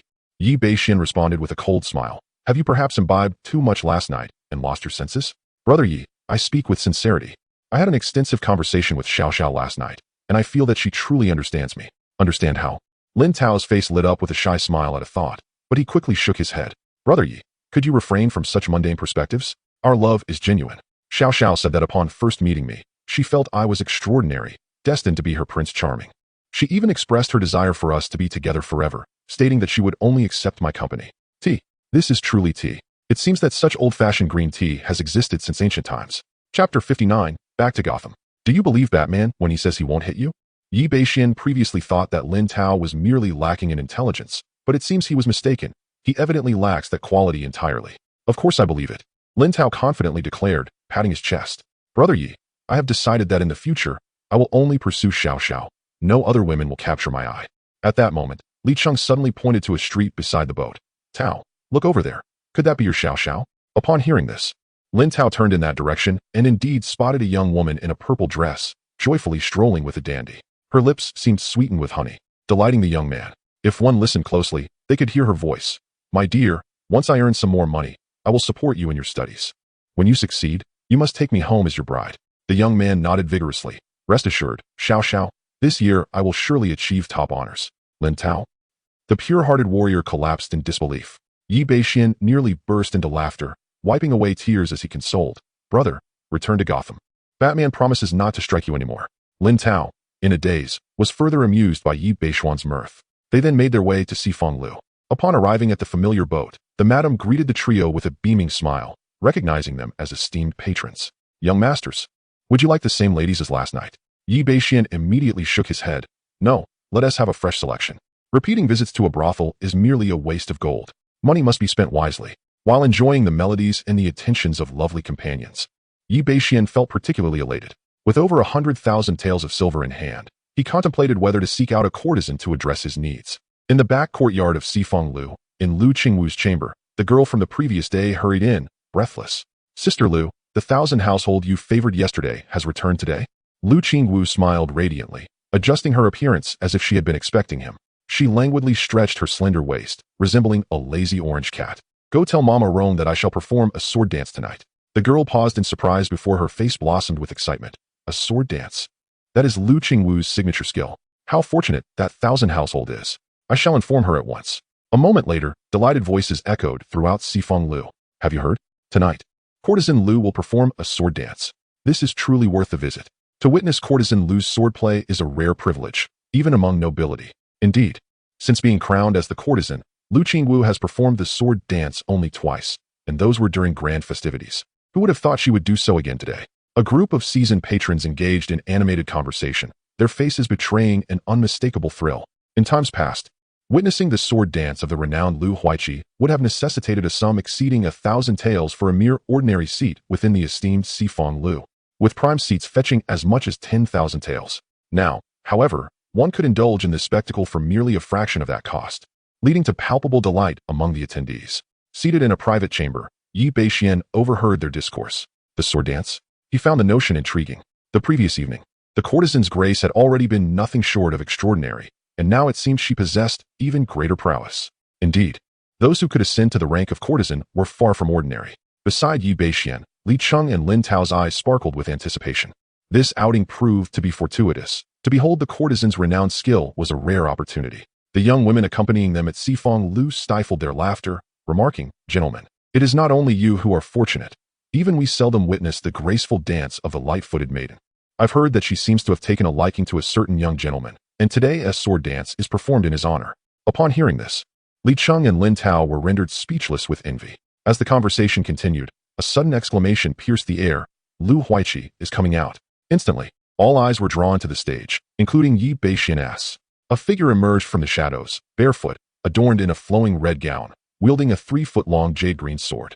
A nearly flawless visage was unveiled for the first time, exuding an aura of chivalry that surpassed the delicate grace of the previous night. The patrons within Sifong Lu were enraptured, their breaths held as they fixated on the striking figure clad in red. Upon stepping onto the stage, Lu Qingwu offered a gentle smile before gracefully ascending onto a pedestal resembling a jade bowl. The air was soon filled with the haunting strains of music, and as the crimson silhouette twirled the green sword, a cascade of sword light erupted like rain. In that fleeting moment of the blade's arc, Yi Bashen felt his pupils constrict ever so slightly. The essence of the sword. Chapter 60. The sword intent, a peerless swordsman. He was astonished to perceive the essence of swordplay emanating from the courtesan performing before him. This sword intent, in no way inferior to his own mastery of blade, was at least of dual layers. However, the courtesan possessed limited cultivation, rendering this sword intent rather faint. Even an ordinary master, or even a grandmaster, might not discern it. Only those who have grasped the profundity of such concepts, like himself, could sense it. Lacking in cultivation, yet embodying dual layers of sword intent truly extraordinary. As the performance concluded, all spectators were entranced, lingering in a state of rapture. After the final note faded, Lu Qingwu did not depart, but instead gazed towards the interior of the Sifong Tower. To his astonishment, Lu Huaiqi had not left. The rumors were indeed true. She had a romantic interest. Upon witnessing this scene, the audience comprehended. Each individual stood tall and proud, striving to catch a glimpse from Lu Qingwu. When Lu Qingwu's gaze swept across the private chamber where Yi Bashen resided, it paused momentarily, a faint smile gracing her lips before she turned to leave. In the following moment, a maid hurriedly entered the chamber, cheerfully announcing, "Miss Qingwu invites young Master Yi from room Tian number 3 for tea." Li Cheng. Lin Tao. Is that even possible? Yi Bashen chuckled heartily and turned to leave. With that last glance from Lu Qingwu, he had sensed her gaze was directed towards him. In fact, Yi Bashen had already surmised that the effect was likely due to his casual recitation of the Luo Shun Fu the previous night. Had he known that poetry could wield such an impressive charm, he would have refrained from spending a single coin at the brothel during this time. What a colossal loss. Following the maid, Yi Bashen meandered to a quaint courtyard behind the Sifong Tower, adjacent to the Qin River, where the scenery was particularly delightful. Inside the room, he beheld the enchanting Lu Huaiqi once more. Previously, from a distance, he had been unable to appreciate her beauty. Up close, she was indeed breathtaking. "I am Lu Qingwu, honored to meet young Master Yi," she spoke, her voice melodious like a warbler. Yi Bashen reciprocated the greeting. "I am Yi Bashen, pleased to meet Miss Lu." Observing Yi Bashen's somewhat clumsy demeanor, Lu Qingwu could not help but cover her mouth, stifling a laugh. "Could it be that this is your first visit here, young master?" "Indeed," Yi Bashen admitted with an honest nod. In response, Lu Qingwu smiled. "You are quite sincere, young master."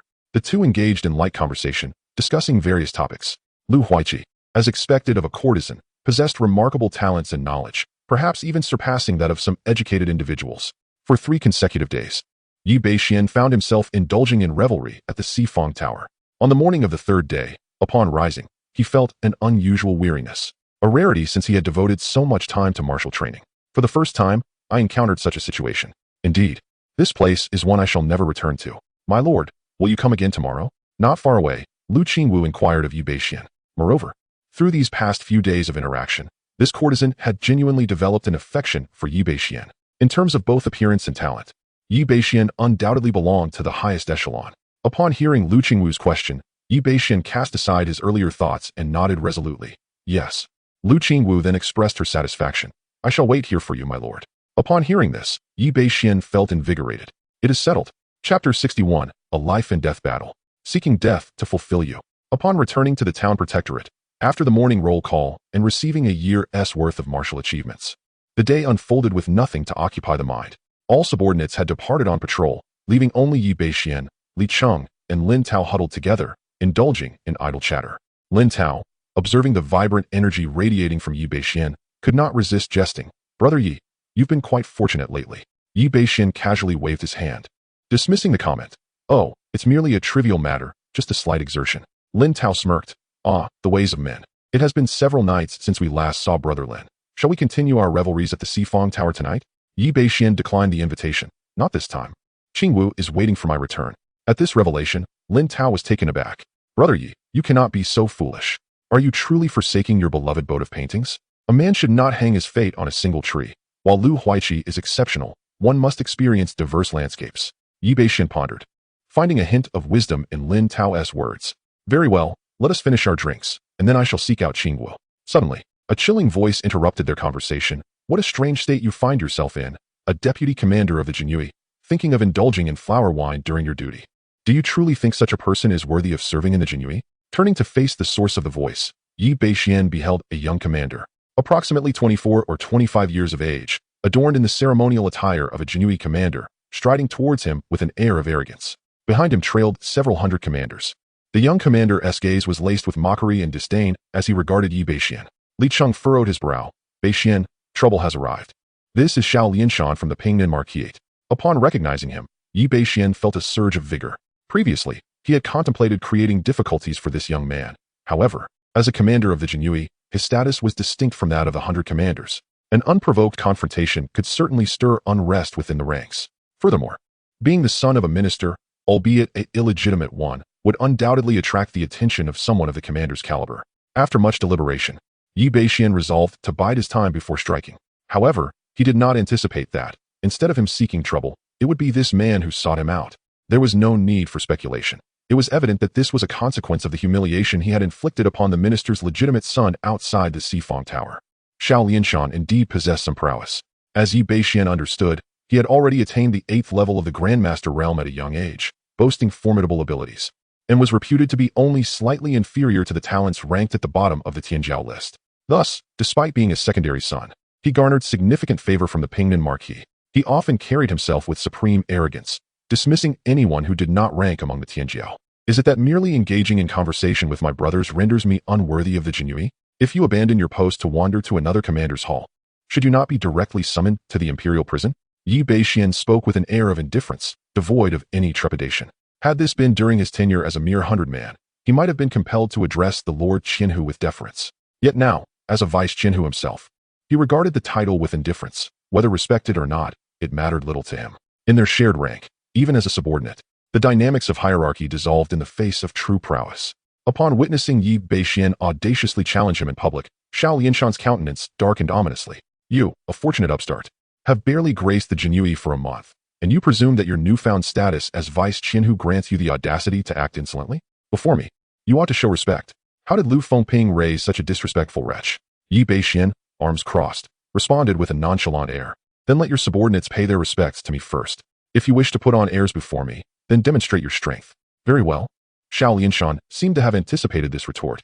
Since you are ignorant of the rules, I shall take it upon myself to impart some wisdom. The battle at the demon trapping cave is a matter of life and death. I wonder if you possess the courage to face it. Of course, if you are afraid of dying, I won't force you. Simply kneel and bow 3 times, and we can consider this matter closed. Xiao Lianshan harbored absolute confidence in his own abilities. Particularly in recent days, he had made significant breakthroughs in his swordsmanship. He believed that even those ranked at the bottom of the talented ones list would be no match for him. Confronting Yi Beixian would be an effortless endeavor. No matter how famed this lad was for slaying the so-called 3 tigers of Lingnan in his hands, he would surely fall within 3 moves. The mention of the demon trapping cave caused both Li Cheng and Lin Tao to exchange glances, their expressions shifting in realization. They understood Xiao Lianshan's intent to compel Yi Beixian into a confrontation. The demon trapping cave was the only place within the Northern Pacification Division where one could engage in a life-and-death struggle without reservations. It served to prevent the Jinyui from forming deadly enmities and conspiring against one another, thereby mitigating greater losses. They had initially thought that Xiao Lianshan would merely engage in idle threats, but they had not anticipated such ruthlessness. Ding!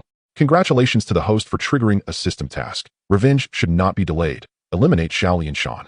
Task completion. Reward, 1 minor rejuvenation pill. Tianshan folding plum hand. The system's voice echoed in Yi Beixian's mind, and he couldn't help but chuckle at the prospect of someone rushing to their demise. Very well, then let it be the battle at the demon trapping cave. Li Cheng attempted to voice a concern, but Yi Beixian silenced him. Xiao Lianshan, meanwhile, let out a hearty laugh, his gaze fixed with malice on Yi Beixian. You've got guts, young man, an incense stick's worth of time, and we shall see. With that, he turned and departed, leaving no room for Yi Beixian to reconsider. Once Xiao Lianshan had left, Li Cheng could no longer contain himself. Bashen. Xiao Lianshan is a master of the 8th layer. His prowess is second only to those on the talented ones list. Yet Yi Bashen remained unfazed. Second only to the talented ones list? Let us set aside any doubts regarding the authenticity of the claims. With his current mastery at the 3rd realm, even those at the tail end of the talented rankings would undoubtedly be no match for him. Rest assured, Uncle Li, I possess a degree of confidence, Yi Bashen stated, his expression remaining unperturbed. Li Cheng gazed deeply at Yi Bashen, having come to understand through their recent interactions that Yi was never one to act recklessly. When he chose to act, it was with absolute certainty. His words clearly reflected a profound self-assurance, though Li Cheng found himself puzzled by the source of this confidence. The news of the challenge between the esteemed Qianhu Xiao Lianshan and the currently most illustrious vice Qianhu Yi Bashen spread like wildfire throughout the northern prefecture in a mere half an incense stick's time, leaving all in a state of astonishment. The prevailing thought among the populace was a singular one. Just how oblivious to danger could this vice Qianhu be to dare engage in a duel with Xiao Lianshan? Chapter 62. The Northern Town Suppression Office in Turmoil. A battle to remember Xiao Lianshan, a seasoned veteran among the captains of the Jinhui, stands out due to both his esteemed lineage and extraordinary talent. Few can rival him within the ranks of the Jinhui, and it is anticipated that he will soon break through to the Grandmaster realm, swiftly ascending to the pinnacle of captains. In a few years, he will undoubtedly be fit to serve as the chief suppressor of the Jinhui. Such a remarkable figure is not only celebrated within the Northern Suppression Office, but is renowned throughout the entirety of the Jinhui. On the other hand, Yi Bashen, despite his recent meteoric rise over the past month, is merely a young man whose fame has only just begun to blossom. Currently holding the position of deputy captain, his cultivation level barely reaches the initial stage of a master, though he is but 18 years of age and possesses potential that may surpass even that of Xiao Lianshan. He pales in comparison to the latter at this moment.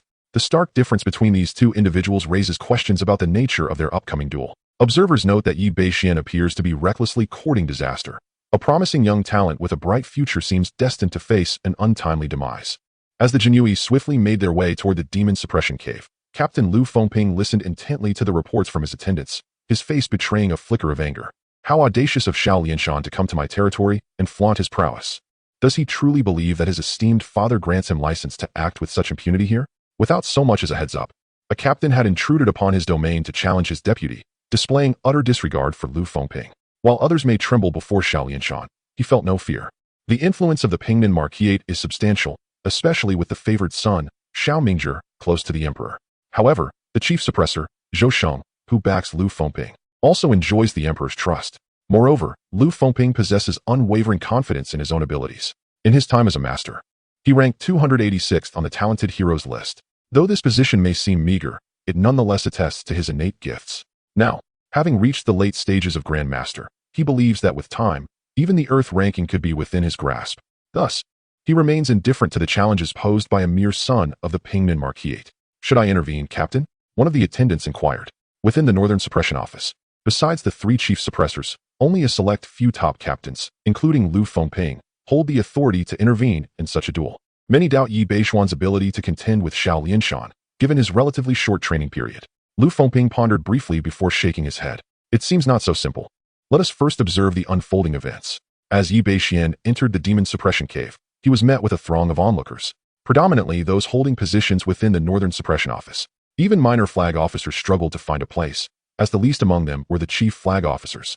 Hundreds of captains gathered, and in the prime location, Yi Bashen spotted Captain Lu Fengping and approximately 20 other captains seated in the same area.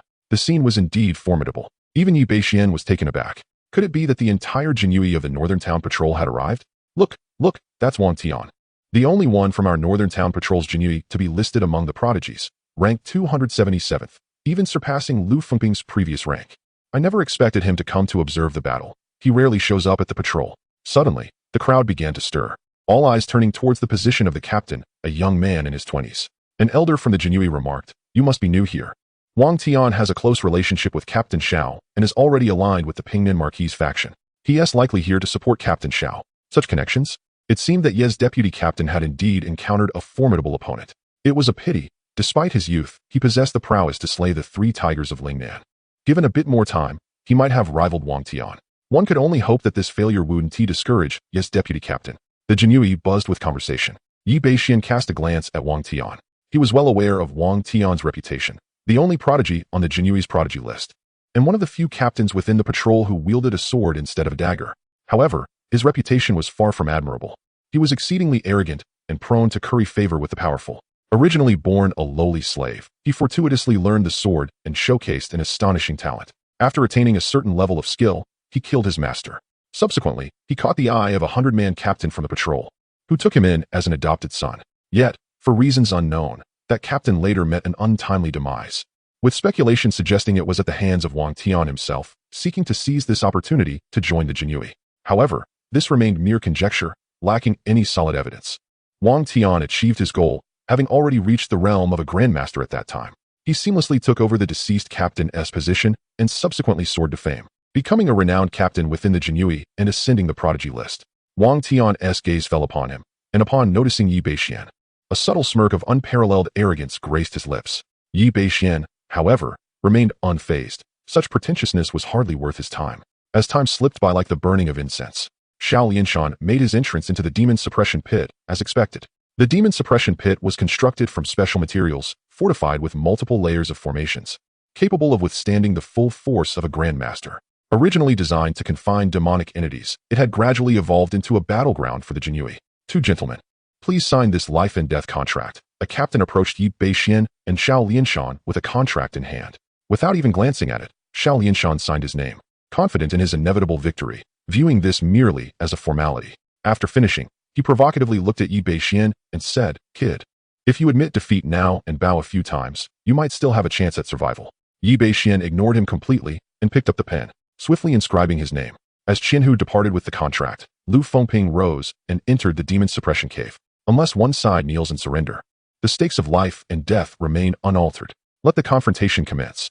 With Lu Fengping's utterance, the formidable aura of a master at the 8th level erupted from Xiao Lianshan, who unsheathed his embroidered spring blade with a crisp, resonant clang, radiating a chilling brilliance as he struck towards Yi Bashen. In the face of this assault, Yi Bashen remained utterly unperturbed, not even drawing his own weapon. Instead, he seized the moment to test the efficacy of his newly cultivated yin-yang body refinement technique.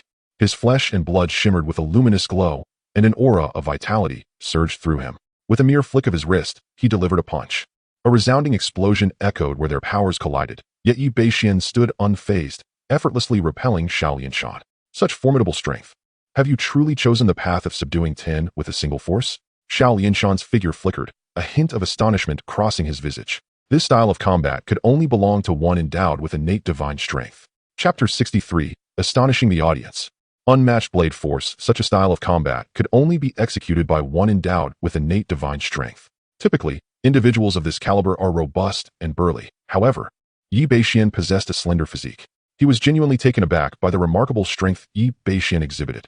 Thus, in a moment of rashness, he suffered a minor setback. "You are truly feeble," Yi Bashen remarked, shaking his head. He had merely exerted 70% of his strength to effortlessly repel Xiao Lianshan, leading Yi Bashen to question whether this individual genuinely approached the level of the renowned prodigies.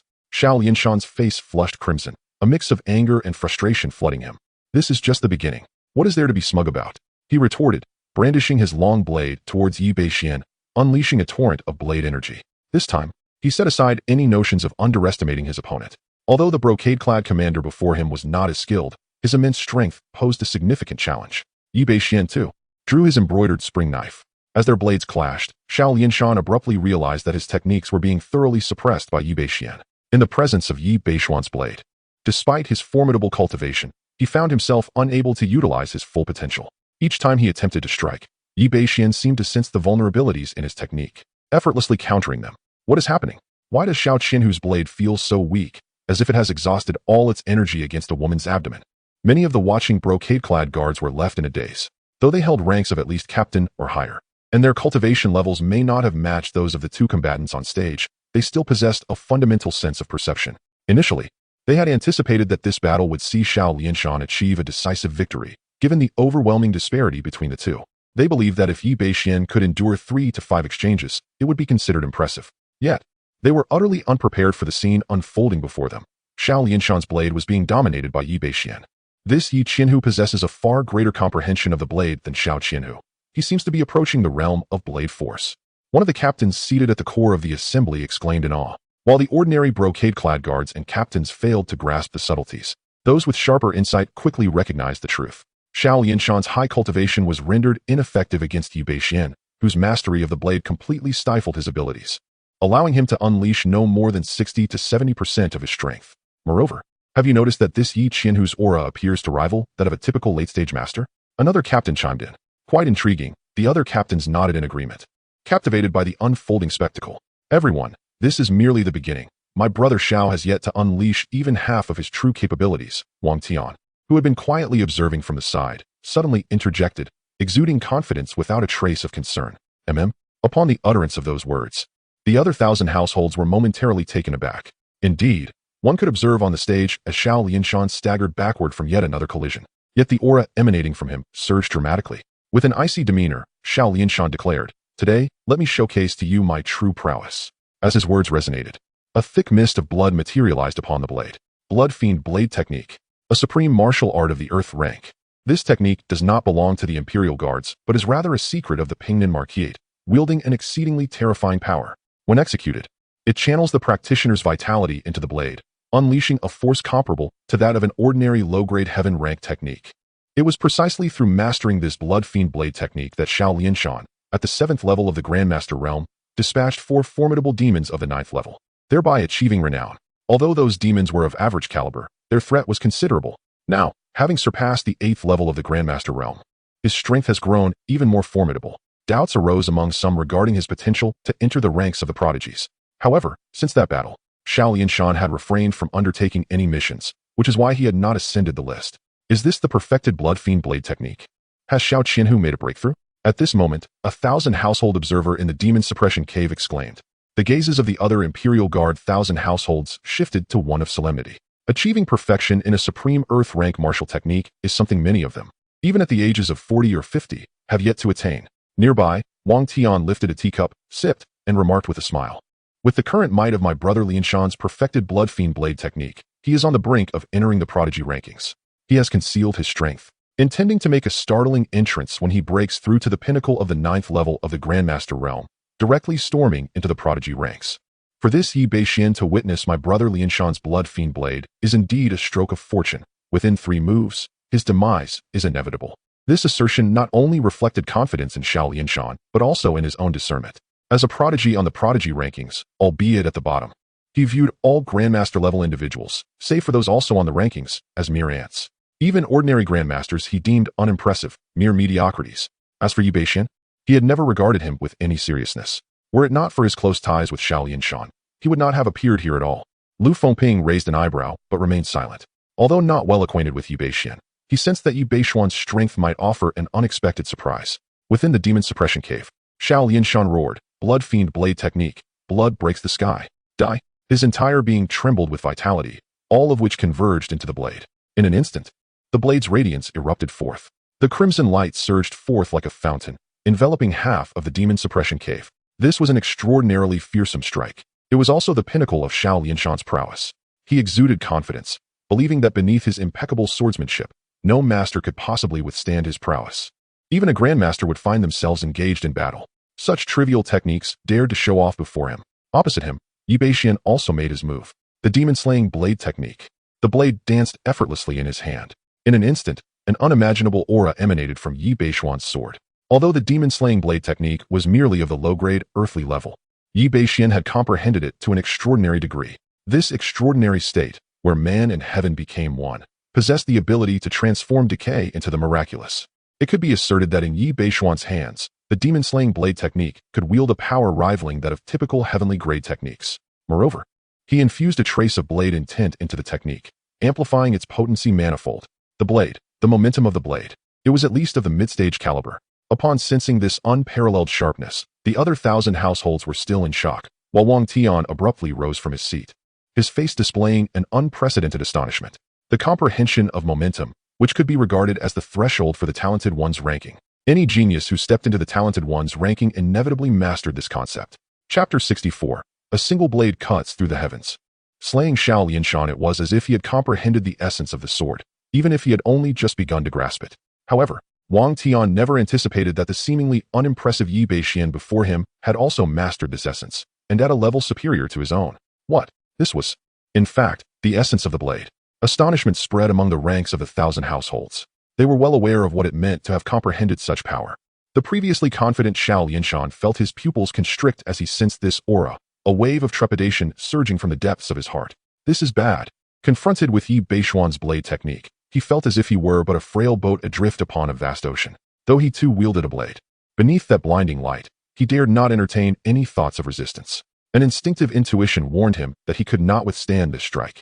To forcefully resist would surely lead to his demise. Wang Tian, save me. In that moment, disregarding all semblance of dignity, Xiao Lianshan cried out for aid, his expression ashen. Yet, he found himself utterly powerless. At the master level, one's perception of danger is acutely honed.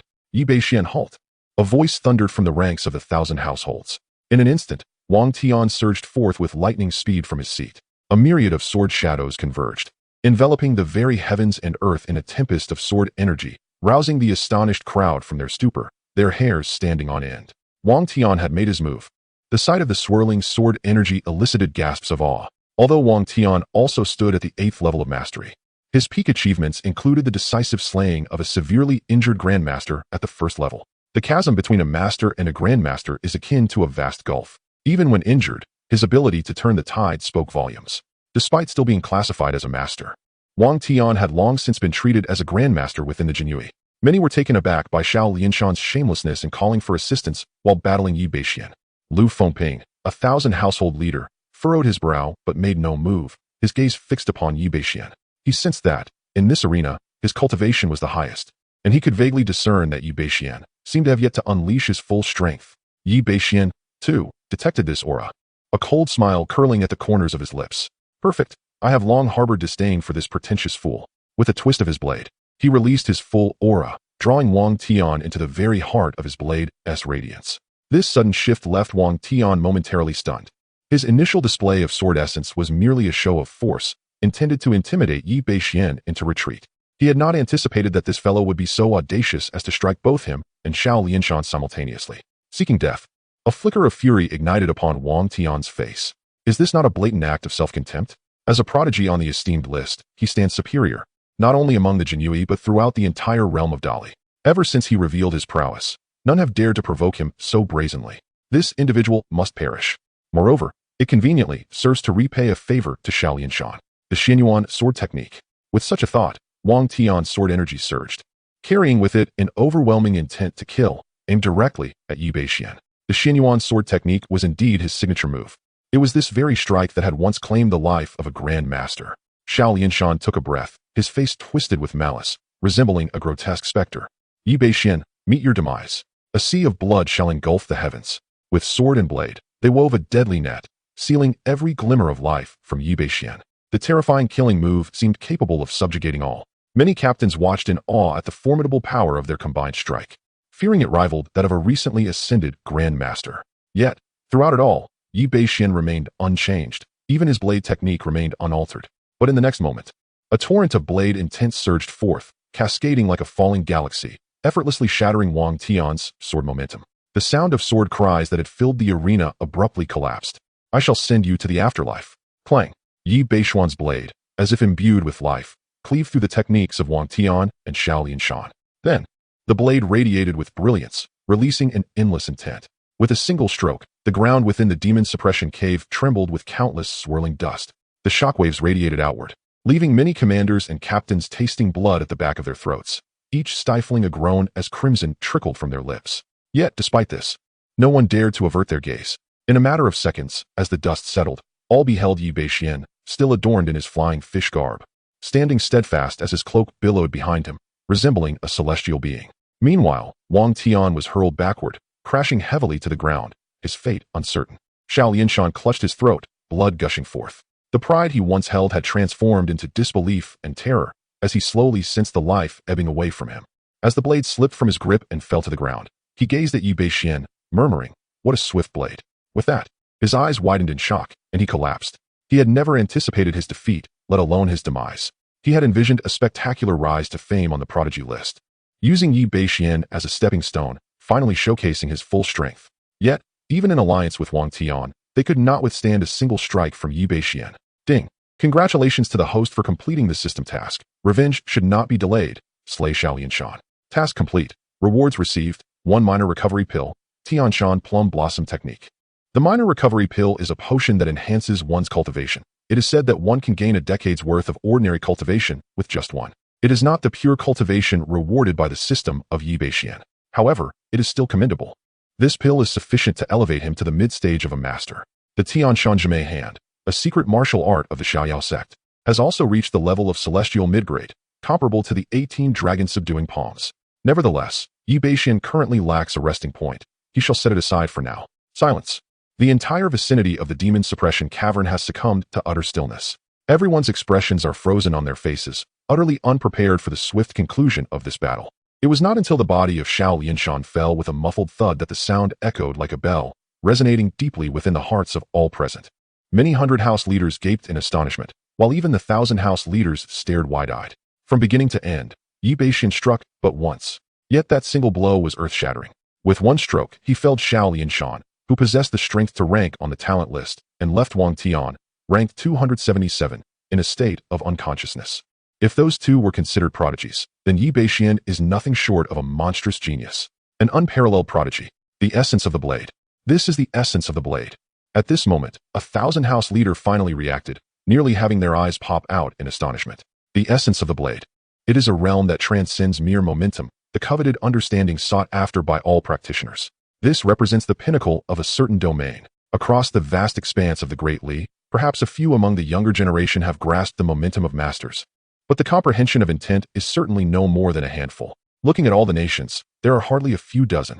These individuals undoubtedly rank among the top 50 on the talent list.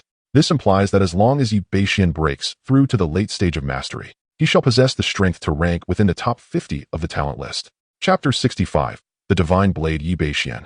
Renowned throughout Dali, the other captains of the Jin Yi were also roused from their stupor, their faces betraying an undeniable excitement. Good heavens! Am I not dreaming?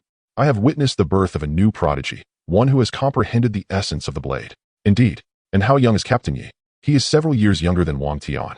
Having grasped the blade's intent at such a tender age, if given more time to advance his cultivation, Captain Yi might very well penetrate the top 50 of the prodigy rankings.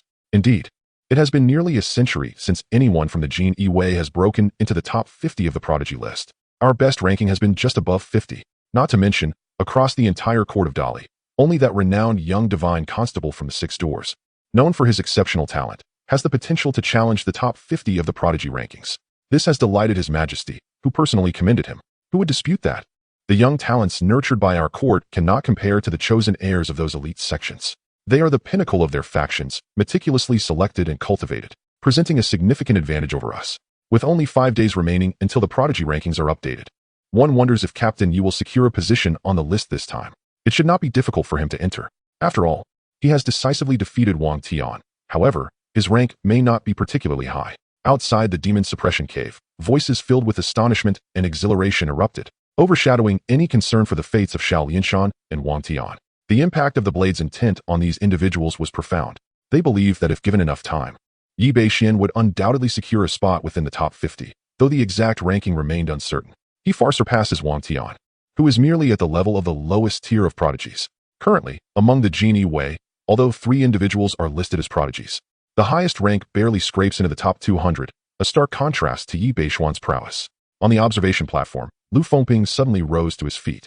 In a flash, he appeared beside Yi Bashen, his voice laced with urgency. When did you comprehend the blade's intent? Yi Bashen, confronted by his superior's inquiry, could not divulge the complete truth, but he responded nonetheless. It was on the night I vanquished the 3 tigers of Lingnan. At that moment, my strength was insufficient, and it was in the face of life and death that I experienced a breakthrough. He had merely employed the first level of blade intent. Were Lu Fengping to discover that his understanding had already reached the second level, it would surely astonish him. Lu Fengping nodded in satisfaction, a glimmer of appreciation in his eyes. Excellent. In the realm of life and death, great terror breeds great fortune. Your breakthrough is a testament to your profound blessings. Come, let us meet with the prefectural governor. With that, Lu Fengping commanded one of the nearby captains to retrieve Xiao Lianshan's body and to take Wang Tian for medical attention. As he led Yi Bashen away, although Xiao Lianshan possesses an extraordinary identity within the ranks of the Jinyue, he has signed a life and death contract and must adhere to the regulations of the organization. This is an unalterable truth, and even death would be in vain. As for Wang Tian, his impulsive actions resulted in his expulsion from the Jinyue after he was saved, leaving his martial prowess utterly diminished. Given his former disposition, It is likely that enemies, upon learning of his loss of status, would not allow him to live for long. What was once anticipated as a decisive battle among the leaders ended abruptly due to Yi Beishuan's singular strike. However, no one felt disappointment. They understood that it would not be long before the rankings on the talented individuals list would change, potentially placing Yi Bashen among the top 50. The rankings beyond the top 100 frequently shift, yet the top 50 have remained unchanged for over a year.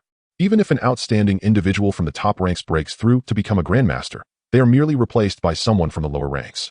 For a long time, no one has managed to shake their positions. Yet today, a new prodigious talent has emerged.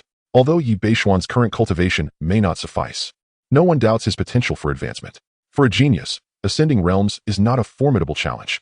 This battle reverberated through the entire Jinui like a thunderclap. Not only did the North Town Pacification Office receive the news, but the Southeast and Southwest offices were also informed simultaneously, causing quite a stir.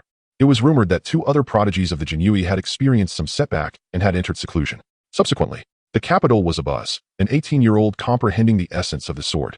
This truly exemplifies a prodigy, and many began to refer to Yi Bashen as the Divine Blade. In no time, the name of the Divine Blade, Yi Bashen, spread throughout the capital.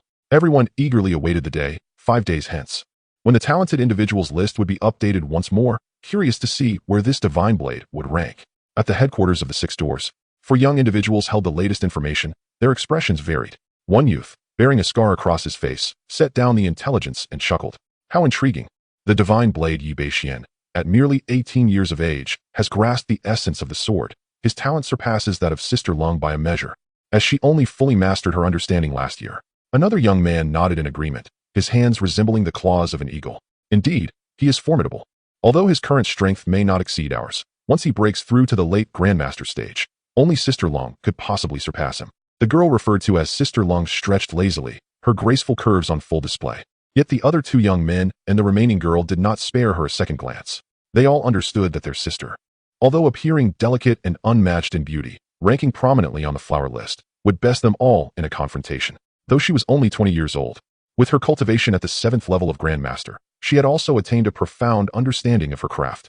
In the last talented individuals list, she nearly broke into the top 100, securing the 127th position. However, during the last announcement of the talented one's ranking, my junior sister had only reached the 6th level of the Grandmaster. Now that she has ascended to the 7th level, her ranking will undoubtedly improve further. Perhaps this time she might break into the top 100 of the talented one's ranking. A glimmer of curiosity sparkled in her eyes. Once I fulfill my task for Her Majesty's birthday celebration, I shall seek out this so-called Divine Blade. I wonder whose weapon is swifter, his blade or my sword. At the Northern Town Patrol Office, Yi Bashen, having served as a member of the Imperial Guard for quite some time, found himself here for the very first time. Before the government office, Lu Fengping addressed Yi Bashen. When the Chief Patrol Officer inquires, you must speak the truth. Yi Bashen nodded in acknowledgement. The Chief Patrol Officer is a figure of paramount significance within the Imperial Guard. There are only 3 such officers in the Northern Town Patrol Office. Moreover, the individual Lu Fengping referred to is esteemed as the foremost Chief Patrol Officer of the Northern Town Patrol Office, possessing strength that has already reached the latter stages of the Grandmaster realm. Chief Patrol Officer, Lu Fengping requests an audience. Lu Fengping's voice resounded. Enter. Those 2 simple words sent a chill through Yi Beishuan's heart. Even before laying eyes on the person, he sensed an overwhelming aura of pressure. It was not directed at him, but rather emanated from the Chief Patrol Officer, whose invisible presence instilled a sense of peril. Truly, the foremost individual of the Northern Town Patrol Office possesses formidable strength. Chapter 66. The Snowy Drink of the Mad Blade, the Dragon and Elephant Prajna Skill. Following Lu Fengping into the town government office, Yi Bashen finally encountered the town guard, Zhou Sheng. This individual possessed an unremarkable appearance, blending seamlessly into a crowd. Yet, his striking purple flying fish attire was notably conspicuous. Zhou Sheng regarded Yi Bashen and his companion with a smile, clearly having received news of Yi Beishuan's mastery of the blade's essence. As the town protector, his influence was extensive. He required no first-hand accounts, for fresh tidings were readily delivered to him. Subordinate Lu Fengping and Yi Bashen pay their respects to the esteemed town protector. Zhou Sheng inclined his head slightly. No need for formalities. Once the 2 rose, Zhou Sheng turned his gaze toward Yi Bashen and remarked with a grin, Vice Captain Yi, you are truly a prodigious talent. At merely 18, you have grasped the essence of the blade. Your aptitude is undeniably the finest among the current ranks of our greatly dynasty. You surpass even that young lady from the 6 Doors, bringing great honor to my Jinui. In response to Zhou Sheng's praise, Yi Bashen humbly clasped his fists. This subordinate merely stumbled upon enlightenment. Your words are overly generous, my lord. Zhou Sheng chuckled softly at Yi Beishuan's modesty, sensing a hint of pretense in his demeanor, yet lacking any evidence to substantiate his suspicion. There is no need for such humility. Although your recent victory has indeed garnered you widespread acclaim within the Jinhui, you have also attracted considerable trouble. Yi Beishan understood precisely what Zhou Sheng meant. Having slain Xiao Lianshan, who, despite being the illegitimate son of Xiao Mingjie, had entered into a life and death pact with him, he knew that Xiao Mingjie would not let this transgression go unpunished. The death of his son would surely drive Xiao Mingjie to madness. Nevertheless, Yi Beixian remained unfazed, for his enmity with Xiao Mingjie had long since reached an irreconcilable point. From Xiao Mingjie's perspective, his prior attempt on Yi Beishuan's life might have seemed inconsequential. However, for Yi Beixian, sparing his entire family would be a disservice to himself. Innocently, Yi Beixian stated, "My lord, I was compelled to retaliate. It was Xiao Lianshan who disregarded the principles of martial ethics, colluding with Wang Tian to assault me. Had I not fought back, it would have been my demise." Zhou Sheng nodded, "I understand, and so does Xiao Mingjie. Yet, understanding does not change the fact that his son is dead." After a moment of contemplation, Zhou Sheng continued, "I shall report today's events to His Majesty. Given your exceptional talent and my influence, His Majesty will undoubtedly instruct Xiao Mingjie not to seek retribution against you. Your only concern should be his clandestine maneuvers. Therefore, you shall reside within the North Town Protectorate for the time being. I doubt he would dare to act against you there." With these words, it was evident that Zhou Sheng held a deep favoritism toward Yi Beixian. In the Jinhui, meritocracy reigned supreme. Yi Beishuan's extraordinary talent warranted such protection from Zhou Sheng, even to the extent of opposing Xiao Mingjie. Had it been an ordinary captain who had slain Xiao Lianshan, they would likely not have even been questioned. Yi Beixian shook his head and smiled, saying, "Your Excellency's good intentions are well received. As long as the Emperor does not pursue my responsibilities, I am unafraid of the clandestine dealings." Upon hearing this, Zhou Sheng cast a meaningful glance at Yi Beixian, secretly admiring his understanding. He was indeed a prodigy capable of comprehending the essence of the sword. Such courage and ambition were far beyond what an ordinary youth could compare to. It is essential to note who Xiao Mingjie is. He is the legitimate eldest son of the Marquis of Pingnan in this generation. In all likelihood, he will inherit his father's position in a few years and become the new Marquis. The Marquis of Pingnan wields an army of 200,000, and his elder sister is a favored concubine of the Emperor. Such power commands respect in the court. One cannot merely dismiss this as the folly of a young man. Even seasoned officials of the second or third rank would lose sleep at the thought of incurring the Marquis's ire. Yet Yi Beixian boldly declared his fearlessness. Truly, he embodies youthful vigor and unyielding spirit. The Jinhui is in desperate need of such talent. If every member were as cautious as seasoned veterans, the Jinhui would inevitably succumb to corruption. Zhou Sheng chose not to say more. In that case, exercise caution. However, the higher your talent and reputation, the safer you shall be. Even Xiao Mingjie would not dare to act against you. A fortuitous opportunity to achieve merit has arisen. Are you willing to accept it? At last, the mission had arrived. Yi Beishuan's expression changed. The past few days had left him feeling idle, especially with the enchanting Lu Qingguo, who seemed to drain the vitality from those she ensnared. She needed to be left alone for a few days. Otherwise, one could easily become addicted. "Please, Your Excellency, do proceed." Yi Beixian clasped his fists. Zhou Sheng continued directly, "In 3 days, it will be the birthday of the Empress. Delegates from various nations shall arrive with gifts to celebrate her. However, the envoy from Yushan Kingdom encountered misfortune at Huoguo Mountain. The entire delegation, save for one vice-envoy who was escorted to safety, has perished. Even the treasured Millennium Ein Soul would have vanished."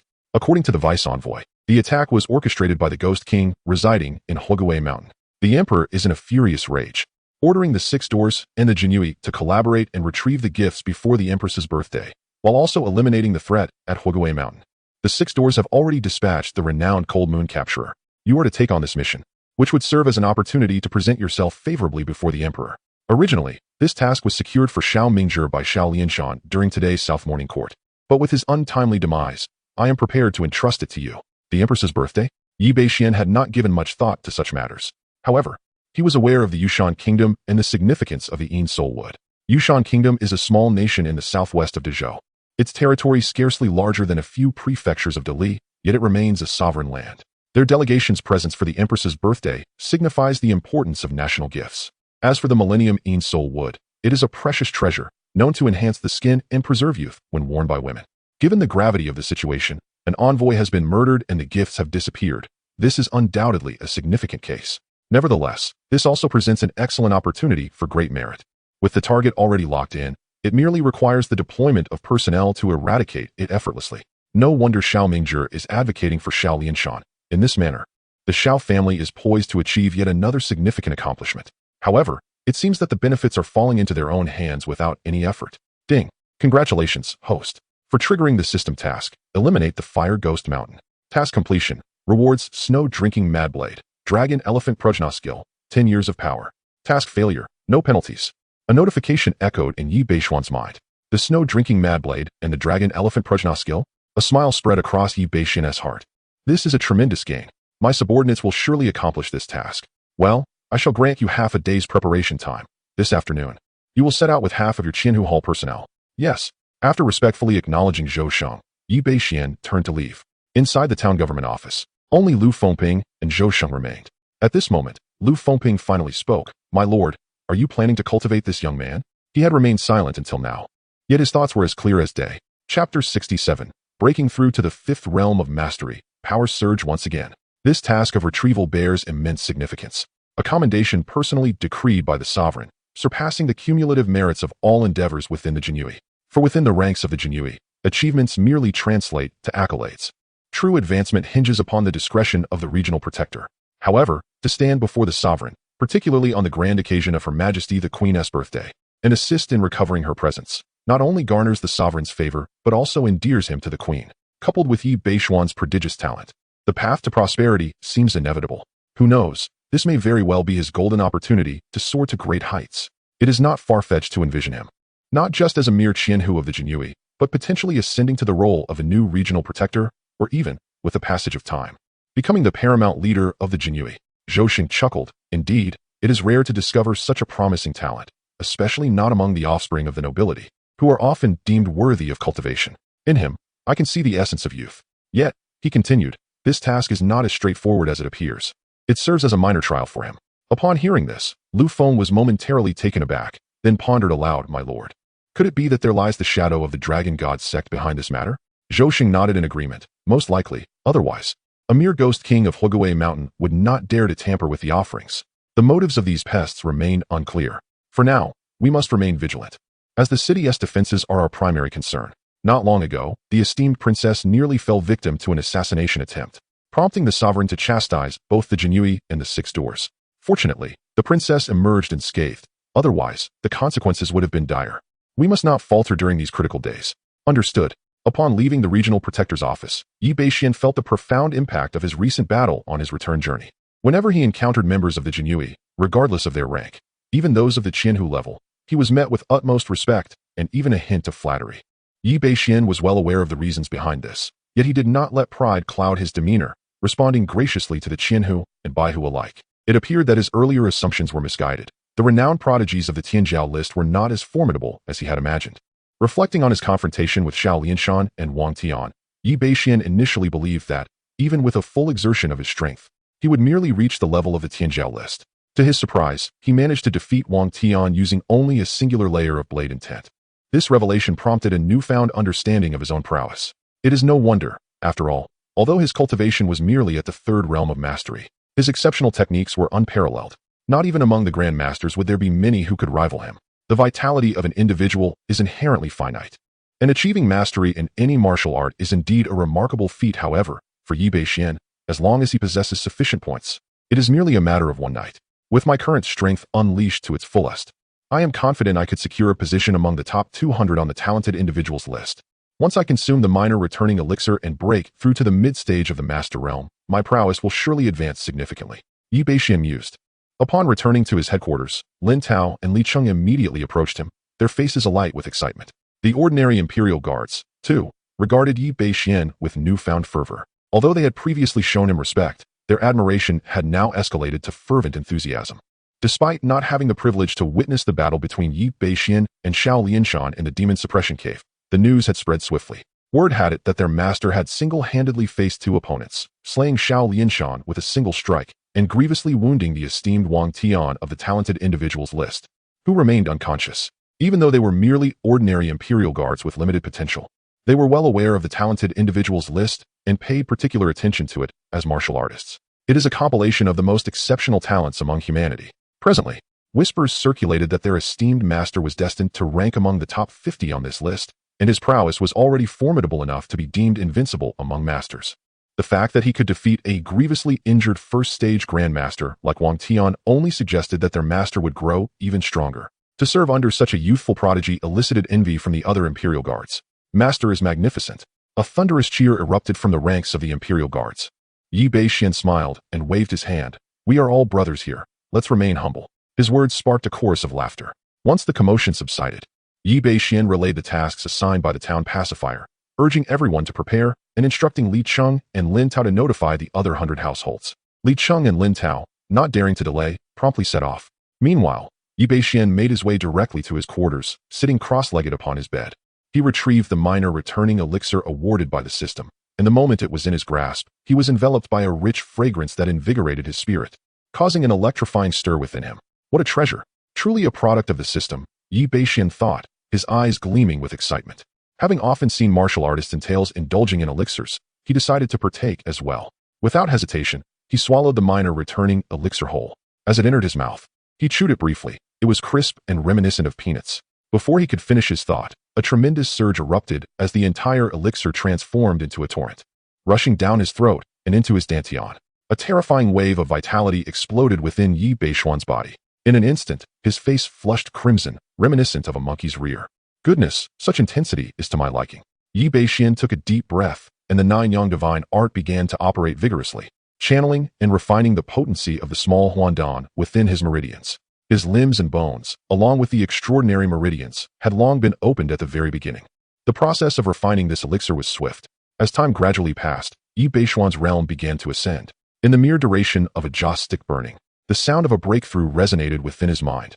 He had reached the 4th stage of mastery, marking the mid-level among the masters. However, the potency of the small Huandan within him was far from exhausted. His cultivation continued to rise steadily. After a substantial half-hour, Yi Bashen finally absorbed the entirety of the small Huandan's medicinal power. He reopened his eyes, a flicker of brilliance shimmering within. Yi Bashen gazed upon his system panel. Host, Yi Bashen, age, 18, realm, 5th stage of mastery, mid-level, blade intent, 2nd stage. Passive techniques, 9-yang divine art, late 7th layer. Yin-yang body refining technique, transformation realm. Passive martial skills, 18 dragon subduing palms, max level. Lingbo Weibu, max level. Golden Bell Shield and Iron Cloth Shirt, max level. Spiritual Insight Finger, max level. Demon Slaying Blade Technique, Transformation Realm, Divine Blade Slash, max level. Shaoli. Flying Dagger, max level. Passive points, 21. Chapter 68. The Grandmaster emerges. Vowing not to harm Yi Bashen, his cultivation had ascended to the mid-stage of the 5th level of the Grandmaster realm. An impressive increase in strength, at least several dozen times greater than before. In facing Wang Tian and Xiao Lianshan, he mused that he could likely vanquish them without even wielding his blade's intent. A mere small elixir had elevated his realm by 2 stages. Indeed, consuming medicinal herbs proved to be the path to greatness. Yi Bashen felt a profound satisfaction with this enhancement. However, a frown soon creased his brow as he realized that the vital energy gained from these 2 levels of cultivation did not reach the Grandmaster's limit of 10,000 strands. Each stage had only augmented by approximately 8,000. It appeared that the elevation through elixirs bore a semblance of superficiality. It would take at least half a month to solidify this newfound foundation, although a pure essence of cultivation provided by a system would suffice to remedy this. Yi Bashen assessed his situation and deemed it not a significant concern. Thus, he rose from his bed and glanced at the time. Noting that he had just over an hour before departure, he decided to ride to Sifang Tower to inform Lu Qingwu that he would not be returning that evening. While it was typically inconsequential whether he communicated this or not, he had promised her that morning he would be back. Changing plans without a personal explanation felt somewhat remiss. After all, she was his first love, and Yi Bashen held her in high regard. Upon arriving at Sifang Tower, he found Lu Qingwu just awakening. Draped in a delicate sheer gown, she looked at Yi Bashen, her surprise evident, yet she affectionately nestled into his embrace. "My lord, why have you returned so soon? Do you miss me?" "I have received a mission from above and must be away for 2 to 3 days, Yi Bashen replied candidly. Upon hearing this, Lu Qingwu paused momentarily, yet she displayed remarkable understanding without a trace of complaint, simply urging him to take care and to inform her of his safe return. Yi Bashen promised her and then turned to leave. After finishing lunch at the Northern Town Guard, all the Imperial Guards had gathered. 700 households and over 1,000 Imperial Guards presented a formidable sight. Yi Bashen nodded in satisfaction, mounted his horse, and signaled for departure. With his command, the 1,000-strong Imperial Guards marched resolutely towards Huoguei Mountain. His journey was devoid of secrecy, and his exit from the city was notably ostentatious.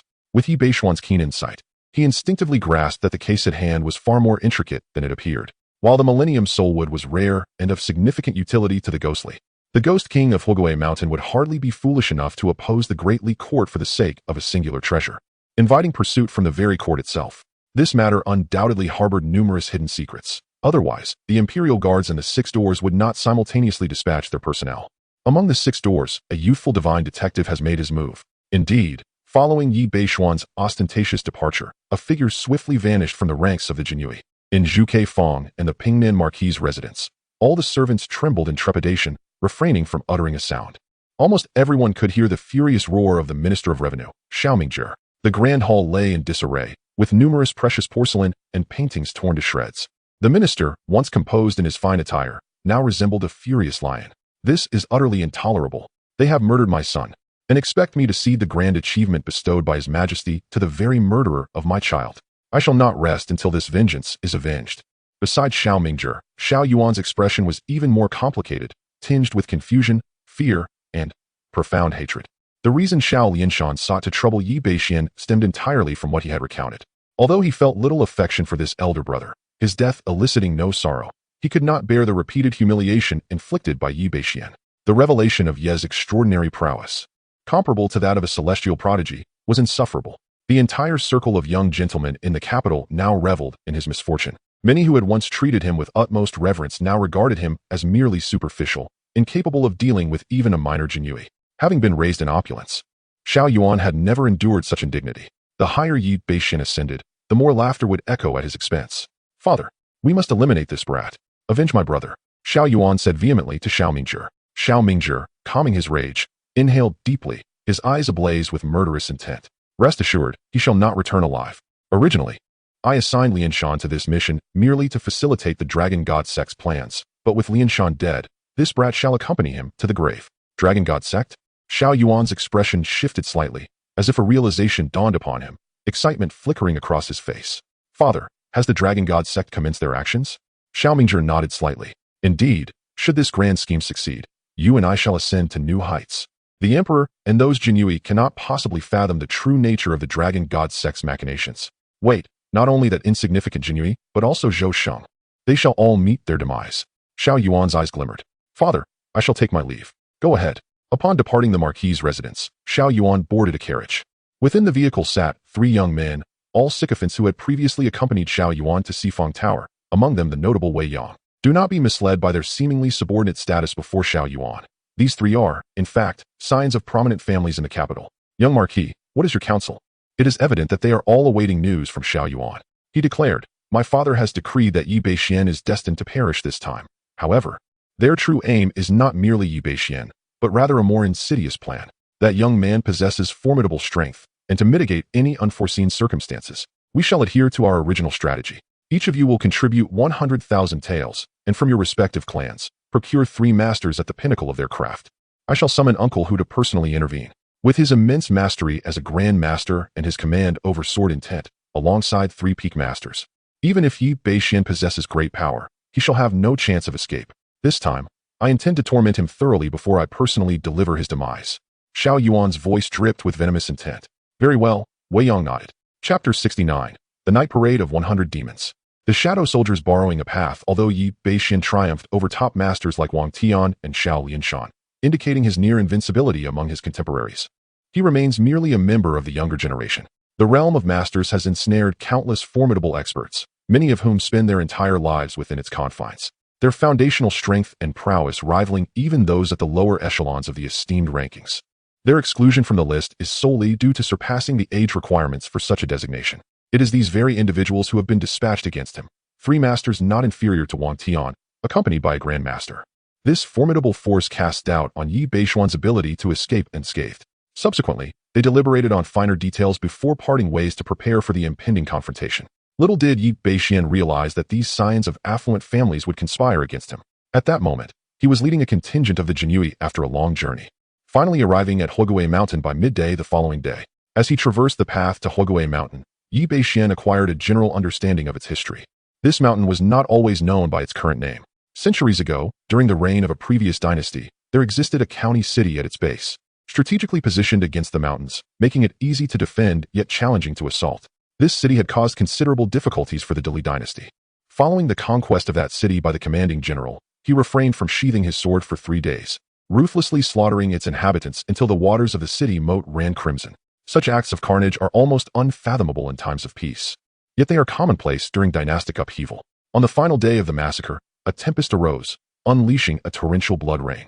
Thunderbolts struck the city, igniting a great conflagration that consumed it entirely, along with the city and its countless corpses. Henceforth, Hwagwe Mountain became a realm of malevolent spirits, with passers-by frequently witnessing the night march of demons and the shadowy soldiers traversing its paths. It is said that the souls of those slaughtered in the city, filled with unquenchable resentment, coalesced into a demon king who gathers his forces here.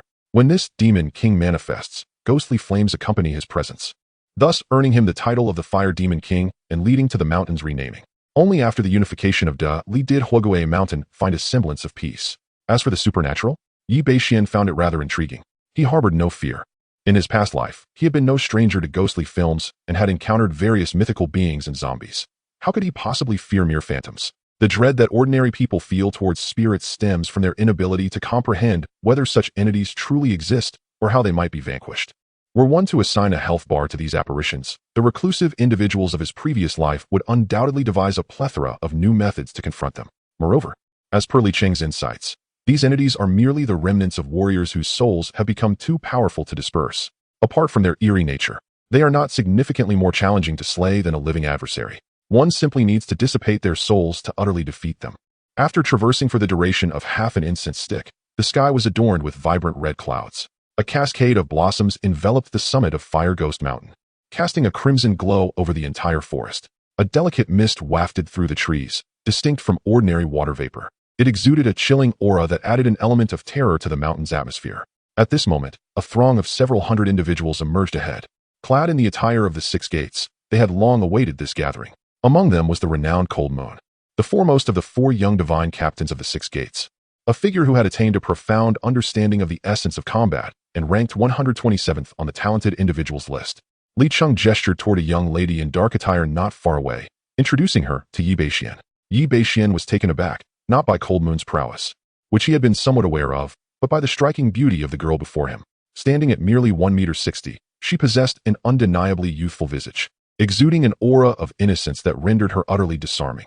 Who could have imagined that such a captivating beauty was the leading divine captain among the youth of the Six Gates, and also ranked within the top 150 on the talented individuals list? Her appearance was truly beguiling to any adversary. Yi Bashen's expression turned peculiar. Ahem, Bashen. I forgot to mention that Captain Cold is also ranked quite closely to your esteemed companion on the 100 Flowers list, often referred to as the Jade Countenance Captain. Upon hearing Li Cheng's explanation, Yi Bashen's understanding deepened. Indeed, she was exceptionally gifted, with an array of accolades surpassing even some entrepreneurs from his previous life. Furthermore, he sensed a faint yet palpable threat emanating from Cold Moon, a testament to her formidable strength. You are the divine blade Yi Bashen, the one who vanquished Xiaolian Shan? Cold Moon's enchanting gaze fell upon him. Divine blade? Yi Bashen's lips twitched. What a peculiar moniker. It sounded rather juvenile. He clasped his fists in acknowledgement. Indeed, the Jade Countenance Captain's name is indeed resounding. They exchanged pleasantries, a triviality that cost them nothing. Cold Moon smiled, and while the Six Gates captains remained unfazed, many of the Imperial Guards were left entranced. You flatter me, Captain.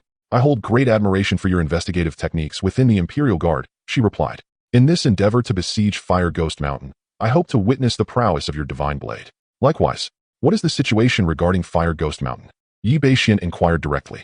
In response, Cold Moon nodded. The Ghost King of Fire Ghost Mountain is said to possess strength comparable to that of a typical Grand Master, commanding 800 spectral soldiers, all residing within a temple deep in the mountain's heart. With our combined forces, we should be able to eliminate him.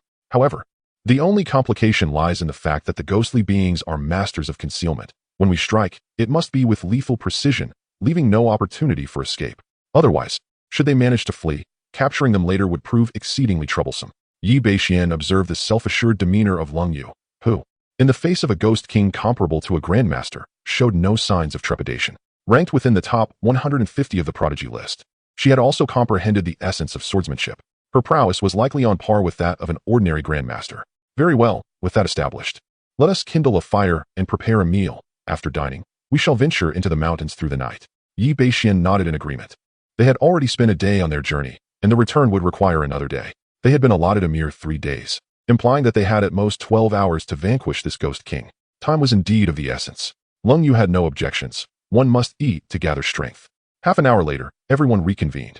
With a command from Yi Bashen and Lung Yu, they proceeded deeper into the Fire Ghost Mountain. The moonlight cascaded down, enveloping the surroundings in an eerie silence, punctuated occasionally by the sight of grim white bones, some animal, some human, and others of supernatural origin, evoking an unsettling sensation. Shadows of ghosts flickered amidst the trees.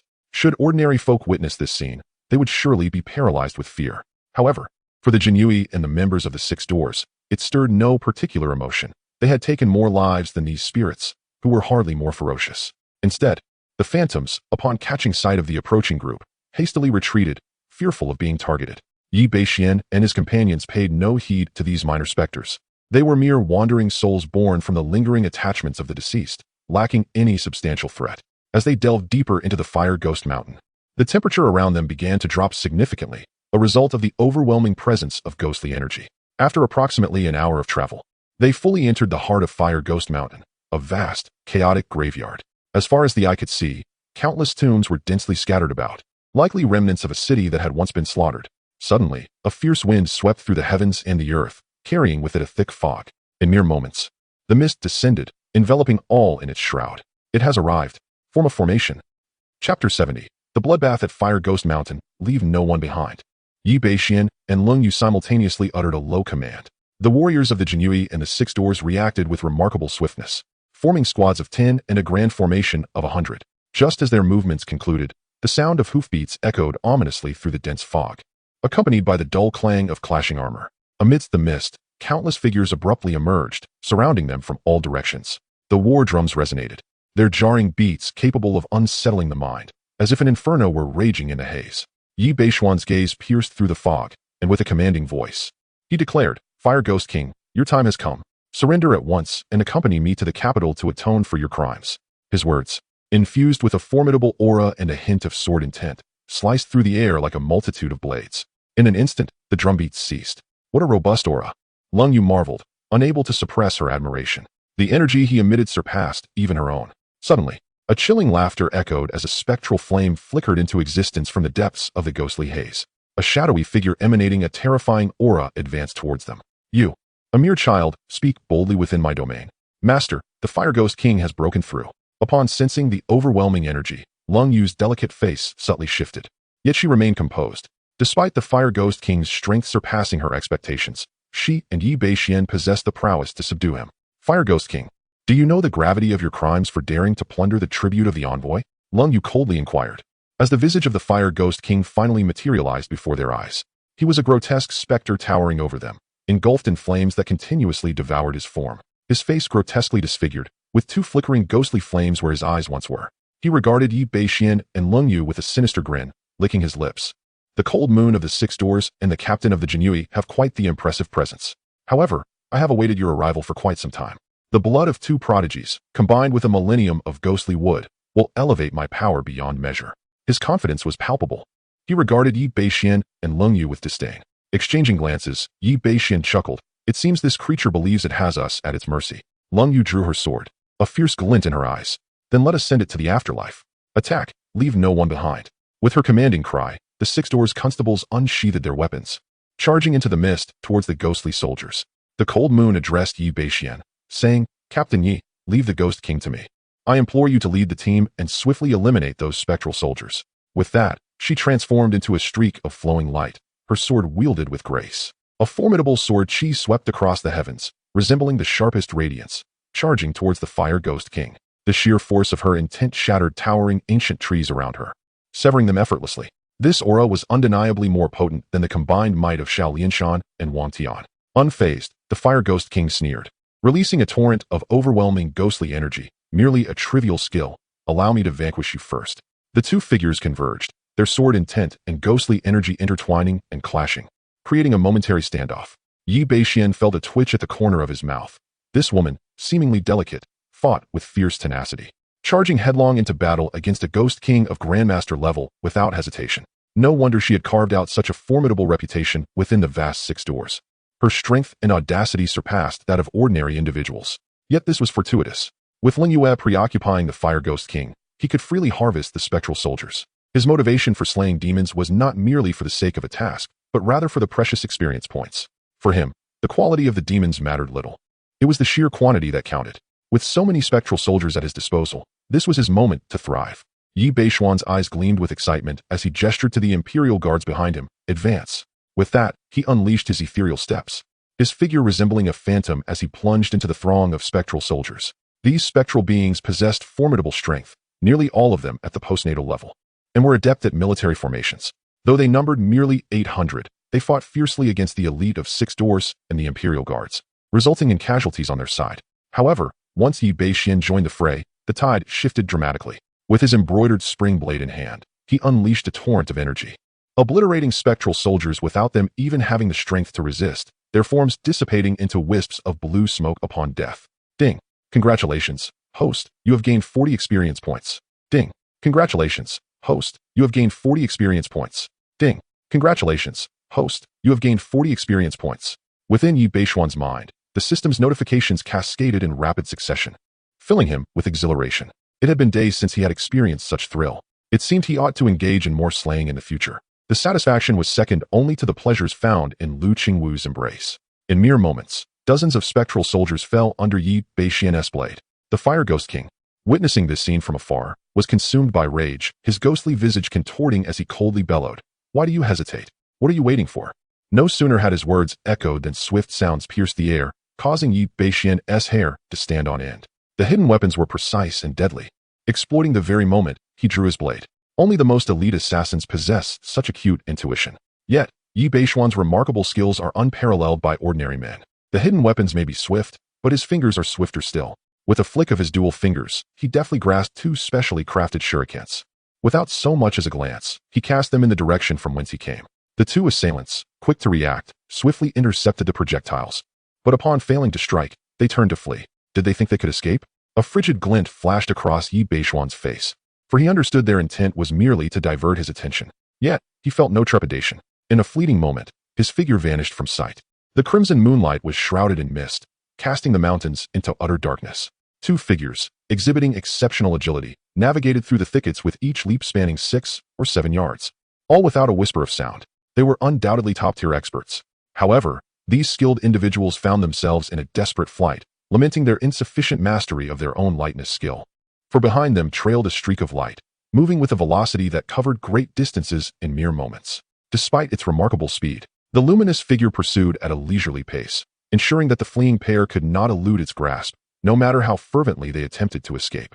In the blink of an eye, they traversed 4 or 5 li. Finally, the 2 figures halted within a dense thicket, and mere moments later, Yi Beishuan arrived on the scene, closely following them. Chapter 71. The Black and White Fiends, sending you to the underworld. Why aren't you running away? Yi Beishuan gazed at the 2 individuals, a chilling disdain radiating from him. The pair snickered. "Yi Qianhu, quite bold of you. Knowing we are luring you, you still dare to pursue." Yi Beishuan scoffed. "A bunch of vermin from the gutters. I anticipated your presence in this mission. Come out, all of you." As his voice resonated, the surrounding thicket erupted with rustling sounds, figures darting through the woods. Accompanied by falling leaves, a dozen silhouettes emerged, encircling Yi Beishuan from all sides, effectively sealing off any escape routes. Upon seeing these figures, Yi Beishuan momentarily froze, for their faces were strikingly familiar, particularly a man and a woman among them. The woman appeared delicate, while the man had sharp brows and bright eyes. Were they not himself and Lan Yu? The resemblance was uncanny, not only in appearance, but even in their aura and physique. They were indistinguishable. Were he not present, Yi Beishuan might have thought he was hallucinating. His expression darkened, and a name surged in his mind. Such mastery of disguise could only be attributed to the 13th master of the Dragon God Sect's 36th Hall, the Master of Many Faces. During his recent investigations within the Jinui, he had come across information regarding the Dragon God Sect, including an introduction to this Master of Many Faces. This master was cunning and exceptionally adept at disguise, practicing a unique art that allowed one to transform into any desired visage, even fooling those closest to them. The very person who attempted to subdue him and whom he had subsequently defeated was this Master of Many Faces. Yi Qianhu observed keenly. "No wonder the Master of Many Faces specifically chose you 2 to deal with me. It seems you are indeed destined for demise." Following the group of silhouettes, 2 more emerged, one tall and clad in white, the other short and dressed in black. Their presence exuded overwhelming power, as if boundless might coalesce within their movements. Peak masters. Yet, Their aura surpassed even that of Wang Tiandu. Before Yi Beixian could inquire, the tall man spoke. I am Xian, the 34th protector of the Dragon God sect. And this is my brother, Xieling, the 35th. The black and white fiends, while merely mid-tier among the protectors, were twin brothers, their minds intertwined. Together, they could rival formidable grandmasters. They were nearly on par with the Fire Demon King. However, Yi Beixian merely sneered. It seems your master of many faces is rather lacking, sending mere protectors to their demise. At this remark, Xian and Xieling were taken aback, followed by an eruption of fury. A mere Jinui Qianhu, do you truly believe that mastering the blade grants you invincibility? Today, let us show you that there is always someone stronger beyond the heavens. Your strength is insignificant to us. With a thunderous sound, two formidable auras erupted from the two individuals. Xian shouted at the Dragon God sect members, who had disguised themselves as Yi Beixian and others. Assist the Fire Demon King in eliminating all the court's hounds. Understood. The Dragon God sect disciples clasped their fists in acknowledgement and swiftly moved towards the battlefield of Lingyue. Xian and Xieling also sprang into action. Simultaneously, they unleashed a powerful palm strike, their true essence surging forth, coalescing into a massive palm print that descended upon Yi Beixian with crushing force. This palm technique, chillingly cold, was none other than one of the Dragon God sect's supreme earth-grade martial arts, the Xianming Demon Palm. A direct hit would render even an ordinary grandmaster to a state worse than death, as the frigid energy seeped into their being. For those at the master level, resisting such power was utterly impossible. Let me show you what a true palm strike is. Yi Beixian, undeterred, unleashed a terrifying surge of vital energy that cascaded like a tidal wave, transforming into a golden dragon that roared in defiance, clashing with Xian and Xieling's Xianming Demon Palm. With a thunderous roar, Yi Beixian poured nearly all his strength into this strike, and the golden dragon's roar echoed across the battlefield. A violent tremor erupted between the two palm strikes, scattering boundless true essence and creating a massive pit over 10 feet deep in the ground. Yi Beixian felt a chilling force attempting to invade his palm, but with a slight activation of his Juyang Divine Art, he repelled the frigid energy. As a pure Yang technique, Juyang Divine Art could counter any cold-based martial arts. Meanwhile, Xian and Xieling remained completely unfazed. This did not imply that Yi Beixian was at a disadvantage. Rather, most of his strength resided in his swordsmanship. Since comprehending the essence of the sword, he had scarcely trained in palm techniques. Although the 18 dragon subduing palms were immensely powerful, they lacked the understanding of intent.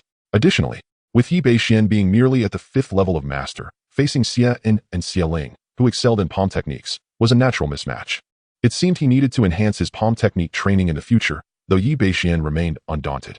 Conversely, Xian and Xieling's eyes nearly bulged in disbelief. Their intelligence had only revealed Yi Beixian's expertise in swordsmanship and had said nothing of his proficiency in palm techniques. Yet just moments ago, Yi Beixian had countered their strengths with his own weaknesses, emerging unscathed. They knew that the earth-grade supreme martial arts they practiced were perfected, and a blow like that could have severely injured any typical grandmaster. Yet, not only had they failed to draw Yi Beixian's sword, but their palm strikes also left no mark on him. Remarkable. I underestimated you, Xian exclaimed. I had no idea that Yi Qianhu was not only proficient in swordplay, but also unmatched in palm techniques. Yi Beixian raised an eyebrow. Do not flatter yourselves.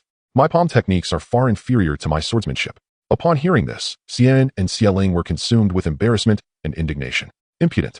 Do you truly believe that a mere compliment could elevate you to such heights? Draw your blade. Today, your demise is inevitable. The two locked eyes, and in an instant, their hands clasped tightly, launching into action anew. Their energies coalesced completely, surging with a ferocity that was overwhelming.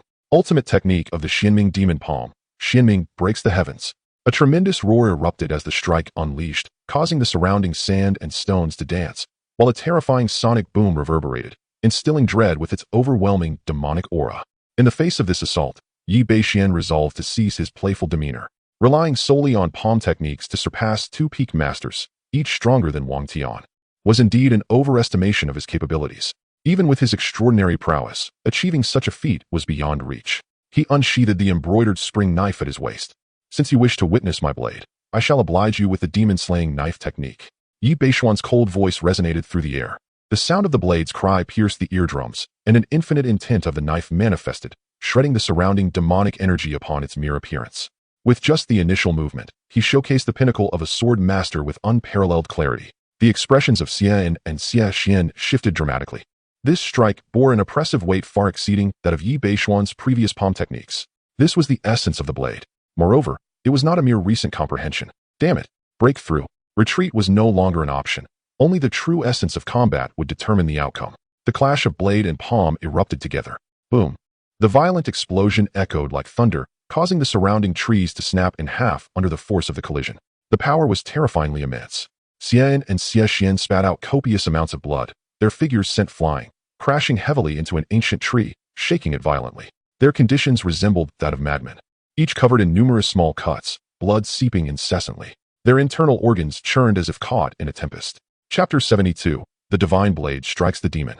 Cold Moon, severely wounded. Amidst the swirling dust, they gazed ahead in horror as a figure clad in brocade approached them slowly, wielding a blade. How could this be possible? How could you possess such formidable strength? The two were rendered speechless by shock. They had just unleashed their utmost potential, even employing the ultimate form of the Xianming demon palm, yet they were still vanquished, devastatingly so. The blade's intent shattered them with relentless force. It is not that I am strong. Rather, you are simply too weak, Yi Bashen remarked nonchalantly. The prowess of the black and white twin fiends was indeed mediocre, their reputation more impressive than their actual capabilities. They claimed that, when united, they could rival a first-level grandmaster. But to Yi Bashen, such assertions were utterly laughable. Their confidence stemmed from the poisonous nature of their palm techniques, which could ensnare even the most cautious grandmaster. Yet, against someone of Wang Tian's caliber, even 10 or 8 of them would be no match for these two. Yi Bashen, however, was their natural nemesis. The insidious nature of the Xianming demon palm was utterly ineffective against the defenses of the 9 Yang divine skill. Thus, the combined strength of the two amounted to little more than that of an ordinary grandmaster, posing no threat to him whatsoever. As Yi Bashen drew nearer, both Xian and Xie Ling trembled with trepidation. They recognized that their mission had failed. They were no match for Yi Bashen. Their only option was to retreat and relay the information from this location, adjusting their plans accordingly. Let us go.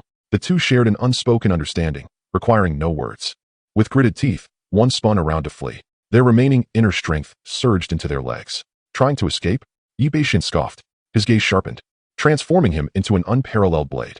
He softly uttered a few words. One style, divine blade strike. An exquisite, perfect beam of light emanated from his blade, dazzling like a galaxy. Whoosh! Xian and Xie Ling felt a sudden chill at their necks. Their fleeing forms came to an abrupt halt. Slowly, they turned to face Yi Bashen, their eyes filled with terror and disbelief. What? Such a flawless sword technique. With a swift motion, the blade descended. 2 heads tumbled to the ground, rolling to rest at Yi Bashen's feet. Observing the lifeless expressions of the two, he crushed their skulls beneath his foot. Ding! Congratulations to the host for acquiring 180 points. Ding! Congratulations to the host for acquiring 180 points. The voice of the system echoed in Yi Bashen's mind. Not bad at all. Quite a generous reward. Yi Bashen rummaged through the bodies of the black and white twin fiends, finding only a few thousand taels of silver and no secret manuals, leaving him somewhat disappointed. What worthless trash.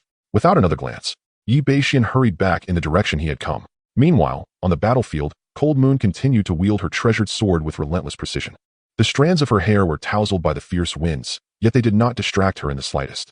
The swordsmanship displayed was exquisite, wielding a formidable power. Coupled with the essence of the sword, even the Fire Demon King, having transcended to the Grandmaster level, found it challenging to gain the upper hand. The Fire Demon King was far from surrendering. Your minions will soon face total annihilation. Cold Moon uttered softly yet fiercely. Due to Yi Bashen's recent slaughter, the formation of the Yin soldiers had already descended into chaos, being mercilessly hunted down by the experts from the 6 doors and the Jinui. The casualties had already surpassed half. The Fire Demon King's visage twisted in rage, shrouded in an overwhelming aura of malevolence, ignited by fierce ghostly flames as he relentlessly charged towards Cold Moon. Surrender? Captain Cold, the tide of battle has yet to be determined. As long as I eliminate you and that Jinui brat, the rest are merely worthless. Cold Moon scoffed, obstinate and foolish. At that moment, a man's voice suddenly pierced through the air with a chilling cry. Captain Cold, save me. The instant that voice echoed, everyone was taken aback, for it was a voice all too familiar. It was Yi Bashen's voice. Cold Moon's expression shifted slightly as she raised her eyes toward the source of the sound, only to see Yi Bashen, gravely injured and coughing up blood, pursued by a dozen black-clad figures rushing towards her. Cold Moon unleashed her sword energy, forcing the Fire Demon King back. With another sweeping strike, she blocked the attack from the black-clad pursuers behind Yi Bashen. With a pale countenance, she inquired, "What happened? Who are they?" Although she had never witnessed Yi Bashen's full potential, from the speed at which he had dispatched the Yin soldiers and his previous achievements, she surmised he would not be far behind her in skill. Yet, he had been gravely wounded in just a few minutes of disappearance. Could there be a hidden master among them? If so, this mission would be in dire jeopardy. Yi Bashen continued to cough, weakly uttering, These are dragons." As he spoke, a glint of coldness flashed in his eyes, and he suddenly struck out with a palm. Boom! Caught off guard. The blow landed squarely on Cold Moon's abdomen. Cold Moon let out a muffled grunt, but quickly reacted, slashing down with her sword. Yi Bashen was sent flying by her sword's energy. Everything transpired so swiftly, in a blink of an eye, and the Fire Demon King seemed to have anticipated this moment. Seizing the opportunity as his malevolent energy surged violently, delivering 2 swift strikes upon Cold Moon. Having already endured a powerful blow, Cold Moon could no longer withstand the assault. She was hurled backwards, spitting out a mouthful of fresh blood, her face paling to a ghostly white. With one hand on her sword, she fixed her gaze upon Yi Bashen. A disguise technique? Yi Bashen let out a cold laugh, the appearance of severe injury having vanished, not entirely foolish. With that, he turned respectfully towards the Fire Demon King. "The Jinui officer has already been intercepted by my family's protector. It won't be long before he is eliminated. Once we slay this Cold Moon, our plan will be a resounding success." Ha ha, splendid. The Fire Demon King was in high spirits. In the present moment, Lung Yu finds herself gravely injured by her own malevolent energy.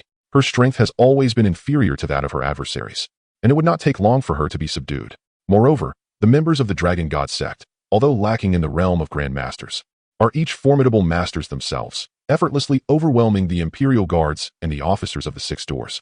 With a slight bite of her crimson lip, her countenance remains as serene as water. Despite her injuries, she remains undaunted in the face of the Fire Ghost King and his cloaked minions. "Do you wish to kill me? Let us see if you possess the capability," she declares, invoking the Frost Snow sword technique.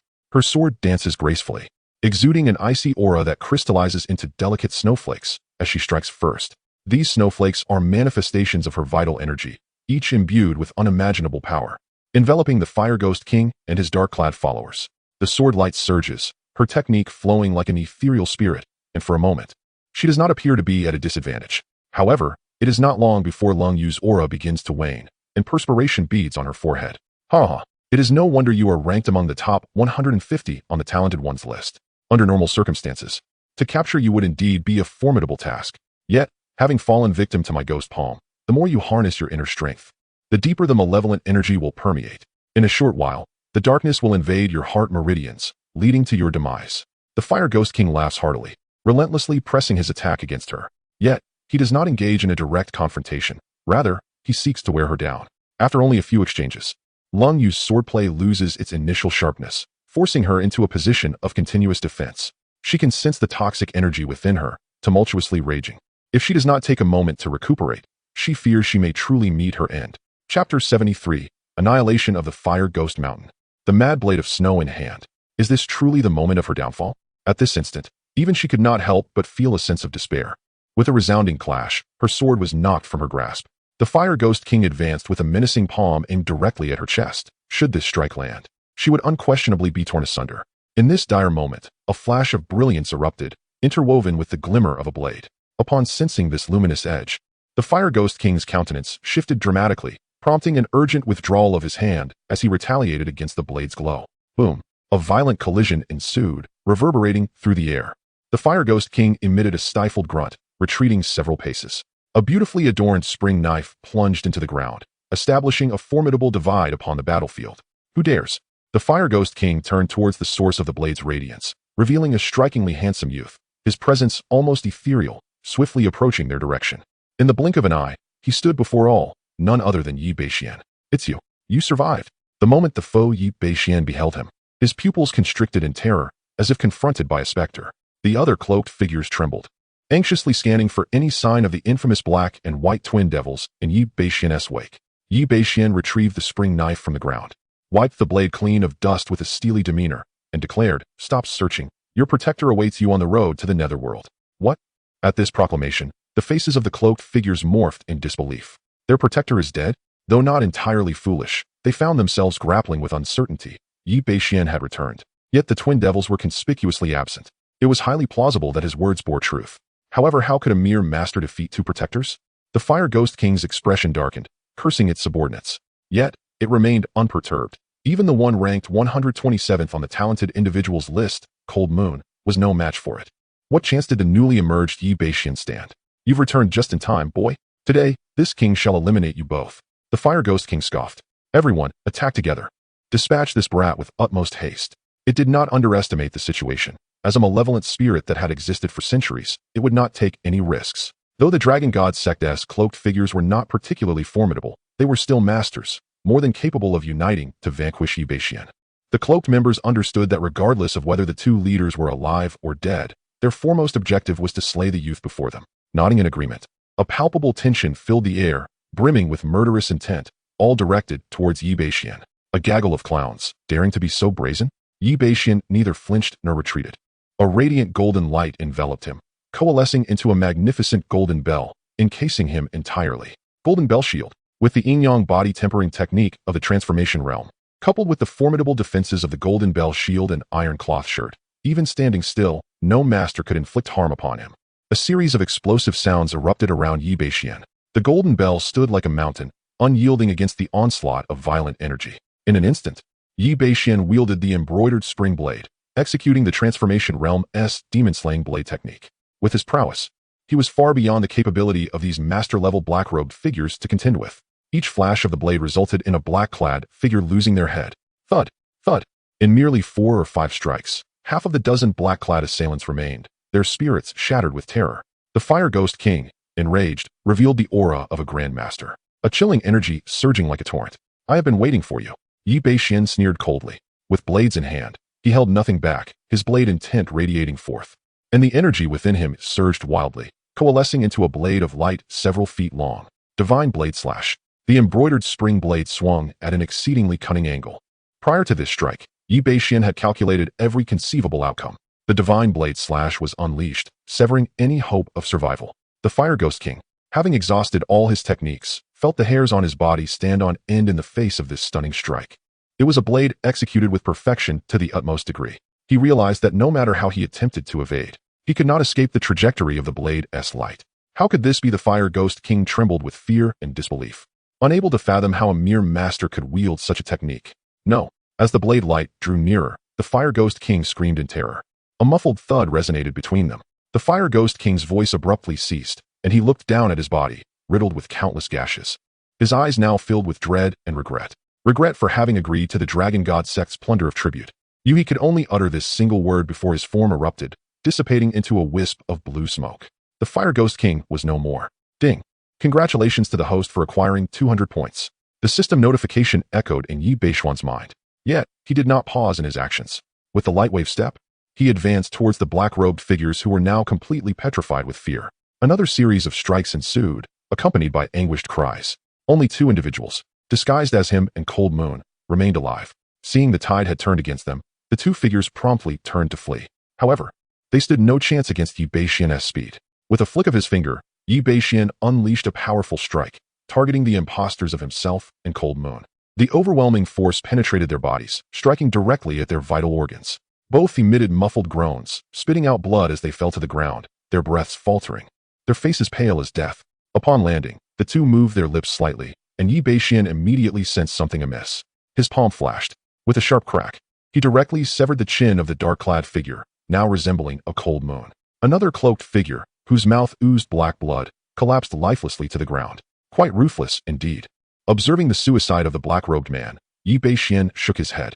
These rebels from the Dragon God Sect had a particular training regimen for their subordinates. Upon capture, they resorted to self-destruction. How pitiful. The other individual glared at Bashen with palpable hatred, shouting incoherently. Barking like a dog, he seemed to invite a fate akin to being confined with 10 ferocious hounds. Bashen held no reservations towards these Dragon God Sect members. Their incessant attempts on his life warranted no mercy. His restraint in not dismembering them was a testament to his compassion. The female figure in black suddenly fell silent, her face a mask of terror as she regarded Bashen. To be confined with 10 ferocious hounds. Was this even a thought conceivable by a human? Surely, even captives did not deserve such treatment. However, Bashen paid her no mind and swiftly set about clearing the battlefield. The spectral soldiers had already been decimated by the Jin Way and the 6 doors, leaving only a handful behind. Upon witnessing the demise of their leader, the remaining specters lost all will to fight and scattered in disarray. In a mere minute, as Bashen dispatched the final spectral soldier, a notification chimed. Congratulations, host, for completing the system task. Eradicate the Fire Ghost Mountain. Task completed. Rewards granted. Snow Drink, Frenzy Blade, Dragon Elephant Prujnard, 100 days of pure cultivation.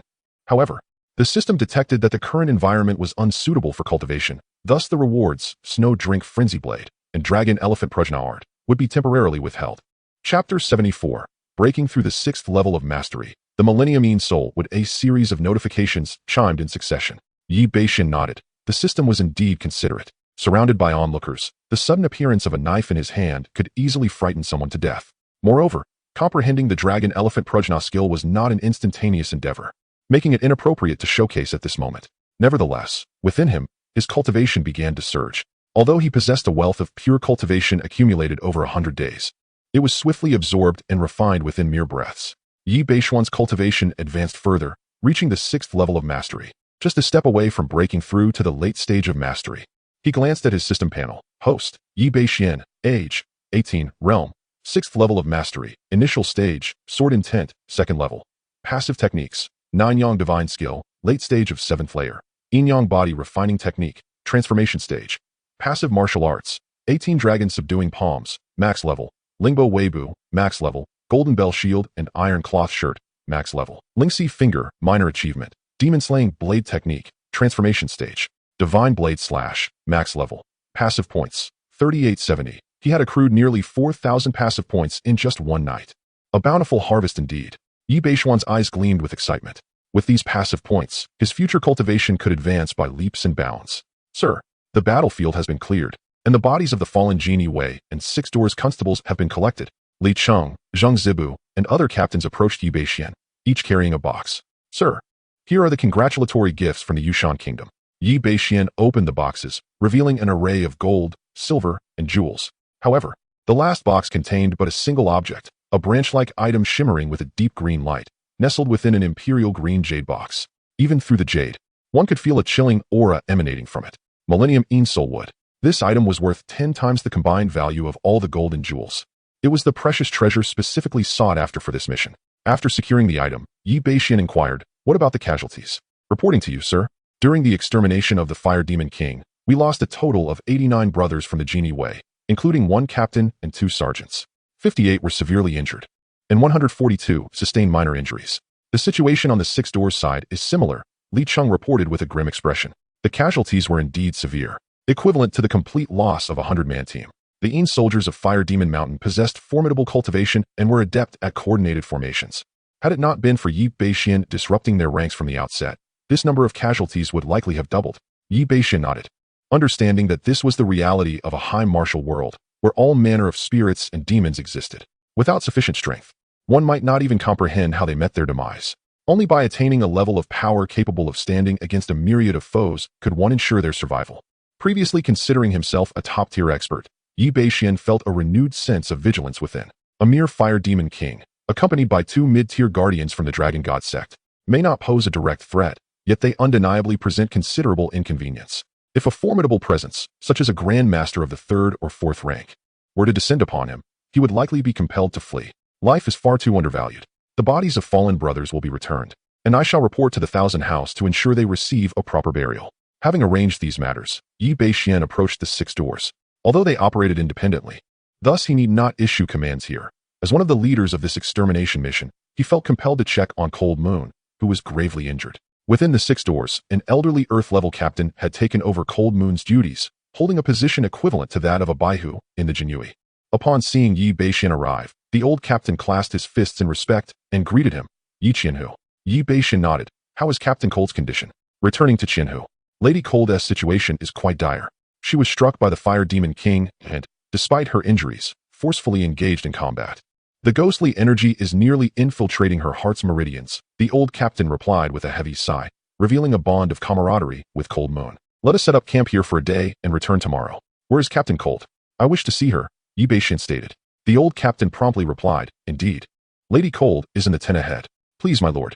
As Yi Bashen stepped into the grand tent, he was immediately enveloped by a chilling aura of ghostly energy, emanating from the figure of Cold Moon, who was seated in meditation, attempting to heal herself. Her once delicate and exquisite face had turned pallid, appearing even more frail. "Who is it?" Cold Moon managed to open her eyes with effort, grasping the sword at her side. "It is I, Captain Cold," Yi Bashen reassured her. Upon hearing his voice, Cold Moon relaxed her grip. "Yi Qianhu, you have saved my life this time. I will repay this great kindness, and should you require anything in the future, do not hesitate to command me," she said, her voice tinged with a fragile softness. Command? How so? Yi Bashen's lips curled into a slight smile, noting that she was only slightly older than himself. In another life, she could easily be mistaken for a high school student, her youthful appearance being quite a contrast to her words. Let us discuss this once you have fully recovered. The poison within you is spreading dangerously close to your heart's meridians. Without treatment, it may affect the foundation of your martial arts, he observed. Recognizing the severity of her condition, the poison was notoriously difficult to expel, only manageable by practices of utmost yang and rigidity, which were rarely pursued by women. Cold Moon's cultivation method was evidently not among them, making her situation increasingly precarious. Captain Cold, if you trust me, I can assist you in your recovery, Yi Bashen proposed. His cultivation techniques, be it the Nine-Yang divine art or the Yin-Yang body refinement technique, possess the ability to counteract the malevolent Yin energy. However, the matter of healing is exceedingly subtle, as it necessitates external force to penetrate one's internal organs. If the assisting individual harbors even the slightest ulterior motive, they could instantly disrupt the recipient's vital channels. Moreover, the dynamics between men and women in ancient times were far more restrained than in the present. Any intimate proximity was regarded as highly suggestive. Furthermore, Cold Moon's injuries were situated in her lower abdomen. A fleeting blush graced her delicate face. Yet she was acutely aware of her own condition, realizing that this was not the time for hesitation. She promptly nodded, affirming her trust in Yi Qianhu. Yi Bashen, devoid of any hesitation, approached the situation with the confidence of a seasoned practitioner. Touching her lower abdomen bore no psychological burden for him. He immediately settled into a meditative posture, allowing a surge of innate pure yang energy to emanate from his palms and envelop Cold Moon's lower abdomen. A slight tremor coursed through Cold Moon's delicate form, and the blush on her cheeks became undeniable. She cautiously opened her eyes to gaze at Yi Bashen, finding no unsettling expression on his face, which brought her a sense of relief. With the flow of innate pure yang energy, the malevolent toxins dissolved as swiftly as snow succumbs to fierce flames. The counteracting effects of the techniques surpassed Yi Bashen's expectations.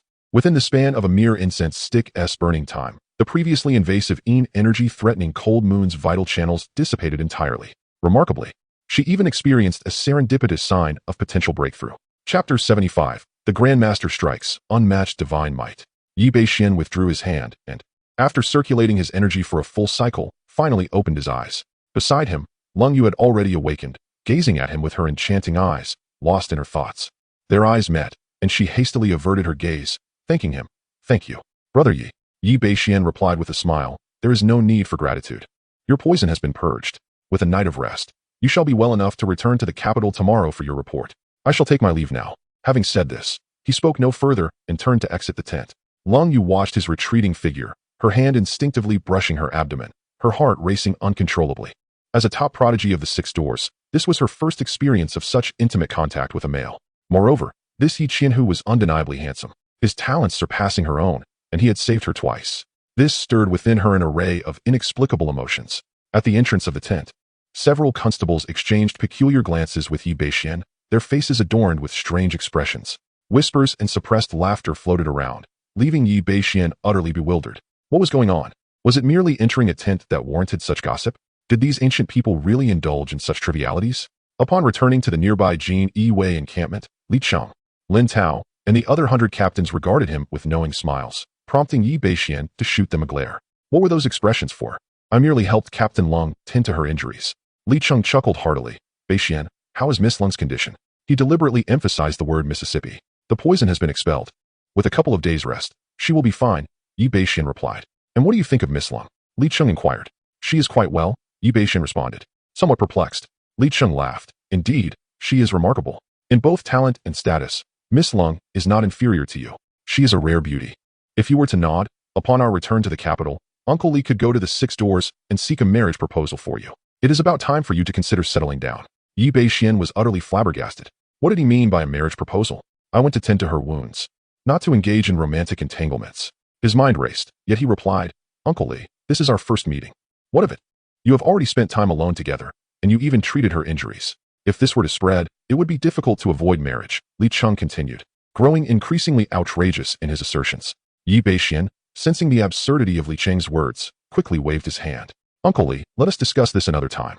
I am not currently inclined towards marriage. This old matchmaker was truly relentless. I should mention his escapades to Aunt Li later. After a brief chat, everyone dispersed to their respective tents to rest. After a day of toil and a fierce battle, they were all quite exhausted. Before long, the once boisterous camp fell silent, save for the sounds of snoring from a group of rugged men. Yet, Bashen did not retire. He remained awake, awaiting the stillness of the night. He quietly emerged from the tent, and let there be no misunderstanding. It was not to burrow into the cold embrace of the moonlit night, but rather to seek a secluded spot for the cultivation of the dragon-elephant prajna skill. Engaging in his practice, he was bound to create a considerable commotion, and Yi Mingxian wished to remain undetected. He employed his lightness skill and traversed several miles before pausing by the banks of a river. The celestial bodies above bestowed a harmonious glow upon the scene, rendering it an exquisite locale for meditation. Just as Yi Bashen prepared to sit cross-legged in tranquility, a detached voice suddenly pierced the stillness. Nestled by the mountains and waters, the scenery is quite appealing. Yi Qian, who certainly has an eye for selecting his final resting place. Yi Bashuan's gaze swiftly darted towards the dense thicket not far away, his eyes sharp as lightning. "Show yourself," he commanded, with authority. At his words, four figures slowly emerged from the depths of the forest. The foremost was a middle-aged man clad in coarse linen, a long sword slung across his back, striking an image akin to the most humble of martial artists. Yet, his eyes were as piercing as those of a hawk, and an indescribable aura of sword intent enveloped him. Wherever he tread, the grass and foliage lay severed, as if sliced by a razor's edge. This was the manifestation of mastery over sword momentum. Furthermore, this man was a grandmaster, a being who had grasped the essence of swordplay. Flanking him were three others, their prowess rivaling that of the earlier black and white duo. Yi Bashen chose to disregard these three, yet the middle-aged swordsman in plain linen exerted an overwhelming pressure upon him. This was the first time in his prolonged training that he felt a tangible threat. With one hand resting on his embroidered spring blade, he maintained an impassive expression and coldly inquired, "Are you from the Pingnan Marquis estate?" The middle-aged swordsman nodded, and then shook his head.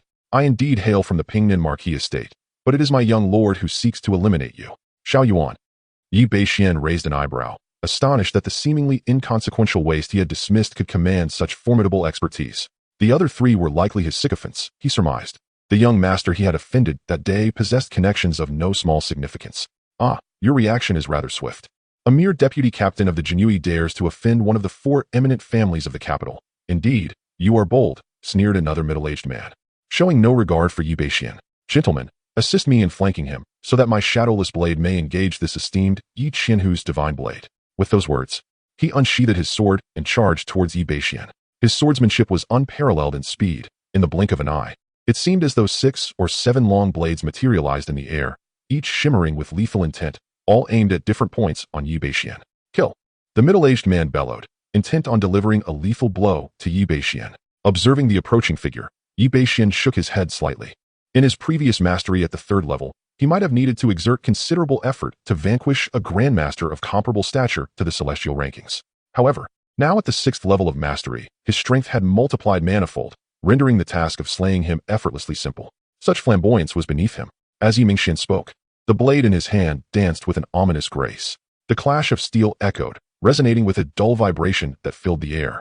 In an instant, the middle-aged man felt beads of cold sweat bead upon his forehead. Each collision of their blades sent tremors through his very being, as if he were not facing a mere man, but rather a primordial beast of unfathomable ferocity. Flash! Yi Bashen uttered a soft command, and his technique shifted abruptly, faster than the middle-aged man's elusive strikes. The man could barely register the flash before him. With a sharp sound, the blade tore through fabric, followed by a sudden, searing pain at his waist. The middle-aged man's attack faltered as he looked down in disbelief. A crimson line appeared, a testament to his grievous wound. His body began to succumb, the upper half collapsing to the ground without a sound, extinguishing the spark of life. The scene unfolded before the eyes of the two companions, their pupils constricting in shock. He is dead? They were acutely aware of their comrade's prowess, a master at the pinnacle of his craft, honed over decades. In terms of innate talent, they might not compare to the so-called prodigies of the rankings, yet they believed their strength was formidable enough. But now, a peer of similar caliber had been effortlessly dispatched by a mere youth, one who only possessed the mastery of his craft. The strength of this young man was indeed terrifying. Truly, he was a prodigy who had comprehended the essence of the blade. Had it not been for the enmity he had incurred, I might have hesitated to take his life, the middle-aged swordsman mused in admiration. Chapter 76, The Master Slayer. The 6 Techniques of Proud Colt. He remained unperturbed throughout the ordeal, for his prowess far surpassed that of his adversaries. Although Yi Bashen wielded a formidable blade, it failed to elicit any concern from him. Without uttering a word, Yi Bashen, having dispatched the master, unleashed a flurry of blade shadows, directing them towards the remaining 3. After all, today was a matter of life and death. Formalities were utterly superfluous. What audacity! The other two, witnessing Yi Beishuan's actions, grasped their weapons and surged forward, intent on eliminating him on the spot. The clash of blades and swords intertwined in a frenetic dance, yet even as two masters joined forces, they found themselves relentlessly suppressed by Yi Beishian. Old Master Hu, are you not going to assist? The two gritted their teeth, calling out to the middle-aged swordsman. Hu Xing, the swordsman in question, sighed and, with a swift step, unleashed a formidable sword aura directed at Yi Beishian. At last, I've been waiting for you. Yi Beishuan's gaze sparkled with cold light. With Hu Xing's presence, he dared not unleash his full strength. A first-level grandmaster who comprehended sword intent was no trifling opponent, capable of detecting even the most minute of flaws. Should Yi Beishian forcefully eliminate the two, he would undoubtedly face a devastating counterstrike from Hu Xing. The terrifying aura of his blade began to emanate from Yi Beishian as he realized that to confront Hu Xing, he must summon his blade intent. Oh, so this is the essence of intent. Truly profound. Hu Xing's eyes gleamed as he sensed Yi Beishuan's blade intent. Despite having comprehended sword aura for many years, he still had yet to grasp the intricacies of sword intent. Engaging in combat with a swordsman who possessed blade intent, even at the master level, would prove immensely beneficial, potentially offering him insights into sword intent itself. This was precisely why he had consented to Xiao Yuan's request to personally confront Yi Beishian. Now behold, the slaying demon blade technique, 9th style, the cataclysm of 10,000 demons. Yi Beishian executed the slaying demon blade to its utmost perfection, commencing with his most potent move. Within this strike, one could almost envision the scene of myriad demons being vanquished, a sight most terrifying. Hu Xing, not daring to be negligent, unleashed all his strength to counter this blade. Seizing the opportunity, the other two masters simultaneously lunged towards Yi Beishuan's heart and Dantian, resolute in their intent. With Hu Xing's distraction, Yi Beishian, regardless of his extraordinary prowess, found it impossible to fend off their assault at that moment. However, as their weapons made contact with Yi Beishuan's body, a dull thud resounded. No matter how they exerted their strength, their weapons could not advance a single inch, as though they had struck against some ancient, impenetrable iron. Yet, Yi Beishian merely curled his lips into a smirk. With a sudden motion, he unleashed a powerful palm strike. Gathering his energy, a golden dragon roared forth, crashing into the two masters. Dragon soars with regret. The dragon's roar echoed through the night sky. In the midst of their astonishment, the two were obliterated by the golden dragon's might. Witnessing such a spectacle, Hu Xing stood awestruck. The individual was engulfed in a fury. You audacious wretch, dare to commit murder before me. With a swift motion, he unleashed the soul-seizing blade. A torrent of inexorable sword energy surged forth, transforming into a venomous serpent poised to rend Yi Beishian asunder. A mere grandmaster, who had merely grasped the essence of swordsmanship, truly believed that this captain feared him. Yi Beishian let out a cold laugh, now free from the distractions of others. At last, he could fully unleash his immense power. The air vibrated with a resonating hum, as if countless exquisite blades were simultaneously drawn from their sheaths. Prepare to receive my strike. Yi Beishuan's voice resonated like that of the king of hell, instilling an indescribable sense of impending doom within Hu Xing's heart. His eyes widened in disbelief as he beheld the fully unleashed Yi Beishian, exclaiming in shock, How? How is this possible? This is the dual-layered blade intent. You have actually comprehended the dual-layered blade intent. The dual-layered blade intent. Even the mere understanding of the first layer had eluded him for so long. A dream just out of reach. Yet here stood this 18-year-old youth, having grasped the second layer.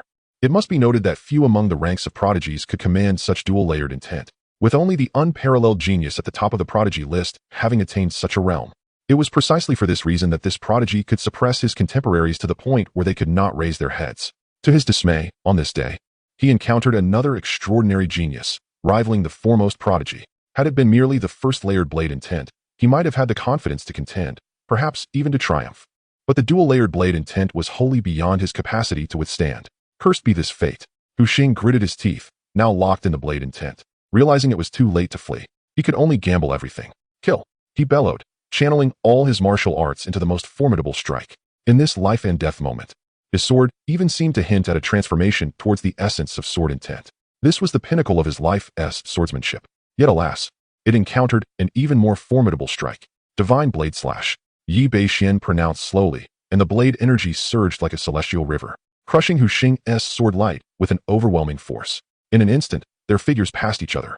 Yi Beishian bore a gash of 30 to 40 centimeters across his abdomen, yet no blood seeped forth. Conversely, a line of crimson appeared upon Hu Xing's neck. He struggled to turn his head, his eyes filled with reluctance. I have been defeated. In his final moments, he seemed to reminisce about his early days of sword training. A swordsman must possess a pure heart for the blade. Only with a guiltless heart can one forge ahead unyieldingly. His master's words echoed in his ears, yet in the trials of the mundane world, he had lost his true essence. Thus, after comprehending the blade intent, he found no further breakthrough. Master, I have understood. With that, his body fell to the ground, devoid of life. To perish beneath the divine blade slash is indeed an honor. Bashen sheathed his blade. This battle has afforded him a profound realization of his own capabilities. Under the duality of his sword intent, he possesses the power to vanquish any grandmaster of the second tier who has yet to grasp the essence of martial arts.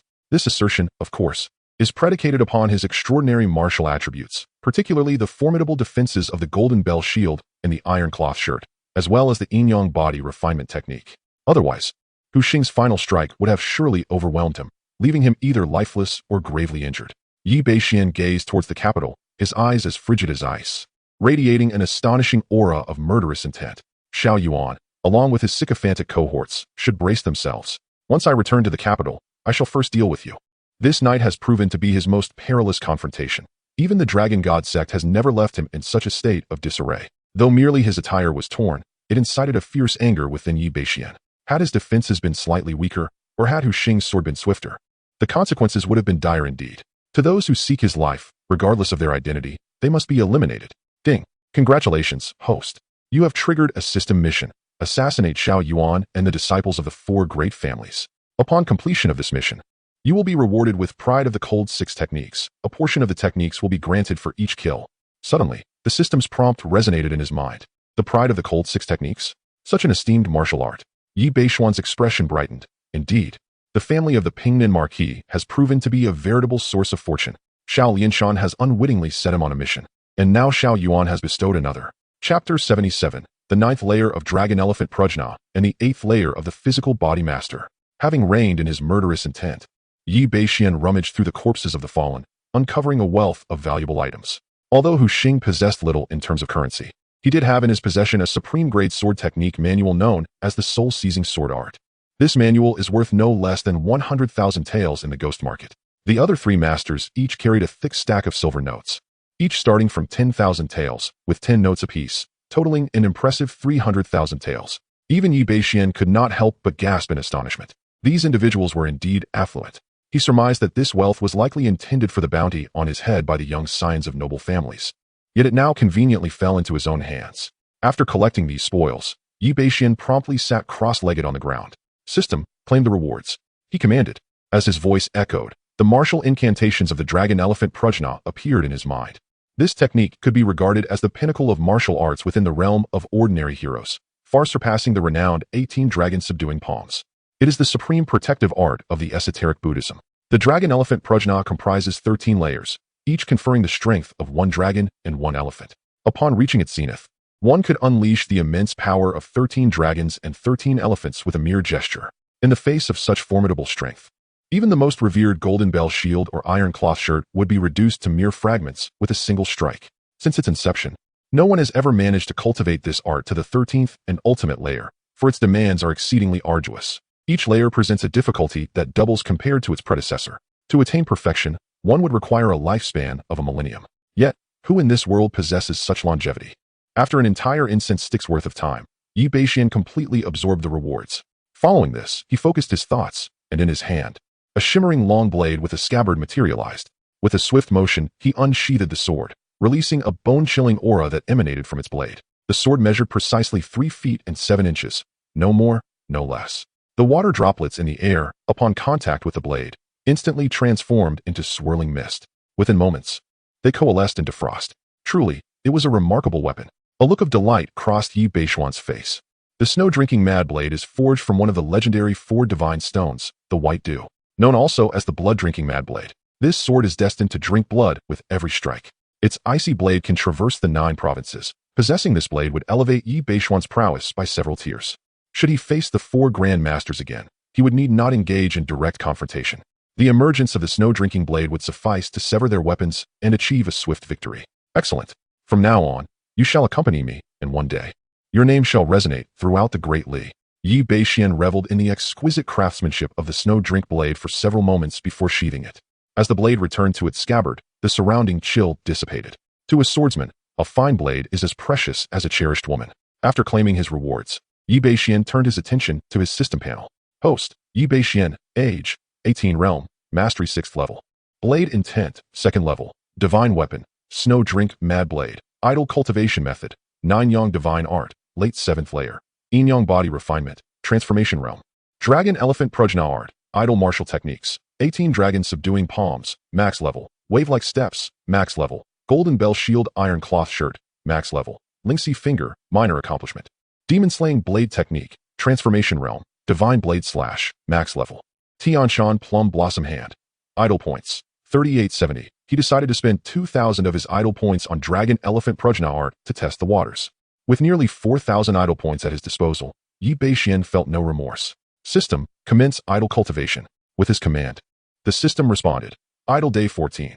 After 24 hours of continuous cultivation, coupled with the solid foundation of your perfected golden bell shield iron cloth shirt, you have successfully entered the 3rd level of dragon elephant prajna art.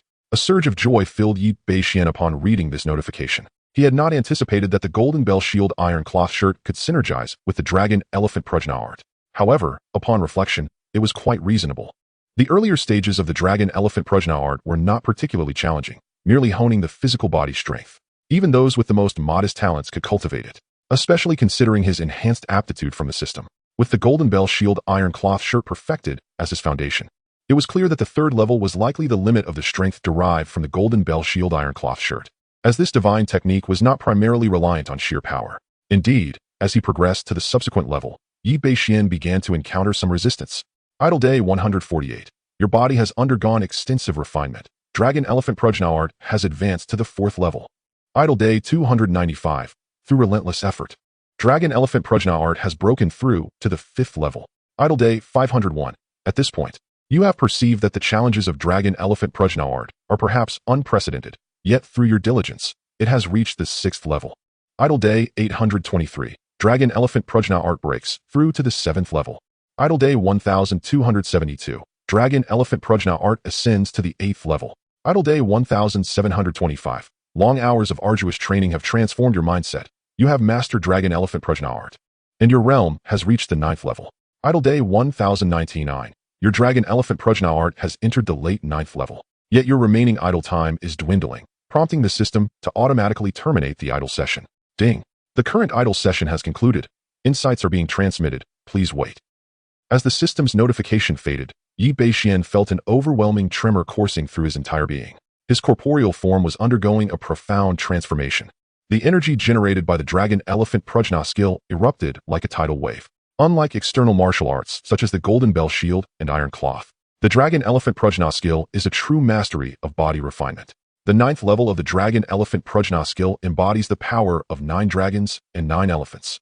Such immense strength leaves even Bashen uncertain of its precise limits. He could only sense that within his muscles lay a dormant dragon, which, upon release, could cleave mountains with bare hands. What initially resided merely in his dantian now began to manifest within his physical form. What is happening? The condensation of energy within the body? Could this be the true path to physical immortality? Bashen was momentarily taken aback. He realized that the energy within his physical body now surpassed that in his dantian, both in quantity and potency. It felt as though with the slightest movement, he could effortlessly obliterate a master. Bashen hastily glanced at his attribute panel. Host, Bashen, age, 18, realm, mastery level 6, sword intent, 2nd level. Body mastery, 8th level. Divine weapon, snowy drink mad blade. Passive skills, 9 yang divine art, late 7th layer. Yin yang body refinement art, transcendence. Dragon elephant prajna skill, late 9th level. Passive martial techniques, 18 dragon subduing palms, max level. Lingbo weibu, max level. Golden bell shield iron cloth, max level. Spiritual finger, perfection. Demon slaying blade technique, transcendence. Divine blade slash technique, max level. Tianshan plum blossom hand. Passive points, 1871. A new title of body mastery appeared within his realm, reaching the 8th level, significantly surpassing his martial prowess. This revelation filled Bashen with delight. Is it truly possible to explore such depths? Chapter 78. The breakthrough of the 9 Sons divine art, a surge in power. Both physical prowess and martial arts mastery have reached the level of a grandmaster. This is certainly not as simple as 1 + 1 = 2. His strength has significantly escalated yet again. At present, he could likely ascend the ranks of the talented ones without employing any martial techniques. Should he incorporate martial skills? Yi Bashen surmises that even the formidable Cold Moon would not stand a chance against him. He is now sufficiently capable of entering the top 50 of the talented ones, perhaps even the top 30. However, the Dragon Elephant Prajna skill is exceedingly time-consuming. It took him 2,000 hours of practice to elevate it to the 9th level. Yi Bashen shook his head, finally understanding why so many in the martial world choose to pursue either physical prowess or martial arts, but seldom both. Human energy is finite. One could spend a lifetime mastering a single path, and attempting to cultivate both might yield unparalleled combat strength at the same level. Yet one may never break through to the innate realm in their lifetime. Only someone like him, endowed with a system that allows for limitless training through idle time, can achieve such a monstrous level of skill. Despite the consumption of half his idle points, Yi Bashen felt quite content in future encounters at the same level.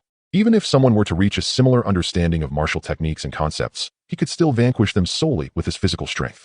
Observing his remaining idle points, Yi Bashen had no intention of conserving them. Although he had yet to practice the Tianshan Jime hand, that technique was not paramount. Elevating his realm was the true priority. The system had already activated a mission to eliminate Xiao Yuan and his 3 lackeys, and he was determined to fulfill it. The strength of these families was beyond imagination, particularly the Pingnan Marquis. Killing the illegitimate son of Xiao Yuanshan, Xiao Mingzhi, might not provoke much concern, as that old man had plenty of sons. In such an imperial era, illegitimate sons hold little value. However, the same could not be said for legitimate heirs. Should he eliminate this young man and Xiao Mingzhi discover it, that would lead to an unending feud, without formidable cultivation backing him. Attempting to obliterate the Pingnan Marquis would be a mere fantasy. System. Idle 9 Sons Divine Art. Idle for the 103rd day, with your relentless training. The 9 Sons Divine Art has advanced to the 8th level. A vast surge of vital energy floods into your meridians. Idle for the 498th day. You find that after reaching the 8th level of the 9 Sons Divine Art, further advancement is challenging even for your prodigious aptitude, yet thankfully, through your tireless efforts, your 9 Sons Divine Art has progressed to the mid-8th level. Idle for the 874th day, you inadvertently grasp a thread of inspiration and enter a state of enlightenment. Upon awakening, your 9 Sons Divine Art has finally broken through to the final level. Idle for the 1389th day, through your daily diligence, your 9 Sons Divine Art has reached the mid-9th level. Ding. Insufficient remaining idle points detected to continue the breakthrough. This idle session has concluded. Insights are being transmitted. Please hold on. Once again, an output of 1,400 idle points. The 9 Yang Divine skill has directly ascended to its ultimate level. In this moment, Yi Bashuan's skin flushed a brilliant crimson, a testament to the overwhelming vigor of pure Yang energy. The essence within his dantian began to coalesce, his realm continuously ascending, mastery at the pinnacle of the 6th level, the 7th level, the 8th level. Ultimately, he surged forth to reach the zenith of the 8th level. With a deep exhalation, Yi Bashen expelled a cloud of turbid air, transforming it into a tempest that stirred the nearby river into a cacophony of splashes. This breakthrough yielded extraordinary results. Both his martial physique and inner strength achieved the 8th level of mastery, coupled with the snow-drinking Madblade. His overall prowess rivaled that of a typical Great Master at the 3rd level. It is essential to recognize that the Great Master realm signifies a significant elevation with each level. The 3rd level serves as a formidable threshold. The initial 3 levels are somewhat manageable, comprising newly ascended Great Masters whose foundations are not particularly robust. However, those martial artists who dwell within the mid to late stages of the Great Master realm are unfathomable. They may linger within this realm for decades. And although their levels may not advance, their depth of foundation is unimaginable, far surpassing that of Yi Bashen. Some even possess the ability to materialize their martial arts into reality, forming a law avatar. With a mere gesture, they can condense blade energy spanning dozens of yards, effortlessly splitting mountains and parting seas. It can be said that each great master possesses the strength to contend against myriad foes. Unless one is of equal caliber or an army forms a cohesive formation, they are virtually invincible. While some of the outstanding prodigies on the talent rankings might rival a great master at the 3rd level, none have ever been witnessed opposing a great master at the 4th level. As dawn broke, Yi Bashen silently returned to his tent, unnoticed by anyone. Despite the recent demise of a great master who had comprehended the essence of the sword, not far from their camp. In the early morning, as all the imperial guards and members of the 6 doors awakened, Yi Bashen emerged from his tent, invigorated by his newfound strength. Not far away, Lung Yu also exited her tent, casting a glance in his direction. Upon seeing Yi Bashen, her eyes flickered momentarily before she felt compelled to greet him. Yi Bashen responded with a warm smile and a nod. Without delay, they escorted the female thief from the Dragon God sect, captured the previous day, along with those of her compatriots they had slain, as they began their journey back to the capital. Along the way, Lung Yu observed the Dragon God Sect thief, who bore her likeness, and furrowed her brow. Brother Yi, the Dragon God Sect has gone to great lengths to lure us here and disguise themselves as us. Surely, this matter is not as simple as it appears. Last night, she had sustained grave injuries, and although Yi Bashen had aided her in dispelling the venom, she had spent the night cultivating to recuperate. It was only now that she had the opportunity to ponder the underlying intricacies of this affair. Yi Bashen offered a gentle smile. It is only natural, and your guess is astute. The Dragon God Sect, these traitors, surely intends to annihilate us here, and then return to the capital, bearing our faces as trophies. With the morrow marking the Empress's birthday, they need only time their arrival to deliver their tribute, certain to garner an audience with both the Emperor and the Empress. The consequences of such an encounter. Yi Bashuan's words trailed off. Yet, with Lung Yu's keen intellect, she instantly grasped the implications. These traitors are indeed audacious, she scoffed. However, we owe a debt of gratitude to Brother Yi. Without him, they might have succeeded. With his ability to single-handedly slay the Fire Ghost King and the twin shadows of Black and White, he has undoubtedly reached the ranks of the top 100 on the talented individuals list. Yi Bashen, unfazed by Lung Yu's praise, reflected on his current prowess. With his physical and martial arts mastery having both ascended to the 8th realm of the Grandmaster level, his strength has increased dramatically. The so-called top 100 on the talented individuals list could easily be subdued by him with a single hand. Perhaps only a select few of the most elite from that list could rival his might. However, it is not so simple. The twin shadows of Black and White and the Fire Ghost King are merely their initial tactics. Even if we were to fall here, these inept foes could hardly pose a threat to the Empress. At most, they would create a semblance of chaos, Yi Bashen remarked calmly. The defenses of the Imperial City are beyond the imagination of ordinary individuals. The royal family represents the pinnacle of power in the Great Li, incomparable to any other sect. Within the palace, there are certainly numerous Grand Masters in service, and the Emperor and Empress are assuredly protected by high-ranking Grand Masters in their prime. The likes of the twin shadows of Black and White would never be able to inflict harm upon them, even with the element of surprise. Chapter 79. The unmatched talent of the heroes list. Truly a genius. Are you suggesting that these individuals have an insider? Cold Moon raised an eyebrow. Perhaps so, replied Yi Bashen, casually resting his hands behind his head. Based on the recent movements of the Dragon God Sect, it seems they have at least one commander, the 13th Master of the 36 Hall Masters, known as the Faceless Master. Even the mid-tier Guardians possess strength comparable to an ordinary Grand Master. Yi Mingxian could hardly fathom the Faceless Master's cultivation level, but it was certain that he was a being above the Grand Master rank. However, this matter had no bearing on him. As a mere deputy commander of the Jinyui, why should he concern himself? Whether the Emperor and Empress live or die was of no consequence to him, as it did not trigger any task. Only a fool would involve himself. With such time, wouldn't it be more delightful to have Lu Huiqin play the flute and the zither?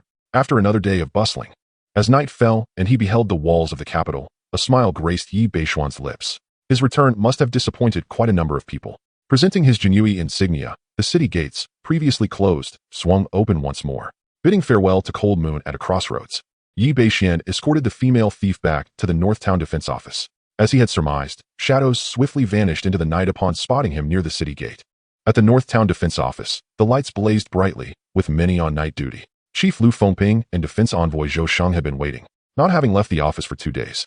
After all, the mission Yi Bashen received was personally issued by Emperor Xuanhe. Time was of the essence, and even Zhou Sheng dared not be negligent. Upon his return, Yi Bashen headed straight to the defense office, where Lu Fengping personally welcomed him, a hint of joy illuminating his face. How did the mission go, Brother Yi? Everything went smoothly, Yi Bashen replied with a smile.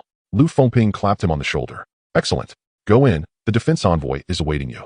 Entering the office, Yi Bashen recounted the mission's details to Zhou Sheng. The envoy nodded in satisfaction. You have done well. Tomorrow, at the Empress's birthday banquet, I shall personally commend you. Thank you, sir, Yi Bashen said, clasping his fists in gratitude before turning to leave. Watching Yi Bashuan's departing figure, Lu Fengping remarked, Sir, it seems that Ye's prowess exceeds our expectations. He has managed to slay the Fire Ghost King and the Black and White duo. Zhou Sheng nodded slightly. Indeed, with such achievements, his ranking on the heroes list may very well ascend into the top 100. Having said this, Zhou Sheng turned to Lu Fengping. You shall personally interrogate the traitor from the Dragon God Sect.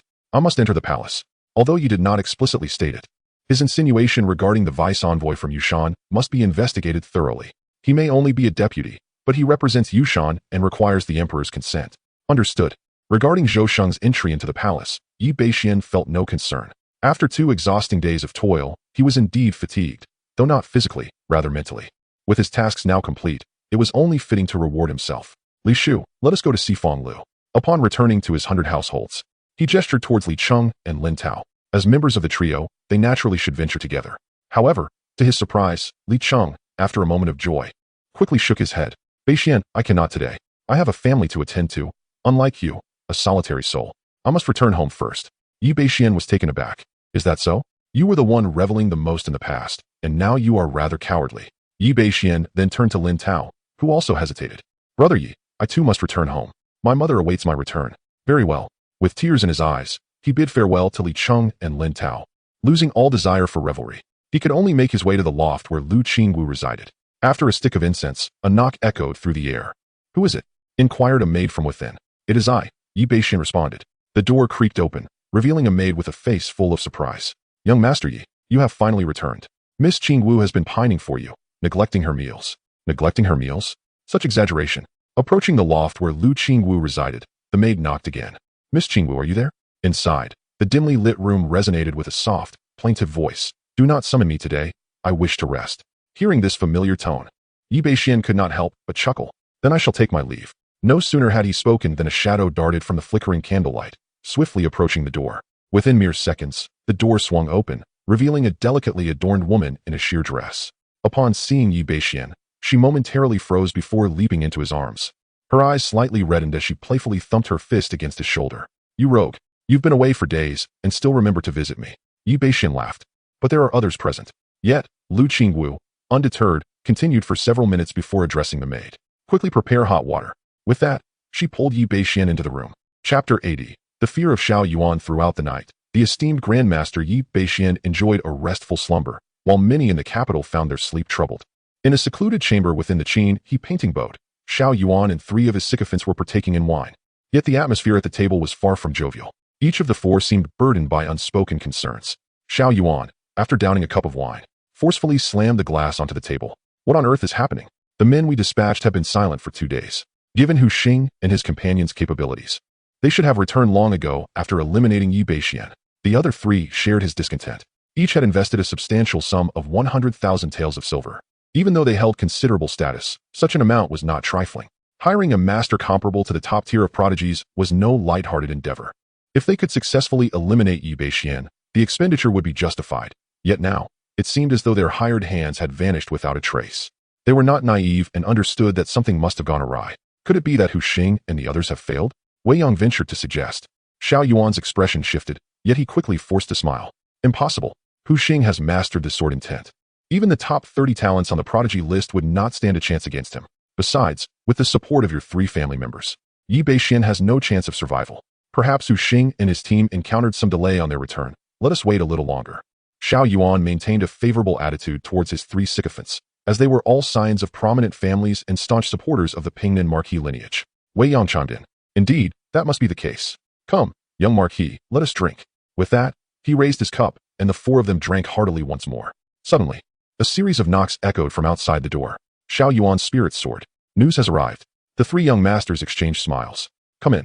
Upon his command, a servant hastily entered and knelt before them. Young Marquis, the captain of the Jinyui and the divine constable from the 6 doors have returned to the capital. In a matter of moments, the smiles on Xiao Yuan and Wei Yang's faces faded. A silence ensued for several seconds before Xiao Yuan erupted in fury. Useless.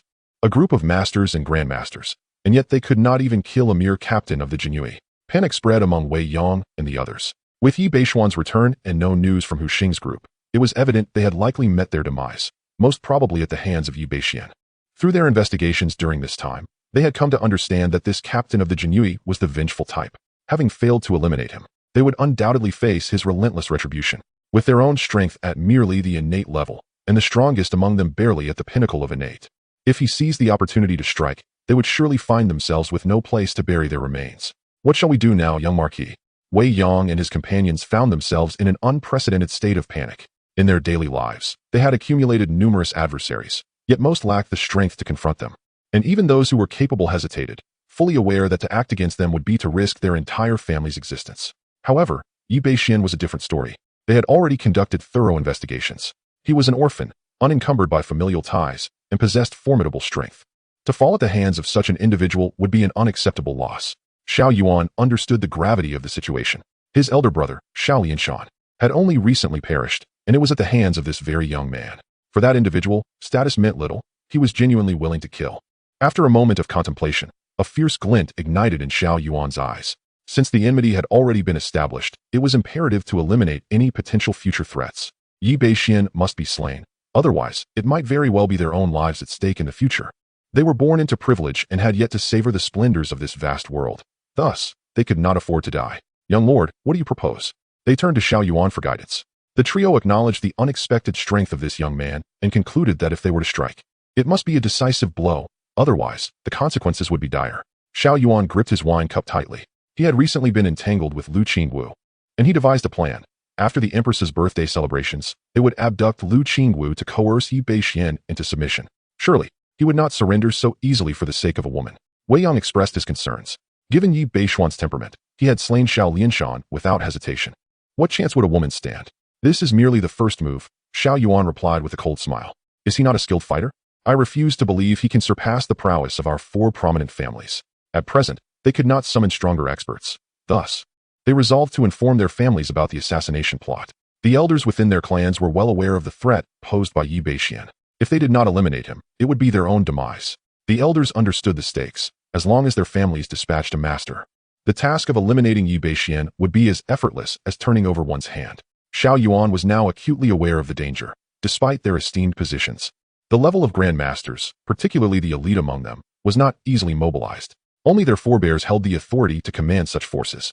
Upon hearing this, Wei Yang and his companions exchanged glances, clenched their teeth, and nodded in agreement. Very well. We shall follow the young lord's lead. The following day, Lu Qingwu awakened Yi Beixian early. Observing her fatigued yet blissful countenance, Yi Beixian silently lamented. This girl was doomed to be wasted. Alas, I am a wild stallion, destined to gallop across the vast prairies. My lord, may I prepare breakfast for you? Lu Qingwu nestled against him, her voice tender. Not today, it is the Empress's birthday, and I must attend to my duties within the Jinui, Yi Beixian replied, shaking his head. Upon hearing this, Lu Qingwu understood the weight of his words. In this manner, if we return early in the evening, shall we go to admire the lanterns? Lu Qingwu was filled with delight. The women of this era were vastly different from those of modern times, who could freely revel in nightclubs until dawn. For someone like Lu Qingwu, it was a rare occurrence to step outside even a few times a year. Moreover, such a splendid event as lantern viewing was only held during the Lantern Festival or with the permission of Emperor Xuan'e. This occasion promised to be particularly grand, with reports suggesting it would last for 3 days. Chapter 81. The Pseudo-Emperor of Xuan'e. I present you with a grand gift riding forth from the Sifang Tower. Yi Beixian purchased a roasted duck pancake by the banks of the Qin River, savoring it as he made his way to the Northern Town Protector's office. It was the Empress's birthday, a day of universal celebration. Even at the break of dawn, the streets of the capital were abuzz with excitement. Yet, amidst this festive atmosphere, Yi Beixian keenly observed a palpable tension, for numerous skilled individuals concealed themselves in the shadows. Upon his return to the Northern Town Protector's office, Yi Beixian felt a heavy atmosphere enveloping the Jinui. He did not find this surprising. Given the intelligence he had reported the previous night, Zhou Sheng would undoubtedly act decisively. As anticipated, before he reached the 100 household station, Lu Fengping approached him, his eyes shadowed with fatigue, clearly having spent a sleepless night. Yi, my dear brother, you have arrived. Lu Fengping greeted with a smile. Yi Beixian clasped his fists in salute. Captain Lu, do not be so formal. Soon you shall be a captain yourself. Lu Fengping waved dismissively. Their camaraderie was naturally closer, particularly as Lu held a fondness for Yi Beixian's rebellious spirit. Noticing the troubled expression on Lu Fengping's face, Yi Beixian inquired, Sir, what has transpired? Rubbing his brow, Lu Fengping replied, Last night, based on your intelligence, the town protector hastily entered the palace to seek an imperial edict, apprehending the vice envoy of Yushan Kingdom. He is indeed affiliated with the Dragon God sect and holds a prominent position as a protector. However, he is not the elusive Qinyan. Furthermore, even he is unaware of Qinyan's appearance. He merely serves as the first layer of their scheme. Regardless of its success or failure, the Dragon God sect remains unconcerned. Nevertheless, it is certain that they will act during the Empress's birthday celebration. Indeed, Yi Beixian raised an eyebrow, surprised by the depth of the Dragon God sect's machinations. He had not anticipated that the vice envoy of Yushan Kingdom was merely the first step in their preparations. However, he soon dismissed the concern, reassured that even if the sky were to fall, there would be someone tall enough to bear the weight. After bidding farewell to Lu Fengping, Yi Beixian and his companions, including Li Cheng, commenced their patrol of the streets. The men under his command were beaming with pride, having accrued more merits under Yi Beixian's leadership than in all their previous endeavors combined. Particularly with the recent mission issued by the emperor himself, Their swift resolutions promised substantial rewards. The streets thrummed with life, bustling with a myriad of voices. It seemed as though the entire capital had emerged into the open air. Many young ladies, typically unseen, strolled through the thoroughfares, eliciting the admiration of numerous men. Though these young ladies appeared shy, they were secretly delighted. For in a world divided between men and women, even the most demure of ancient women yearned for male attention, a sentiment unchanged from past eras. What a lively scene! Even more vibrant than the Lantern Festival of yore, Lin Tao remarked beside Yi Bashen, unable to contain his awe. Certainly, this is a grand occasion for the Empress's birthday. It is said that tonight, the Empress herself will personally offer blessings for the great Li and His Majesty atop the Qin River, Li Cheng remarked with a cheerful demeanor. Yi Bashen, intrigued, listened intently, as it was his first encounter with such a significant ancient festival since his recent arrival in this era. Although entertainment options were limited in ancient times, the festive atmosphere of such a grand celebration was undeniably more joyous than in his previous life. Have you heard? In this delegation from the Great Zhou, even the illustrious sword master Lu Wudi, ranked 19th on the celestial talents list, has come. While patrolling the streets, Yi Bashen overheard vendors chatting animatedly. In a world dominated by martial arts, even the common folk were keenly aware of various rankings. Your news is outdated. That sword master Lu Wudi is not here with good intentions. Upon arriving in our capital, he directly challenged 4 of the top talents from the East Factory. And do you know what happened? Another vendor smiled mysteriously. What happened? This piqued the curiosity of many. The 4 talents from the East Factory, despite their combined efforts, could not withstand even a single strike from Lu Wudi. What? The crowd gasped in disbelief. How could that be possible? Even if that sword master is formidable. The strongest among the East Factory talents is ranked 78th. How could they fail to withstand even one strike? Some expressed their skepticism. The vendor shot a glare at the doubter. Am I lying to you? My brother's neighbor's son-in-law has served as a eunuch in the East Factory for 2.5 years.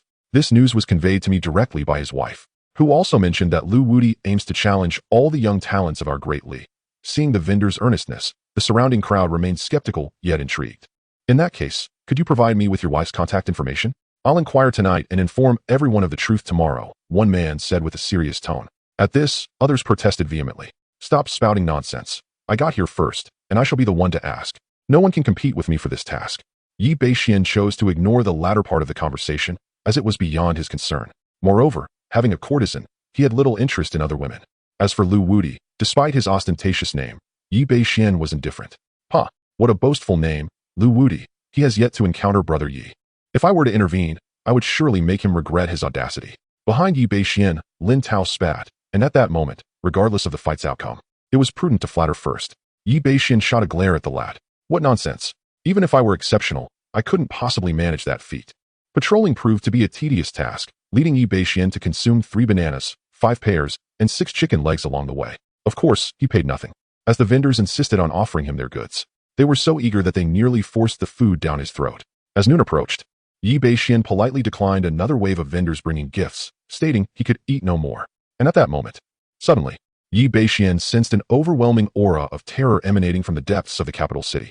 The clouds above abruptly began to shift and swirl, as if an infinite darkness loomed overhead. Immediately thereafter, all present heard a voice proclaim, Xuanhe, the false emperor, presents you with a grand gift. As the voice echoed, a massive black hand erupted from the mists, its colossal imprint seemingly capable of obscuring the heavens as it descended towards the ground. A thunderous crash resounded, akin to the very sky collapsing, sending forth a torrent of dust and debris. Silence fell. The once cacophonous streets were plunged into an eerie stillness in that fleeting moment. Within mere seconds, the oppressive force that seemed to blot out the sun bore down upon everyone, causing the citizens of the capital to emit muffled groans. Even Yi Bashen instinctively tightened his grip around his snow-drinking mad blade, as a protective aura of blade and tint enveloped him, transforming into an indomitable brilliance. As if confronting an unfathomable foe. Yet, Yi Bashen swiftly reined in his trepidation, for the aura was so dreadfully terrifying that even he felt utterly powerless against it. Chapter 82. Clash of Celestial Beings, the law manifesting over the mortal realm. What level of power is this? This was the first time since he began his cultivation that Yi Bashen felt truly powerless. It was an authentic sense of helplessness. He could sense that if the master of that oppressive force chose to strike at him, no matter how fiercely he retaliated, he would undoubtedly meet his demise. He wouldn't even be able to escape. A grandmaster. No, this is beyond a grandmaster. A celestial being. In an instant, Yi Bashen discerned the level of this pressure. With his current strength, a grandmaster would never instill such terror within him. Only a celestial being, transcending the grandmaster realm, could evoke such a terrifying magnitude. It was a celestial powerhouse from the Dragon God sect who had made their move. Damn it. No wonder that so-called Fire Ghost King and the envoy from Yushan country seemed insignificant. It turns out a celestial being had entered the capital, and with intentions directed towards the imperial city. However, just as that celestial being made its move, everyone once again heard a voice tinged with age. Remnants of the Dragon God sect, how audacious.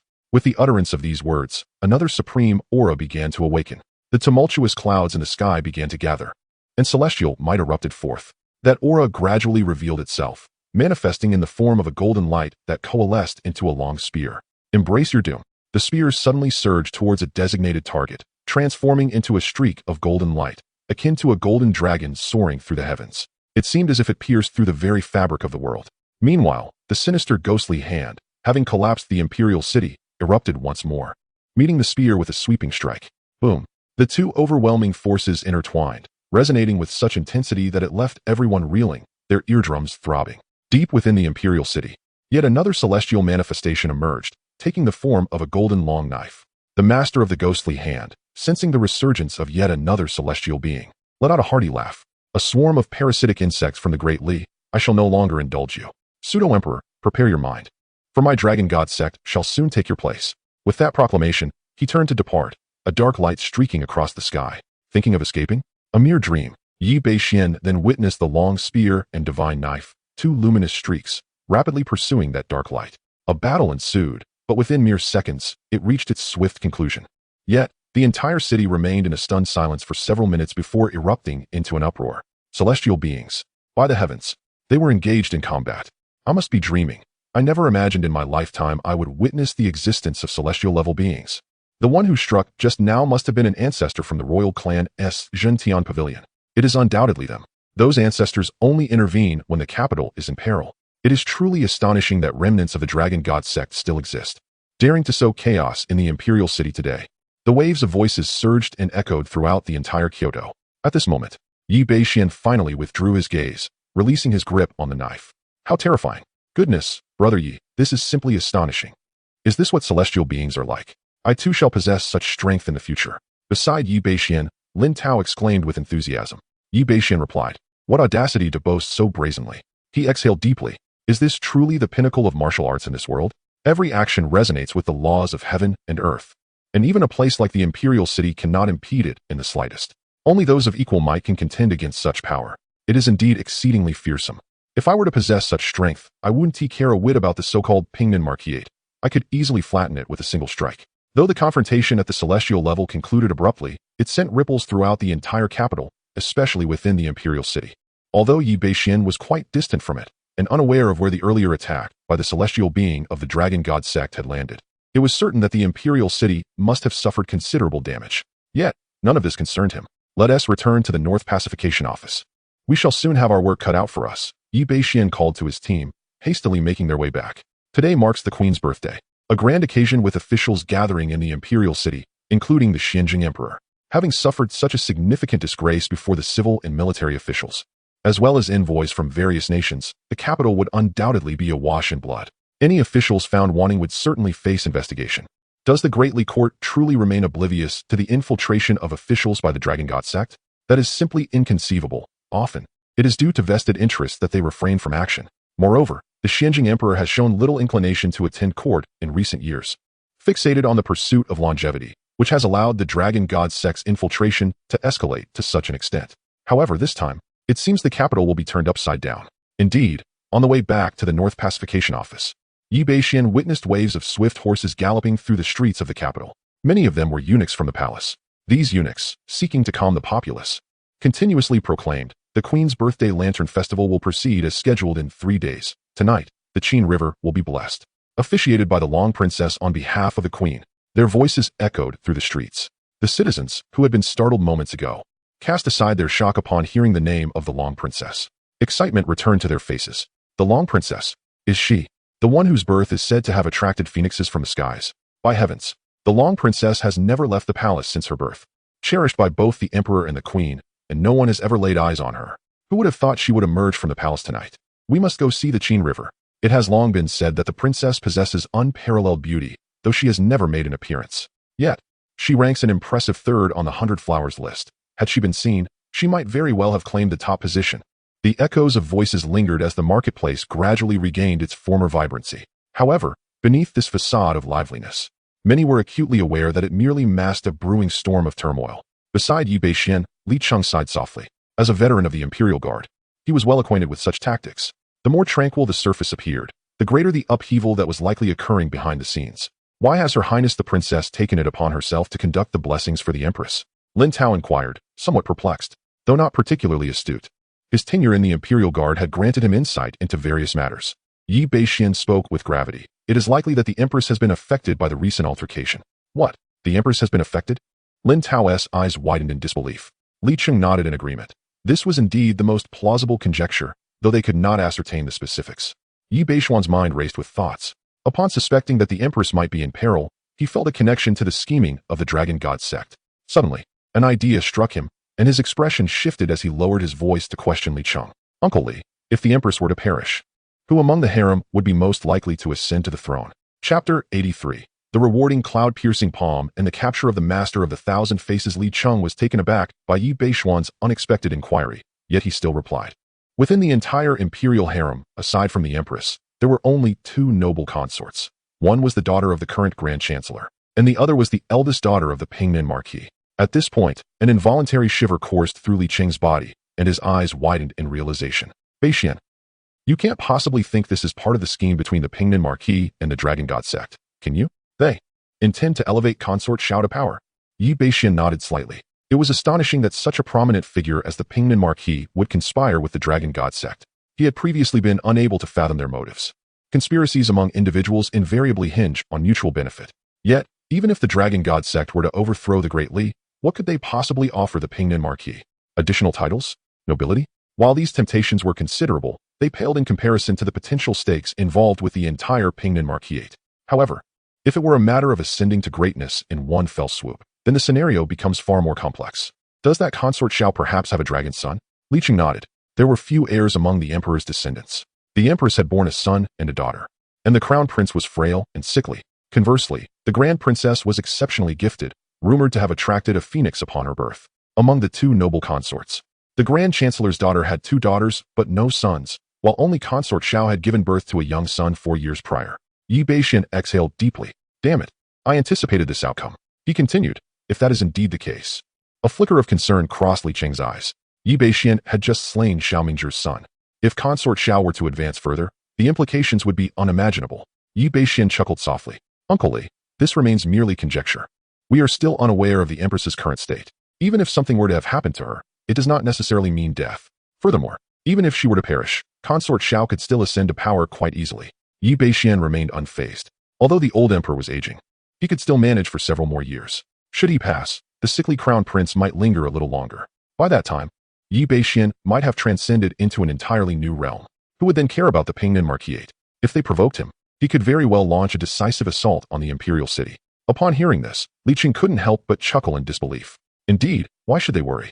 This was far beyond their purview. Upon returning to the northern town protectorate, they found nearly all the Jinui gathered and on high alert. Just as they reached the entrance, Lu Fengping hastily approached, pulling Yi Bashen aside with a serious expression. Bashen, I have been searching for you. Yi Bashen clasped his fists towards Lu Fengping before speaking. Is it concerning the imperial city? Lu Fengping nodded. Indeed, I regard you as one of my own, so I shall not conceal the truth from you. The Grand Protector has just returned from the palace, where 3 grand halls have been raised. The 2 ancient ancestors of the celestial beings pursued the traitors of the Dragon God sect. The entire birthday banquet descended into chaos, and then that wretched Master of the Thousand Faces made his move. That scoundrel disguised himself as a personal maid of Her Majesty, launching a surprise attack on the Empress, who is now in an unknown state of life or death. This is confidential. Apart from the 3 Grand Protectors, only you and I are privy to this information. Although Yi Bashen had previously suspected something, hearing Lu Fengping articulate it sent a jolt through him. Damn it, that old rascal of 1,000 faces again. Was he captured? No. Lu Fengping's expression darkened further. The disguise was too perfect. When he struck, the Grand Protectors attempted to apprehend him.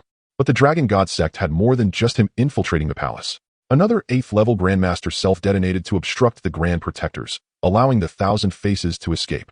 The Emperor is now furious and has ordered the Jinui, the 6 Doors, and all the Masters of the Hulong Villa to conduct a secret city-wide hunt. We must capture 1,000 Faces before tonight. The Grand Protectors have already gone to various key locations in the capital to suppress the situation, awaiting our efforts to flush out that rogue. A citywide manhunt? It has escalated to such proportions. Moreover, only the masters are mobilized. No troops or ordinary members of the Jinui have been summoned.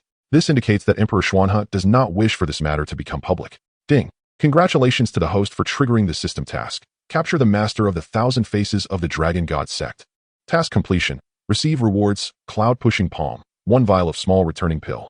Task failure, no punishment. The voice of the system echoed in Yi Beishuan's mind. This has triggered a system task? And it even grants a vial of small returning pill? Yi Beishuan's expression brightened, though he maintained an impassive facade as he inquired of Lu Fengping. So our next task is to apprehend 1,000 faces? Lu Fengping nodded. Yes. However, since 1,000 faces has escaped the palace, he must have arranged for an escape plan. Although the 6 doors in Jinui are already in motion, finding this fellow before nightfall will still be quite challenging. Lu Fengping sighed. Yet, no matter how difficult it may be, we must accomplish this task, otherwise, we will surely face repercussions.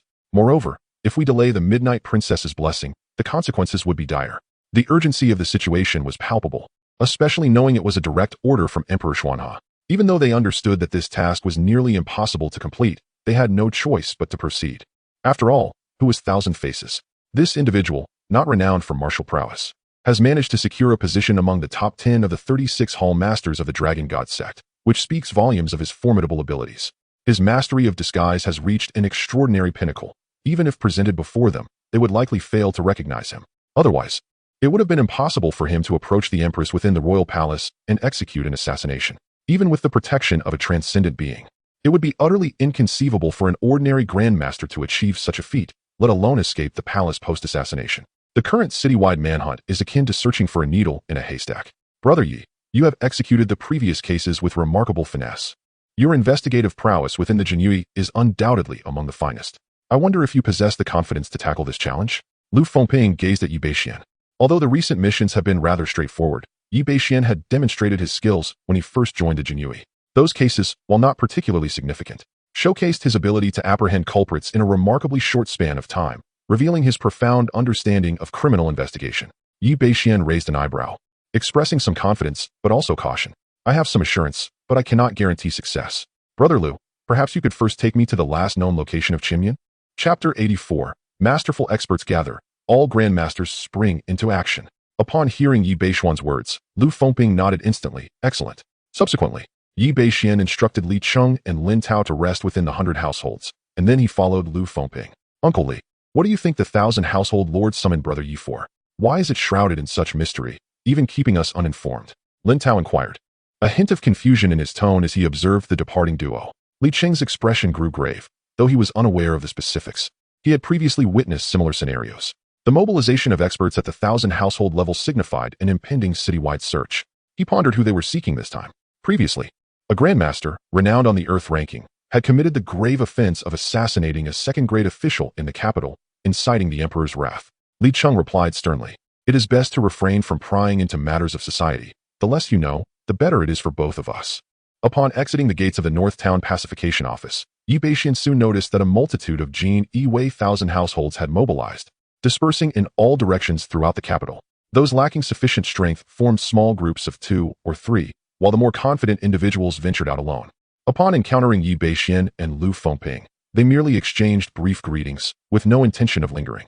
Not limited to the North Town Pacification Office, Yi Bashen also observed numerous individuals clad in Jin Yi-Wei attire, though they were unfamiliar faces.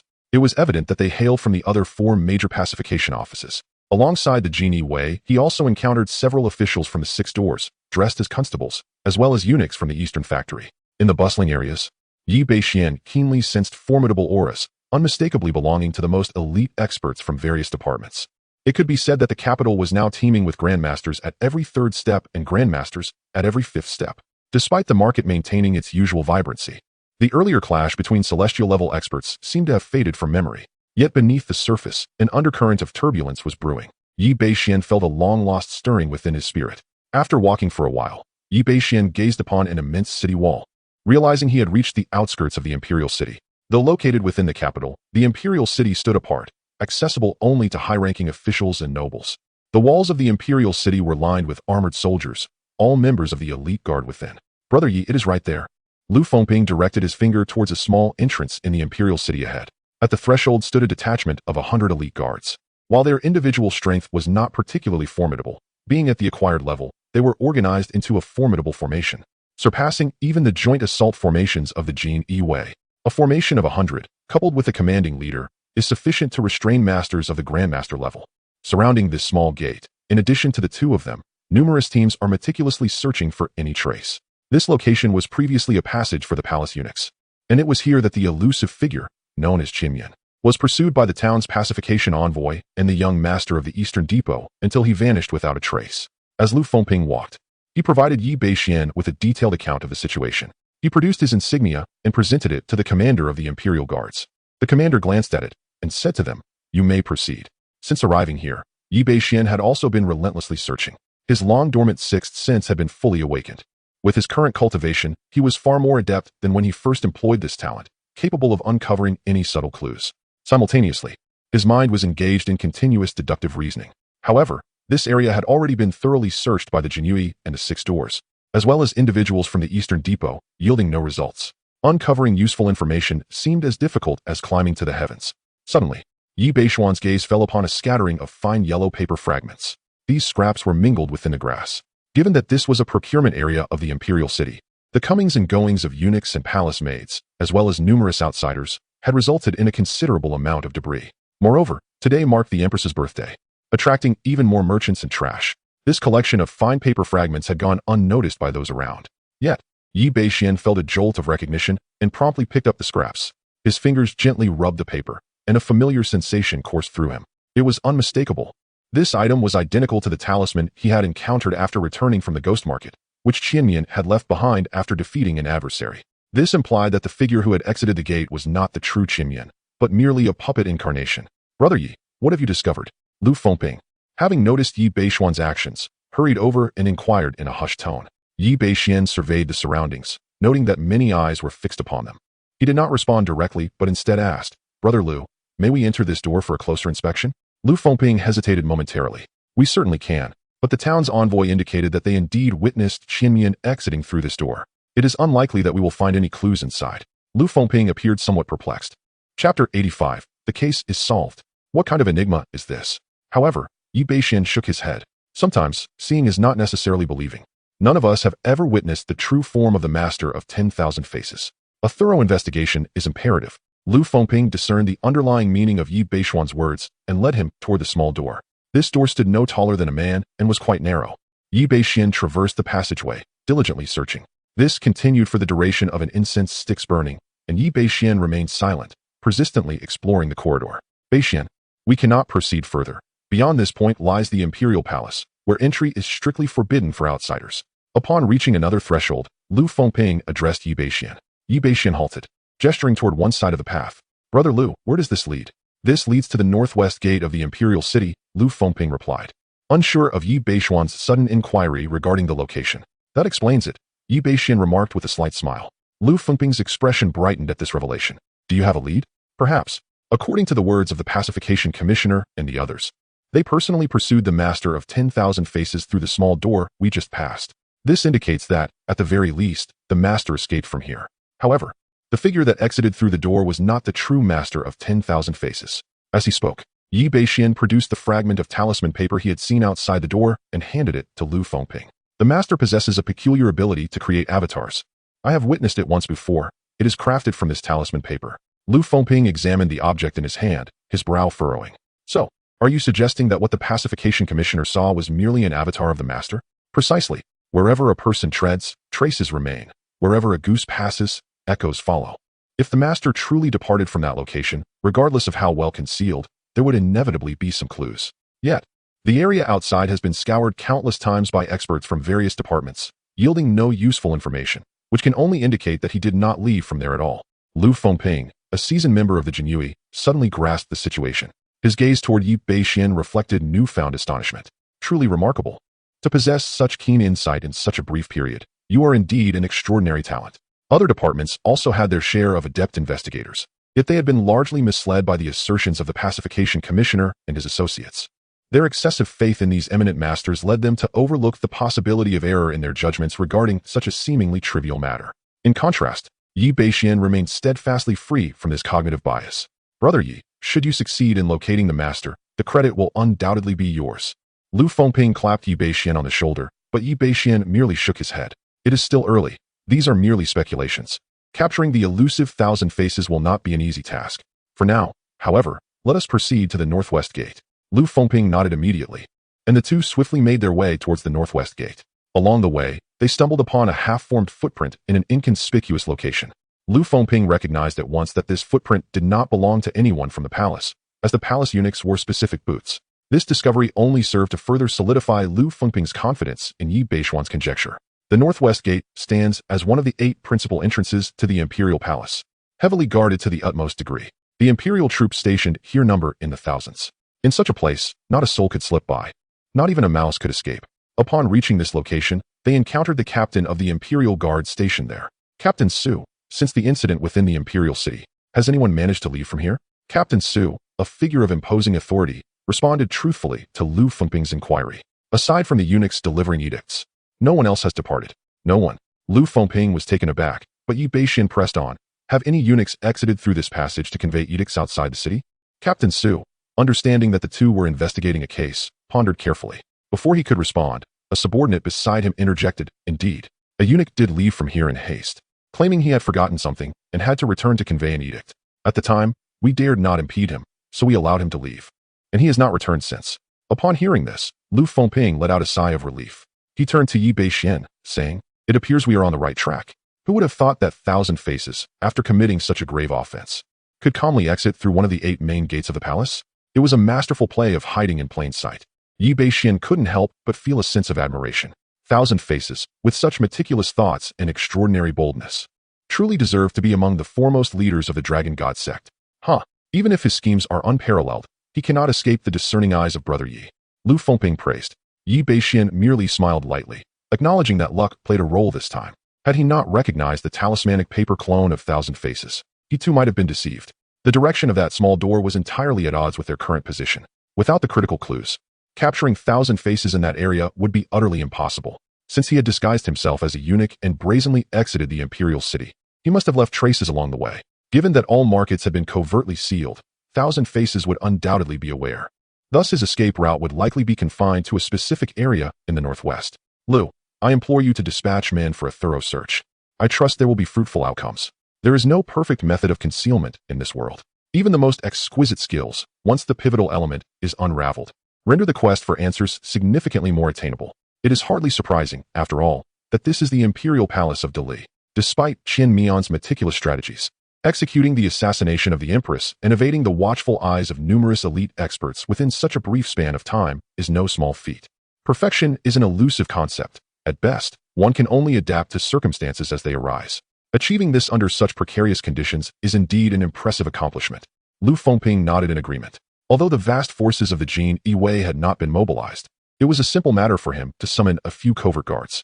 The two made their way towards the imperial city, heading to the nearest market from the northwest gate. Upon arriving at the market, Lu Fengping utilized a unique method of communication to locate a covert guard. After exchanging a few words with the guard, he immediately took his leave, vanishing into the throng within mere breaths. Chapter 86, The Encirclement. A monumental achievement. Upon witnessing the scene, Yi Bashen could not help but marvel, realizing the capital's defenses were indeed formidable, far beyond his expectations. Lu Fengping, observing Yi Bashuan's expression, chuckled. These are all specially trained personnel from our Jinui. Once you are promoted to Qianhu, the governor will signal you, and you will be able to summon them to assist you in your investigations at any time. Yi Bashen nodded in acknowledgement. Let us find a tea house to relax. Once the Dark Guard send word, we can take action. This Qimian. This time, we must capture him. Their task was complete, and now they merely awaited in silence.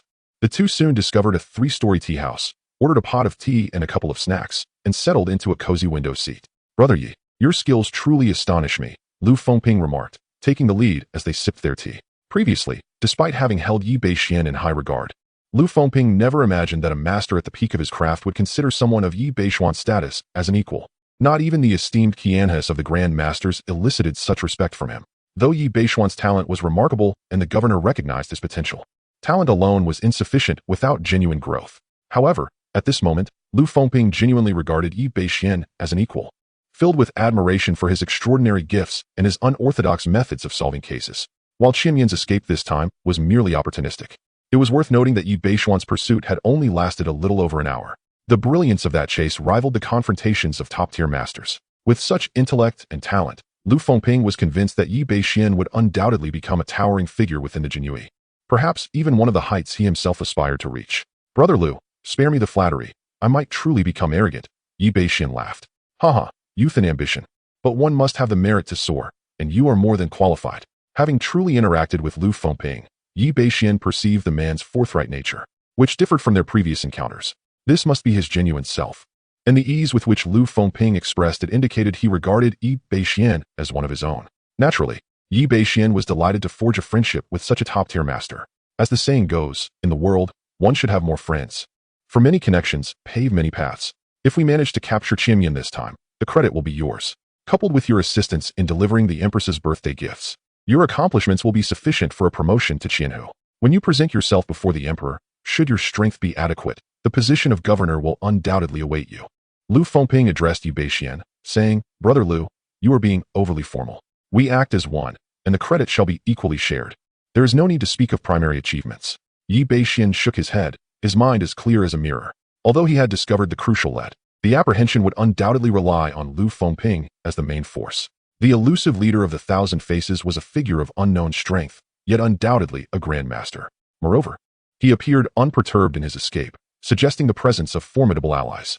Given his own capabilities, facing this situation alone would be exceedingly challenging. It would be wiser to extend a helpful hand, sharing the merit equally. After a moment of contemplation, Lu Fengping chuckled. Very well, my brother. I shall not be polite. Once this matter is concluded, let us go for a drink together. Agreed? We shall not return until we are thoroughly intoxicated. As their conversation flourished, an hour passed, and the dark guard Lu Fengping had dispatched earlier reappeared before them. Have you found him? Lu Fengping inquired. Reporting to the esteemed gentleman, we have located him. The individual you mentioned is currently concealed within the Guyu Mountain Villa to the west of the city, and it appears he is indeed the owner of this villa. The dark guard respectfully reported. The Guyu Mountain Villa? Upon hearing this name, Lu Fengping's expression shifted slightly. I never anticipated this. He is, in fact, the Thousand Faces.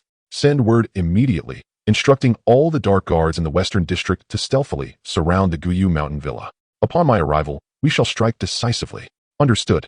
The dark guard promptly took his leave. Brother Yi, let us depart, Lu Fengping announced, and the two made their way towards the Guyu Mountain Villa. Along the journey, Lu Fengping recounted the villa's background to Yi Beixian. The Guyu Mountain Villa was renowned in the martial world, established by the esteemed master Hu Zhen. Known for his long wind sword technique, Hu Zhen had gained considerable fame over the years, but as he grew older and weary of the conflicts in the martial realm, he invested a fortune to purchase land in the capital and constructed the villa. He typically entertained dignitaries and nobles from the capital, and even Lu Fengping had visited on 2 occasions. Furthermore, since his arrival in the capital, Hu Zhen had maintained a reputation for generosity, often setting up free porridge kitchens outside the villa during festivals to aid the impoverished. His repute in the capital was exceedingly favorable. Who could have imagined that this man was, in fact, the elusive leader of the Dragon God sect, the master of 1,000 faces? Over the years, Hu Zhen had cultivated numerous connections with the powerful in the capital. It seemed that after today, many heads would roll. Meanwhile, at the Guyu Mountain Villa, Hu Zhen sat leisurely by the lakeside, contentedly fishing with a bamboo pole. Beside him were 2 middle-aged men, both appearing quite prosperous. Anyone acquainted with the officials would surely recognize them. They were both 5th-rank officials of the court. On the day of the Empress's birthday, a considerable commotion erupted, demonstrating the audacity of the rebels from the Dragon God sect. Seated beside Hu Zhen, an official chuckled lightly, casually plucking a piece of osmanthus cake from the food box nearby and savoring it with an air of leisure. Indeed, this affair bears no relevance to us. As 5th-rank officials, we cannot even enter the imperial city. It is far better to fish and enjoy our peace, remarked another official with a smile, casting a discontented glance at Hu Zhen. Brother Hu, you ought to stock this pond with more fish. We've been here all day without a single catch, Hu Zhen replied, stroking his beard unhurriedly. Gentlemen, there is no need for haste. Fishing cultivates patience. If you both were to practice a little longer, you might find yourselves advancing in due course. The 2 men erupted into hearty laughter, their bamboo poles gently swaying in their hands. Suddenly, the fishing floats upon the water began to plunge swiftly. A fish! A fish! They exclaimed, just as they prepared to reel in their lines. Without warning, a thunderous explosion resonated from afar, a sound akin to the shattering of the villa's gate. In the next moment, a voice, fierce as a roaring lion, echoed across the area. Surround the Guyu Villa and eliminate the traitors of the Dragon God sect. Hu Zhen, Any resistance shall be met with merciless retribution. Chapter 87. Yi Bashen unleashes a bloodbath at the ancient moon villa. The two fifth-rank officials stood frozen in place, their eyes widening in terror. Slowly, they turned their gazes towards Hu Zhan, who, once jovial, now wore an expression of chilling severity. You are a traitor of the Dragon God sect? Hu Zhan exhaled deeply, discarding his fishing rod and adjusting his attire with an air of calm. He smiled at the two men. Indeed, it is unfortunate that after hiding for so long, I have been discovered. The two men turned to flee, but before they had taken more than a few steps, they felt a sudden chill at their throats. With a swift flash, a blade had severed their windpipes. A figure in a black robe had appeared beside them, a bloodied sword in hand. With a thud, they collapsed to the ground. Upon witnessing this dark-clad figure, Hu Zhan quickly approached and bowed respectfully. Master, the court's hounds are closing in. You should leave. I will handle this. The black-robed figure sighed softly. I never anticipated such formidable adversaries among the court's minions. In such a short span, they have discerned the flaw and tracked me here. My departure was too hasty, leaving no time to erase my traces. I owe you an apology. Hu Zhan shook his head in response. There is no need for such words, Master. Even if they uncover this, they would never suspect your identity. It is an honor for me to exchange my life for yours. Please take care. With that, Hu Zhan grasped his sword and turned towards the villa's exit. The black-robed figure discarded his robe into the lake, swiftly vanishing from sight. Kill. Outside the mountain, the Jin Yi shadow guards had engaged the villa's defenders. These shadow guards struck like wolves among sheep, their blades dancing as they claimed life after life. Yi Bashen and Lu Feng also took to the fray, dispatching any guard that crossed their path with ease. Not a single opponent could withstand more than one blow, often without even drawing their weapons. A mere sweep of their palms was sufficient to bring about immediate death. A cacophony of system notifications echoed in Yi Bashuan's mind, yet neither he nor Lu Feng paid heed to these trivialities. Instead, they continuously focused their energies to locate Hu Zhan, the master of the villa. How dare you trespass upon my estate? Do you not know that I am a close friend of the Jin Yi pacification officer? At that moment, a thunderous roar reverberated through the air, infused with an overwhelming aura. A potent energy surged forth, crashing towards all the Jin Yi like a tidal wave. This presence was at least that of a Grand Master of the 5th or 6th rank. Clutching a treasured sword, Hu Zhan emerged from the depths of the villa. His countenance darkened with gravity. He cast a glance at Lu Fengping, the leader. Lu Qianhu, have I offended you in any way? Why have you brought men to invade my manor? Lu Fengping scoffed, his icy gaze sweeping over Hu Zhan. Hu Zhan of a long-wind sword? Or should I refer to you as the Master of the Thousand Faces? You, a traitor of the Dragon God sect, should surrender willingly, or I shall shatter your dantian and take you back myself. Hu Zhan's expression shifted, realizing his cover was blown. No longer pretending, he drew his long sword and roared, "Annihilate these court hounds." With that, an overwhelming surge of vital energy erupted from him, and he swung his sword. Lu Fengping, witness the prowess of my long-wind sword technique. The ferocious sword aura enveloped the area, casting a shadow over dozens of yards. Lu Fengping regarded him with disdain. Seeking death, he retorted, drawing his embroidered spring blade. He turned to Yi Bashen and instructed, "Brother Yi, clear the manor while I apprehend the Thousand Faces." With that, he charged at Hu Zhan like a fierce tiger. The two clashed in an instant, with Lu Fengping quickly gaining the upper hand, effortlessly overpowering Hu Zhan, making his capture a mere formality. Yet Yi Bashen furrowed his brow. Could this truly be the Thousand Faces?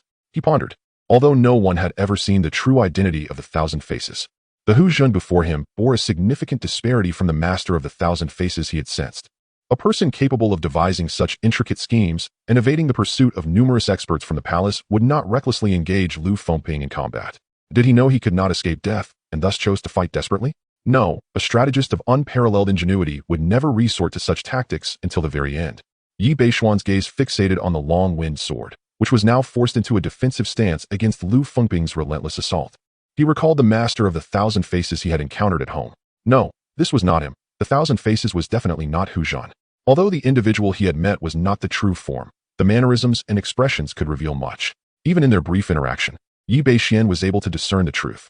Since this individual was not Hu Zhan, and the Jinyui's intelligence stated that the Thousand Faces was hiding here, it implied that the Thousand Faces was among the guards, maids, or even servants of the ancient Moon Manor.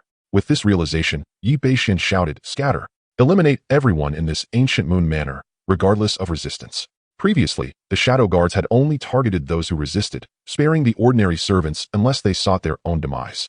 After all, these servants were mere mortals, unable to escape their grasp. They could be dealt with later. However, upon receiving Yi Bashuan's command, the Shadow Guards responded in unison, their blades growing ever more ruthless. To truly execute a relentless pursuit of slaughter, Hu Zhan, who was currently engaged in combat with Lu Fengping, naturally heard Yi Beishuan's words. His expression changed subtly. Observing the shift in Hu Zhan's demeanor, Yi Beishuan's lips curled into a cold smirk, discarding any semblance of restraint. With a graceful step, he activated the Lingbo Weibu, unleashing the 18 palms of the dragon, subduing, reducing everything in his path to a mist of crimson.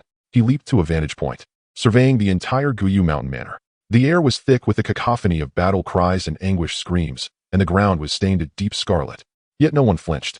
As time ticked away, the number of surviving souls in the manor dwindled, rendering them completely ensnared, surrounded by hundreds of hidden guards.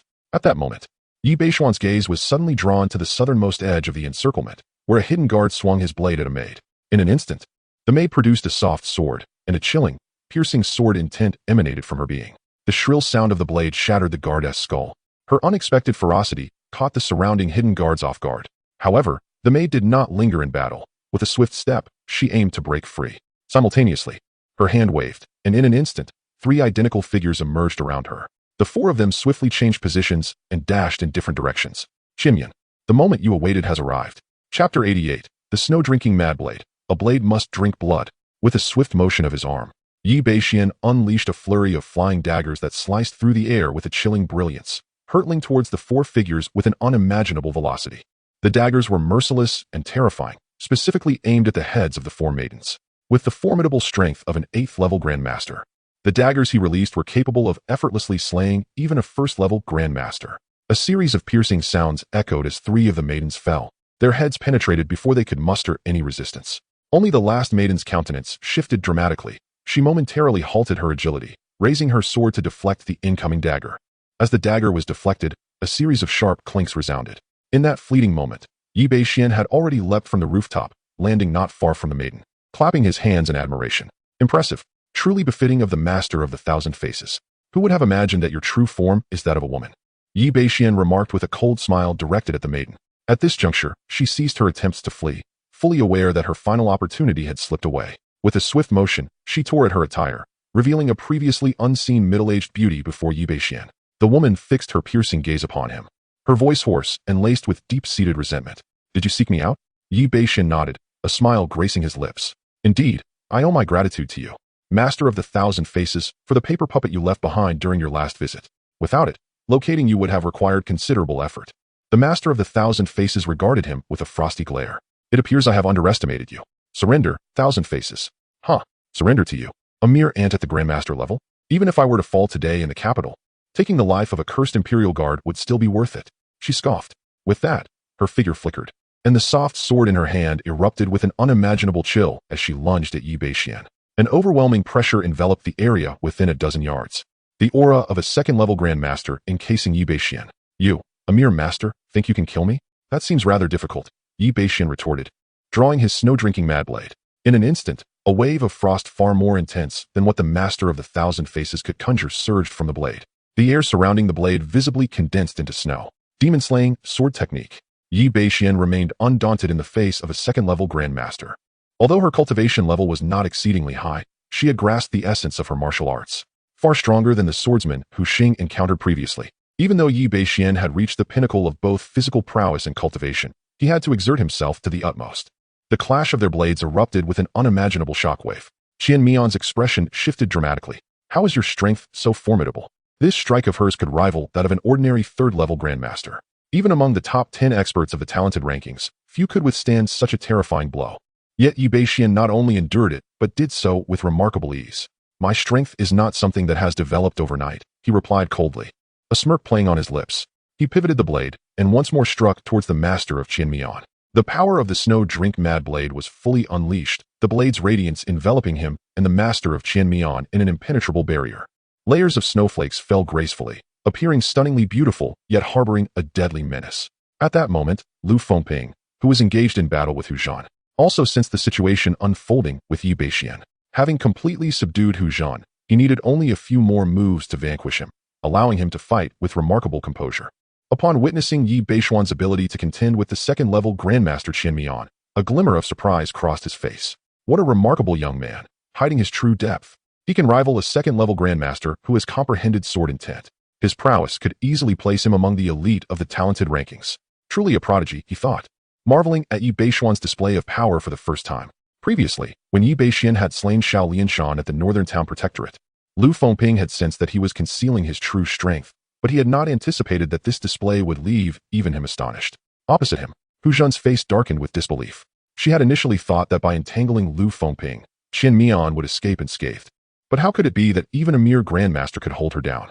As the two clashed again, Yi Bashen and the master of Qin Mian each took a step back. Before they could engage once more, Qin Mian noticed cracks appearing on her soft sword, which then shattered explosively. What kind of divine weapon is this? She gasped, unable to believe her eyes. As a swordsman who had comprehended sword intent, her entire strength relied heavily on her divine sword. Thus, anyone would desire a superior weapon. As one of the 36 masters of the Dragon God sect, she ranked among the foremost.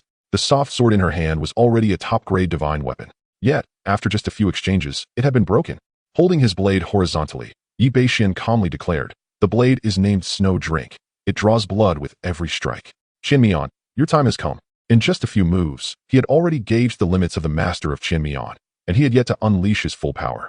Now, without a weapon, the enigmatic figure known as Qin Mian stood no chance against him. After a moment of silence, she sorrowfully confessed, "I have been defeated. However, do not think you can take my life." With those words, she plunged the broken sword into her own chest. Naturally, Yi Bashen could not allow her to perish so easily. Qin Mian was a high-ranking member of the Dragon God sect, involved in numerous schemes, even colluding with Xiao Mingjie. If he could extract information from her, it would undoubtedly be a significant advancement in his pursuit of Xiao Mingjie. With a swift motion, a throwing knife flew from his hand. Yi Bashen simultaneously made his move. Qin Mian, witnessing the rapidly approaching blade, summoned her internal energy, causing the broken sword to collide with the knife. Her weapon was instantly deflected. Yet, Yi Beishuan's knife was already upon her. With a swift motion, the blade swept through the air, severing an arm in its path. It was Qin Mian's arm. She stared in bewilderment at her severed limb, which, instead of bleeding, was encased in a layer of frost. Subsequently, Yi Bashen struck her chest at 2 vital points with his fingers. His formidable force surged into her body, eliciting a piercing scream from her.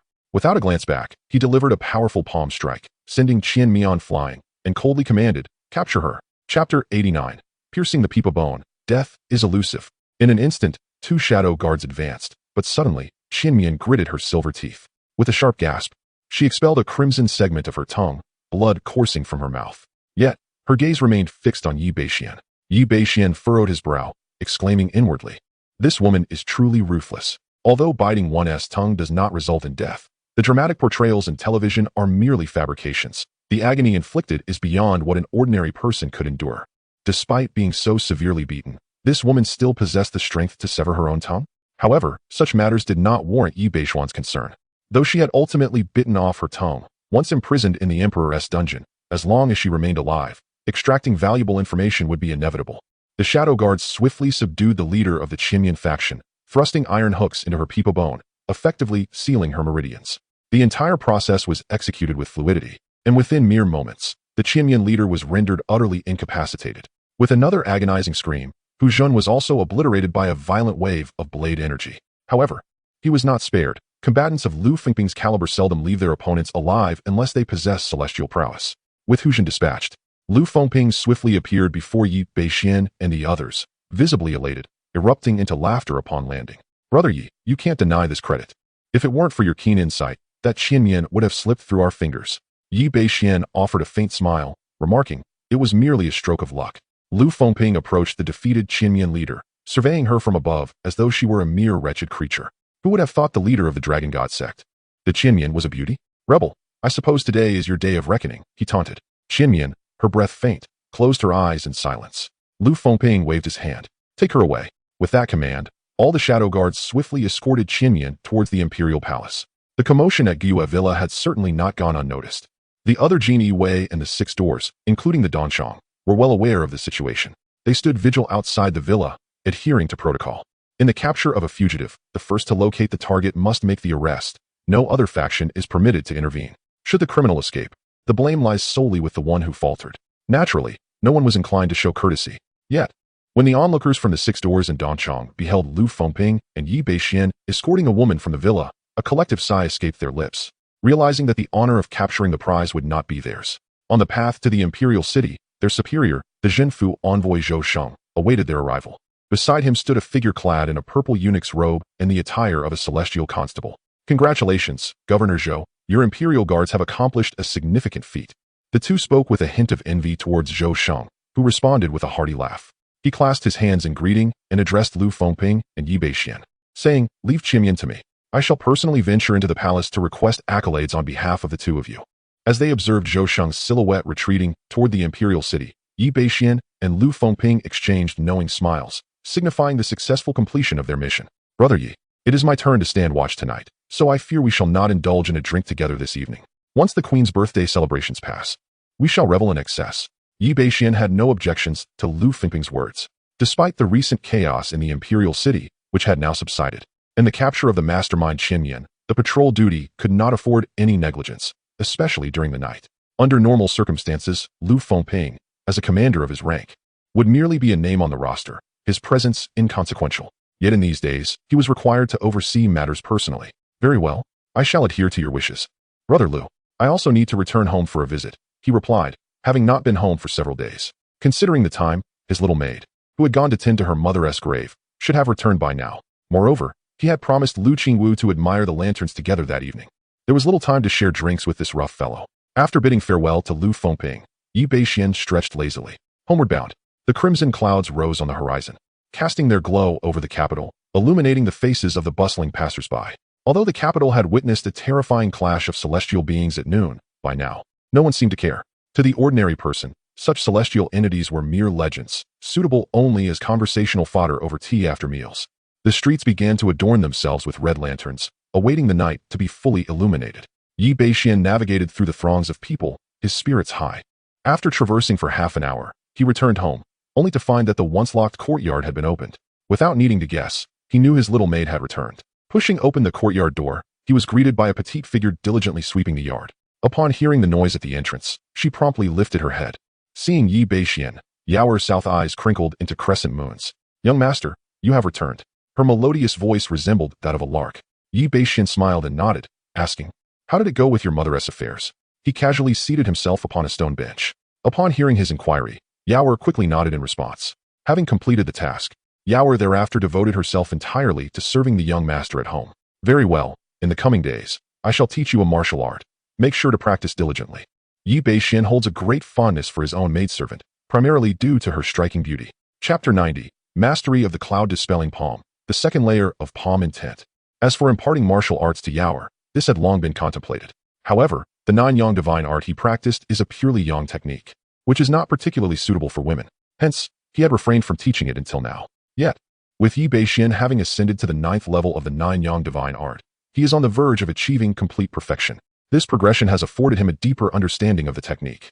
By making slight adjustments to the acupoints utilized in the earlier stages, he could tailor it to align perfectly with a woman's meridians, yielding power that is not inferior to the original nine-yang divine art, capable of cleansing the marrow and refining the essence. Furthermore, this recent undertaking has granted him a vial of minor returning elixir. After one consumption, its effects diminish with subsequent uses, and he feels no remorse in offering it to Yaoer. According to Yi Bashuan's conjecture, a single minor returning elixir should suffice to cultivate a peak innate master. In an era where martial artists abound, ensuring the safety of his family brings Yi Bashen peace of mind, not only for Yaoer, but he also intends the same for Lu Qingwu. Moreover, Lu Qingwu possesses a dual sword intent, and once she embarks on her training, her progress will be remarkable. Upon hearing Yi Bashuan's words, Yaoer was momentarily taken aback. Returning to the house, he instructed Yaoer to prepare a meal before settling into a meditative posture on the bed. In his mind, the system's prompt echoed. Ding! Congratulations to the host for completing the system's mission. Capture the Dragon God Sect's Thousand-Faced Hall Master. Mission accomplished. Rewards acquired. Cloud Dispelling Palm. 1 vial of minor returning elixir. As this announcement resonated, knowledge of the Cloud Dispelling Palm's breathing techniques began to surface within Yi Bashuan's memory. He was exceedingly familiar with this martial art. In terms of renown, the Cloud Dispelling Palm may not rival the 18 Dragon Subduing Palms, but in terms of power, it undoubtedly surpasses it. Such is the allure of high martial arts. It is said that once the Cloud Dispelling Palm is perfected, it possesses the ability to move mountains and overturn seas, allowing for the release of massive palm strikes that stretch for several dozen feet. Moreover, it enables the practitioner to move with such agility that they can deliver a fatal blow while the enemy is caught off guard. The complete set of palm techniques consists of 12 forms. The first form is flowing water and moving clouds, which harnesses the essence of the heavens and waters. Akin to rivers flowing into the sea, a single strike resembles a water dragon's assault, following our veil of clouds and moonlight, overturning clouds and rain, moving mountains and overturning seas, and so forth, culminating in melancholy clouds and dismal skies. It took a considerable duration, the time it takes to brew a cup of tea, for Yi Bashen to fully comprehend this technique. Such a formidable palm technique has reached the pinnacle of heavenly-grade martial arts. A gleam of brilliance ignited in Yi Bashen's eyes. Heavenly-grade martial arts can be considered among the most elite in the world, a rarity indeed, even among the ordinary celestial beings. Only a being above all others could possibly forge such unparalleled martial arts. In the hands of Yi Bashen, there now sat a crystal-clear vial of elixirs. A mere glance revealed it to be the familiar Xiaohuandan. Unlike the singular one he had previously received, this time the vial contained 9 exquisite pills. Each endowed the consumer with 20 years of internal power, capable of producing 9 masters at the pinnacle of innate strength. While such treasures may not hold significant value for Yi Bashen, they remain exceedingly rare and precious in the world. Exhaling a breath of stale air, Yi Bashen found his spirits lifted. He turned his gaze to his attribute panel. Host, Yi Bashen, age, 18, realm, Grandmaster, 8th layer, blade intent, 2nd layer, body of a Grandmaster, 8th layer, divine weapon, snow drink mad blade, idle techniques, 9-yang divine art, mid-stage 9th layer, yin-yang body refinement technique, transformation stage, dragon elephant prajna technique, late stage 9th layer, idle martial skills, 18 palms of the dragon subduing, max level, wave step, max level, golden bell shield and iron cloth shirt, max level, spiritual finger, perfected, demon slaying blade technique, transformation stage, god blade slash, max level, Tianshan plum blossom hand, beginner, cloud pushing palm, idle points, 2340. The idle points had surged to 2,300 after the afternoon slaughter at the ancient Moon Manor. To Yi Bashen's astonishment, his Tianshan plum blossom hand, a technique he had never practiced, had remarkably progressed to a beginner level during these days of idling. A delightful surprise indeed. Although he possessed an abundance of martial skills, rendering this technique less coveted, he still considered practicing it should his idle points permit. The Tianshan plum blossom hand not only rivals the 18 palms of the dragon subduing in power, but is executed with a grace reminiscent of plucking flowers and bending willows, embodying a certain flamboyance. It can be described as a martial art that epitomizes sophistication. Without hesitation, Yi Bashen decided to first practice the cloud-pushing palm. Naturally, he prioritized techniques that would bolster his strength. System. Idle 1,500 points for cloud-pushing palm. Idle day 102. You have finally grasped the cloud-pushing palm at the beginner level, marking your first prolonged endeavor to enter a martial art, and you hold even greater anticipation for its power. Idle day 485. Through relentless practice day and night, you have successfully mastered the cloud-pushing palm to the proficient level. Idle day 829. While practicing the cloud-pushing palm, you inadvertently fell into a moment of enlightenment. Upon opening your eyes, you found the cloud-pushing palm had reached the intermediate stage of minor completion, and you seamlessly transformed your palm technique into palm intent. Idle day 1360. Through your diligence, your cloud-pushing palm has taken a significant step forward today, breaking through to the grand completion stage, and your palm intent has been refined to the 2nd layer. Insufficient idle points detected. This session has ended. Transmitting insights. Please wait. In Yi Bashen's mind, the comprehension of the cloud-piercing palm erupted like an explosion, causing a throbbing pain throughout his memories. Simultaneously, an overwhelming surge of palm intent began to emanate from his being, as if the very heavens and earth were influenced by this extraordinary force. Chapter 91. Unprecedented Power Surge, invincible below the mid-level Grandmaster. However, the mastery of intent differs from that of blade intent. Moreover, Yi Bashen's current cultivation level is sufficient to forcibly suppress such a scene. After all, this is the capital city. He does not wish to unleash his power recklessly, attracting unnecessary troubles. This absorption and refinement lasted for an entire hour, after which Yi Bashen completely absorbed the comprehension of the cloud-dispelling palm. He slowly opened his eyes, and a terrifying aura emanated from him. It seemed that even a slight movement of his body could summon clouds and mist. As he reached the 2nd level of palm intent, a flicker of surprise crossed Yi Bashen's face. This brand new realm significantly enhanced his strength, especially the power of the cloud-dispelling palm, which surpassed that of the divine blade slash. With the strength of the cloud-dispelling palm alone, Yi Bashen could easily subdue the master of the 1,000 faces he encountered today. In fact, he could even contend with a peak-level grandmaster of the 3rd level. However, the cultivation of the cloud-dispelling palm was exceedingly taxing on his experience points. Yi Bashen glanced at the halved experience points with a hint of helplessness. Over 1,000 points were consumed merely to reach the consummate stage of the cloud-dispelling palm. It took longer than any martial skill he had previously cultivated. Knock, knock. Knock. At that moment, a sound of knocking echoed from outside the door. Young master, the meal is ready. Have you finished your training? Yaoer called out to Yi Bashen from the doorway. Yi Bashen glanced at the darkened sky, realizing it was completely night. He smacked his forehead, sitting up from the bed. The remaining cultivation could wait until tomorrow. After all, he had promised Lu Qingwu to attend the Lantern Festival today. He opened the door, and the meal had already been served. Yi Bashen hastily ate a few bites before swiftly departing. Yaoer watched Yi Bashen's retreating figure, pouting slightly. Although Yi Bashen hadn't disclosed his destination, Yaoer had already guessed it, especially after noticing some lingering cosmetics while washing his clothes these past few days. Perhaps the young master is about to marry. With a gentle sigh, Yaoer's oval face bore a hint of worry. She pondered whether the bride would like her. What if she were to be driven away? No, I must be more diligent. This way, the young master will not cast me aside. Unbeknownst to Yi Bashen, his little maid's thoughts were swirling as he hurried towards the Four Fragrance Tower. Along the streets, a continuous array of lights illuminated the night, making it feel as bright as day. The throngs of pedestrians were nearly immovable, each face adorned with smiles, reminiscent of festive shopping in a previous life. After spending half an hour traversing the bustling streets, Yi Bashen had already arrived outside Lu Qingwu's loft. He directly pushed the door open. In the courtyard, Lu Huichuan was adorned in a flowing, wide-sleeved gown, her hair pinned elegantly, and a delicate veil draped over her hands. A pair of exquisite earrings dangled by her ears, clearly a testament to her meticulous preparation. The gentle breeze teased her strands of hair, making her appear as if she had descended from the heavens. Upon seeing Yi Bashen enter, Lu Qingwu's flawless visage immediately broke into a smile, though she soon feigned a pout. Humph. I thought my lord had forgotten the words he spoke to me in daylight. Yi Bashen chuckled softly, embracing Lu Qingwu.